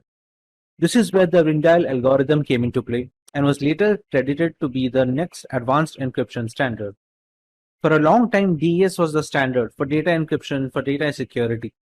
Its rule ended in 2002 when finally the advanced encryption standard replaced DES as an acceptable standard following a public competition for a place. To understand the structure of a Fistel cipher, we can use the following image as a reference. The block being encrypted is divided into two parts, one of which is being passed on to the function, while the other part is XORed with the function's output. The function also uses the encryption key that differs for each individual round. This keeps going on until the last step, until where the right-hand side and the left-hand side are being swapped. Here we receive our final ciphertext. For the decryption process, the entire procedure is reversed, starting from the order of the keys to the block sorting. If the entire process is repeated in a reverse order, we will eventually get back our plain text, and this simplicity helps the speed. Overall, this was later detrimental to the efficiency of the algorithm, hence the security was compromised. A Fistel block cipher is a structure used to derive many symmetric block ciphers such as DES, which as we have discussed in our previous comment. Fistel cipher proposed a structure that implements substitution and permutation alternately so that we can obtain ciphertext from the plain text and vice versa. This helps in reducing the redundancy of the program and increases the complexity to combat brute force attacks. The Fistel cipher is actually based on the Shannon structure that was proposed in 1945. The Fistel cipher is the structure suggested by Horst Fistel, which was considered to be a backbone while developing many symmetric block ciphers. The Shannon structure highlights the implementation of alternate confusion and diffusion. And like we already discussed, the Fistel cipher structure can be completely reversed depending on the data. However, we must consider the fact that to decrypt the information by reversing the Fistel structure, we will need the exact polynomial functions and the key orders. To understand how the blocks are being calculated, we take a plain text which is of 64-bit and that is later divided into two equal halves of 32-bit each. In this, the right half is immediately transferred to the next round to become the new left half of the second round. The right hand is again passed off to a function which uses an encryption key that is unique to each round in the Fistel cipher. Whatever the function gives off as an output, it is passed on as an XOR input with the left half of the initial plain text. The next output will become the right half of the second round for the plain text. This entire process constitutes of a single round in the Fistel cipher. Taking into account what happens in the polynomial function, we take one half of the block and pass it through an expansion box.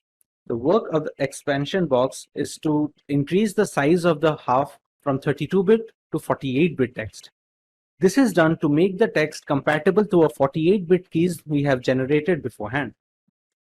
Once we pass it through the XOR function, we get a 48-bit text as an output. Now remember, a half should be of 32-bit. So this 48-bit output is then later passed on to a substitution box.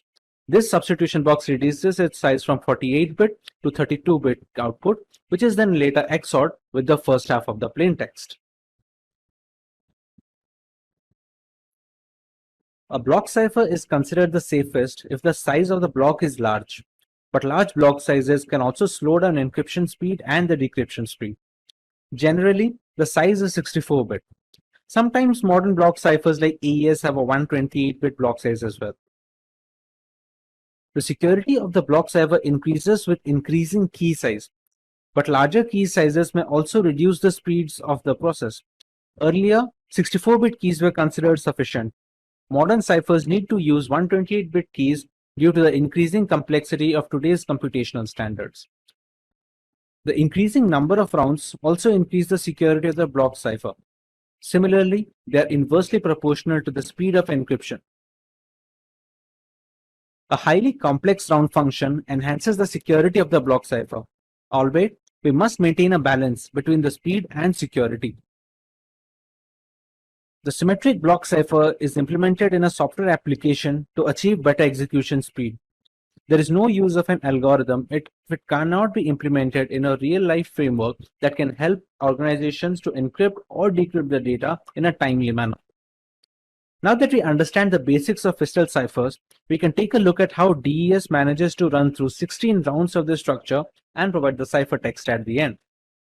Now that we understand the basics of Fistel ciphers, we can take a look at how DES manages to run through 16 rounds of this structure and provide a ciphertext. In simple terms, DES takes the 64-bit plaintext and converts it into a 64-bit ciphertext. And since we are talking about asymmetric algorithms, the same key is being used when it is decrypting the data as well. We first take a 64-bit key plaintext and we pass it through an initial permutation function. The initial permutation function has the job of dividing the block into two different parts so that we can perform Fistel cipher structures on it. There are multiple rounds being procured in the DES algorithm, namely 16 rounds of Fistel cipher structure. Each of these rounds will need keys. Initially, we take a 56-bit cipher key, but it is a single key. We pass it on to a round key generators, which generates 16 different keys for each single round that the Fistel cipher is being run. These keys are passed on to the rounds as 48 bits. The size of these 48 bits keys is the reason we use the substitution and permutation bonds in the polynomial functions of the Fistel ciphers. When passing through all these rounds, we reach round 16, where the final key is passed on from the round key generator, and we get a final permutation. In the final permutation, the rounds are swapped, and we get a final ciphertext. This is the entire process of DES with 16 rounds of Fistel ciphers encompassed in it. To decrypt our ciphertext back to the plaintext, we just have to reverse the process we did in the DES algorithm and reverse the key order along with the functions. This kind of simplicity is what gave DES the bonus when it comes to speed, but eventually it was detrimental to the overall efficiency of the program when it comes to security factors. DES have 5 different modes of operation to choose from. One of those is electronic codebook. Each 64-bit block is encrypted and decrypted independently in the electronic codebook format. We also have cipher block chaining, or the CBC method. Here, each 64-bit block depends on the previous one, and all of them use an initialization vector. We have a cipher feedback block mechanism, where the preceding ciphertext becomes the input for the encryption algorithm. It produces a pseudo-random output, which in turn is XORed with the plaintext. There is an output feedback method as well, which is the same as cipher feedback, except that the encryption algorithm input is the output from the preceding DES. A counter method has a different way of approach, where each plaintext block is XORed with an encrypted counter. The counter is then incremented for each subsequent block. There are a few other alternatives to these modes of operation, but the 5 mentioned above are the most widely used in the industry and recommended by cryptographers worldwide. Let's take a look at the future of DES. The dominance of DES ended in 2002 when the Advanced Encryption Standard replaced the DES encryption algorithm as the accepted standard. It was done following a public competition to find a replacement. NIST officially withdrew the global acceptance standard in May 2005 although triple DES is approved for some sensitive government information through 2030. NIST also had to change the DS algorithm because its key length was too short, given the increased processing power of the new computers. Encryption power is related to the size of the key, and DES found itself a victim of ongoing technological advances in computing. We have received a point where 56-bit was no longer a challenge to the computers of cracking. Note that because DES is no longer the NIST federal standard, it does not mean that it is no longer in use. Triple DS is still used today and is still considered a legacy encryption algorithm. To get a better understanding of how these keys and ciphertext look like, we can use an online tool for our benefit. As we already know, to encrypt any kind of data, a key is mandatory. This key can be generated using mathematical functions or computerized key generation program, such as this website offers.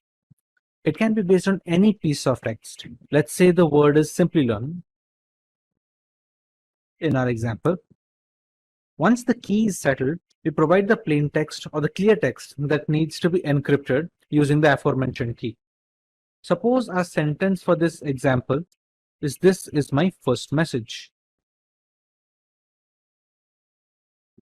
We have satisfied two prerequisites, the message and the key. Another variable that goes into play is the mode of operation. We have already learned about 5 different modes of operation, while we can see some other options here as well. Let us go with the CBC variant, which basically means the cipher block chaining method. One of CBC's key characteristics is that it uses a chaining process. It causes the decryption of a block of ciphertext to depend all on the preceding ciphertext blocks. As a result, the entire validity of all the blocks is contained in the previous adjacent blocks as well. A single bit error in a ciphertext block affects the decryption of all the subsequent blocks. Rearrangement of the order of these, for example, can cause the decryption process to get corrupted. Regarding the manner of displaying binary information, we have two options here. We can either go with base 64 or the hexadecimal format. Let's go with the base 64 right now. As you can see, the ciphertext is readily available. Base 64 is a little more efficient than hex, so we will be getting a smaller ciphertext when it comes to base 64. Albeit the size of both the formats will be the same. The hex has a longer ciphertext since base 64 takes 4 characters for every 3 bytes, while hex will take 2 characters for each byte. Hence, base 64 turns out to be more efficient. Now to decrypt the ciphertext, we go by the same format. We choose base 64. We copy the ciphertext onto a decryption tool, and we have to make sure that the key we are using is exactly the same. We choose similar mode of operation, and we choose the correct encoding format as well, which is base 64 in this case. As you can see, the decryption is complete and we get a plain text back. Even if you keep everything the same, but we just change the encoding format, it will not be able to decrypt anything. Unfortunately, DES has become rather easy to crack even without the help of a key. The advanced encryption standard is still on top when it comes to symmetric encryption security and will likely stay there for a while. Eventually, with so much computing power growth, the need for a stronger algorithm was necessary to safeguard our personal data. As solid as DES was, the computers of today could easily break the encryption with repeated attempts, thereby rendering the data security helpless. To counter this dilemma, a new standard was introduced which was termed as the Advanced Encryption Standard or the AES algorithm. Let's learn what is Advanced Encryption Standard. The AES algorithm, also known as the Rijndael algorithm, is a symmetric block cipher with a block size of 128 bits. It is converted into ciphertext using keys of 128, 192, or 256 bits. It is implemented in software and hardware throughout the world to encrypt sensitive data. The National Institute of Standards and Technology, also known as NIST, started development on AES in 1997 when it was announced the need for an alternative to the data encryption standard. The new internet needed a replacement for DES because of its small key size. With increasing computing power, it was considered unsafe against entire key search attacks. The triple DES was designed to overcome this problem. However, it was deemed to be too slow to be deployed in machines worldwide. Strong cases were present by the Mars, RC6, Serpent, and the Two-Fish algorithms, but it was the Ringdial encryption algorithm, also known as AES, which was eventually chosen as the standard symmetric key encryption algorithm to be used. Its selection was formalized with the release of Federal Information Processing Standards Publication 197 in the November of 2001. It was approved by the US Secretary of Commerce. Now that we understand the origin of AES, let us have a look at the features that make AES encryption algorithm unique. The AES algorithm uses a substitution permutation or SP network. It consists of multiple rounds to produce a ciphertext. It has a series of linked operations, including replacing inputs with specific outputs, that is substitutions, and others that involve bit shuffling, which is permutations. At the beginning of the encryption process, we only start out with a single key, which can be either a 128-bit key, a 192-bit key, or a 256-bit key. Eventually, this one key is expanded to be used in multiple rounds throughout the encryption and the decryption cycle. Interestingly, AES performs all its calculations on byte data instead of bit data, as seen in the case of the DES algorithm.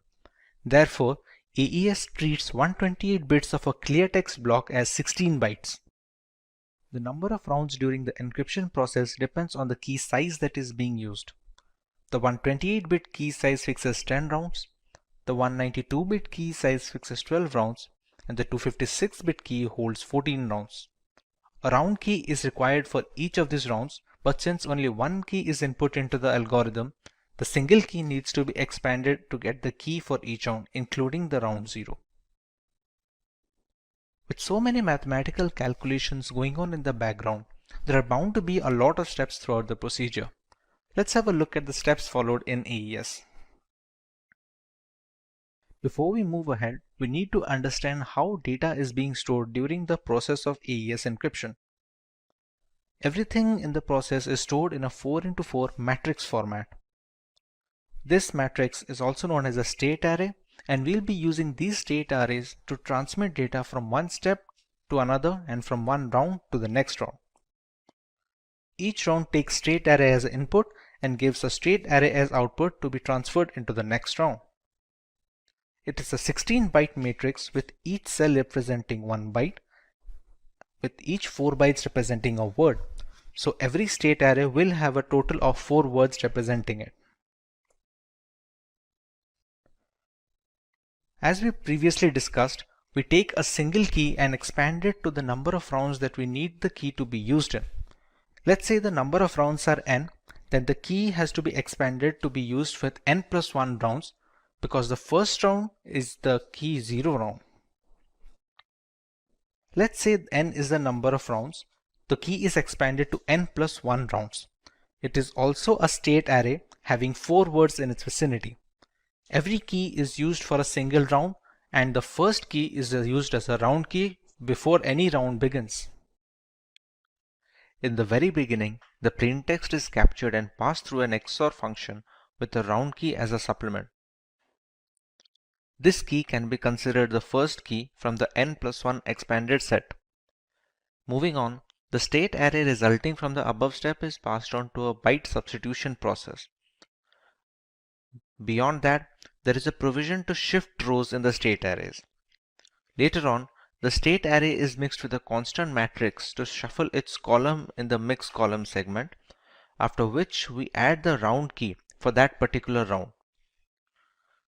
The last 4 steps mentioned are part of every single round that the encryption algorithm goes through.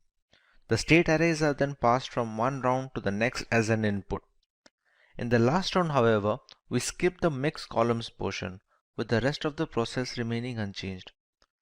But what are these byte substitution and row shifting processes? Let's find out regarding each step in more detail. In the first step, the plaintext is stored in a state array and it is XORed with the K0, which is the first key in the expanded key set. This step is performed only once on a block while being repeated at the end of each round as per iteration demands. The state array is XORed with the key to get a new state array, which is then passed off as input to the sub-bytes process. In the second stage, we have byte substitution. We leverage an X box called as a substitution box to randomly switch data among each element. Every single byte is converted into a hexadecimal value having two parts. The first part denotes the row value and the second part denotes the column value. The entire state array is passed through the S box to create a brand new state array, which is then passed off as an input to the row shifting process. The 16 input bytes are replaced by looking at a fixed table given in the design. We finally get a matrix with 4 rows and 4 columns.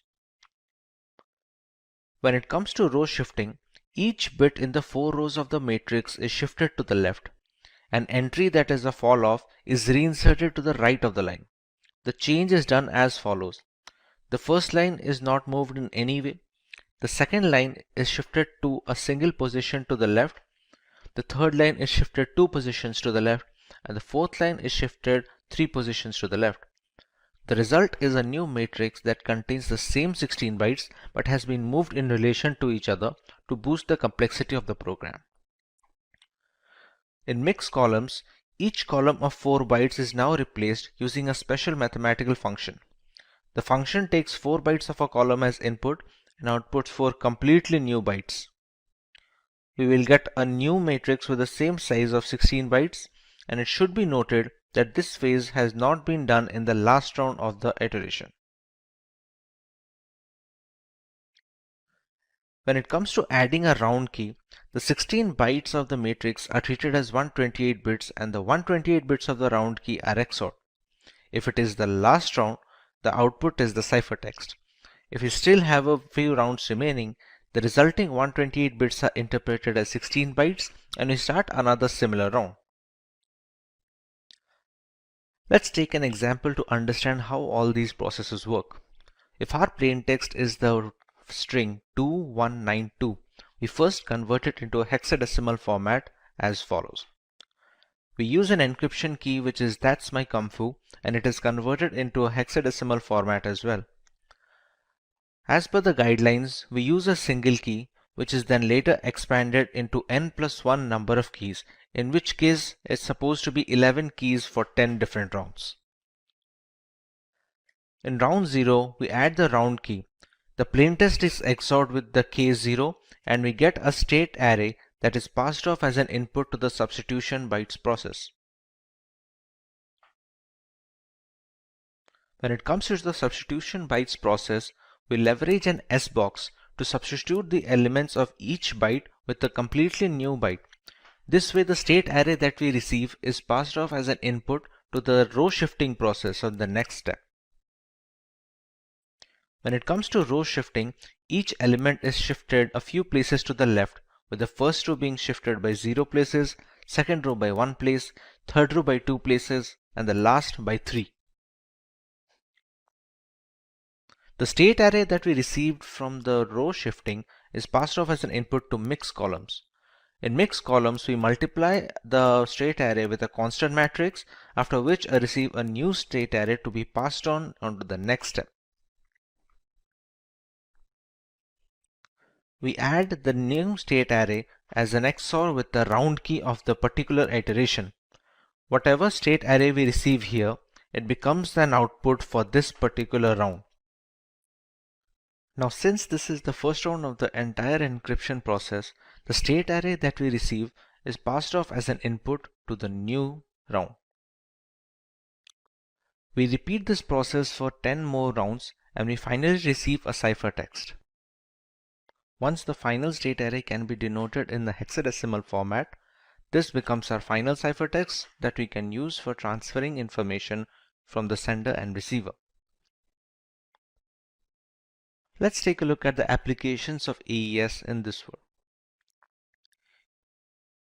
AES finds most use in the area of wireless security in order to establish a secure mode of authentication between routers and clients. Highly secure mechanisms like WPA and WPA2 PSK are extensively used in securing Wi-Fi endpoints with the help of Rindial's algorithm. It also helps in SSL TLS encryption that is instrumental in encrypting our internet browser sessions. AES works in tandem with other asymmetric encryption algorithms to make sure the web browser and web server are properly configured and use encrypted channels for communication. AES is also prevalent in general file encryption of various formats, ranging from critical documents to the media files. Having a large key allows people to encrypt media and decrypt data with maximum security possible. AES is also used for processor security in hardware appliances to prevent machine hijacking, among other things. As a direct successor to the DES algorithm, there are some aspects that AES provides an immediate advantage in. Let us take a look. When it comes to key length, the biggest flaw in DES algorithm was its small length was easily vulnerable by today's standards. AES has managed to nab up 128, 192 and 256-bit key lengths to bolster the security further. The block size is also larger in AES owing to more complexity of the algorithm. The number of rounds in DES is fixed irrespective of the plain text being used. In AES, the number of rounds depends on the key length that is being used for the particular iteration, thereby providing more randomness and complexity in the algorithm. The DES algorithm is considered to be simpler than AES, even though AES beats DES when it comes to relative speed of encryption and decryption. This makes advanced encryption standard much more streamlined to be deployed in frameworks and systems worldwide when it compares to the data encryption standard. Hello. In our last video on cryptography, we took a look at symmetric key cryptography. We used a single private key for both the encryption and decryption of data, and it works very well in theory. Let's take a look at a more realistic scenario now. Let's meet Joe. Joe is a journalist who needs to communicate with Ryan via long-distance messaging. Due to the critical nature of the information, people are waiting for any message to leave Joe's house so that they can intercept it. Now Joe can easily use symmetric key cryptography to send the encrypted data so that even if someone intercepts the message, they cannot understand what it says. But here's the tricky part. How will Joe send the required decryption key to Ryan? The sender of the message as well as the receiver need to have the same decryption key so that they can exchange messages. Otherwise, Ryan cannot decrypt the information even when he receives the ciphertext. If someone intercepts the key while transmitting it, there is no use in employing cryptography since a third party can now decode all the information easily. Key sharing is a risk that will always exist when symmetric key cryptography is being used. Thankfully, asymmetric key encryption has managed to fix this problem. This is Vaibhav from Simplilearn, and welcome to this video on asymmetric key cryptography. Let's take a look at what we are going to learn today. We begin by explaining what asymmetric key cryptography is and how it works. We take a look at its application and uses. We understand why it's called public key cryptography and then learn a little bit about RS encryption, and then we learn about the advantages of asymmetric key cryptography over symmetric key cryptography. Let's understand what asymmetric key cryptography is. Asymmetric encryption uses a double layer of protection. There are two different keys at play here, a private key and a public key. A public key is used to encrypt the information pre-transit, and a private key is used to decrypt the data post-transit. These pair of keys must belong to the receiver of the message. The public keys can be shared via messaging, blog posts, or key servers, and there are no restrictions. As you can see in the image, the two keys are working in the system. The sender first encrypts the message using the receiver's private key, after which we receive the ciphertext. The ciphertext is then transmitted to the receiver without any other key. On getting the ciphertext, the receiver uses his private key to decrypt it and get the plain text back. There has been no requirement of any key exchange throughout this process, therefore solving the most glaring flaw faced in symmetric key cryptography. The public key known to everyone cannot be used to decrypt the message, and the private key which can decrypt the message need not be shared with anyone. The sender and receiver can exchange personal data using the same set of keys as often as possible. To understand this better, take the analogy of your mailbox. Anyone who wants to send you a letter has access to the box and can easily share information with you. In a way, you can say the mailbox is publicly available to all, but only you have access to the key that can open the mailbox and read the letters in it. This is how the private key comes to play. No one can intercept the message and read its contents since it's encrypted. Once the receiver gets its contents, he can use his private key to decrypt the information. Both the public key and the private key are generated, so they are interlinked, and you cannot substitute other private keys to decrypt the data. In another example, if Alice wants to send a message to Bob, let's say it reads "Call me today," she must use Bob's public key while encrypting the message.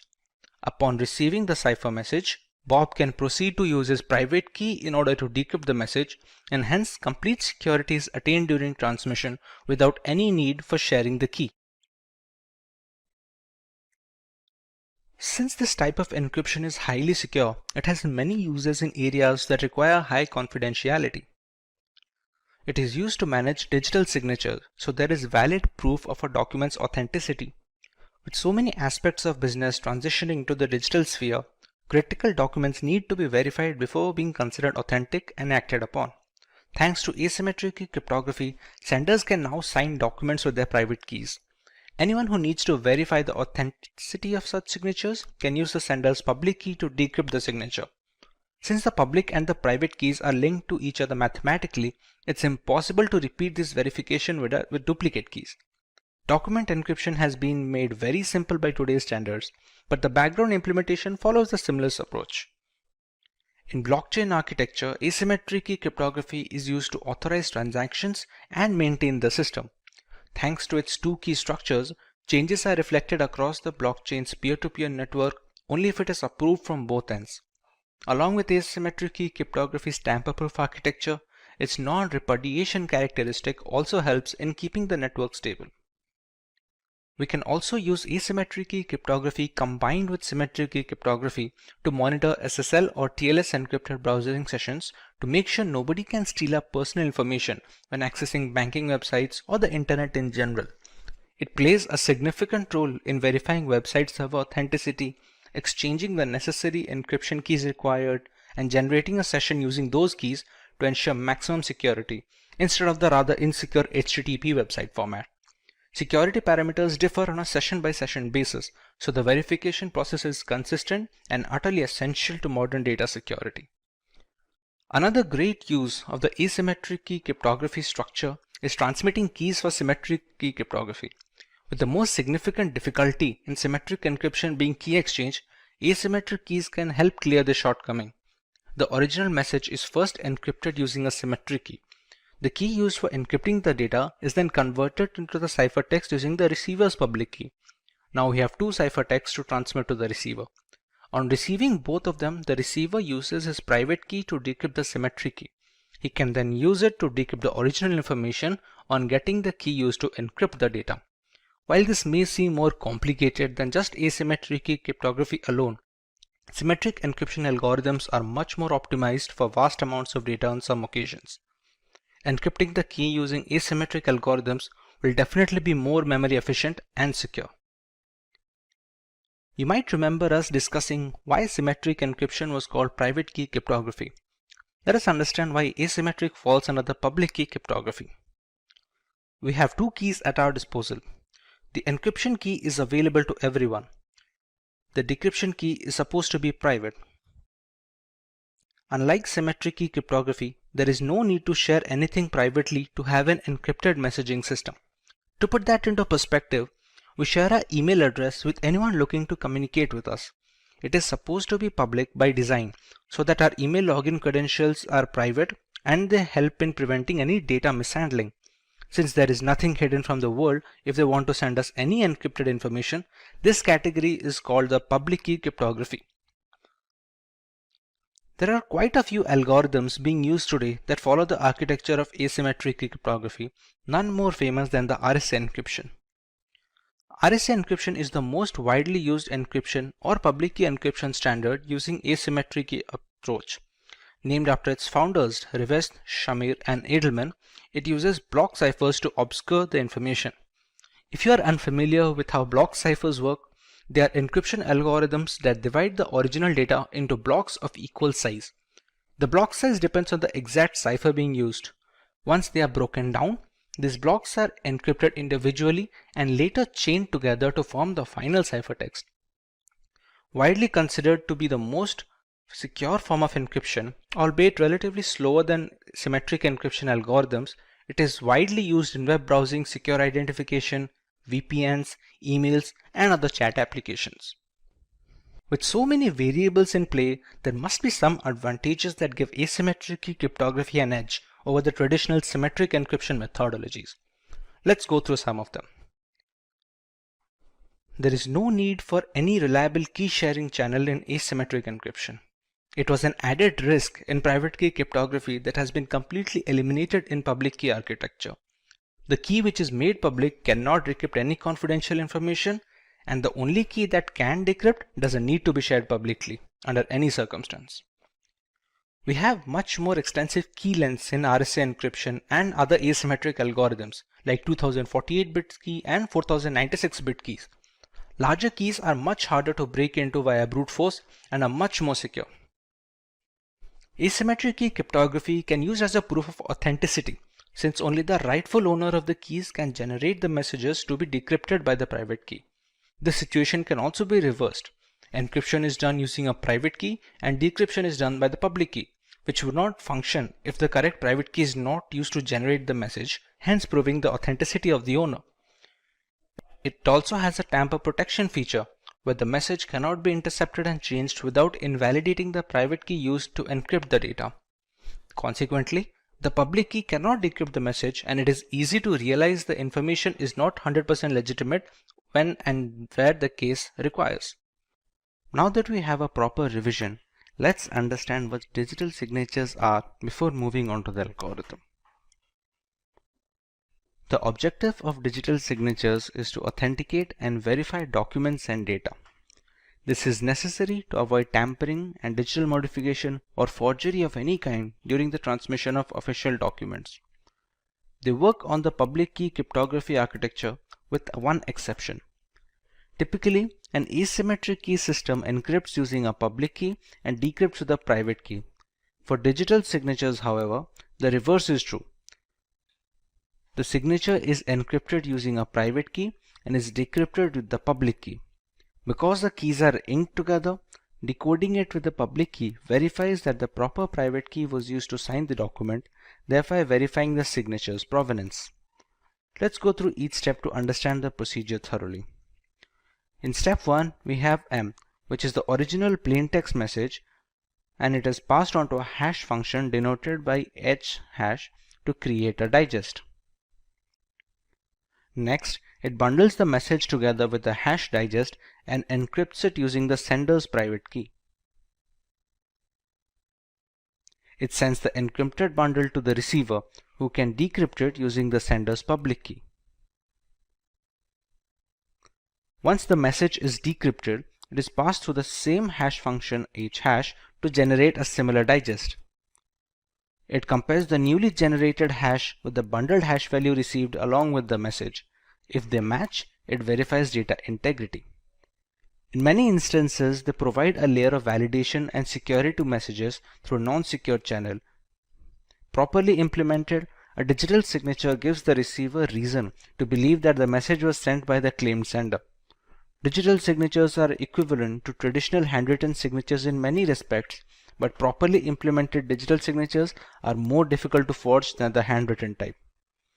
Digital signature schemes in the sense used here are cryptographically based and must be implemented properly to be effective. They can also provide non-repudiation, meaning that the signer cannot successfully claim that they did not sign a message while also claiming their private key remains secret. Further, some non-repudiation schemes offer a timestamp for the digital signature, so that even if the private key is exposed, the signature is valid. To implement the concept of digital signature in real world, we have two primary algorithms to follow: the RSA algorithm and the DSA algorithm, but the latter is a topic of learning today. So let's go ahead and see what the digital signature algorithm is supposed to do. Digital signature algorithm is a FIPS standard, which is the Federal Information Processing Standard for digital signatures. It was proposed in 1991 and globally standardized in 1994 by the National Institute of Standards and Technology, also known as the NIST. It functions on the framework of modular exponentiation and discrete logarithmic problems, which are difficult to compute as a force brute system.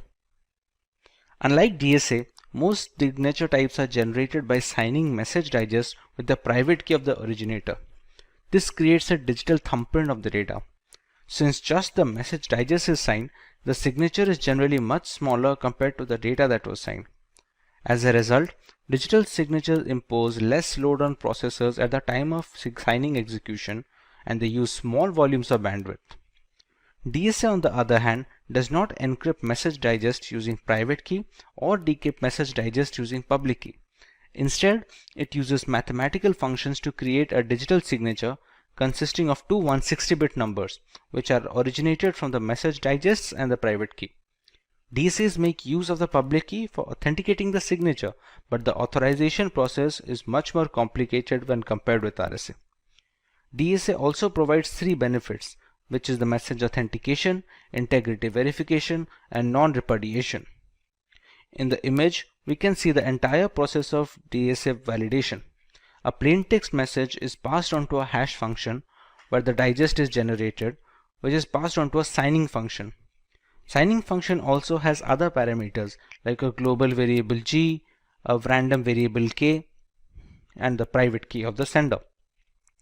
The outputs are then bundled onto a single pack with the plain text and sent to the receiver. The two outputs we receive from the signing functions are the two 160-bit numbers denoted by S and R.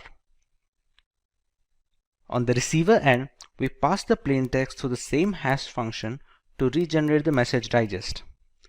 It is passed on to verification function, which has other requirements such as the public key of the sender, global variable G, and SNR received from the sender. The value generated by the function is then compared to R. If they match, then the verification process is complete and data integrity is verified. This was an overview of the way the DSA algorithm works. We already know it depends on logarithmic functions to calculate the outputs, so let us see how we can do the same in our next section. We have three phases here, the first of which is key generation. To generate the keys, we need some prerequisites. We select a queue which becomes a prime divisor. We select a prime number p such that p-1 mod q equal to 0. We also select a random integer g which must satisfy the two formulas being mentioned on the screen right now. Once these values are selected, we can go ahead with generating the keys. The private key can be denoted by x, and it is any random integer that falls between the bracket of 0 and the value of q. The public key can be calculated as y equal to g to the power x mod p, where y stands for the public key. The private key can then be packaged as a bundle which comprises of values of p, q, g, and x. Similarly, the public key can also be packaged as a bundle having the values of p, q, g, and y. Once we're done with key generation, we can start verifying the signature and its generation. Repeat. Once the keys are generated, we can start generating the signature. The message is passed through a hash function to generate the digest h first. We can choose any random integer k which falls under the bracket of 0 and q. To calculate the first 160-bit number of our signing function of r, we use the formula g to the power k mod p into mod q. Similarly, to calculate the value of the second output, that is s, we use the following formula that is shown on the screen. The signature can then be packaged as a bundle having R and S. This bundle along with the plain text message is then passed on to the receiver. Now with the third phase, we have to verify the signature. We first calculate the message digest received in the bundle by passing it to the same hash function. We calculate the value of W, U1 and U2 using the formulas shown on the screen. We have to calculate a verification component which is then to be compared with the value of R being sent by the sender. This verification component can be calculated using the following formula. Once calculated, this can be compared with the value of R. If the values match, then the signature verification is successful and our entire process is complete, starting from key generation to the signature generation all the way up to the verification of the signature. With so many steps to follow, we are bound to have a few advantages to boot this, and we would be right to think so. DSA is highly robust in the security and stability aspect when compared to alternative signature verification algorithms. We have a few other ciphers that aim to achieve the simplicity and the flexibility of DSA, but it has been a tough ask for all the other suits. The key generation is much faster when compared to the RSA algorithm and such. While the actual encryption and decryption process may falter a little in comparison, a quicker start in the beginning is well known to optimize a lot of frameworks. DSA requires less storage space to work its entire cycle. In contrast, its direct correspondent, that is RSA algorithm, needs a certain amount of computational and storage space to function efficiently. This is not the case with DSA, which has been optimized to work with weaker hardware and lesser resources. The DSA is patented, but NIST has made this patent available worldwide royalty-free. A draft version of the speculation FIPS 1865 indicates that DSA will no longer be approved for digital signature generation, but it may be used to verify signatures generated prior to the implementation date of that standard. The RSA algorithm is a public key signature algorithm developed by Ron Rivest, Adi Shamir, and Leonard Edelman. The paper was first published in 1977, and the algorithm uses logarithmic functions to keep the working complex enough to withstand brute force and streamlined enough to be fast post-deployment. RSA can also encrypt and decrypt general information to securely exchange data along with handling digital signature verification. Let us understand how it achieves this. We take our plaintext message M. We pass it through a hash function to generate the digest H, which is then encrypted using the sender's private key.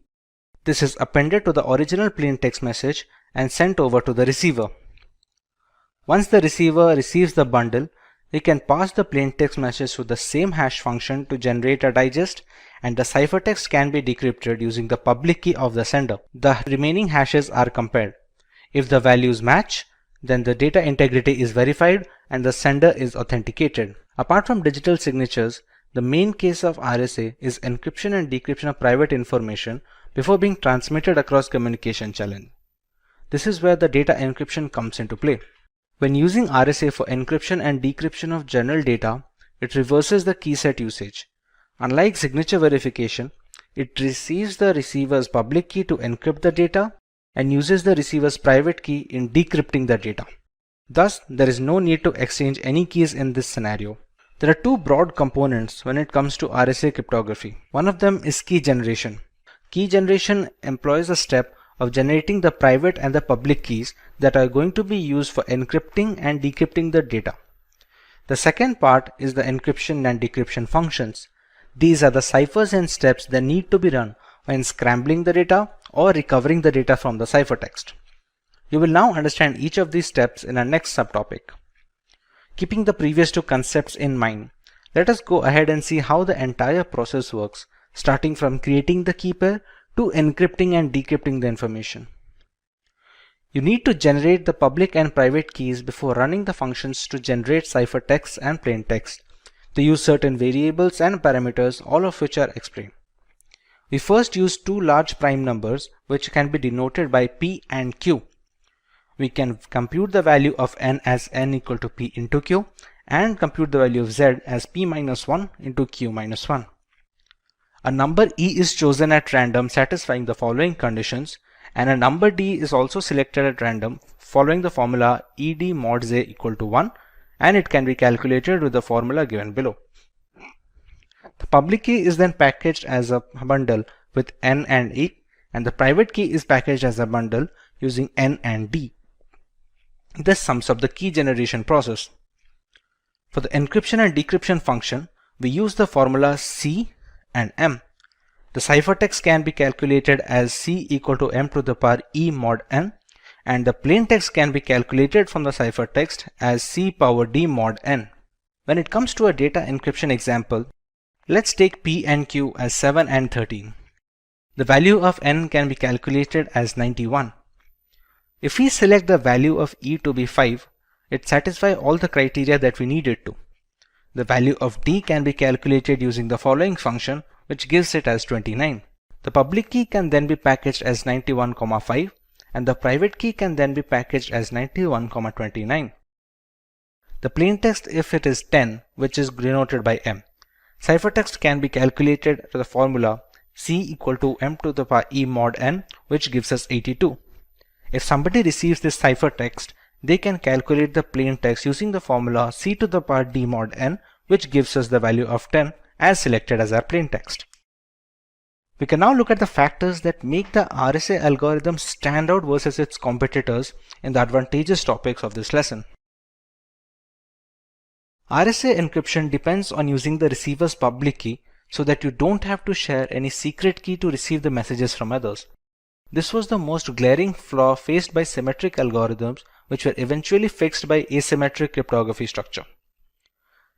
Since the key pairs are related to each other, a receiver cannot intercept the message since they don't have the correct private keys to decrypt the information. If a public key can decrypt the information, the sender cannot refuse signing it with his private key without admitting the private key is not in fact private anymore. The encryption process is faster than that of the DSA algorithm. Even if the key generation is slower in RSA, many systems across the world tend to reuse the same keys so that they can spend less time in key generation and more time on actual ciphertext management. Data will be tamper-proof in transit since meddling with the data will alter the usage of the keys. The private key won't be able to decrypt the information, hence alerting the receiver of any kind of manipulation in between. The receiver must be aware of any third party who possesses the private key, since they can alter the data mid-transit, the cases of which are rather low. Imagine creating an account on a new website. You provide your email address and set a password that you are confident and you would not forget. What about the website owner? How securely are they going to store your password? For website administrators, they have three alternatives. They can either store the passwords in a plain text format, they can encrypt the passwords using an encryption and decryption key, or they can store the passwords in a hash value. Let's have a look at each of these. When a password is stored in plain text format, it is considered to be the most unsafe option since anyone in the company can read your passwords. A single hack and a data server breach will expose all the account's credentials without needing any extra effort.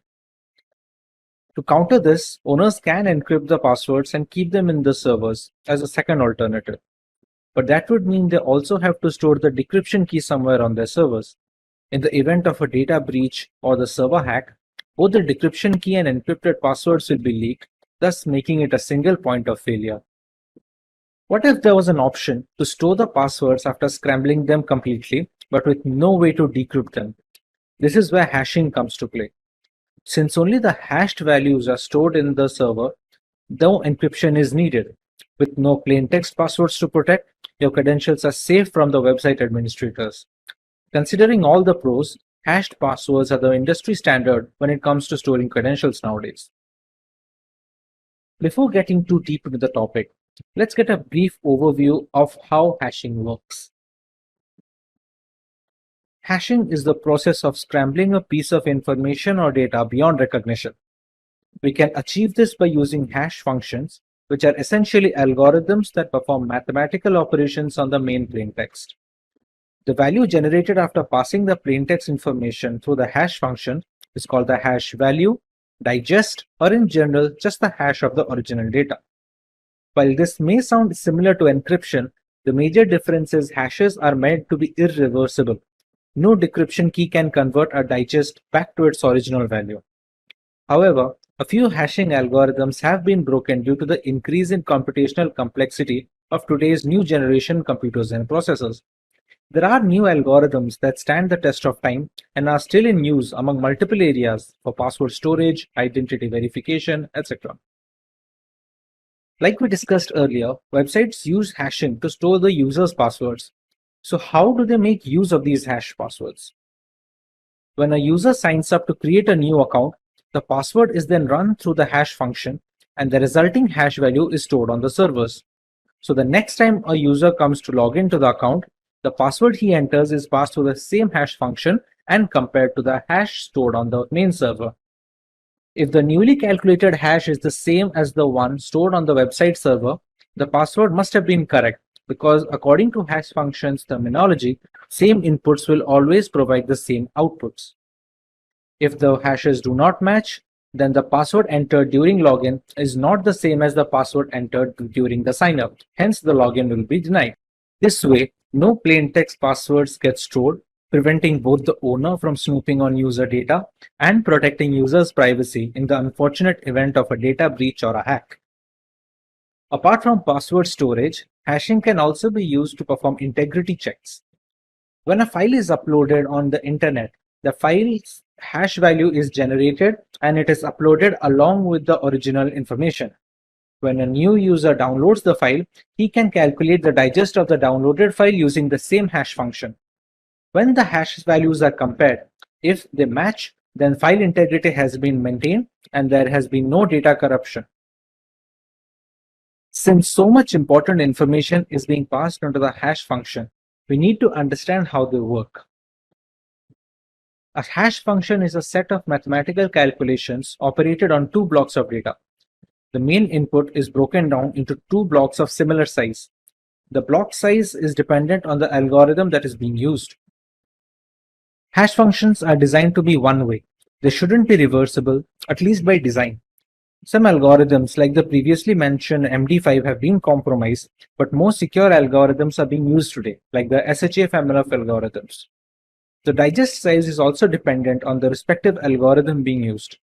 MD5 has a digest of 128 bits, while SHA-256 has a digest of 256 bits. This digest must always be the same for the same input, irrespective of how many times the calculations are carried out. This is a very crucial feature since comparing the hash value is the only way to check if the data is untouched, as the functions are not reversible. There are certain requirements of a hash function that need to be met before they are accepted. While some of them are easy to guess, others are placed in order to preserve security in the long run. The hash function must be quick enough to encrypt large amounts of data at a relatively fast pace, but it also shouldn't be very fast. Running the algorithm on all cylinders makes the functions easy to brute force and a security liability. There must be a balance to allow the hash function to handle large amounts of data and not make it ridiculously easy to brute force by running through all the possible combinations. The hash function must be dependent on each bit of the input. The input can be text, audio, video, or any other file extension. If a single character is being changed, it doesn't matter how small that character may be, the entire digest must have a distinctly different hash value. This is essential to create unique digests for every password that is being stored. But what if two different users are using the same password? Since the hash function is the same for all users, both the digests will be the same. This is called a hash collision. You may think this must be a rare occasion where two users have exactly the same password, but that is not the case. We have techniques like salting that can be used to reduce these hash collisions, as we will discuss later in this video. You would be shocked to see the most used passwords of 2020. All of these passwords are laughably insecure, and since many people use the same passwords repeatedly on different websites, hash collisions risks are more common than one would expect. Let's say the hash functions find two users having the same password. How can they store both the hashes without messing up the original data? This is where salting and peppering come to play. Salting is the process of adding a random keyword to the end of the input before it is passed on to the hash function. This random keyword is unique for each user on the system, and it is called the salt value or just the salt. So even if two passwords are exactly the same, the salt value will differ, and so will their digest. There is a small problem with this process though. Since the salt is unique for each user, they need to be stored in the database along with the passwords, and sometimes even in plain text to speed up the process of continuous verification. If the server is hacked, then the hashes will need to be brute forced, which takes a lot of time. But if they receive the salts as well, the entire process becomes very fast. This is something that peppering aims to solve. Peppering is the process of adding a random string of data to the input before passing them to the hash function. But this time the random string is not unique for each user. It is supposed to be common for all users in the database, and the extra bit added is called the pepper in this case. The pepper isn't stored on the servers. It is mostly hard-coded onto the website source code since it's going to be the same for all credentials. This way, even if the servers get hacked, they will not have the right pepper needed to crack into all the passwords. Many websites use a combination of salting and peppering to solve the problem of hash collision and bolster security. Since brute force takes such a long time, many hackers avoid taking the effort. The returns are mostly not worth it, and the possible combinations of using both salting and peppering is humongous. With cybercrime getting more and more complex by the day, corporations are in the need of trained personnel in the field of cybersecurity. Ethical hacking and penetration testing had always been necessary for organizations and the general public to protect the system against malicious attackers. However, with the exponential growth in cyber attacks, the necessity of being trained in ethical hacking is at an all-time high. Many such professionals tend to use Linux distributions for their penetration testing activities. There are specific operating systems which are catered to ethical hackers. These operating systems come pre-installed with the necessary tools and scripts required for ethical hacking. Probably the most famous operating system in this bracket is Kali Linux. For today's video, we will learn about this distribution made by and for hackers. We take you through the intricacies of its hardware and software specifications. Let's take a look at the agenda for today. We start by learning about Kali Linux and a basic explanation of its purpose. We take a look at the history of Kali Linux from the story of its origin to its current day exploits. Next, we learn a few distinct features of Kali Linux that make it an attractive choice for penetration testers worldwide. Moving on, we take a look at the multiple ways we can install Kali Linux to start our journey in the world of penetration testing. In the next few sections, we compare it to an industry rival operating system by the name of Parrot Security Operating System. We take a look at the OS on a grassroots level. Next, we learn about the standout features of Kali Linux and Parrot Security with their unique offerings. We make a direct comparison between Kali and Parrot Security OS as far as their hardware specifications and all-around usability is concerned. We make a conclusion as to which operating system caters to which category of user. In the next topic, we take a detailed look at how we can install Kali Linux on a Windows 10 system using the VMware virtualization software. Moving on, we go through some of the reasons why people should choose Kali Linux as their primary operating system when it comes to ethical hacking and penetration testing. In the next section, we cover the 5 different phases of penetration testing, where each stage is a crucial segment in the entire cycle of an ethical hacking campaign. We also take a look at the most popular tools installed in Kali Linux that are used regularly by ethical hackers as a part of their professional work.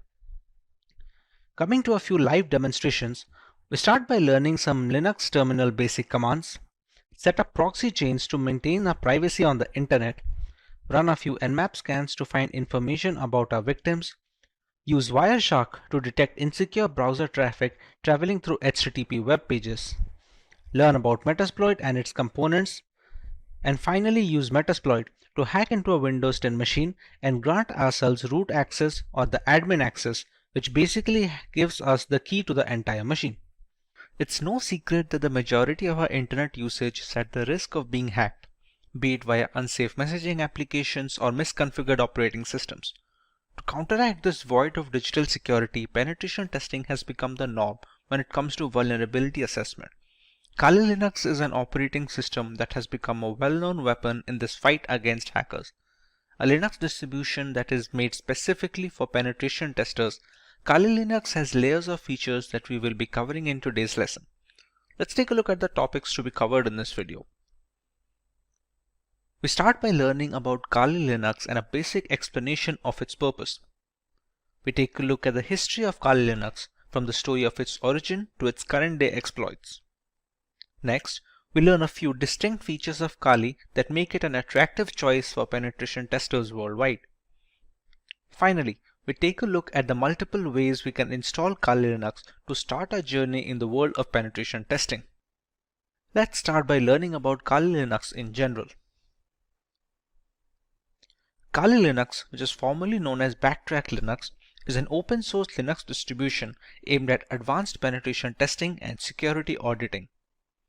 It contains several hundred tools that are targeted towards various information security tasks such as penetration testing, security research, computer forensics, and reverse engineering.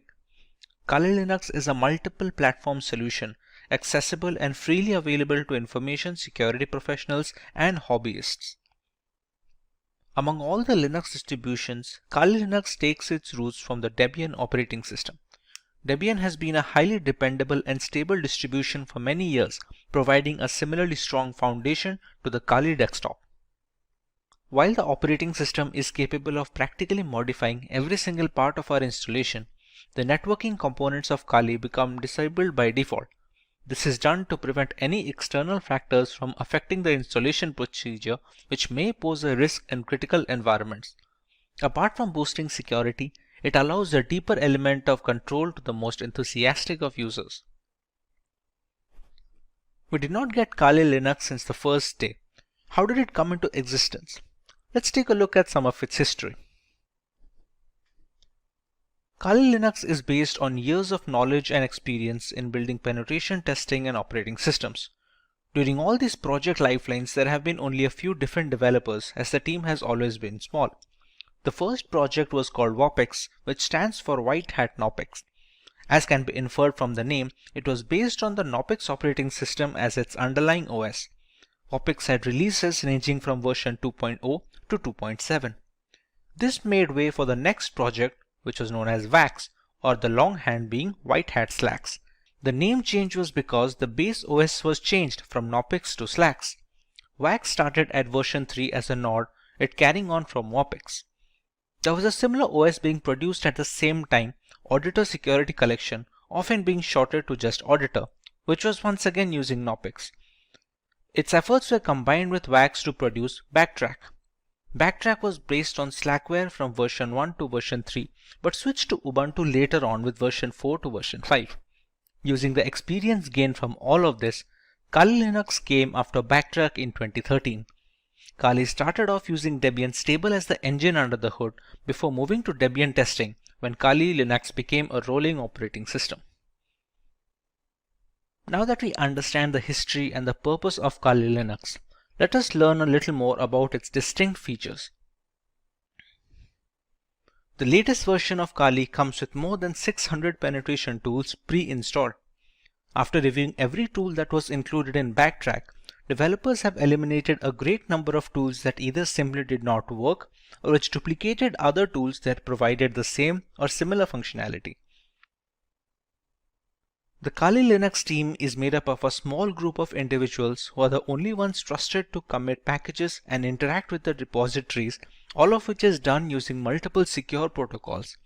Restricting access of critical code bases to external assets greatly reduces the risk of source contamination, which can cause Kali Linux users worldwide a great deal of damage as a direct victim of cybercrime. Although penetration tools tend to be written in English, the developers have ensured that Kali includes true multilingual support, allowing more users to operate in their native language and locate the tools they need for the job. The more comfortable a user feels with the intricacies of the operating system, the easier it is to maintain a stronghold over the configuration and the device in general. Since ARM-based single-board systems like the Raspberry Pi are becoming more and more prevalent and inexpensive, the development team knew that Kali's ARM support would need to be as robust as they could manage with fully working installations. Kali Linux is available on a wide range of ARM devices and has ARM repositories integrated with the mainline distributions, so the tools for ARM are updated in conjunction with the rest of the distribution. All this information is necessary for users to determine if Kali Linux is the correct choice for them. If it is, what are the ways that they can go forward with this installation and start their penetration testing journey? The first way to use Kali Linux is by launching the distribution in the live USB mode. This can be achieved by downloading the installer image file or the ISO file from the Kali Linux website and flashing it to a USB drive with a capacity of at least 8 GB. Some people don't need to save their data permanently, and a live USB is the perfect solution for such cases. After the ISO image is flashed, the thumb drive can be used to boot a fully working installation of the operating system, with the caveat that any changes made to the OS in this mode are not written permanently. Some cases allow persistent usage in live USBs, but those require further configuration than normal situations. But what if the user wants to store data permanently in the installed OS? The best and the most reliable way to ensure this is the full-fledged hard disk installation. This will ensure the complete usage of the system's hardware capabilities and will take into account the updates and the configurations being made to the OS. This method is supposed to override any pre-existing operating system installed on the computer, be it Windows or any other variant of Linux. The next alternative route for installing Kali Linux would be to use virtualization software such as VMware or VirtualBox. The software will be installed as a separate application on an already existing OS, and Kali Linux can be run as an operating system in the same computer as a window. The hardware requirements will be completely customizable, starting with the allotted RAM to the virtual hard disk capacity. The usage of both a host and guest operating system like Kali Linux allows users a safe environment to learn while not putting their systems at risk. If you want to learn more about how one can go forward with this method, we have a dedicated video where Kali Linux is being installed on VMware while running on a Windows 10 operating system. You can find the link in the description box to get started with your very own virtual machine. The final way to install Kali Linux is by using a dual boot system. To put it in simple words, the Kali Linux OS will not be overwriting any pre-installed operating system on a machine, but will be installed alongside it. When a computer boots up, the user will get a choice to boot into either of these operating systems. Many people prefer to keep both the Windows and Kali Linux installed, so the distribution of work and recreational activities is also allotted effectively. It gives users a safety valve should their custom Linux installation run into any bugs that cannot be fixed from within the operating system. Professionals in security testing, penetration testing, and ethical hacking utilize Linux as their preferred operating system. Provide several configurable distributions that you may configure based on your end use. Kali Linux and Parrot OS are two popular penetration testing distributions. While these operating systems each have unique offerings, the overall choice can differ between personnel thanks to their various tools and hardware specifications. Today we will look at both these distributions and settle on the perfect choice for each type of user. Let's go through the agenda for this video. We will learn about Kali Linux and Parrot Security OS from scratch, while understanding their primary selling points as a Linux distribution catered towards penetration testers. Next, we know about some features of these operating systems that stand out of their package. Finally, we directly compare Kali Linux and Parrot Security OS, thereby making a clear-cut conclusion on which OS is perfect on a per-requirement basis. So let's start by learning about Kali Linux from a ground level. Kali Linux, which is formerly known as Backtrack Linux, is an open source Linux distribution aimed at advanced penetration testing and security auditing. It contains several hundred tools targeted towards various information security tasks such as penetration testing, security research, computer forensics, and reverse engineering. Kali Linux is a multi-platform solution, accessible and freely available to information security professionals and hobbyists. Among all the Linux distributions, Kali Linux takes its roots from the Debian operating system. Debian has been a highly dependable and a stable distribution for many years, providing a similarly strong foundation to the Kali Linux desktop. While the operating system can practically modify every single part of our installation, the networking components of Kali Linux come disabled by default. This is done to prevent any external factors from affecting the installation procedure, which may pose a risk in critical environments. Apart from boosting security, it allows a more profound element of security control to the most enthusiastic of users. Now, let's take a look at Parrot Security operating system. Parrot Security OS is a Debian-based Linux distribution with an emphasis on security, privacy, and development. It is built on the Debian's testing branch and uses a custom-hardened Linux kernel. Parrot Security contains several hundred tools targeted towards tasks such as penetration testing, computer forensics, reverse engineering, and security research. It is seen as a generally lightweight distribution that can work under rigorous hardware and software specifications. It features a distinct forensics mode that does not mount any of the system's hard disks or partitions and has no influence on the host system, making it much more stealthy than its regular occurrence.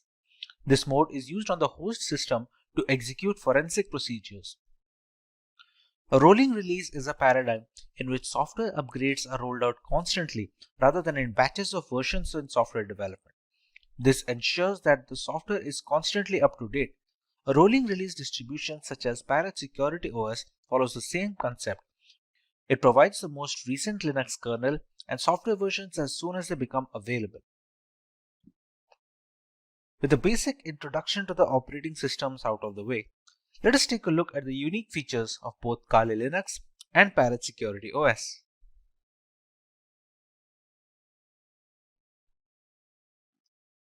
The latest version of Kali Linux comes with more than 600 penetration tools pre-installed.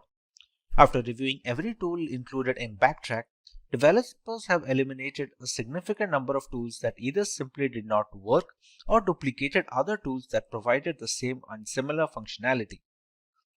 The Kali Linux team comprises a small group of individuals who are the only ones trusted to commit packages and interact with the repositories, all of which is done using multiple secure protocols.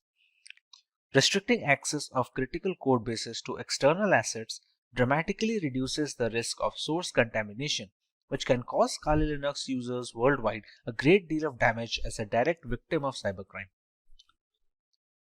Although penetration tools tend to be written in English, the developers have ensured that Kali includes proper multilingual support, allowing more users to operate in the native language and locate the tools they need for their job. The more comfortable a user feels with the intricacies of the operating system, the easier it is to maintain a strong hold over the configuration and the device in general.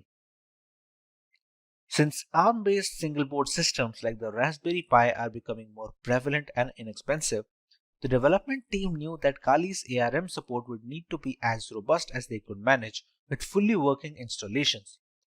Kali Linux is available on a wide range of ARM devices and has ARM repositories integrated with the mainline distribution, so the tools for ARM are updated in conjunction with the rest of the distribution. Let's take a look at some of the features of Parrot Security operating system now. Along with a giant catalog of scripts, Parrot Security OS has its own hardened Linux kernel modified explicitly to provide as much security and resistance to hackers as possible in the first line of defense. The configurations in the operating system act as the second gateway, taking care of malicious requests and dropping them off. This is particularly beneficial since should there be a scenario where the latest Linux kernel is causing some particular issue, the Parrot OS development team will most likely iron it out first before passing it on as an update.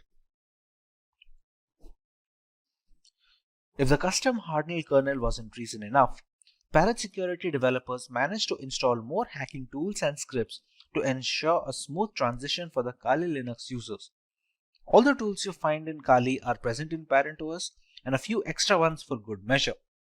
And this has been achieved while keeping roughly the same operating system size between both of them. However, it's not all productivity points for Parrot OS. They provide a choice between two different desktop environments, Mate, which comes pre-installed by default, and KDE. For those unfamiliar with Linux terminology, you can think of desktop environments as the main UI for a distribution. Being highly modular in nature, one can use Parrot Security OS while adding another desktop environment that they find appealing.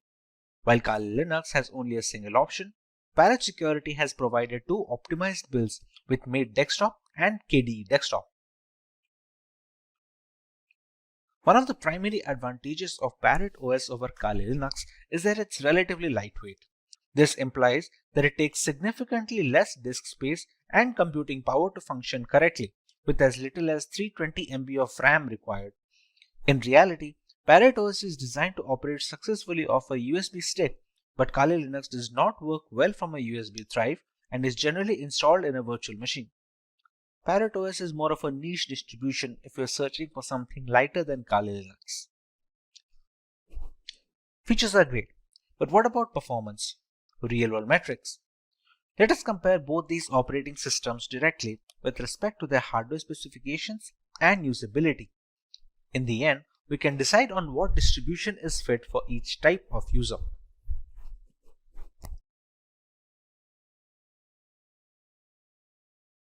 For our first point of comparison, let's take a look at the RAM required. For optimum performance of the operating system, which is highly essential when trying to crack hashes or something of similar nature, RAM usage is a very important facet. While Kali Linux demands at least 1 GB of RAM, Parrot Security can operate optimally with a minimum of 320 MB of RAM.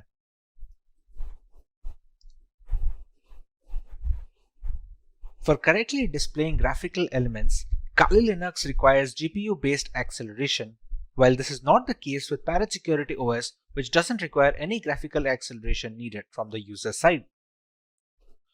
Once these operating systems are installed on VMware using their live boot ISOs, they take up a minimum amount of hard disk storage. Both of these operating systems have a recommended disk storage of minimum of 20 GB in Kali Linux and a minimum of 15 GB in Parrot Security, so they can install all the tools necessary in the ISO file.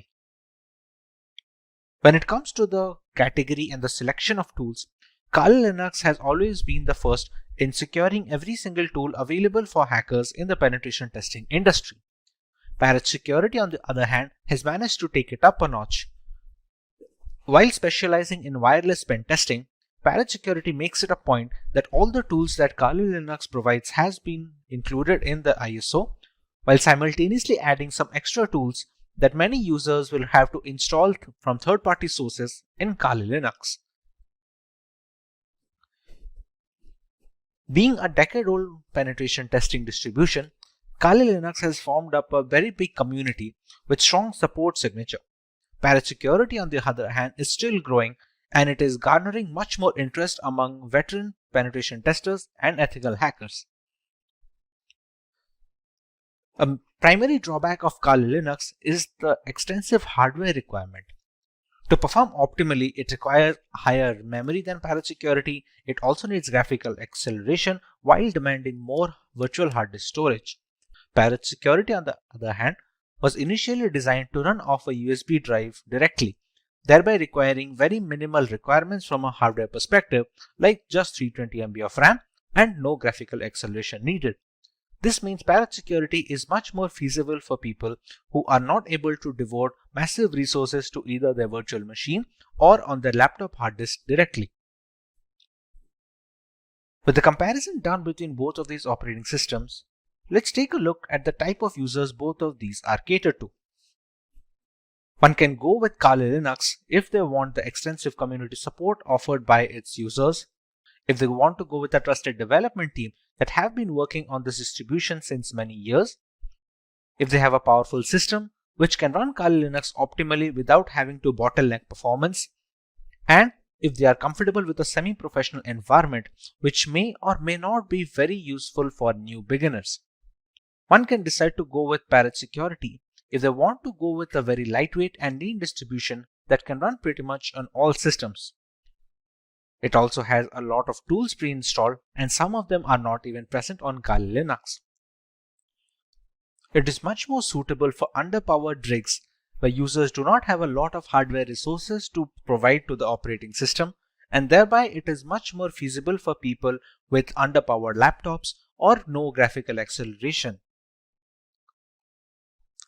Compared to Kali Linux, Parrot Security's desktop environment is also relatively easier to use for new beginners. For people who are just getting into ethical hacking, Parrot Security does a relatively better job of introducing them to the operating system and to the various tools without having to dump them into the entire intricacies. The installation of Kali Linux. There are multiple ways to install Kali Linux. We can either install it on a normal hard drive, in a virtual machine software such as VMware or VirtualBox, or we can do that in hard bare metal machines. Now, for the convenience of explanation, we're going to install Kali Linux today on a virtual machine software known as VMware. VMware is able to run multiple operating systems on a single host machine, which in our case is a Windows 10 system. To get started with Kali Linux installation, we have to go to the website to download an image file. We go to Get Kali, and as you can see, there are multiple platforms on which this operating system can be inverted. As per our requirement, we're going to go with the virtual machine section. As you can see, it is already recommended by the developers. This is the download button, which will download a 64-bit ISO file. We can download 32-bit, but that is more necessary for hard metal machines, or if you're going to use it for older devices which do not support 64-bit operating systems yet. After clicking on the download button, we can see we have a WinRAR archive which will have the ISO files. For now, we have downloaded the ISO file and it is already present with me. So we can start working on the VMware side of things. Once the ISO file is downloaded, we open up VMware Workstation. We go to File and we create a new virtual machine. In these two options, it is highly recommended to go with the typical setup rather than the custom one. The custom is much more advanced and requires much more information from the user, which is beneficial for developers and people who are well versed with virtualization software, but for 90% of the cases, typical setup will be enough. Here, we can select the third option, which will be I will install the operating system later. In some operating systems, we can use the ISO file here directly and VMware will install it for us. But for right now, in the case of Kali Linux, the third option is always the safest. Kali Linux is a Linux distribution, so we can select Linux over here, and the version, as you can see here, have multiple versions such as the multiple kernels. Every distribution has a parent distribution. For example, Kali Linux has Debian, and there are other distributions which are based or forked from some parent distribution. Kali Linux is based off Debian, so we can go with the highest version of Debian, which is the Debian 10.x 64-bit. Go on next. We can write any such name. We can write Kali Linux so that it will be easier to recognize the virtual machine among this list of virtual machine instances. The location can be any location you decide to put. By default, it should be the documents folder, but anywhere you put, it will hold up all the information of the operating system, all the files you download, all the configurations you store, everything will be stored in this particular location that you provide. When we go next, we are asked about the disk capacity. This disk capacity will be all the storage that will be provided to your virtual machine of Kali Linux. Think of your Windows device. If you have a 1 terabyte of hard drive, you have the entirety of the hard disk to store data on. How much data you give here, you can only store up to that amount of data. Not to mention, some amount of capacity will be taken up by the operating system itself to store its programs and applications. For now, we can give around, let's say, 15 GB of information. Or if its recommended size for Debian is 20, you can just go ahead at 20. It depends all on the user case. If you are going to use it extensively, you can even go as high as 50 or 60 GB if you have plans to download many more applications and perform multiple different tests. Another option we get over here is storing virtual disks as a single file or storing them into multiple files.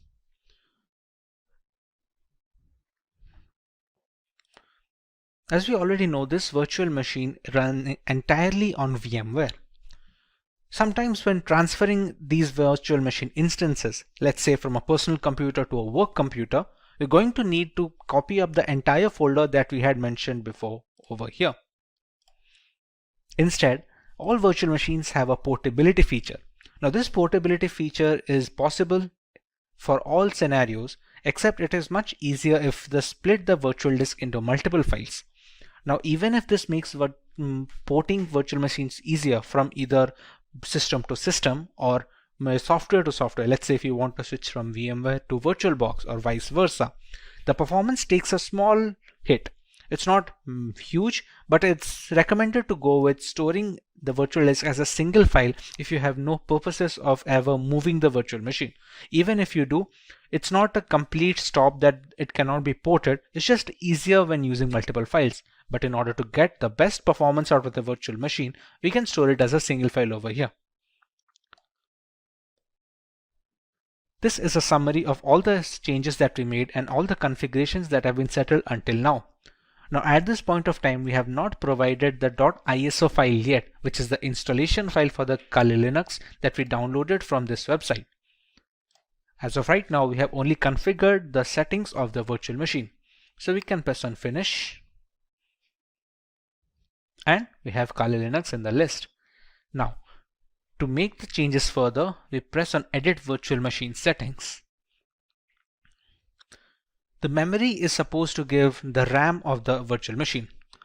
The devices with RAM of 8 GB or below that, giving high amount of RAM will cause performance issues on the host system. If the memory has some amount of free storage left, let's say on idle storage, my Windows machine takes about 2 GB. So I have 6 GB of memory to provide. Although if you provide all of the 6 GB, it will be much more difficult for the host system to run everything properly. So for this instance, we can keep it as 2 GB of memory for the virtual machine instance. Similarly, we can use the number of processors and we can customize it according to our liking. Let's say if we want to use one processor, but we want to use 2 different cores, we can select them as well. Hard disk is pre-set up as the SCSI hard disk, and it does not need to be changed for the installation of this operating system at all. CD-ID DVD. This is where the installation file comes. You can think of the ISO file that we downloaded as a pen drive or a USB thumb drive, which is necessary to install an operating system. To provide this, we're going to select Use ISO image file. We're going to click on Browse. Go to Downloads and select the ISO file over here.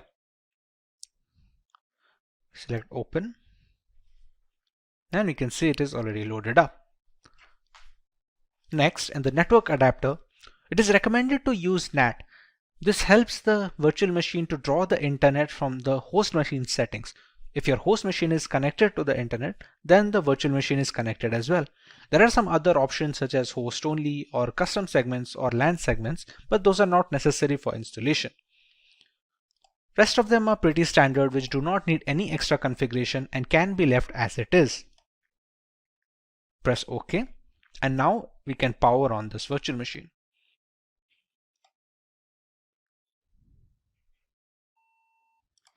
In this screen, we can choose how we want to proceed with the installation. We have a Start Installer option over here. So we're going to press Enter on that.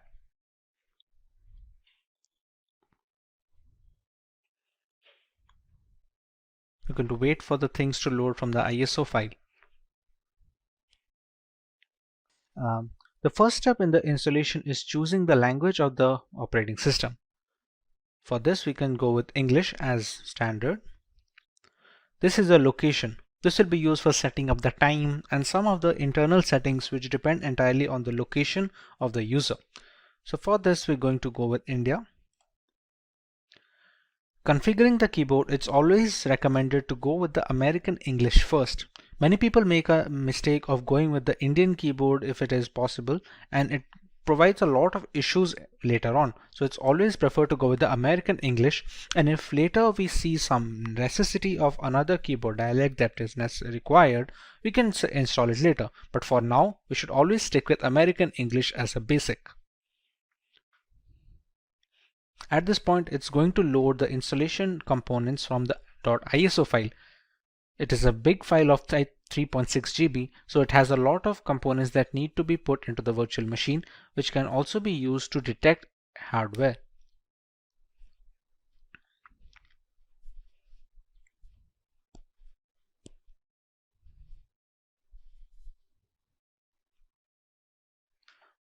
Once the hardware and the network configuration is done by the ISO file, we want to write a host name for the system.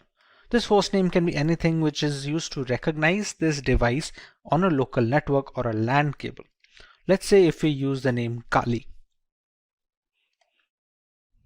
Domain name, we can skip it for now. It's not necessary as such for the installation. This is the full name for the user. Let's say we can provide the name as Simplilearn as a full name. Next, we're going to set up a username. This username is going to be necessary to identify the user from its root accounts and the subsequent below accounts. For now, we can give it as something as simply123. Now we have to choose a password for the user. Now remember, since this is the first user that is being added onto this newly installed operating system, it needs to be a password for the administrator. We can use whichever password we like over here and use the same password below and press on continue. At this point, it's going to detect on the components on which the operating system can be installed. Like here, there are multiple options like the use entire disk and set up LVM, use entire disk and set up encrypted LVM. For newcomers, it is recommended to just use the first one, since LVM encryption is something that you can learn afterwards when you're much more hands-on with the Linux operating system. For now, we're going to use the use entire disk guided installation and press on continue. When we set up the virtual machine on VMware, we had set up a disk capacity. There we gave a purpose 20 GB. That is the hard disk which is being discovered here. Even though it is a virtual disk, on VMware it acts as a normal hard disk on which an operating system can be installed. So we select this one and press on continue. Here there is a multiple partition system. All the operating systems that are installed have different components. One is used for the keeping of the applications, one for the files, other for the RAM management and other things. For newcomers, it is always recommended to keep it in one partition. And we're going to select that and press on continue. This is just an overview of the partition it's going to make. As you can see, it has a primary partition of 20.4 GB and a logical partition of 1 GB used for swap memory. Now these kind of naming can be confusing for people who are not well versed with Linux operating systems or in general virtualization, but for now you can go ahead and press on continue, as this will be fine. We can press on finish partitioning and write changes to disk and continue. It's just a confirmation page. As you can see, it's wrote that SCSI3 is our virtual hard disk of 20 GB disk capacity. We write the changes to the disk, we press yes and click on continue. At this point, the installation has started. Now this installation will take a while depending on the amount of RAM provided, the processors provided, and how quickly the performance of the system is being hampered by the host machine. On quicker systems this will be rather quick, while on the smaller ones this will take a while. Since this is going to take some time to install, as it is being run on a virtual machine with only 2 GB of RAM, we're going to speed up this part of the video so we don't have to waste any more time just watching the progress bar.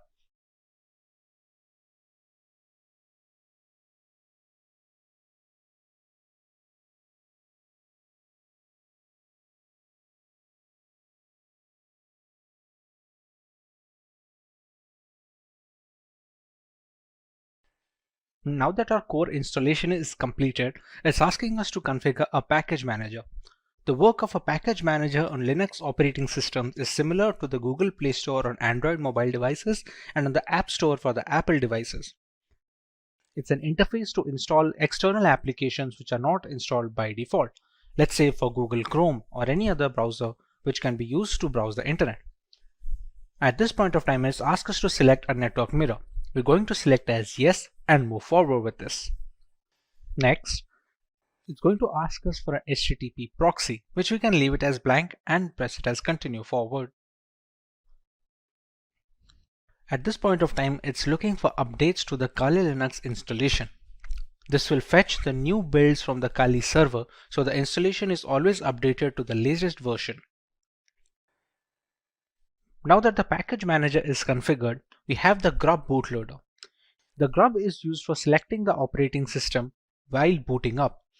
Its core functionality is to allow the operating system to be loaded correctly without any faults. So at this point of time, if it asks install the grub bootloader to your primary drive, we can select it as yes and press continue. Remember, the installation was conducted on Dev SDA. So we're going to select installation of the grub loader on the same hard disk that we have configured. We press this one and press continue. So now the grub bootloader is being installed. The grub is highly essential because it shows the motherboard where to start the operating system from. Even if the operating system is installed correctly and all the files are in correct order, the absence of a bootloader will not be able to launch the OS properly. As you can see, the installation is finally complete. So now we can press on continue and it's going to finalize the changes.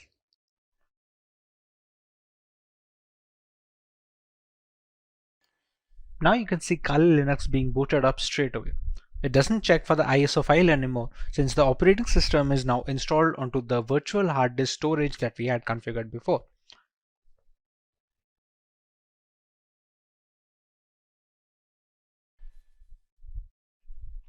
Here we're going to enter our username and password that we had set up before.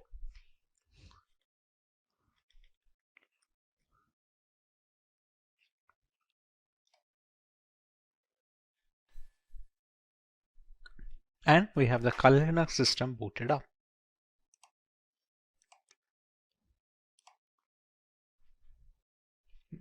And this is your homepage. We can see the installed applications over here, which are being used for penetration testing by multiple security analysts worldwide. All of these come pre-installed with Kali Linux, and others can be installed using the apt package manager that we had configured. We can see our full name over here. And with this, our installation of the Kali Linux is complete. It's no secret that the vast bulk of our internet usage is vulnerable to hacking, whether it's through hazardous messaging apps or faulty operating systems. Penetration testing has become the norm for vulnerability assessment in order to fill this vacuum in digital security. Kali Linux is a well-known operating system in this fight against hackers. Kali Linux, a distribution designed specifically for penetration testers, has layers of features that we will go over in today's lesson and take a look at some of the tools and features that the operating system has to offer. Let's take a look at the video's topics and features that the operating system has to offer. Let's take a look at the video's topics. We start by learning the requirements of an operating system like Kali Linux. We learn more about the core features of the OS and its intricacies. Moving on, we take a look at the 5 distinct stages of penetration testing that dictate the flow of vulnerability assessment in general. Next, we learn about some important tools that can be found on Kali Linux, which are geared specifically for ethical hacking purposes. And finally, we have an extensive demonstration where we work on some basic terminal commands, proxy tools, and a couple of highly regarded software from the crux of the operating system. Let's start by learning why one should learn Kali Linux in the first place. In today's world, an organization's most valuable asset is its information or data. This is true for all kinds of businesses, be it public or private. On a daily basis, they all deal with enormous amounts of sensitive information. As a consequence, terrorist groups, hacking teams, and cyber thieves often attack them. To ensure this safety and protection, businesses use a variety of security measures and regularly update their index. Organizations must be proactive in this age of digitalization by regularly assessing and updating their security. Every day, hackers discover new methods to breach firewalls. Ethical hackers or white hat hackers provide a fresh perspective on security. They conduct penetration tests to validate security measures. Generally, they will penetrate your networks and give you relevant information about your security posture. Once an organization has this knowledge, it may upgrade its security procedures accordingly. The latest version of Kali Linux comes with more than 600 penetration tools pre-installed. After reviewing every tool that was included in Backtrack, developers have eliminated a great number of tools that either simply did not work or which duplicated other tools that provided the same or similar functionality. Occasionally, when conducting penetration testing or hacking, we must automate our activities since there may be hundreds of conditions and payloads to test, and manually examining everything is time consuming. To improve our productivity, we utilize tools that come pre-packaged with Kali Linux. These tools not only save us time, but also accurately capture and process the data. The Kali Linux team is made up of a small group of individuals who are the only ones trusted to commit packages and interact with the repositories, all of which is done using multiple secure protocols. Restricting access of critical code bases to external assets greatly reduces the risk of source contamination. Although penetration tools tend to be written in English, the developers have ensured that Kali includes true multilingual support, allowing more users to operate in their native language and locate the tools they need to do for the job. Since ARM-based single-board systems like the Raspberry Pi are becoming more and more prevalent and inexpensive, the development team knew that Kali's ARM support would need to be as robust as they could manage with fully working installations. Kali Linux is available on a wide range of ARM devices and has ARM repositories integrated with the mainline distribution, so tools for ARM are updated in conjunction with the rest of the distribution tools. Now that we understand the necessity for an operating system like Kali Linux, let us take a look at some of its core features and offerings to the ethical hacking world. Kali Linux, formerly known as Backtrack Linux, is an open source Linux distribution which is aimed at advanced penetration testing and security auditing. It contains several hundred tools targeted towards various information security tasks such as penetration testing, security research, computer forensics, and reverse engineering. Kali Linux is a multi-platform solution accessible and freely available to information security professionals and hobbyists. Among all the Linux distributions, Kali Linux takes its roots from the Debian operating system. Debian has been a highly dependable and stable distribution for many years, providing a similarly strong foundation to the Kali Linux desktop. While the operating system is capable of practically modifying every single part of our installation, the networking components of Kali Linux come disabled by default.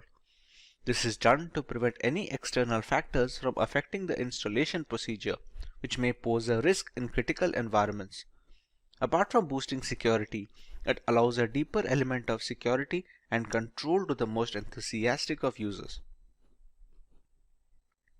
Let us now take a look at the 5 stages or phases of penetration testing. This is the first stage of the penetration test, which is known as the reconnaissance phase. In this stage, the security researcher collects information about the target. It can be done actively, which means you are collecting information without contacting the target, or even both. It helps security firms gather information about the target system, network components, active machines, open ports and access points, operating system details, etc. This activity can be performed by using information available in the public domain and using different tools. The next phase is more tool-oriented rather than performed manually, and it is the scanning phase. The penetration tester runs one or more scanner tools to gather more information about the target. The penetration tester runs one or more scanner tools to gather information about the target. By using various scanners such as war dialers, port scanners, network mappers, and vulnerability scanners, the tester collects as many vulnerabilities which help to turn an attack in a more sophisticated way. The next stage is known as the gaining access phase. In this phase, the penetration tester tries to establish a connection with the target and exploit the vulnerabilities found in the previous stage. Exploitation may be buffer overflow attacks, denial of service or DOS attacks, session hijacking, and many more. Basically, penetration tester extracts information and sensitive data from servers by gaining access using different tools. In the maintaining access phase, the penetration tester tries to create a backdoor for himself. It helps him to identify hidden vulnerabilities in the system and can later act as a gateway to retrieve control of the system. In the final phase of covering tracks, The penetration tester tries to remove all logs and footprints which help the administrator identify his presence. This helps the tester to think like a hacker and perform corrective actions to mitigate those activities. Now that we understand the basics of penetration testing and how ethical hackers go about their way, let us take a look at some notable tools which can be used on Kali Linux.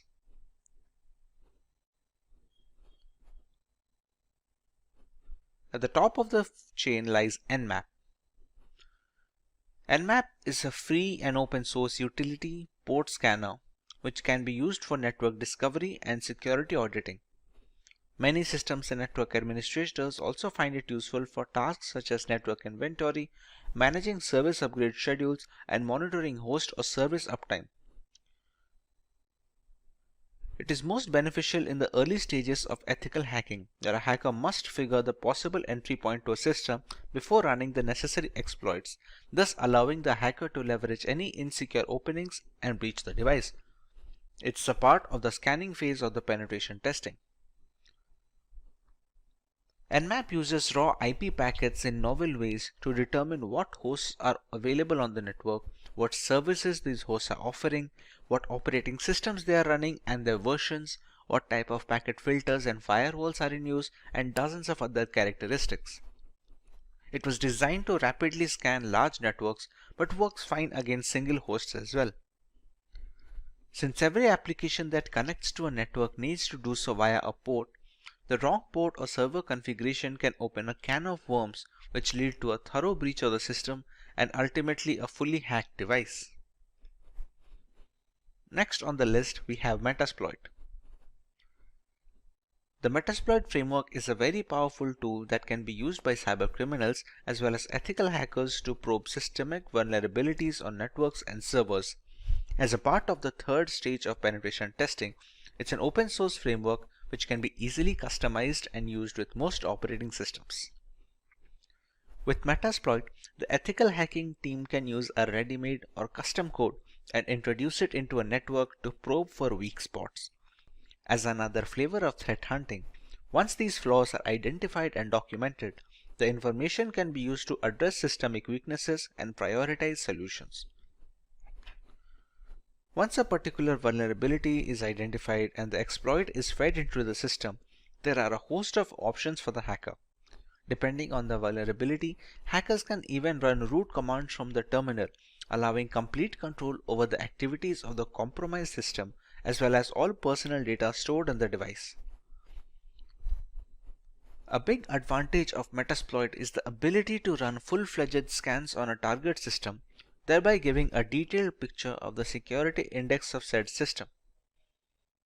This also provides the necessary exploits that can be used to bypass the firewalls and the antivirus software. Having a single solution to gather almost all the necessary points of attack is very useful for ethical hackers and penetration testers, as denoted by the high rank in this list. At number 3, we have Wireshark. Wireshark is the world's foremost and widely used networking protocol analyzer. It lets you see what's happening on your network at a microscopic level and is the de facto standard across many commercial and non-profit enterprises, government agencies, and educational institutions. Wireshark is a popular open source tool to capture network packets and converts them to human-readable binary format. It provides every single detail of the organization's network infrastructure. It consists of devices designed to help measure the ins and outs of the network. The information collected through Wireshark can be used for various purposes, such as real-time or offline network analysis, identification of the traffic coming onto your network, its frequency, and its latency between specific hops. This helps network administrators generate statistics based on real-time data. Wireshark is also a cross-platform tool that can be installed on Windows, Linux, and Mac systems to enable hackers in all ecosystems to monitor network traffic irrespective of the operating system. The development team is determined to maintain this level of freedom for their users in the foreseeable future. The next tool on our list is AirGarden, which is a part of the third phase of penetration testing. This is a multi-use bash script for Linux systems to hack and audit wireless networks like our everyday Wi-Fi router and its counterparts. Along with being able to launch denial of service attacks on compromised networks, this multi-purpose Wi-Fi hacking tool has very rich features which support multiple methods for Wi-Fi hacking, including multi-file WPS hacking modes, all-in-one WEP attack, handshake file capturing, evil twin attacks, pixie dust, and so much more. It usually needs an external network adapter that supports monitor mode, which is necessary to be able to capture wireless traffic traversing the air channels. Thanks to its open source nature, AirGarden can be used with multiple community plugins and add-ons, thereby increasing its effectiveness against a wide variety of routers, both in the 2.4 GHz band and 5 GHz band. The next tool is John the Ripper. John the Ripper is an open source password security auditing and password recovery tool available for many operating systems. John the Ripper Jumbo supports hundreds of hash and cipher types, including for user passwords of operating systems, web apps, groupware, database servers, network traffic captures, encrypted private keys, file systems, and document files. Some of the key features of the tool include offering multiple modes to speed up password cracking, automatically detecting the hashing algorithm used by the passwords, and the ease of running and configuring the tool, making it a password cracking script of choice for novices and professionals alike. It can use dictionary attacks along with regular brute forcing to speed up the process of cracking the correct password without wasting additional resources. The word list being used in this dictionary attacks can be used from the user's end, allowing for a completely customizable process. Now that we have covered the basics of Kali Linux, let us take a look at the agenda for our demo today. We start out with a few terminal commands that are a basic part of a Linux operating system. We configure our own proxy chains to maintain anonymity while running penetration testing attacks on our victims. Next, we run a few Nmap scans on a local Windows 10 machine to find out the type of information that can be gathered in such a scenario. Moving on, we use Wireshark to monitor internet traffic and understand the importance of encryption and security when browsing the World Wide Web. Next, we learn about Metasploit and its various applications in the line of vulnerability assessment of a device. And finally, we use Metasploit to take root access of a fully updated Windows 10 computer system. Let's begin with some terminal basics on Kali Linux. When most people hear the term Linux, they envision a complex operating system used only by programmers. However, the experience is not as frightening as it appears. Linux is an umbrella term for a collection of free and open source Unix operating systems. There are many variants like Ubuntu, Fedora, Debian. These are distributions, which will be a more precise term. When using a Linux operating system, you will most likely utilize a shell, which is a command line interface that provides access to the operating system services. The majority of Linux distributions ship with a graphical user interface, also known as GUI, as their primary shell. This is done to facilitate user interaction in the first place. Having said that, a command line interface is suggested due to its increased power and effectiveness. By entering the commands into the CLI, tasks that require a multi-step GUI procedure may be completed in a matter of seconds. You can start the terminal by clicking on the prompt icon here on top. Once the terminal is opened, we can put up our commands. The first command that we are going to look into is pwd.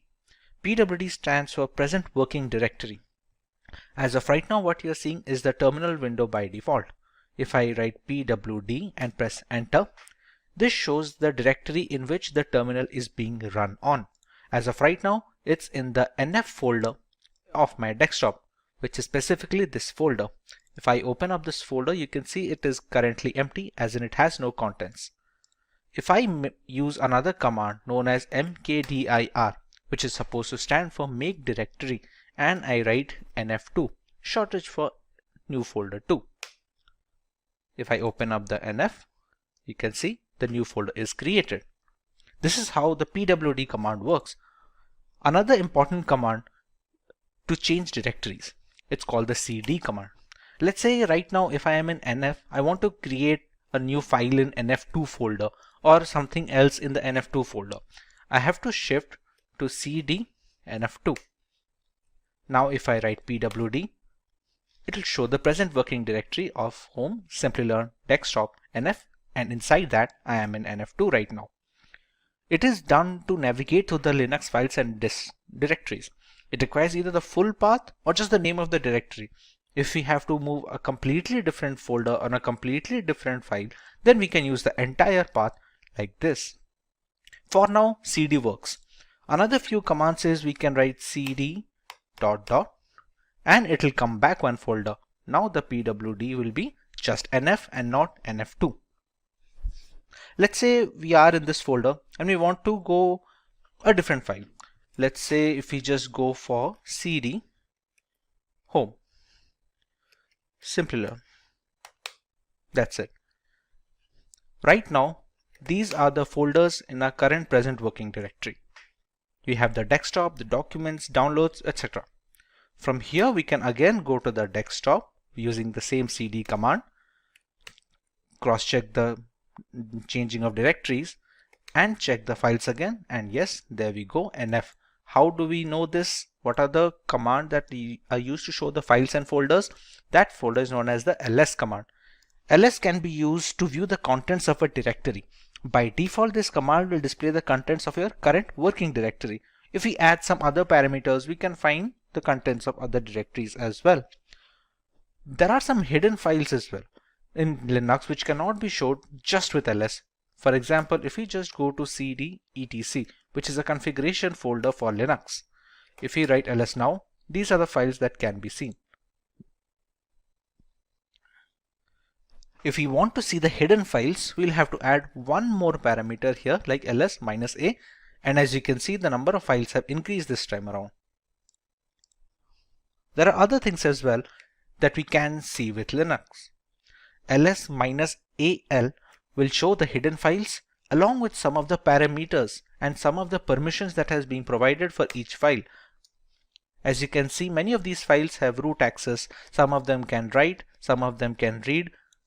It differs file to file, and the ls -al command is used to check each of these files' permission and change them accordingly if needed. The next command that we can look for is the cat command or concatenate. It is one of the most frequently used commands, and it is used to list the contents of a file on the output. For example, let's say if I have a file at the desktop. In this NF2 folder, I will create a document, create an empty file, e file. I'll open up the document and I'll write it as hello Kali. I will save this up. Now, to change the directories from etc to NF2, we have already discussed how to use the cd command using just the folder name. Now, if we want to go to the entire directory, we can write cd home. As you can see, it is already prompting us to complete the name of the directory. At this point, we just have to press tab and it completes it for ourselves. Next, we already know we have to enter the desktop, NF and NF2. And this brings us to the current working directory. Here, if we press ls, we can find a file over here. Now, as discussed for the concatenate, it is used to show the contents of a file. So right now, if we press cat, which stands for concatenate, e-file. As you can see, we have written hello Kali in the text file, and we can see the output right now. We can also use it to create new files. For example, if we write cat, any file name such as e-file2. Here we can write anything. Hello Kali again.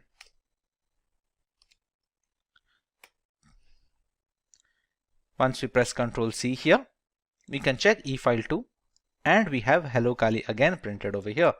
We can see the same using the concatenate command as well. If I press ls, you can see we have two files here, and I can go with cat e-file2 and I have hello Kali again.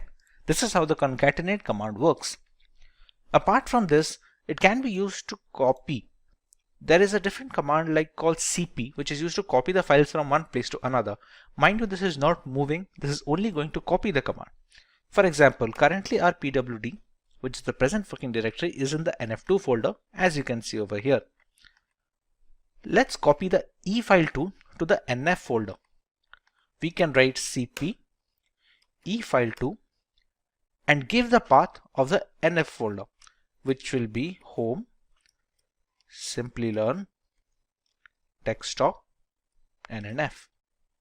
Now if I press ls, I'll find both the files in nf2 since I copied. To go back to the nf folder again, we can again use the same command of we can again use the home, Simplilearn, desktop, and just nf. No nf2 this time, just nf. As you can see, this will change back our present working directory. Now when we press ls, we will find the efile2 file and the nf2 folder. And we can confirm this using the GUI as well. This is the nf folder, and you can see the nf2 folder and the efile2 document. If I write cat efile2,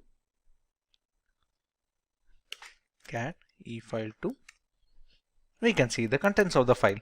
Now this can be done using moving as well. For example, if I go to cd nf2, which is the inside folder, it has both the document files like efile and efile2. Let's say I want to move the efile completely from nf2 to nf1. Instead of writing cp, the command I'm going to use is mv efile, and again give the path of the folder into which I have to copy, which will be again home, Simplilearn, desktop, and nf. As you can see, the contents of the nf2 have appeared here, and efile has been moved from nf2 to nf. This is the nf2, and we don't find efile here anymore. If we press cd ... and we go back to nf ls right now, and we can find both the files, efile that we moved and efile2 that we copied from the nf2 folder. So this is how copying and moving will work using the terminal. Now this is just a simple one-line statement that might take a couple of clicks when using GUI. This is why the command line interface is considered to be much more streamlined for Linux operating systems. Another very important command for Linux operating system is the sudo command. Sudo is short for super user do. The command enables you to perform tasks that require administrative or root permissions. You can think of it as how we run programs as administrator on Windows systems. It is not advisable to use this command for daily use because it might be easy for an error to occur, and the permissions of root are very intricate. So new beginners are advised to use the sudo command only when absolutely necessary. For example, sudo su. With this command, I am giving this terminal a root permission. This su stands for this user. At this point, it's going to ask for my admin password. Once I enter my password, and I now have root access. Note how the password that I entered did not show up here. This is a security measure to prevent people from snooping on your root password, which is the end game of all this operating system. As you also can see, the symbol changed. If the dollar symbol is showing, it shows as a standard user. When you switch to root, you can easily see a hash symbol.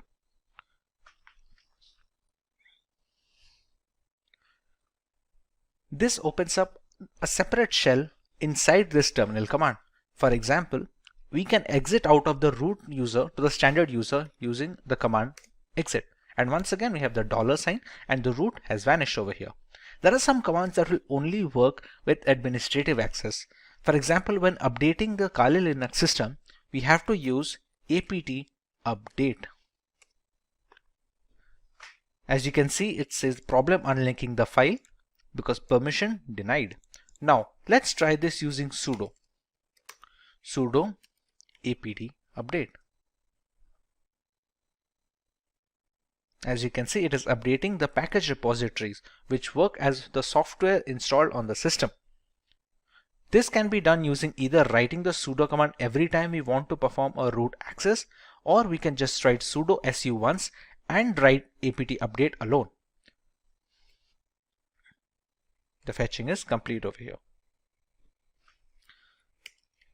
For the second example, let's say I just write sudo su, and this time it's not going to ask me the password because at this current terminal process I've already provided the root password once and it is in memory right now. Now when we used to update the system, we had to write sudo apt update.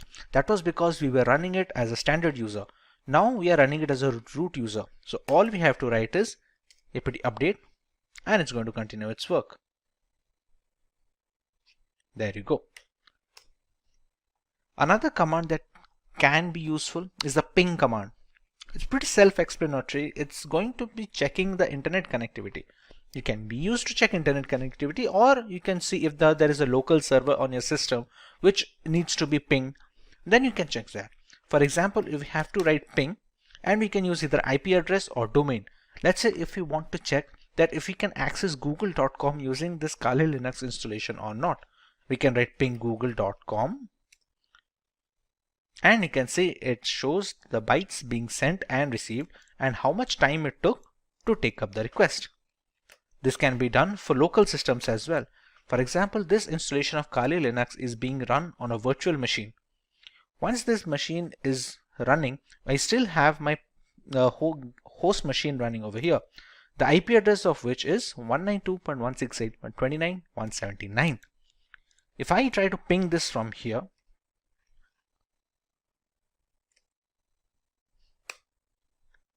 as you can see, the time to complete the request is drastically low compared to a website on the internet, considering this is on the local network. This is how the ping command is worked, and it can show you what kind of packages are transmitted, how many are received, if there was any kind of packet loss between the connection window, and other details. A very important command when working with the terminal for a long duration is the history command. Pretty self-explanatory. There are so many commands that are being run. Sometimes people forget what was the change they did or what was the directory name they put. A history command helps to recover some of the commands that you have written. It doesn't go all the way back, but it takes up many commands that were inputted in the last few processes. This is how the history command works. These are some of the most commonly used terminal commands. If you want to learn more about this terminal and every other feature of this, please let us know in the comment section and we'll try to make an in-depth tutorial, especially if you could repeat. If you want to learn more about the terminal, please let us know in the comment section and we will try to make an in-depth tutorial specifically for terminal commands on Linux. Moving on, we learn how to configure proxy chains on our system. Proxying refers to the technique of bouncing your internet traffic through multiple machines to hide the identity of the original machine. It is a good tool that hackers use to accomplish this goal is proxy chains. Essentially, you can use proxy chains to run any program through a proxy server. This will allow you to access internet from behind a restrictive firewall which hides your IP address. Proxy chains even allows you to use multiple proxies at once by chaining them together. One of the most important reasons that proxy chains is used in a security context is that it's easy to evade detection. Attackers often use proxies to hide their true identities while executing an attack. And when multiple proxies are chained together, it becomes harder and harder for a forensic professional to trace the traffic back to the original machine. When these proxies are located across countries, investigators would have to obtain warranties in the local jurisdictions where every proxy is located. To see how proxy chain works, let's open Firefox first and check our current IP address. Write Firefox and there we go.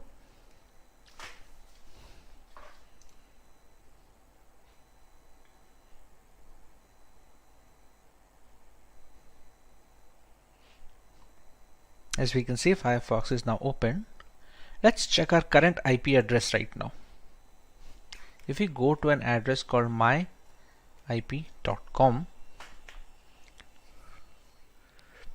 and you can see it easily detects our country is in India and this is a public IP address. Now, if we move to the terminal again, Here we can now write proxy chains minus h. What this minus h does is it finds a help, it stands for the help file. This is for help file. What we found out using this is proxy chains has a config file here, etc proxychains4.conf. This is the config file found. Using this config file, we can customize how our proxy chain should work. If we want to open that, we have to use it in a text editor. On Windows, we have Notepad and other things like that, Microsoft Word to edit documents. On Linux, we have a tool called Nano. To access the Nano, we use the command nano and give the path of the file that we want to check. As of right now, the proxy chains config file is located over here. So we're going to follow the path there. chains4.conf. And here we go. We see the config file. There are three basic types of proxy chaining here. We have a strict chain where all the proxy in the list will be used and they will be chained in order. We have a random chain where each connection made through proxy chains will be done by a random combo of proxies in the proxy list. And you have dynamic chain. It's the same as strict chain, but dead proxies are excluded from the chain. And here we can set up whichever type we want. To enable or disable a particular type, we use the hash symbol here. As you can see right now, all the lines have a hashtag symbol at the front, except this one, a dynamic chain. This is the current one being used. Let's say if I want to use a strict chain method, so I can add a hash value here and remove the hash here. At one point of time, any one of these 3-4 types should be enabled. Let's go for the dynamic chain. We can disable this strict chain by putting the hashtag in front and removing the dynamic chain. As you can see below, we have few commands to how to handle the nano text editor. This symbol is known as the control button on your keyboard. Now if we want to write out, which is synonymous to saving the file, it's supposed to go with Control O. So if I press Control O on my keyboard, it says file name to write, and we have to press enter here since we want to overwrite the proxy chains 4.conf file. We don't want to create a new file over here. So just press enter and we get a permission denied. This permission denied we're getting is because we have opened this using a standard user. etc is a system folder. To be able to make some changes, we have to use it using a sudo command. To exit this nano, we have to use the Control X command. We use Control X. We're going to clear, and this time we're going to use the sudo command. Sudo nano etc proxy chains 4.conf, and we have the same file open up again.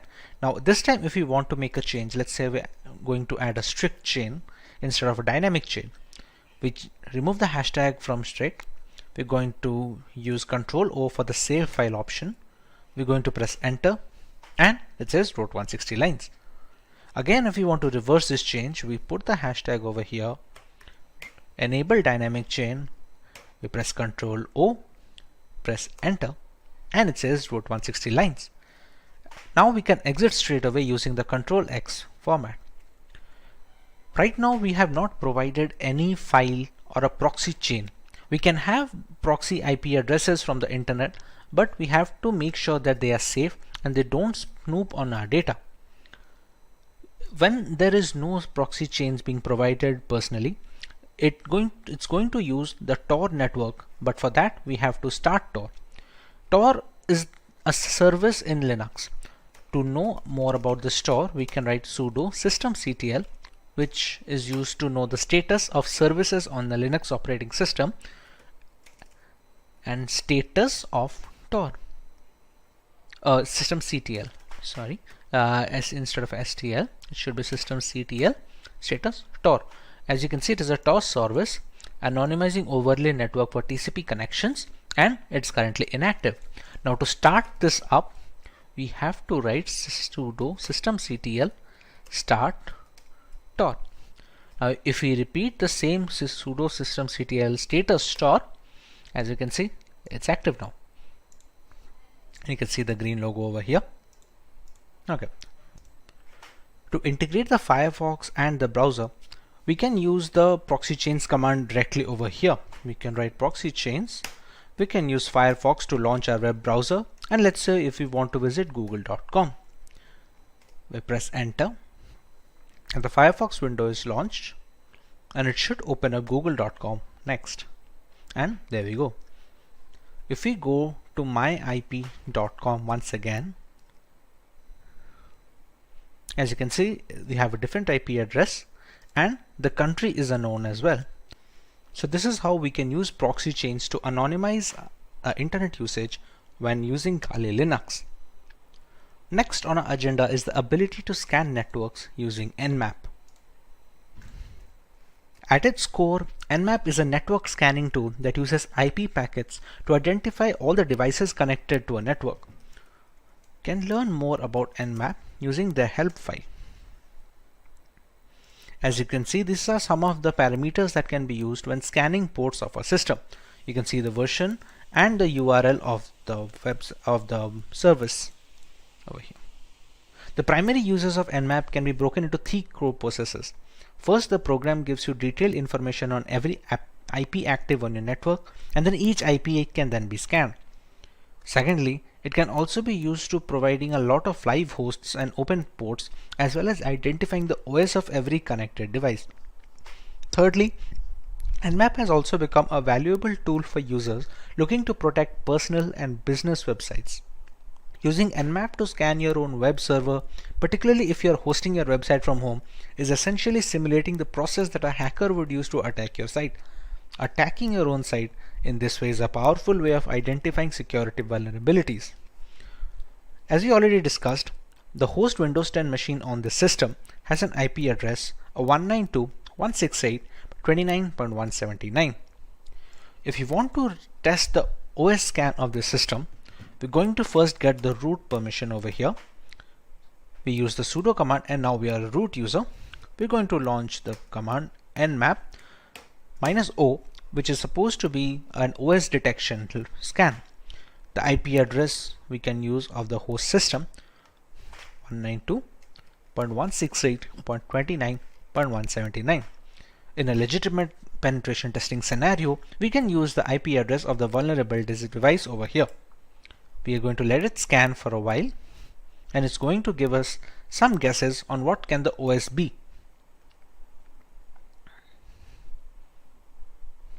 As you can see, the scan is done, and it has shown some of the ports that are open.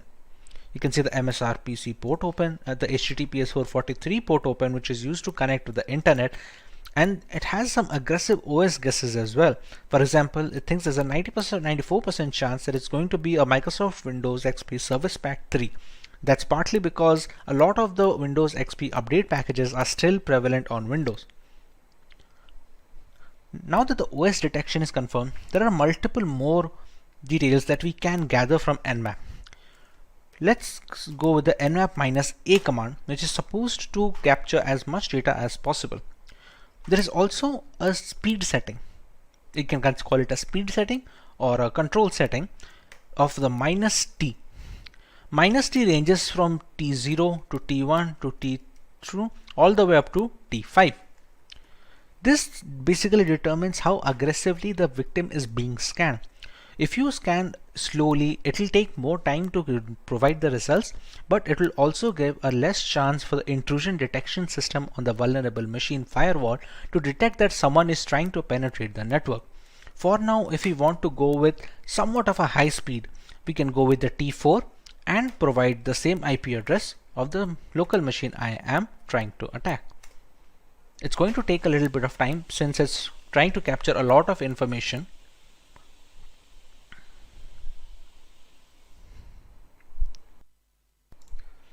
As you can see, the results are now here.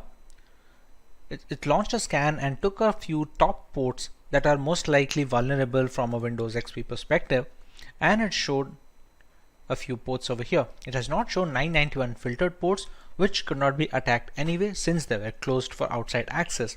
It shows a few fingerprint settings like the connection policies and the port details. It shows an HTTP options, some other intricate details that can be used when you attacking its servers. It shows a VMware version that it's running and some few other ports over here. Apart from that, we also have the aggressive OS guesses over here, just like we did with the -O. And you can see this time it is showing Windows 7 as 98%. No exact OS matches, since if there was any exact OS matches, we could have seen 100% chances over here. This is a trace route. A trace route will be the time and the path a connection request takes from the source to the destination. For example, this request went from 192.168.72.2 to a destination address. Since this is a local machine, it took only a single step. On multiple occasions, if you're trying to access a remote system, it's going to be a number of trace routes when it jumps from firewall to firewall and router to router. This is how we can use Nmap to find information about a system and find some vulnerable ports we can access. Moving on, we have a tutorial on how to use Wireshark to sniff network traffic. To start using Wireshark, we're going to have to open the application first. Now, during installation of Wireshark, there is an option to enable if non-root users can be able to capture traffic or not. In my installation, I have disabled that, so I will be launching Wireshark when using the root user itself. Also, to capture data, we need an external Wi-Fi adapter.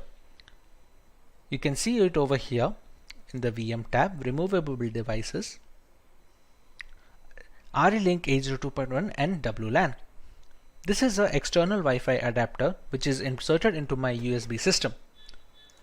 You can see it over here. If I write iwconfig, this is the one, WLAN 0. This is absolutely necessary because we need to have a monitor mode required.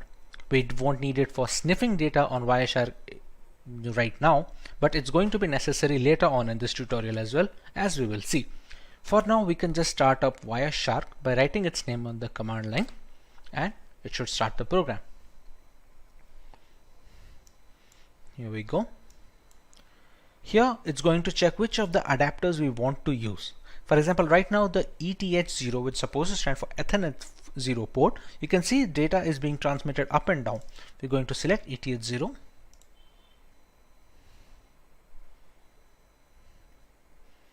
And we have started capturing data. You can see the data request from the source to destination, from the time and which protocol it is following, everything we can see. And we can see the IPv4 flags here as well, as you can see over here. To capture internet traffic, we can try running Firefox.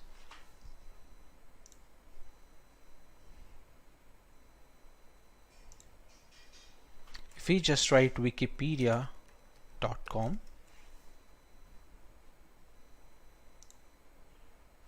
and you can see the number of requests increasing.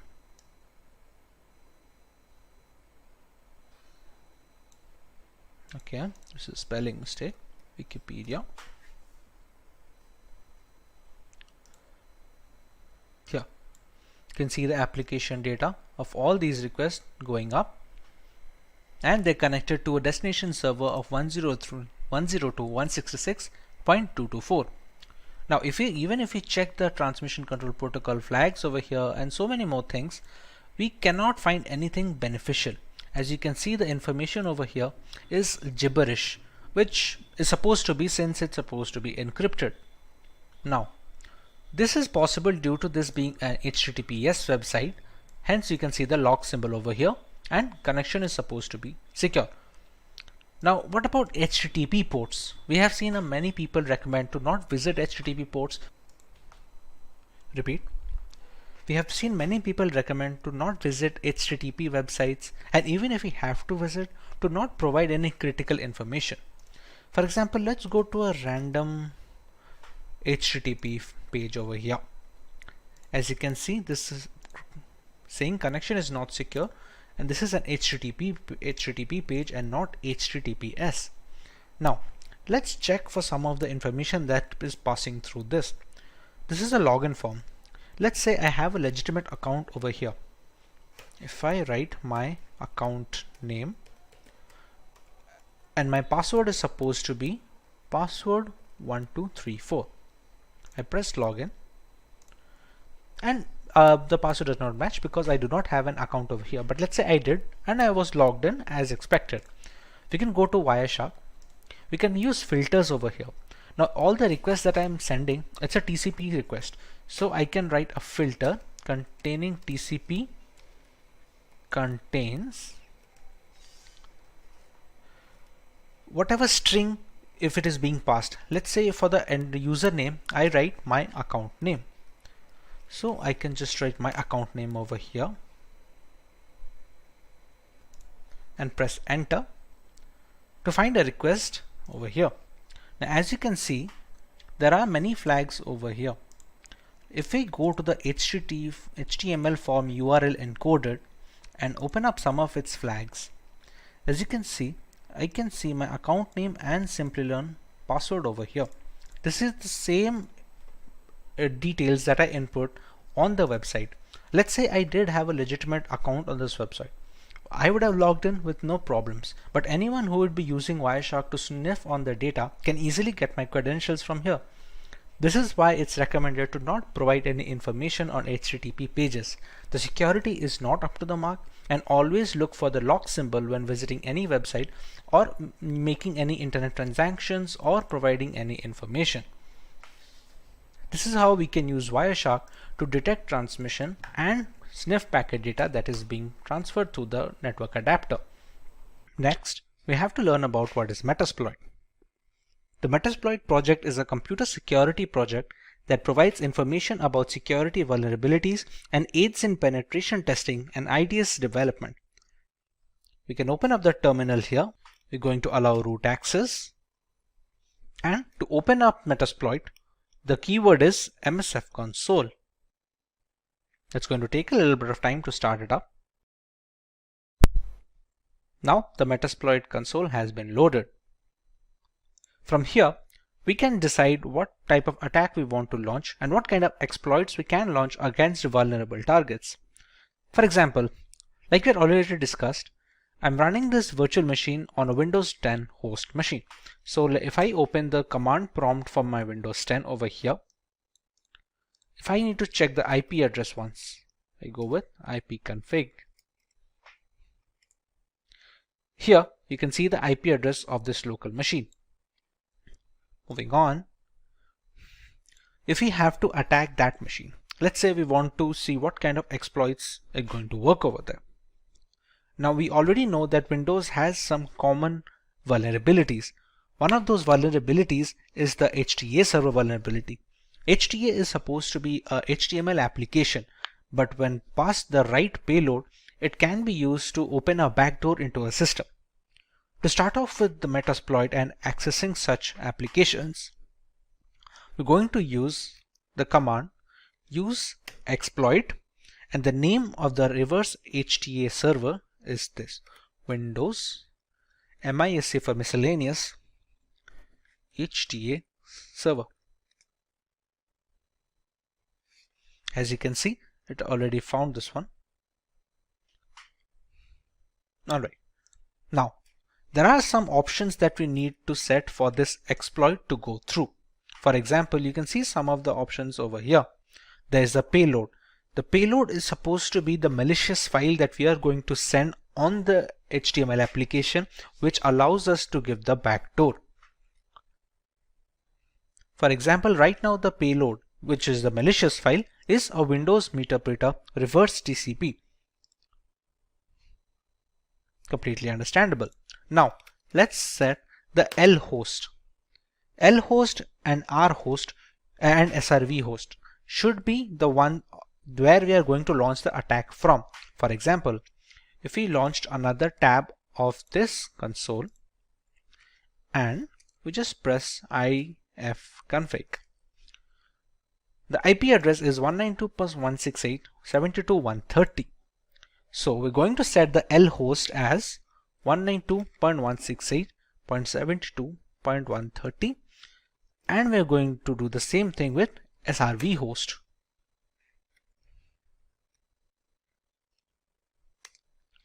We're going to set a port where we need to capture the backdoor access.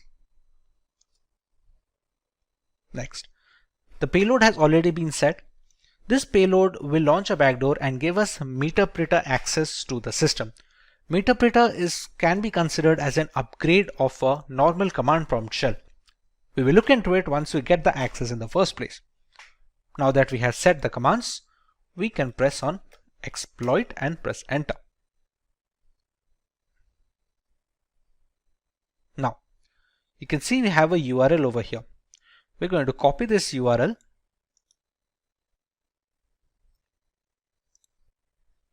Once the URL is copied, we take it into the browser and paste it. This will ask us to download this file. Now, as per browser security settings, this file should be blocked by default. We can decide to keep it, and with the correct formulation of this malicious package, even the website browser antivirus softwares will not be able to detect good payloads.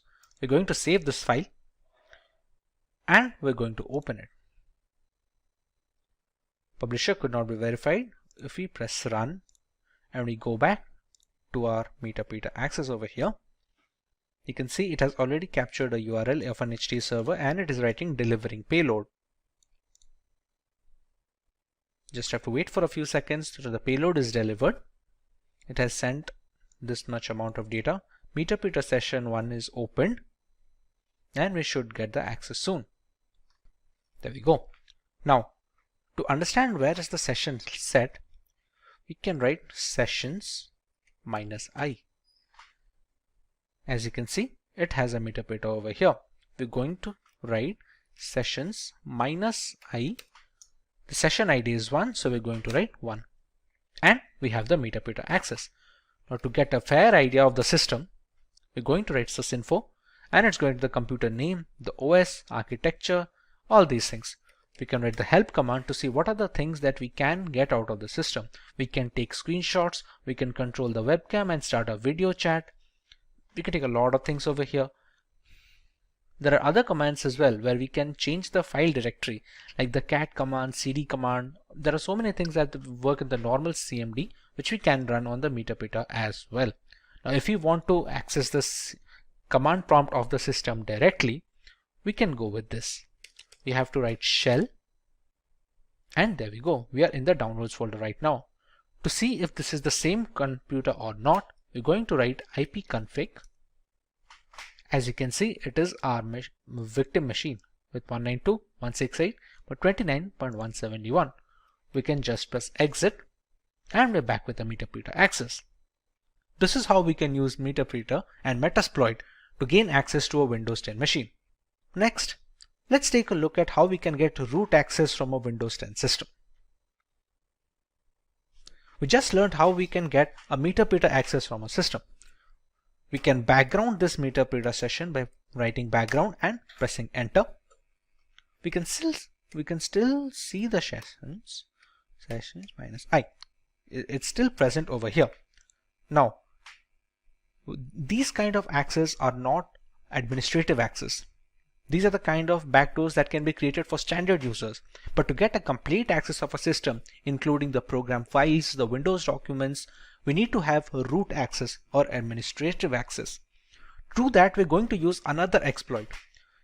Reminder that the meterpreter session of the standard access is already present and we're not messing with it right now. We're going to set up another session, albeit with the same machine. That exploit name is use exploit Windows local bypass UAC event viewer. And there we go. Now, if we check the options that we can put in the system, we have to choose an exploit target. We need to put a session as well. Let's say we're going to use the session 1. This is the session that has the meter access with the standard user. It doesn't have the system user. We're going to write set session 1 and we're going to run exploit. Run a few commands and it opened a second meter session. As you can see, it is the session 2. If I write sysinfo, you can still see I'm not the system user right now. I'm still just a normal user. How can we check that? If you go to shell, I can still see users, JNB downloads, all these things. If I press exit, go back to the meter, there is a command on meter, get system. It attempts to elevate your privilege to that of the local system, which basically means you get promoted into root access. So if we write get system, and due to pipe impersonation, we now have the system root access. As you can see, now it has become x64 and we are the admin users. Now if I go to shell, I can easily go back, Windows, and I can easily access these things. This kind of control over the Windows folders and the program files folders, these kind of things are not possible if you are not an admin access or the command prompt has not been run with admin permissions. This is how we can use privilege escalation to get into an admin access system. We use the second exploit, which was the bypass UAC event viewer exploit, and essentially used it with the first session. As you can read here, Windows escalation UAC protection bypass. It was first disclosed on 2016, but it still works on some systems. This is how we can get root access on a Windows 10 installation. Hope you learned something new today. Today we are going to talk about some really interesting and powerful hacking gadgets you should know about in 2024. But remember, this is just for learning. We don't want anyone getting into trouble. So moving on. The best way to keep your computers and devices safe is to know about the risk. So some risks are easy to cater, using strong passwords, and don't download from bad websites, and don't hand your unlocked device to strangers. But there are also hidden dangers that can cause big problems. Some tools look innocent but can be very dangerous. Here are 7 gadgets that look normal but are actually powerful hacking tools. These tools are made for security experts to test systems, but they can be misused. So let's kick things off with a device that's small but incredibly powerful, that is Raspberry Pi. So Raspberry Pi is a compact and affordable computer that has revolutionized the tech world. Originally designed for educational purposes, it has become a favorite among hobbyists, makers, and even professionals. Despite its small size, it boasts impressive capabilities, including multiple USB ports, HDMI output, and support for various operating systems like Linux and Windows 10 IoT Core. The Raspberry Pi can be used for a wide range of projects, from simple programming and gaming to complex IoT systems and home automation. The Raspberry Pi can also be a dangerous hacking tool. With the right software, it can be used to perform a variety of hacking tasks. For example, it can run Kali Linux, a popular operating system for penetration testing. This allows it to be used for network scanning, password cracking, and even setting up rogue access points to intercept data. Its small size makes it easy to hide, and its affordability means it's accessible to many. In the wrong hands, this innocent-looking device can become a powerful tool for malicious activities. Now that we have seen the potential of the Raspberry Pi, which by the way is one of the personal favorites for tinkering, let's move on to another seemingly simple but powerful device, the Wi-Fi adapter. So Wi-Fi adapter might seem like a simple device used to connect to wireless networks, but it can be a potent hacking tool in the wrong hands. These adapters, when paired with the right software, can intercept and monitor wireless communications, making them invaluable for network analysis and penetration testing. For example, they can be used with tools like AirCrack-NG to crack Wi-Fi passwords. Hackers can use Wi-Fi adapters to perform attacks such as packet sniffing and man-in-the-middle attacks. These activities can lead to unauthorized access to networks, data theft, and severe security breaches. It's like having a digital spy in your pocket. While essential for legitimate security testing, it's crucial to be aware of their potential misuse and to secure your own wireless networks against such threats.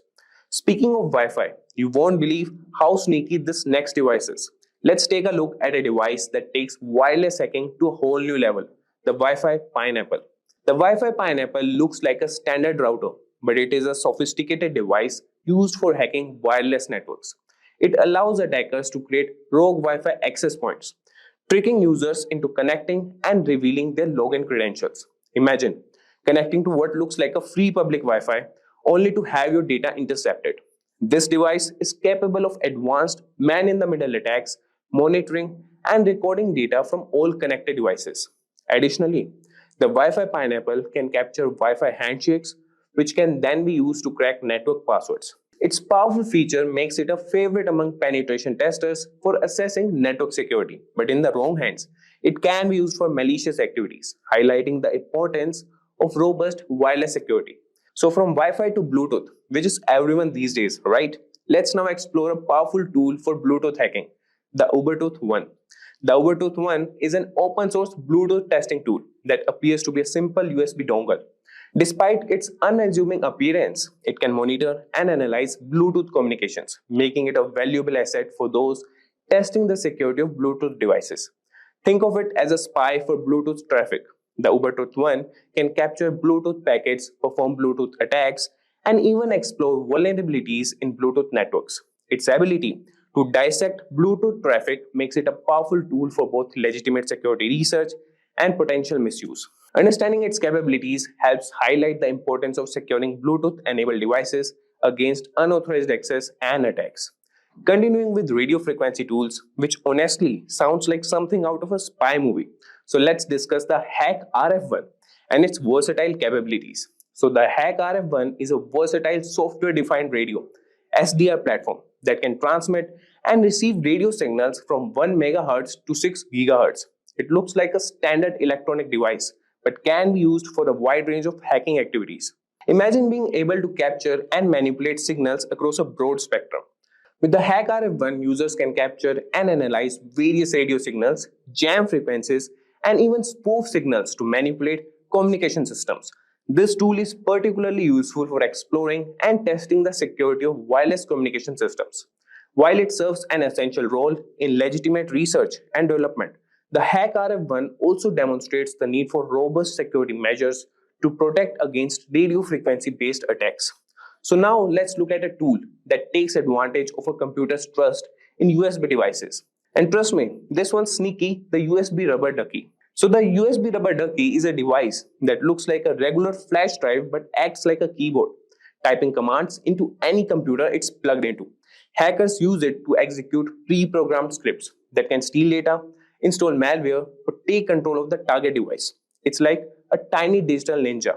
This tool exploits the trust computers have in USB devices, making it a potent weapon for cyber attacks. It's a reminder to be cautious about plugging in unknown USB devices, as they could be rubber duckies in disguise, ready to unleash harmful commands and compromise your system security. So finally, we have got a real undercover gadget here.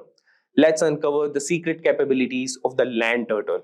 The LAN turtle looks like a typical USB Ethernet adapter, but it's a covert hacking tool used to monitor and infiltrate networks. Don't let its innocent appearance fool you.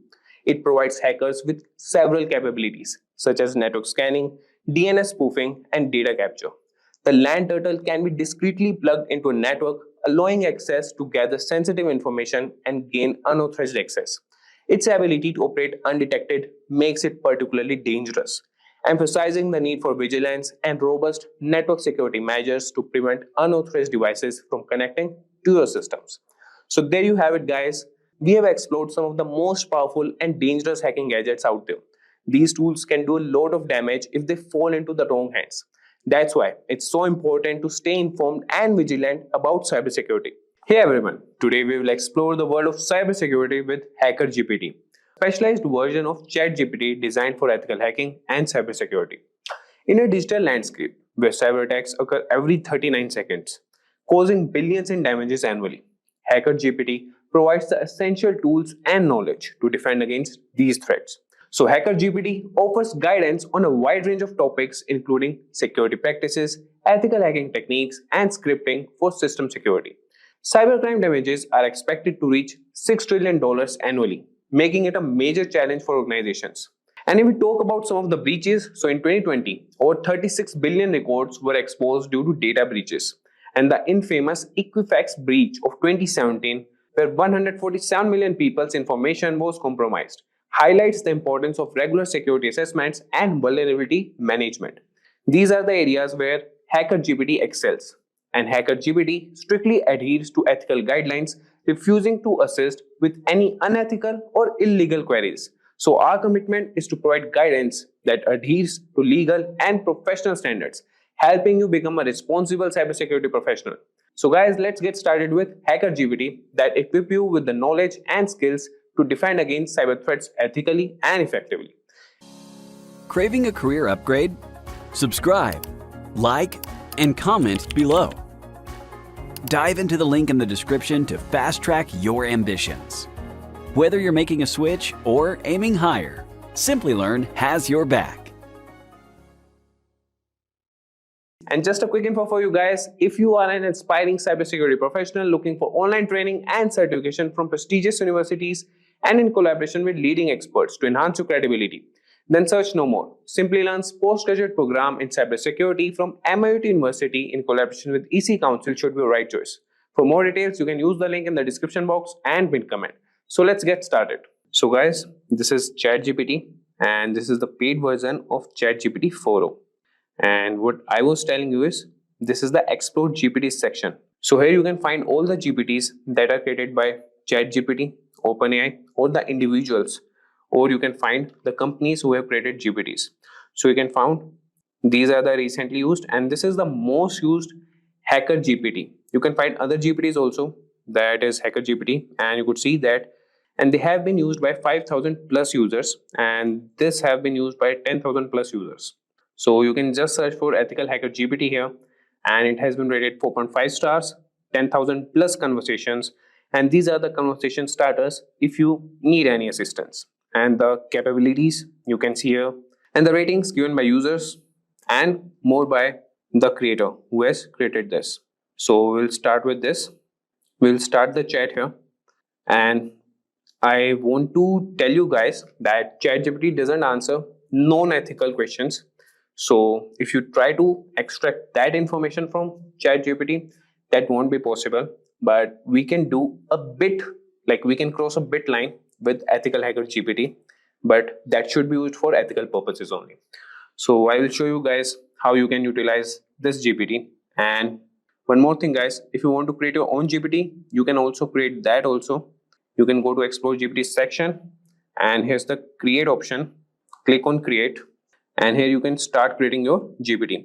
If you click on configure, you can write the name of your GPT, description, instructions, and the conversation starters as you just saw with the Hacker GPT, Ethical Hacker GPT, and the capabilities, what you want to be enabled, you can do that. And here in the create section, you could write the prompts here, and it will take that information and use it for more purposes. And here you could attach more files that could help create your GPT. Okay guys, so here you could see the configuration and the preview of your GPT, and you can finalize that. So moving back, we'll get back to Ethical Hacker GPT and start with our conversation with him. So starting with the first thing we can do is we can ask him like, how can I perform a basic security assessment on a web application? So if I tell you guys, performing a basic security assessment on a web application is crucial for identifying vulnerabilities and ensuring the application is secure. And this process involves using various tools and techniques to test the application for common security issues. So you could ask him that, how can I perform a basic security assessment on a web application?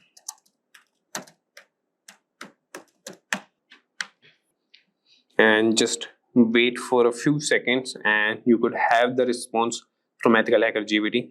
So you could see that performing a basic security assessment on a web application involves several key steps, and these are the key steps. Number one is preparation and information gathering. And how you can do that, these are the steps: identify the scope, gather information. Then is the second step, that is reconnaissance. And you can use the tools Burpsuit, Nikto, and others.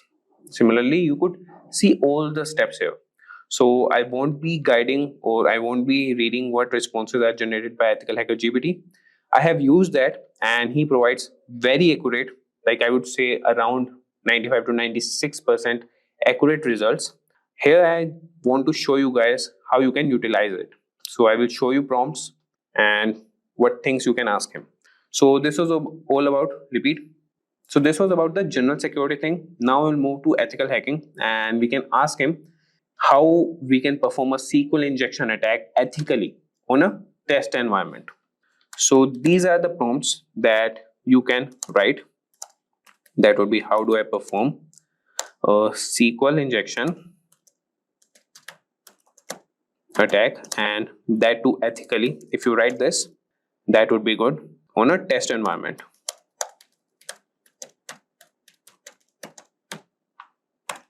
And if I tell you guys, so SQL injection is one of the most common web application vulnerabilities, and understanding how to perform a SQL injection attack ethically on a test environment can help you identify and mitigate this risk in your own applications. And you could see he has responded and he has provided you the steps that you can set up a control test environment first thing, then preparation, and you could use these tools. Then you have the manual SQL injection testing. So these are the methods that you could use, that is or 1 equal to 1 for the database, and automated SQL injection testing. So this is the command for that, and you could verify vulnerability, documentation, reporting. So you could see that this GPT is capable of answering the basic questions, as we have discussed the basics question till now. Now we'll move to scripting and automation. So here you could see how he respond to this. So we'll ask him, can you provide a Python script to scan open ports on a network? So let's see what he provides. Provide a Python script, and that too to scan ports on a network. So scanning open ports on a network is a fundamental step in identifying potential vulnerabilities, and a Python script that can automate this process, making it easier to regularly check for open ports and secure them. So this is the Python script. You can use any ID and run on that, and you could see that he's explaining the code also. Yeah, you can ask him like, can you explain the code line by line, and this hacker GPT will do that for you. And how to run the script, that also he has provided you. And similarly, we can also ask him that how we can write a bash script to monitor and log unauthorized login attempts. And if you want, I can also run this prompt. How do I write a bash script, and that too to monitor and log unauthorized access, unauthorized login attempts. So we can monitor and log unauthorized login attempts, and that would be essential for maintaining the security of your system. So as you can see, he has written a bash script, and that can help you automate this process, and this will provide real-time alerts and logs for further analysis. And you could see that he is providing the explanation and how you can run the script, and he's writing the note also. Like, you can write more prompts if you have any doubts in any of the script or any of the responses that Hacker GPT has responded, and he will definitely provide you with good responses. So now moving on, now we'll ask this Ethical Hacker GPT about some specific security tools, and we could ask him about Burpsuit. And so let's write a prompt. Can you explain how to configure and use Burpsuit? Or we can write for web application testing. So if I sum you up, so Burpsuit is a powerful tool for web application security testing, and understanding how to configure and use it effectively can help you identify and address a wide range of security vulnerabilities in your applications. So you could see he has provided the initial steps, that would be downloading and installing Burpsuite, configuring your browser to use Burpsuite as a proxy, and then intercept and inspect traffic. And then you can use it for testing purpose, logging and reporting, and tips for effective testing. So this is the response for the security tools. And if we talk about incident response, we can ask him to write a script to collect system logs for forensic analysis. So collecting system logs is a critical part of incident response and forensic analysis. And this script can automate processes that can ensure that you have all the necessary data to investigate security incidents effectively. So if I write here, we can ask this Hacker GPT, and I'm sure he will provide the response for that and write the script. So can you provide a script to collect system logs for forensic analysis? So as I told you, this is the critical part of incident response, and we have covered about the tools, that is Burpsuite.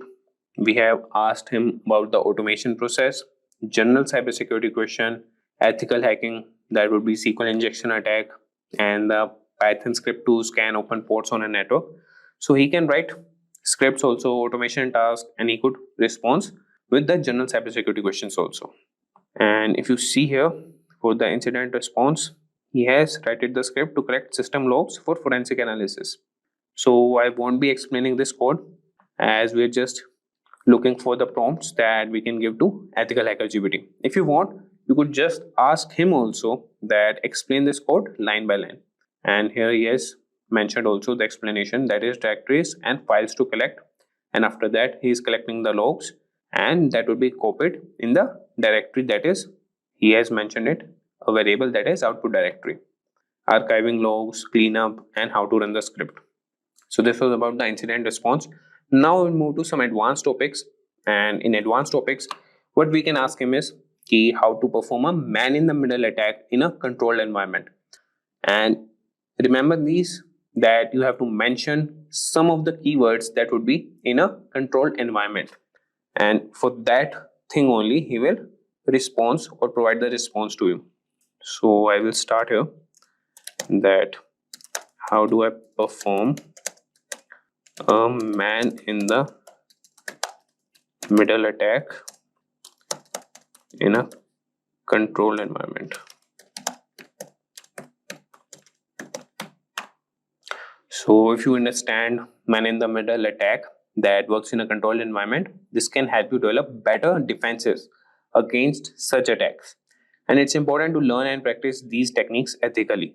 So you can see here that he is providing the prerequisites and the step-by-step guide how you can conduct a man-in-the-middle attack. So first is set up the control environment, then install necessary tools, enable IP forwarding, perform ARP spoofing, and then capture and analyze traffic, clean up and restore the network, and conclusion. So you could just follow up with more prompts, that I want more information about setting up the control environment. Just write this prompt, and this EthicalHacker GPT will provide more responses to you.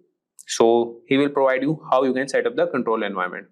So now moving on, we will ask some more prompts, and that could be about the reverse engineering. So we could ask him that, can you explain the processes of reverse engineering a malware sample? Or we can also ask about honeypot to detect malicious activity. That could be, how can I implement a honeypot to detect malicious activity? Or what are the techniques for securing a Docker container? So we'll ask him one prompt here. Let's see what he responds to that. So how can I implement a honeypot to detect malicious activity?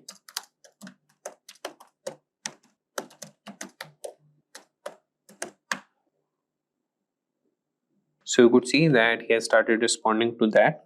And if I tell you the sum, so a honeypot is a security mechanism set to detect, deflect, or in mechanism to some manner, and it counteract attempts at unauthorized use of information systems. Implementing a honeypot can help you monitor and understand attack patterns. And this is the step-by-step guide to implement a honeypot. You can choose the type of honeypot, prepare your environment, install and configure the honeypot software, and these are all the commands how you can configure it. Then you can monitor and analyze the honeypot and regular maintenance and updates. And this is the simple honeypot using honeyd. You could install that and run these commands. So with that, guys, and in the last we will also cover cybersecurity policies and compliance.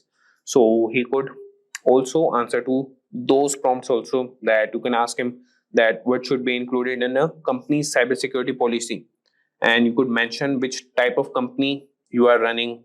So I will ask him that, so you could ask him that what should be included in a edtech company's cybersecurity policy.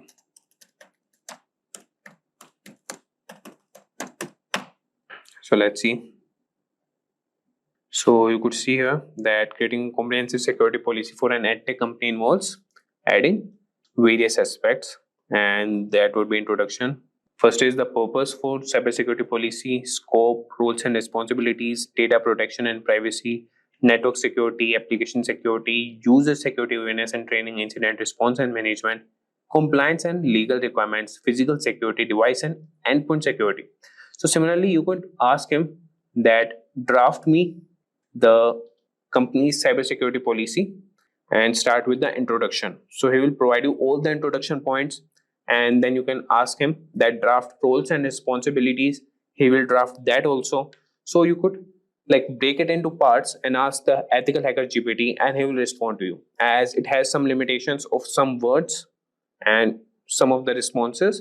So you could ask him in the breaking parts and he will respond to you. Do you know, friends, that Wireshark is a powerful network protocol analyzer that helps you capture and analyze network traffic in real time? It allows you to deep dive into data packets traveling through your network, giving you insights into network performance, security, and troubleshooting.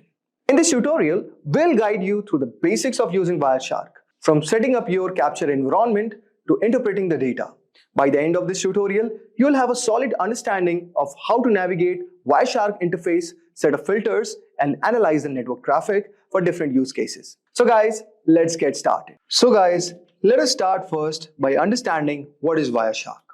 So guys, Wireshark is a comprehensive open source network protocol analyzer that basically allows user to capture and analyze the data traveling over the network in real time. It is widely used by network administrators, security professionals, and also developers for various purposes. For example, guys, like network troubleshooting, where you have to identify and resolve network issues by examining the traffic patterns and diagnosing the connectivity problems. The next one is network analysis, which we'll also be doing in our hands-on, where you have to understand and optimize network performance by analyzing data flows and interaction between network systems. The third one is security auditing. You will also have to detect and investigate unusual or potentially malicious network activities such as unauthorized access or data breaches. And finally, you have a protocol development, where you can debug and develop network protocols by capturing and analyzing protocol messages and behaviors. The key features of Wireshark are: the first one is packet capture. Wireshark captures packets of data transmitted over the network. Each packet contains a wealth of information, including source and destination addresses. And also you get protocol, types, and payload data. So as you can see all over here, I've already downloaded Wireshark, and I'll guide you also how to download it. But as you can see, these are the lines that shows that the Wi-Fi packet, graph is showing that this is how the packets are transmitting. So this is basically the real-time analysis what you can get through in Wireshark. Next one is you get a detailed inspection. Guys, Wireshark also decodes and displays data at various protocol layers. Example, you can get Ethernet, IP, TCP, HTTP, which allows for detailed examinations of network communications. You can also perform filtering and searching. Then you'll also get a chance to do data visualization, which includes features for visualizing network traffics such as flow graphs, as you can see all over here, and also statistics, which can help in understanding network behavior and performance. Wireshark is available for multi-operating systems like for Windows, Mac OS, Linux, and many more. Now, there are certain scenarios where network security engineers use it. Suppose for network performance monitoring, where you track and analyze the performance of network applications and services. You also get an incident response. You investigate and respond to network security incidents by analyzing captured traffic. And you also do the protocol analysis, where you examine and troubleshoot network protocols and ensure proper implementation. Now, let us start with the Wireshark. So first, let us download the Wireshark. And before we download it, I expect that you would have got some brief idea regarding what is Wireshark. Now, what you have to do, guys, you have to go at this link, wireshark.org.download.html. So since I'm using Windows, so I have clicked on Windows x64 installer. Just right click on this. So as you can see, it will start downloading. So guys, since I've already downloaded it, I may not have to do it again. And the steps are very simple. Just you have to click yes, and it's going to download all the required dependencies and your installer will be ready. And after clicking all the OKs, you are going to get something like this.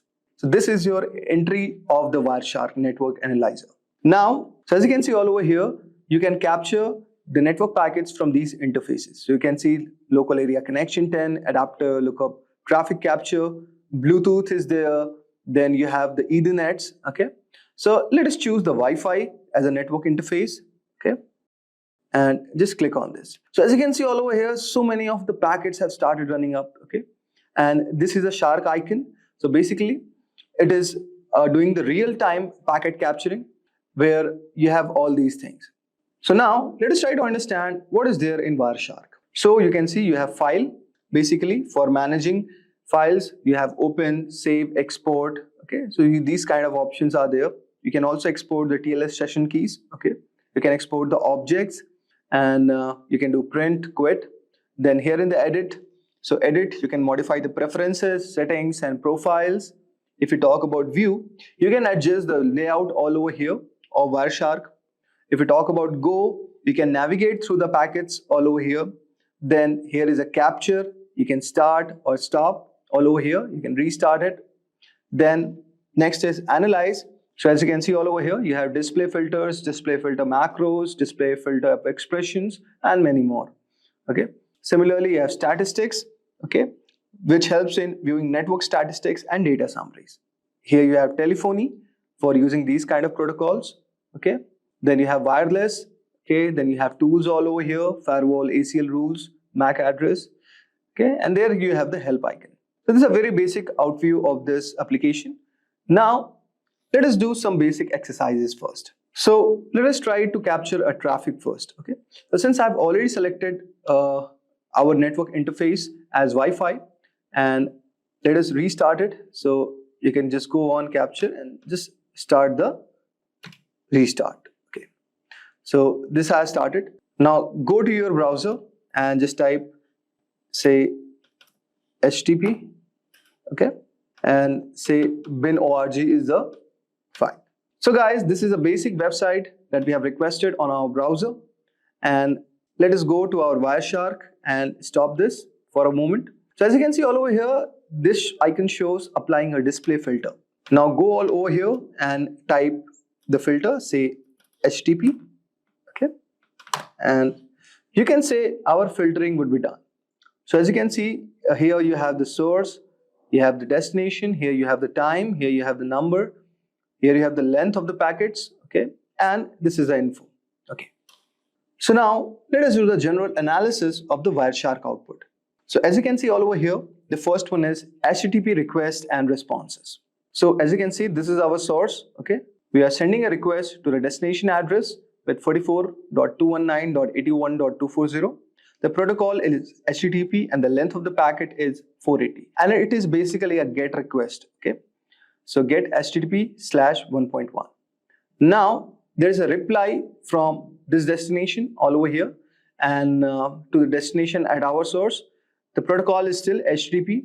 Now the length of the packet is increased, is 887. And what we are getting, guys, all over here, that The status is 200 and it says OK. Now, as you can see, what we are getting basically an HTML file all over here. Okay. Now, similarly, we are again requesting and we are getting a JSON file all over here. Now, getting a specific JSON HTTP 1.1 and similarly reply is coming. So as you can see, it's a to and fro motion where we are requesting to a destination, which is the browser with the protocol HTTP, and similarly, we are getting a reply from our destination. So guys, this is our device and this is the given resource we are trying to access on our browser. So basically, now we can see these are the content types, which is text HTML for the HTML structure. Okay, and also you can see all over here, this is a JSON type. Okay, and these are the type of the content we are trying to access it. Okay, and this is the request what we have done to our destination, which is the browser. Okay, with the bin org, and it is returning a text.html file. I hope so guys, you would have got a brief idea like how you can do the general analysis of the Wireshark output. Now let us try to do one more example which will make our concepts more clear. Now guys, I will show you one more use case of this, that you can diagnose the network issues with ping and trace command. Okay, so with the help of Wireshark, this can also be done guys. So what you need next is you can open a terminal, okay, and just right click all over here. And now in this, what we are going to do guys, we are going to generate an ICMP traffic. So with the help of ping command. Okay, so now what we do, we type ping, say google.com.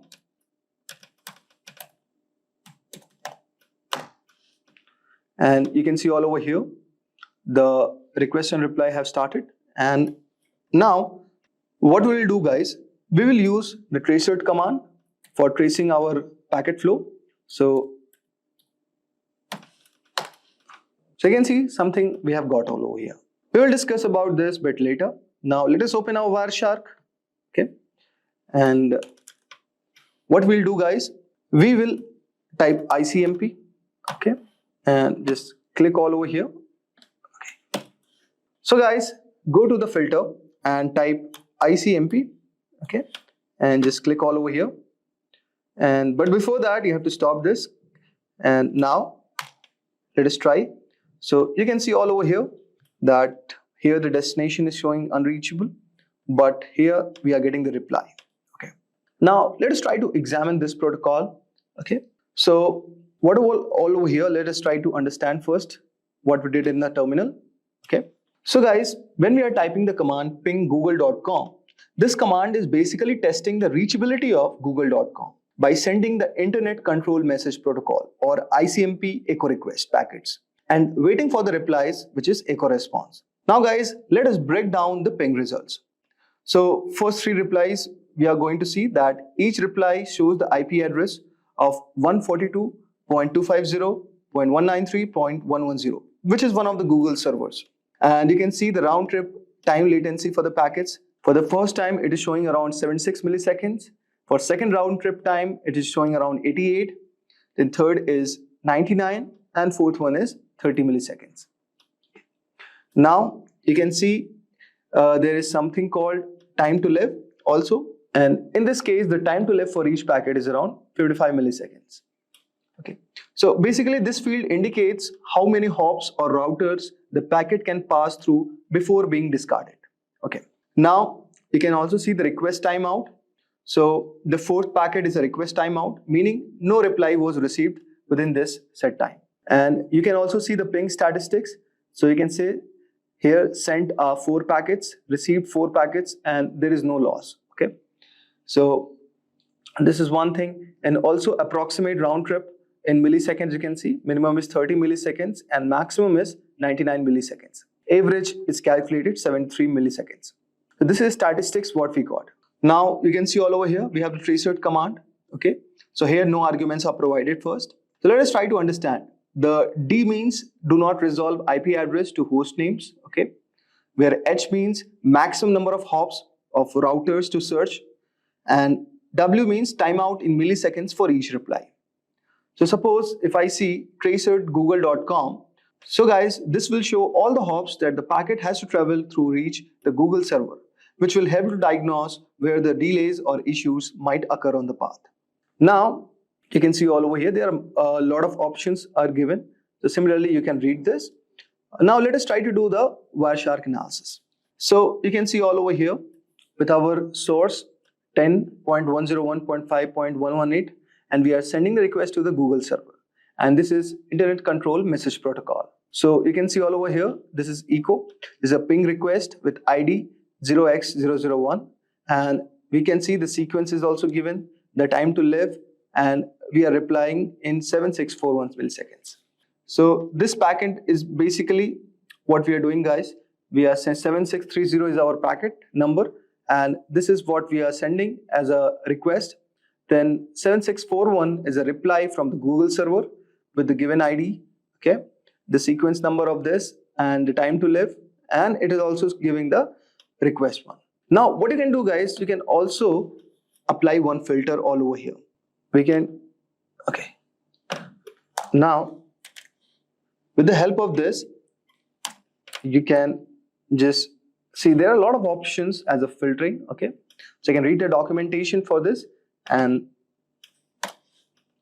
whenever it is turning red, guys, it is showing something as error, okay. And now let us do this, and let us type our IP address, say 101, okay, 1.5.118. Okay, so this is also one of the way you can apply the filter. Okay, so it's going to filter out the IP address. Okay, say let's do this. So it is going to filter out our IP address, which is basically the same which is sending, because we have not given any other ping request. So guys, here what we can see, so this is kind of the analysis what we are doing basically. Okay, so guys, this was a Wireshark analysis for diagnosing the network issues with the help of ping and trace commands. And you can do a lot more other things with the help of Wireshark. Basically, these tools are used by network administrators, hackers, and also network engineers to understand the network performance, diagnose the network issues. Okay, so this was a short exercise which I have shown you about the basics of Wireshark. I hope so you would have enjoyed our today's video. Imagine being able to assess a security of your systems like a pro hacker, but ethically, of course. In this tutorial, we are going to walk you down through how to perform penetration testing using Kali Linux, which is one of the most powerful tools in the cybersecurity world. Whether you are a beginner or a tech enthusiast, you're going to learn the basics of pen testing with essential tools in Kali Linux and how to identify vulnerabilities in your network. By the end of this video, you're going to have a strong foundation on how to start your ethical hacking journey. So first, let us try to understand what exactly is penetration testing. Penetration testing or pen testing is a simulated cyber attack which is conducted by ethical hackers to evaluate the security of a system, application, or even a network. The goal here is to uncover vulnerabilities, weak points that attackers could exploit, and provide actionable recommendations to secure the systems. Unlike regular vulnerability assessments, penetration testing goes a step bit further by actively exploiting the vulnerabilities to understand their impact. Now you'd be wondering, why do we do penetration testing? So penetration testing serves several critical purposes. First of all, like identifying the weaknesses. So you could just write over here. Okay. Now let us discuss about this point. So even the most secure systems have vulnerabilities, and these can stem from outdated software, misconfiguration, or even a human error. Now penetration testing uncovers these weaknesses before they are exploited. Suppose I'll give you an example. You have a web application that uses an outdated version of a PHP. A penetration test could reveal that this version has known vulnerability, allowing remote code execution. Okay, so for this purpose, you could use penetration testing. The second point is testing incident response. A penetration test doesn't just highlight vulnerabilities, but it also assesses how your systems and team respond to simulated attacks. This helps their organizations identify gaps in their incident response plans. Suppose during a test, an ethical hacker deploys ransomware. The security team speeds and efficiency in detecting the containing the attack determine their readiness for the real incident. So for the incident response testing, you could use penetration testing. Now the third point could be meeting the compliance standards. Industries like healthcare, finance, and e-commerce must comply with stringent data protection regulations. So penetration testing helps meet standards such as PCI DSS, GDPR, or HIPAA. Okay, so I'll just mention all over here. Fine. Now, the fourth reason which I could think of could be protecting the reputation. A breach can damage customers' trust and tarnish your brand image. Penetration testing is a proactive way to safeguard your reputation. For example, a major retail chain suffers a data breach, exposing millions of customer records. Post-incident analysis reveals that a simple penetration test could have identified the vulnerability and prevented the breach. Now, let us discuss about types of penetration testing. So, penetration tests can be categorized based on their scope and the level of information shared with the tester. On the basis of that, I have mentioned three of the penetration testing types. The first one is black box testing. So here, the tester has no prior knowledge of the system. This simulates an attack by an external hacker. So that is called a black box testing. Now, if I discuss about white box testing, here the tester has full access to the system, including source code, architecture details, etc. So this simulates an insider attack or a highly informed hacker. The third one that we have all over here is gray box testing. So here the tester has partial knowledge, such as user credential or limited architecture details. Based on this, he simulates the attack. So you could do these kind of penetration testing on a system to check its vulnerability. Now let's do a hands-on exercise on penetration testing with Kali Linux. Now, if you have not installed Kali Linux, so just go to the official documentation or official website of Kali Linux. So here you could see you will get a tab called Get Kali. Okay, just you could go for virtual machine way of installation, or you could go through installing the image. Okay, so there are various ways you could do it, but if you are using Windows operating system, so what you could do, just go directly to your Microsoft Edge. Okay, so here it is going to have Kali Linux. Just type on. Okay, so you could see this app is there, and you could install this directly. So you could see I have installed it directly. So let us open the terminal. Okay, and the process of installation is very simple. Now on Kali Linux, you have to install some additional tools to perform penetration testing. So now let us try to set up the tools. Okay.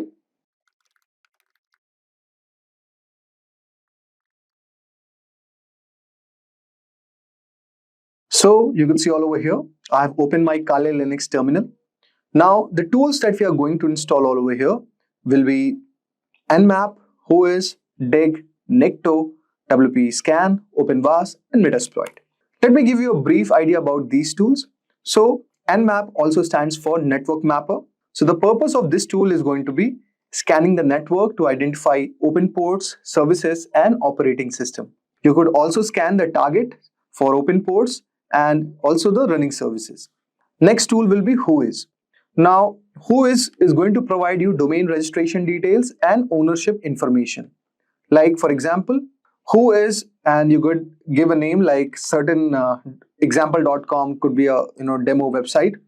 So which will help you to gather domain level information about the target. Now the third tool is Dig.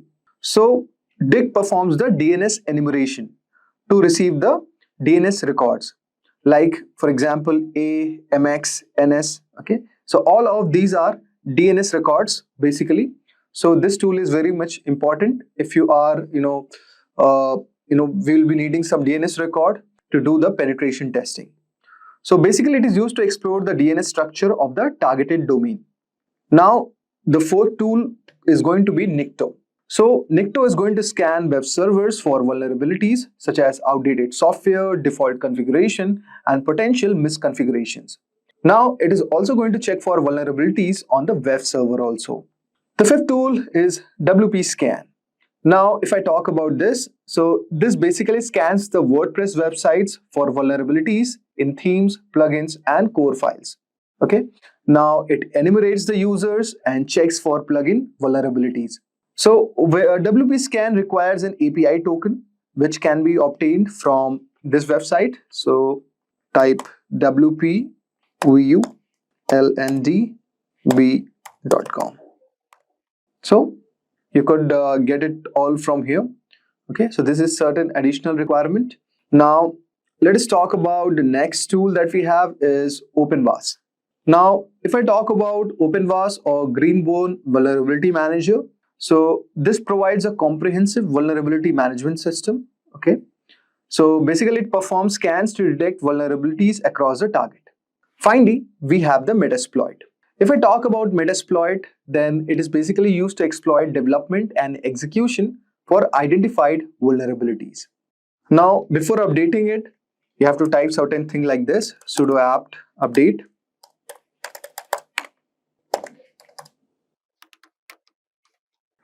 Okay, so after you have done this, then you could just type sudo apt install nmap.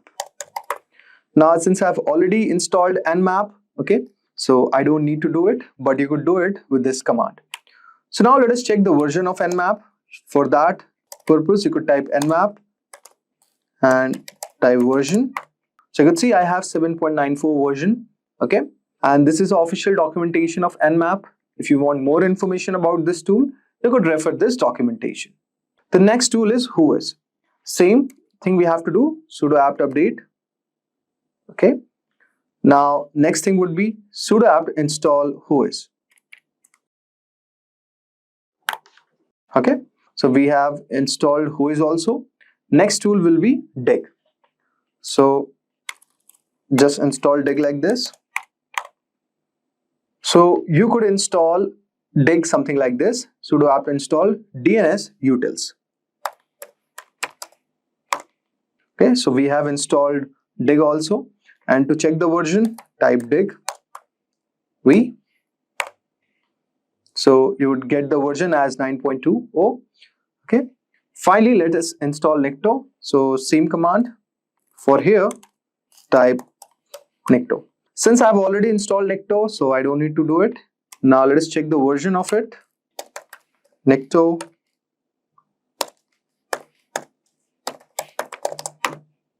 So you can see I have version of Nikto all over here. Now fifth tool will be WP Scan. So same thing. So you could see it has installed WP Scan also. Now after installing, register at WP Scan and copy the generated API token. So guys, as you can see all over here on your WP Scan / profile, you are going to get an API token. Now guys, let's move ahead.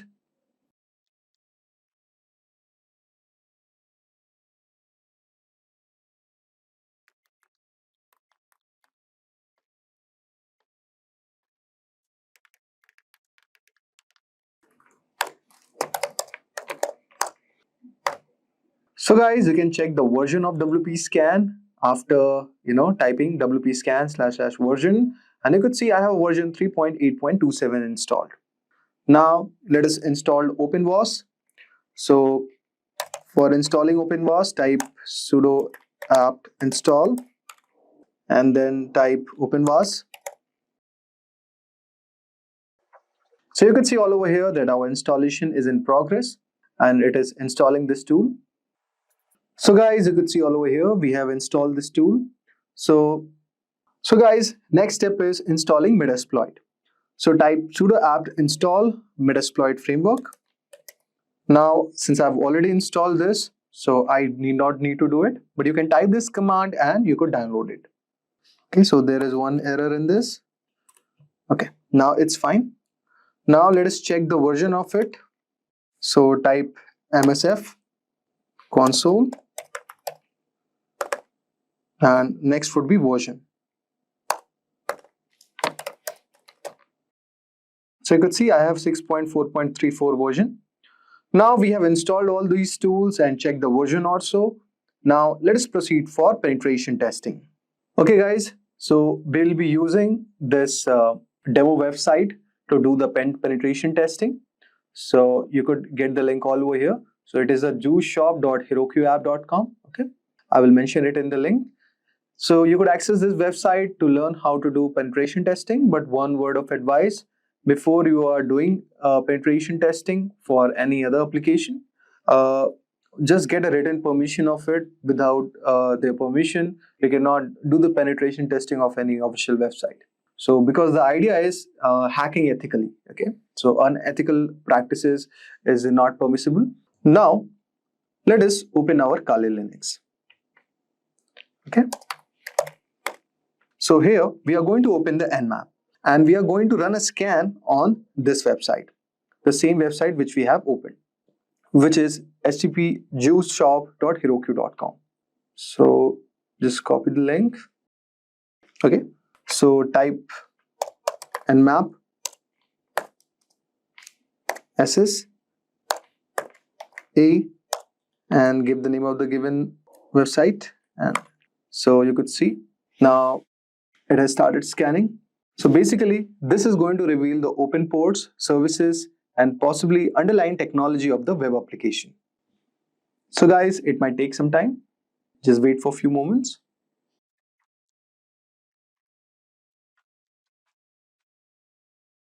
So guys, you could see all over here that Nmap has given the complete scan. Okay, so you could see the stats all over here. So port 80 and it is using a TCP protocol. Okay, and state is open. It is so port 80 is basically open all over here, and the service is HTTP. Okay, and the version is Cowboy. So we have got this brief idea regarding this, that for open port on HTTP, it is 80. Now let us identify the web server use all over here. So you could see all over here, the server is Heroku router. And so we have got all the information of this website. We have got the open port. So the overall idea was to look for the open port. Okay. Now let us do the vulnerability assessment of this. So for doing the vulnerability assessment, we'll be using Nikto. So type Nikto/h and the name, copy the link.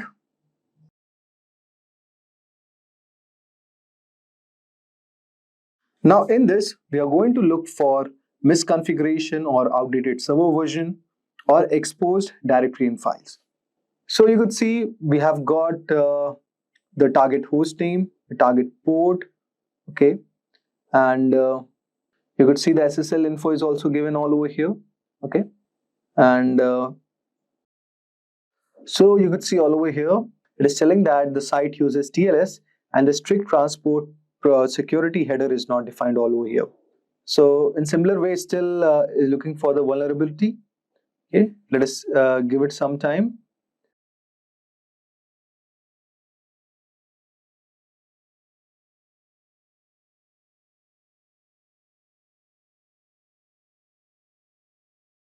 So guys, you could see all over here that Nikto has given a lot of vulnerability assessment. So let us try to look at first. Okay, now you could see it has also told that server is using wildcard certificate. Okay, if you want a brief idea about it, just click on this link. Then you could also see all over here that it is giving all the information what could be vulnerable. So now it is giving some backup certificate file found. So if you move down a little bit, so you could also see that X content type header is also not set. So here it is telling that it could allow a user agent to render the content of the site in different fashion. So this can be a MIME type attack can be done on this website. So guys, you can see all over here that it is also given robots.txt. So this is actually a plain text file which is located in the root directory of the website. For example, juiceentry.com/robots.txt. The primary purpose is to instruct web crawlers such as search engine bots or who are interacting with the website It can release sensitive information, making it significant for both web security and SEO perspective. So guys, you could see all over here, we could manually check for robots.txt file. So give the link of the given website for which you're doing the pen testing and give /robots.txt. Now you could see in the output it's given user agent star disallow FTP. Now what is user agent? So this is a directive which applies to all the web crawlers and the bots. So asterisk is a wildcard, meaning it is intended for every bot that visits this website. Example, it could be a Google bot or Binge bot, etc. Now, what is it is disallowing? So disallowing it is this directive is telling that bots not to crawl on the index of the FTP directory of the website. Okay, so bots should keep, they should skip this FTP and avoid listing its content in the search engine. However, this does not restrict manual access by the users or attackers, like who can directly visit the /FTP URL in their browser, or they could use a tool like curl. So what is the significance of these configuration? Like for example, with the web crawlers, search engines and bots will respect this directive and avoid the crawling of the /FTP directory. It is helping optimize the crawling by excluding unnecessary sensitive path. For the security perspective, the presence of /FTP in rewards.txt can be a security risk because it is revealing the existence of potentially sensitive directory. Attackers may manually navigate to the /FTP to check for files or vulnerabilities. Third, if we talk about with the respect of penetration testing, the FTP entry can serve as a clue for ethical hackers or penetration testers to investigate. Okay, so you can check the /FTP directory for sensitive files like backups, configurations, or credentials. Okay, now if you want to look for the hidden files, so you could use tools like derb. Okay, so you could go for the directory, enumeration for the same. Just type derb, give the link and /FTP. So you might be able to access some hidden directories under /FTP. So I hope so you would have got a brief idea regarding /FTP, and do check for these files in a given website. It's very, very important process of penetration testing. Now, let us finally proceed for the SQL injection. So guys, SQL injection is a technique which is used to manipulate a website database by injecting malicious SQL code into the input field. So the steps involved are as follows. So first of all, go to the login page. So you could see account all over here. Go click on login. Now here enter the following user credentials. Like you could give for username as say 1 equals 1. Okay. Or you could give any password or you could leave it blank. Okay. Now you could see all over here that we have injected a payload 1 equals to 1 or something like this. Okay. So you can see all over here that I'm not able to log in. Okay. So you could see this is being secured. Now let us give certain other email and let us say provide a password, or we could leave it blank. So it's still asking for your password. So type anything. Okay. Just log in. You could see it is telling invalid email or password. Okay. Means like we have not registered yet all over here. That's why it's saying invalid email. So let me explain you what I'm trying to do all over here. So suppose the payload which I'm trying to inject, suppose as I have written all over here, say 1 equals to 1. Okay. Now this is actually breaking the SQL query logic. For example, if you are typing select star from users where username equals to this, or 1 equals to 1 minus minus, and password could be anything. Okay. So this OR condition always evaluates true. So let me show you.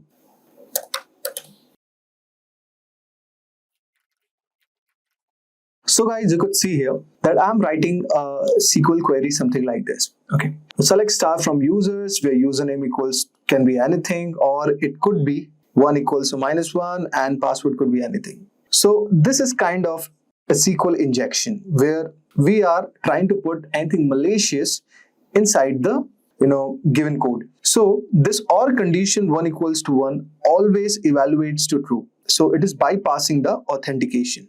So the minus sign is used to comment out the rest of the SQL query, ignoring the password checks. Okay. Now if you successfully log in without valid credentials, then you could say the application is vulnerable to SQL injection. But you can see all over here that this condition is not happening, okay? And if you even try to leave out the password, it is not showing anything for login. So this is actually not vulnerable to SQL injection. Now let us try to do cross-site scripting. So guys, cross-site scripting or XSS is an attack that injects malicious script into the website, which are then executed in the browser of unsuspecting users. So steps to test XSS. First, you have to identify the input fields, okay? Search bar, it could be, or a feedback form like on this website. And you could enter a payload, certain thing like this. So first of all, let us try to go all over here in the search bar, click on inspect. Okay. Now, we have to find out where the script is written, okay? So type Control F, okay? So, okay. Now, the script, okay. Now what you would do all over here, let us now perform the XSS attack.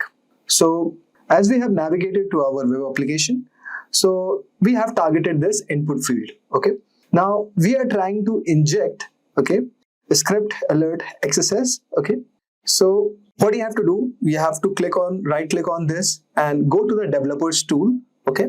And then you will get screen like this, where you have to add script alert XSS.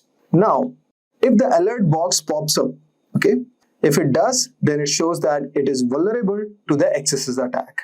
So guys, as you can see all over here, I have inserted this script alert XSS/script. So I'm trying to inject the XSS.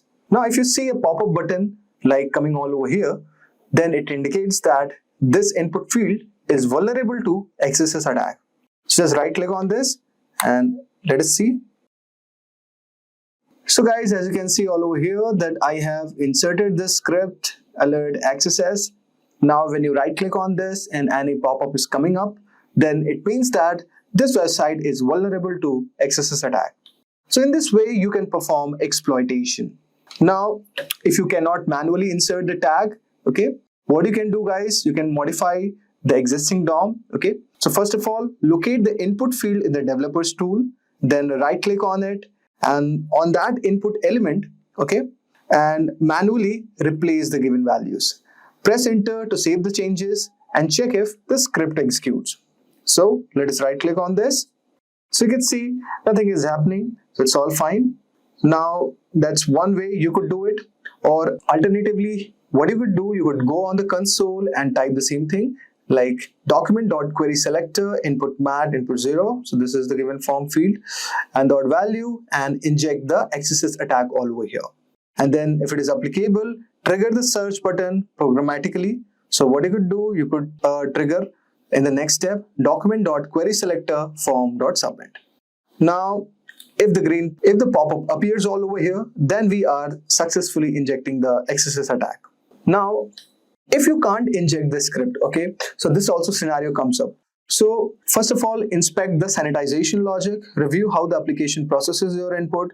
Some apps escape dangerous characters like these curly braces, okay, these braces, and script. So test alternative input fields, try other input fields, forms, or query parameters where your script might work. So guys, this was a small introduction on pen testing with using various tools present in the Kali Linux. Cybersecurity is not just a job, it's a war zone where organizations fight daily to protect their most valuable assets, data and systems. The stakes have never been higher and the demand for skilled professionals is rapidly growing. A trusted survey predicts that millions of cybersecurity job openings in India alone by next year. But here's the harsh reality. Most candidates lack the skills and the industry demands. This is where certifications comes in. You have probably heard people ask, why do certifications? Why not just get a degree? Wait, let me tell you the truth. College programs often fail to keep up with the fast changing demands of cybersecurity industry. Certifications, on the other hand, are laser focused on the skills you actually need. They are faster, more affordable, and targeted. So whether you're a fresher or a professional looking to climb up the ladder, certifications are your best bet. Let's explore the top 5 certifications that can give you an edge to help you land that dream cybersecurity job. Now you might be thinking, I'm not from an IT background, can certifications really help me? Or maybe you have graduated with a computer science degree and are wondering why bother with certifications. Let me explain why certifications are so powerful. First, if you are from a non-IT background, certifications can open doors you never thought possible. They provide you with hands-on practical skills that employers value far more than theoretical knowledge. For example, even if you have never written a single line of code, certifications like CompTIA Plus Security or Certified Ethical Hacker can teach you the foundational skills needed to land your first job in cybersecurity. On the other hand, if you're already a computer science graduate, certifications allow you to specialize. Cybersecurity is a vast field, and employers look for specialists in areas like penetration testing, risk management, or compliance. A certification like CISSP can turn your general degree into a targeted resume that screams expertise. Here's why certifications are such a game changer. At first, it will help you to boost your resume by adding instant credibility, showing you have invested in gaining expertise. They also align with industry trends, ensuring your skills match with current standards. They also demonstrate your commitment to your career and give you a competitive edge, making you stand out to hiring managers in a crowded job market. So now let us explore the top 5 certifications that you can take your cybersecurity career to the next level. So let's get started. So now let's begin with the very first certification at the top of the list, which is Certified Information System Security Professional, CISSP, widely regarded as the gold standard in cybersecurity certification. It's offered by ISC and it is one of the most respected organizations in this field. This certification is very essential for professionals who want to lead cybersecurity efforts at an enterprise level. Well, CISSP is a comprehensive certification that covers 8 key cybersecurity domains, such as risk management, security operations, and software development security. It's highly designed for experienced professionals and proves you have the expertise to design, implement, and also manage a robust cybersecurity program. Organizations worldwide trust CISSP certified professionals to handle sensitive security needs. Talking about the eligibility, to qualify, you need to at least have 5 years of professional experience in at least 2 of the 8 domains, a bachelor's degree in computer science, or any one of the experiences preferred. Even without full experience, you can take the exam and earn the title associate while you complete the required work experience. Let's talk about the exam details and cost. Well, the CISSP exam is about 6 hours long with 250 questions, and the cost of the exam is rupees 61,409 Indian rupees, and for US it's around $749. This is one of the fee to register and sit for the certification exam.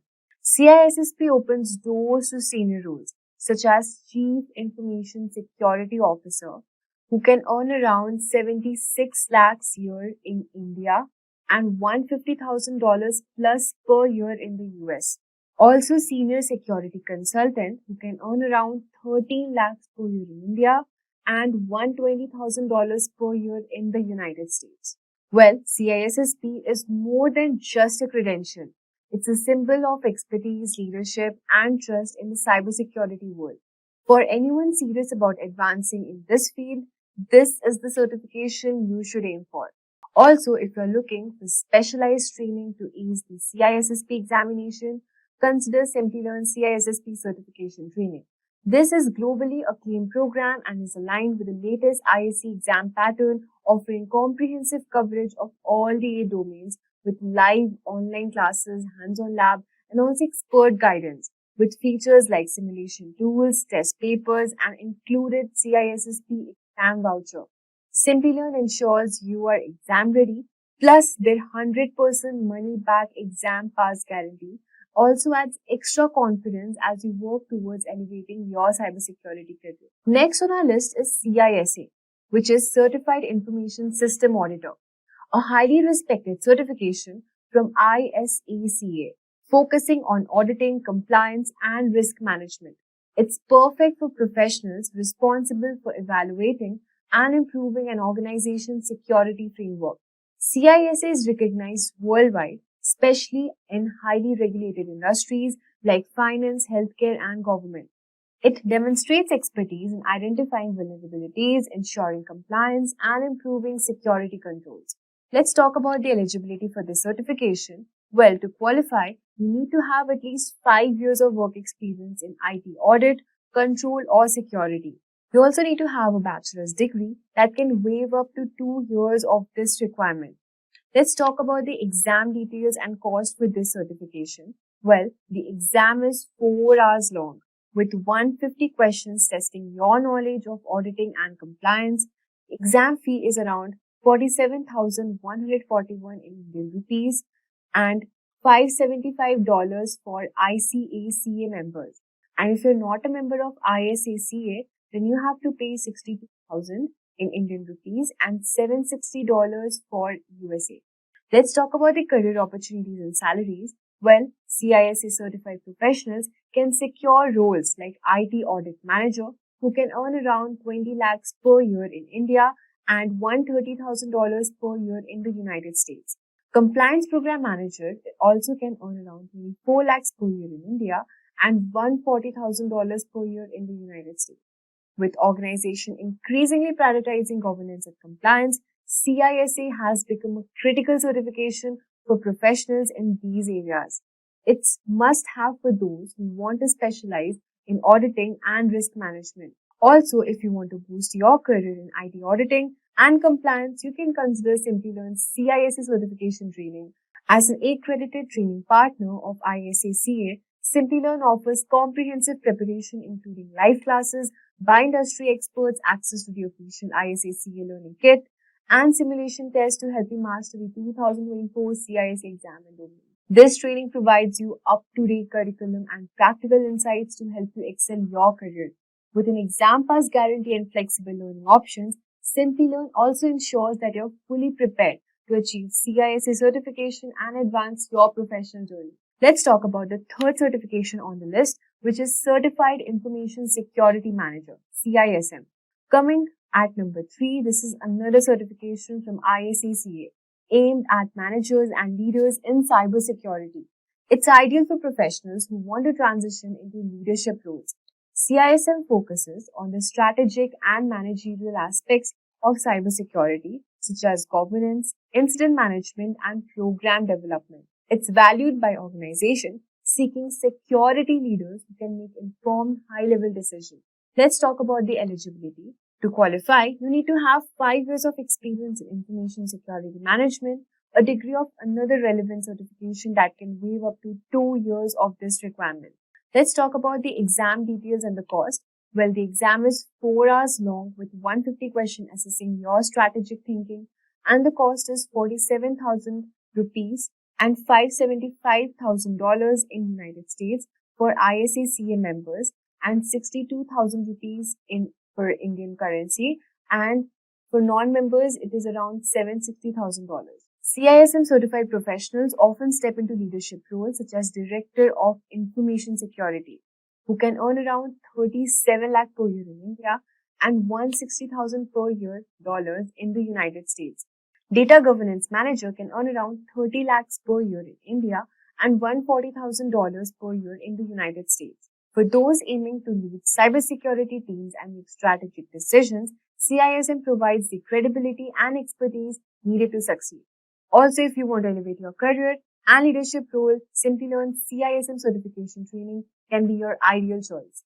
As an ISACA Elite Training Partner, Simplilearn provides an official learning kit including the ISACA Value Review Manual, QAE and exam voucher along with live classes conducted by accredited instructors. So you can refer to this certification by Simplilearn. Let's move on to the fourth number on the list, which we have CompTIA Security Plus, the perfect entry-level certification for building core cybersecurity skills. It's a vendor neutral, which means it's recognized across industries and applies to various technologies. Security Plus covers essential topics like network security, threat management, and compliance. It's designed to give beginners a strong foundation in cybersecurity and prepare them for real-world challenges.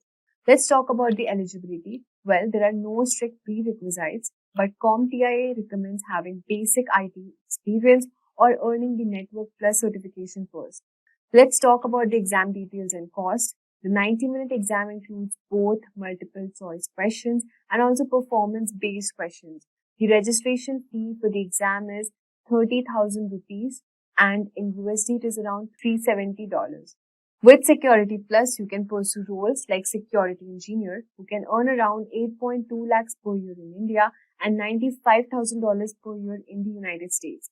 Cloud engineers can earn up to rupees 6 lakh per year in India and $85,000 per year in the United States. Security Plus is an affordable, impactful way to start your cybersecurity journey, making it an excellent choice for beginners. Also, if you're looking to begin your cybersecurity career with confidence, consider Simplilearn's CompTIA Security Plus certification training. This will also provide you comprehensive coverage of all the exam objectives and focuses on real-world applications to prepare you for the industry challenges. Additionally, flexible learning options and 24/7 assistance makes it an excellent choice for learners worldwide. Finally, we have CEH, which is Certified Ethical Hacker on the list. The perfect certification for those who dream of thinking to become a hacker to protect systems. Offered by EC Council, this credential focuses on skills needed to become penetration testing and ethical hacking. CEH is a hands-on certification that teaches you to identify vulnerabilities, detect attacks, and secure systems. It's a great choice for professionals drawn to ethical hacking and proactive cybersecurity. Moving on to the eligibility part, to qualify, you need to have 2 years of experience in information security or at least completion of the EC Council's official training program. The exam details and the cost is, the exam is around 4 hours long with 125 multiple choice questions and the exam fee is $98,000 and $1,199 USD in USD. CEH certified professionals often work as penetration tester who can earn around average of 5 lakh per year in India and $85,000 per year in the United States. Cybersecurity engineers can earn 7.3 lakh per year in India and $100,000 in the United States. CEH is perfect for professionals who want to specialize in offensive security and ethical hacking. It's an exciting certification that paves the way for dynamic, high-impact roles. Also, if you are ready to step into the world of ethical hacking, then Simplilearn CEH V13 certification training is the perfect choice. Accredited by the EC Council, this course includes the official e-courseware AI-driven tools and exam voucher with hands-on labs, live sessions, and cutting-edge tools. Simplilearn equips you to excel in penetration testing and many more. That's a wrap on a full course. If you have any doubts or questions, ask them in the comment section below. Our team of experts will reply you as soon as possible. Thank you and keep learning with Simplilearn.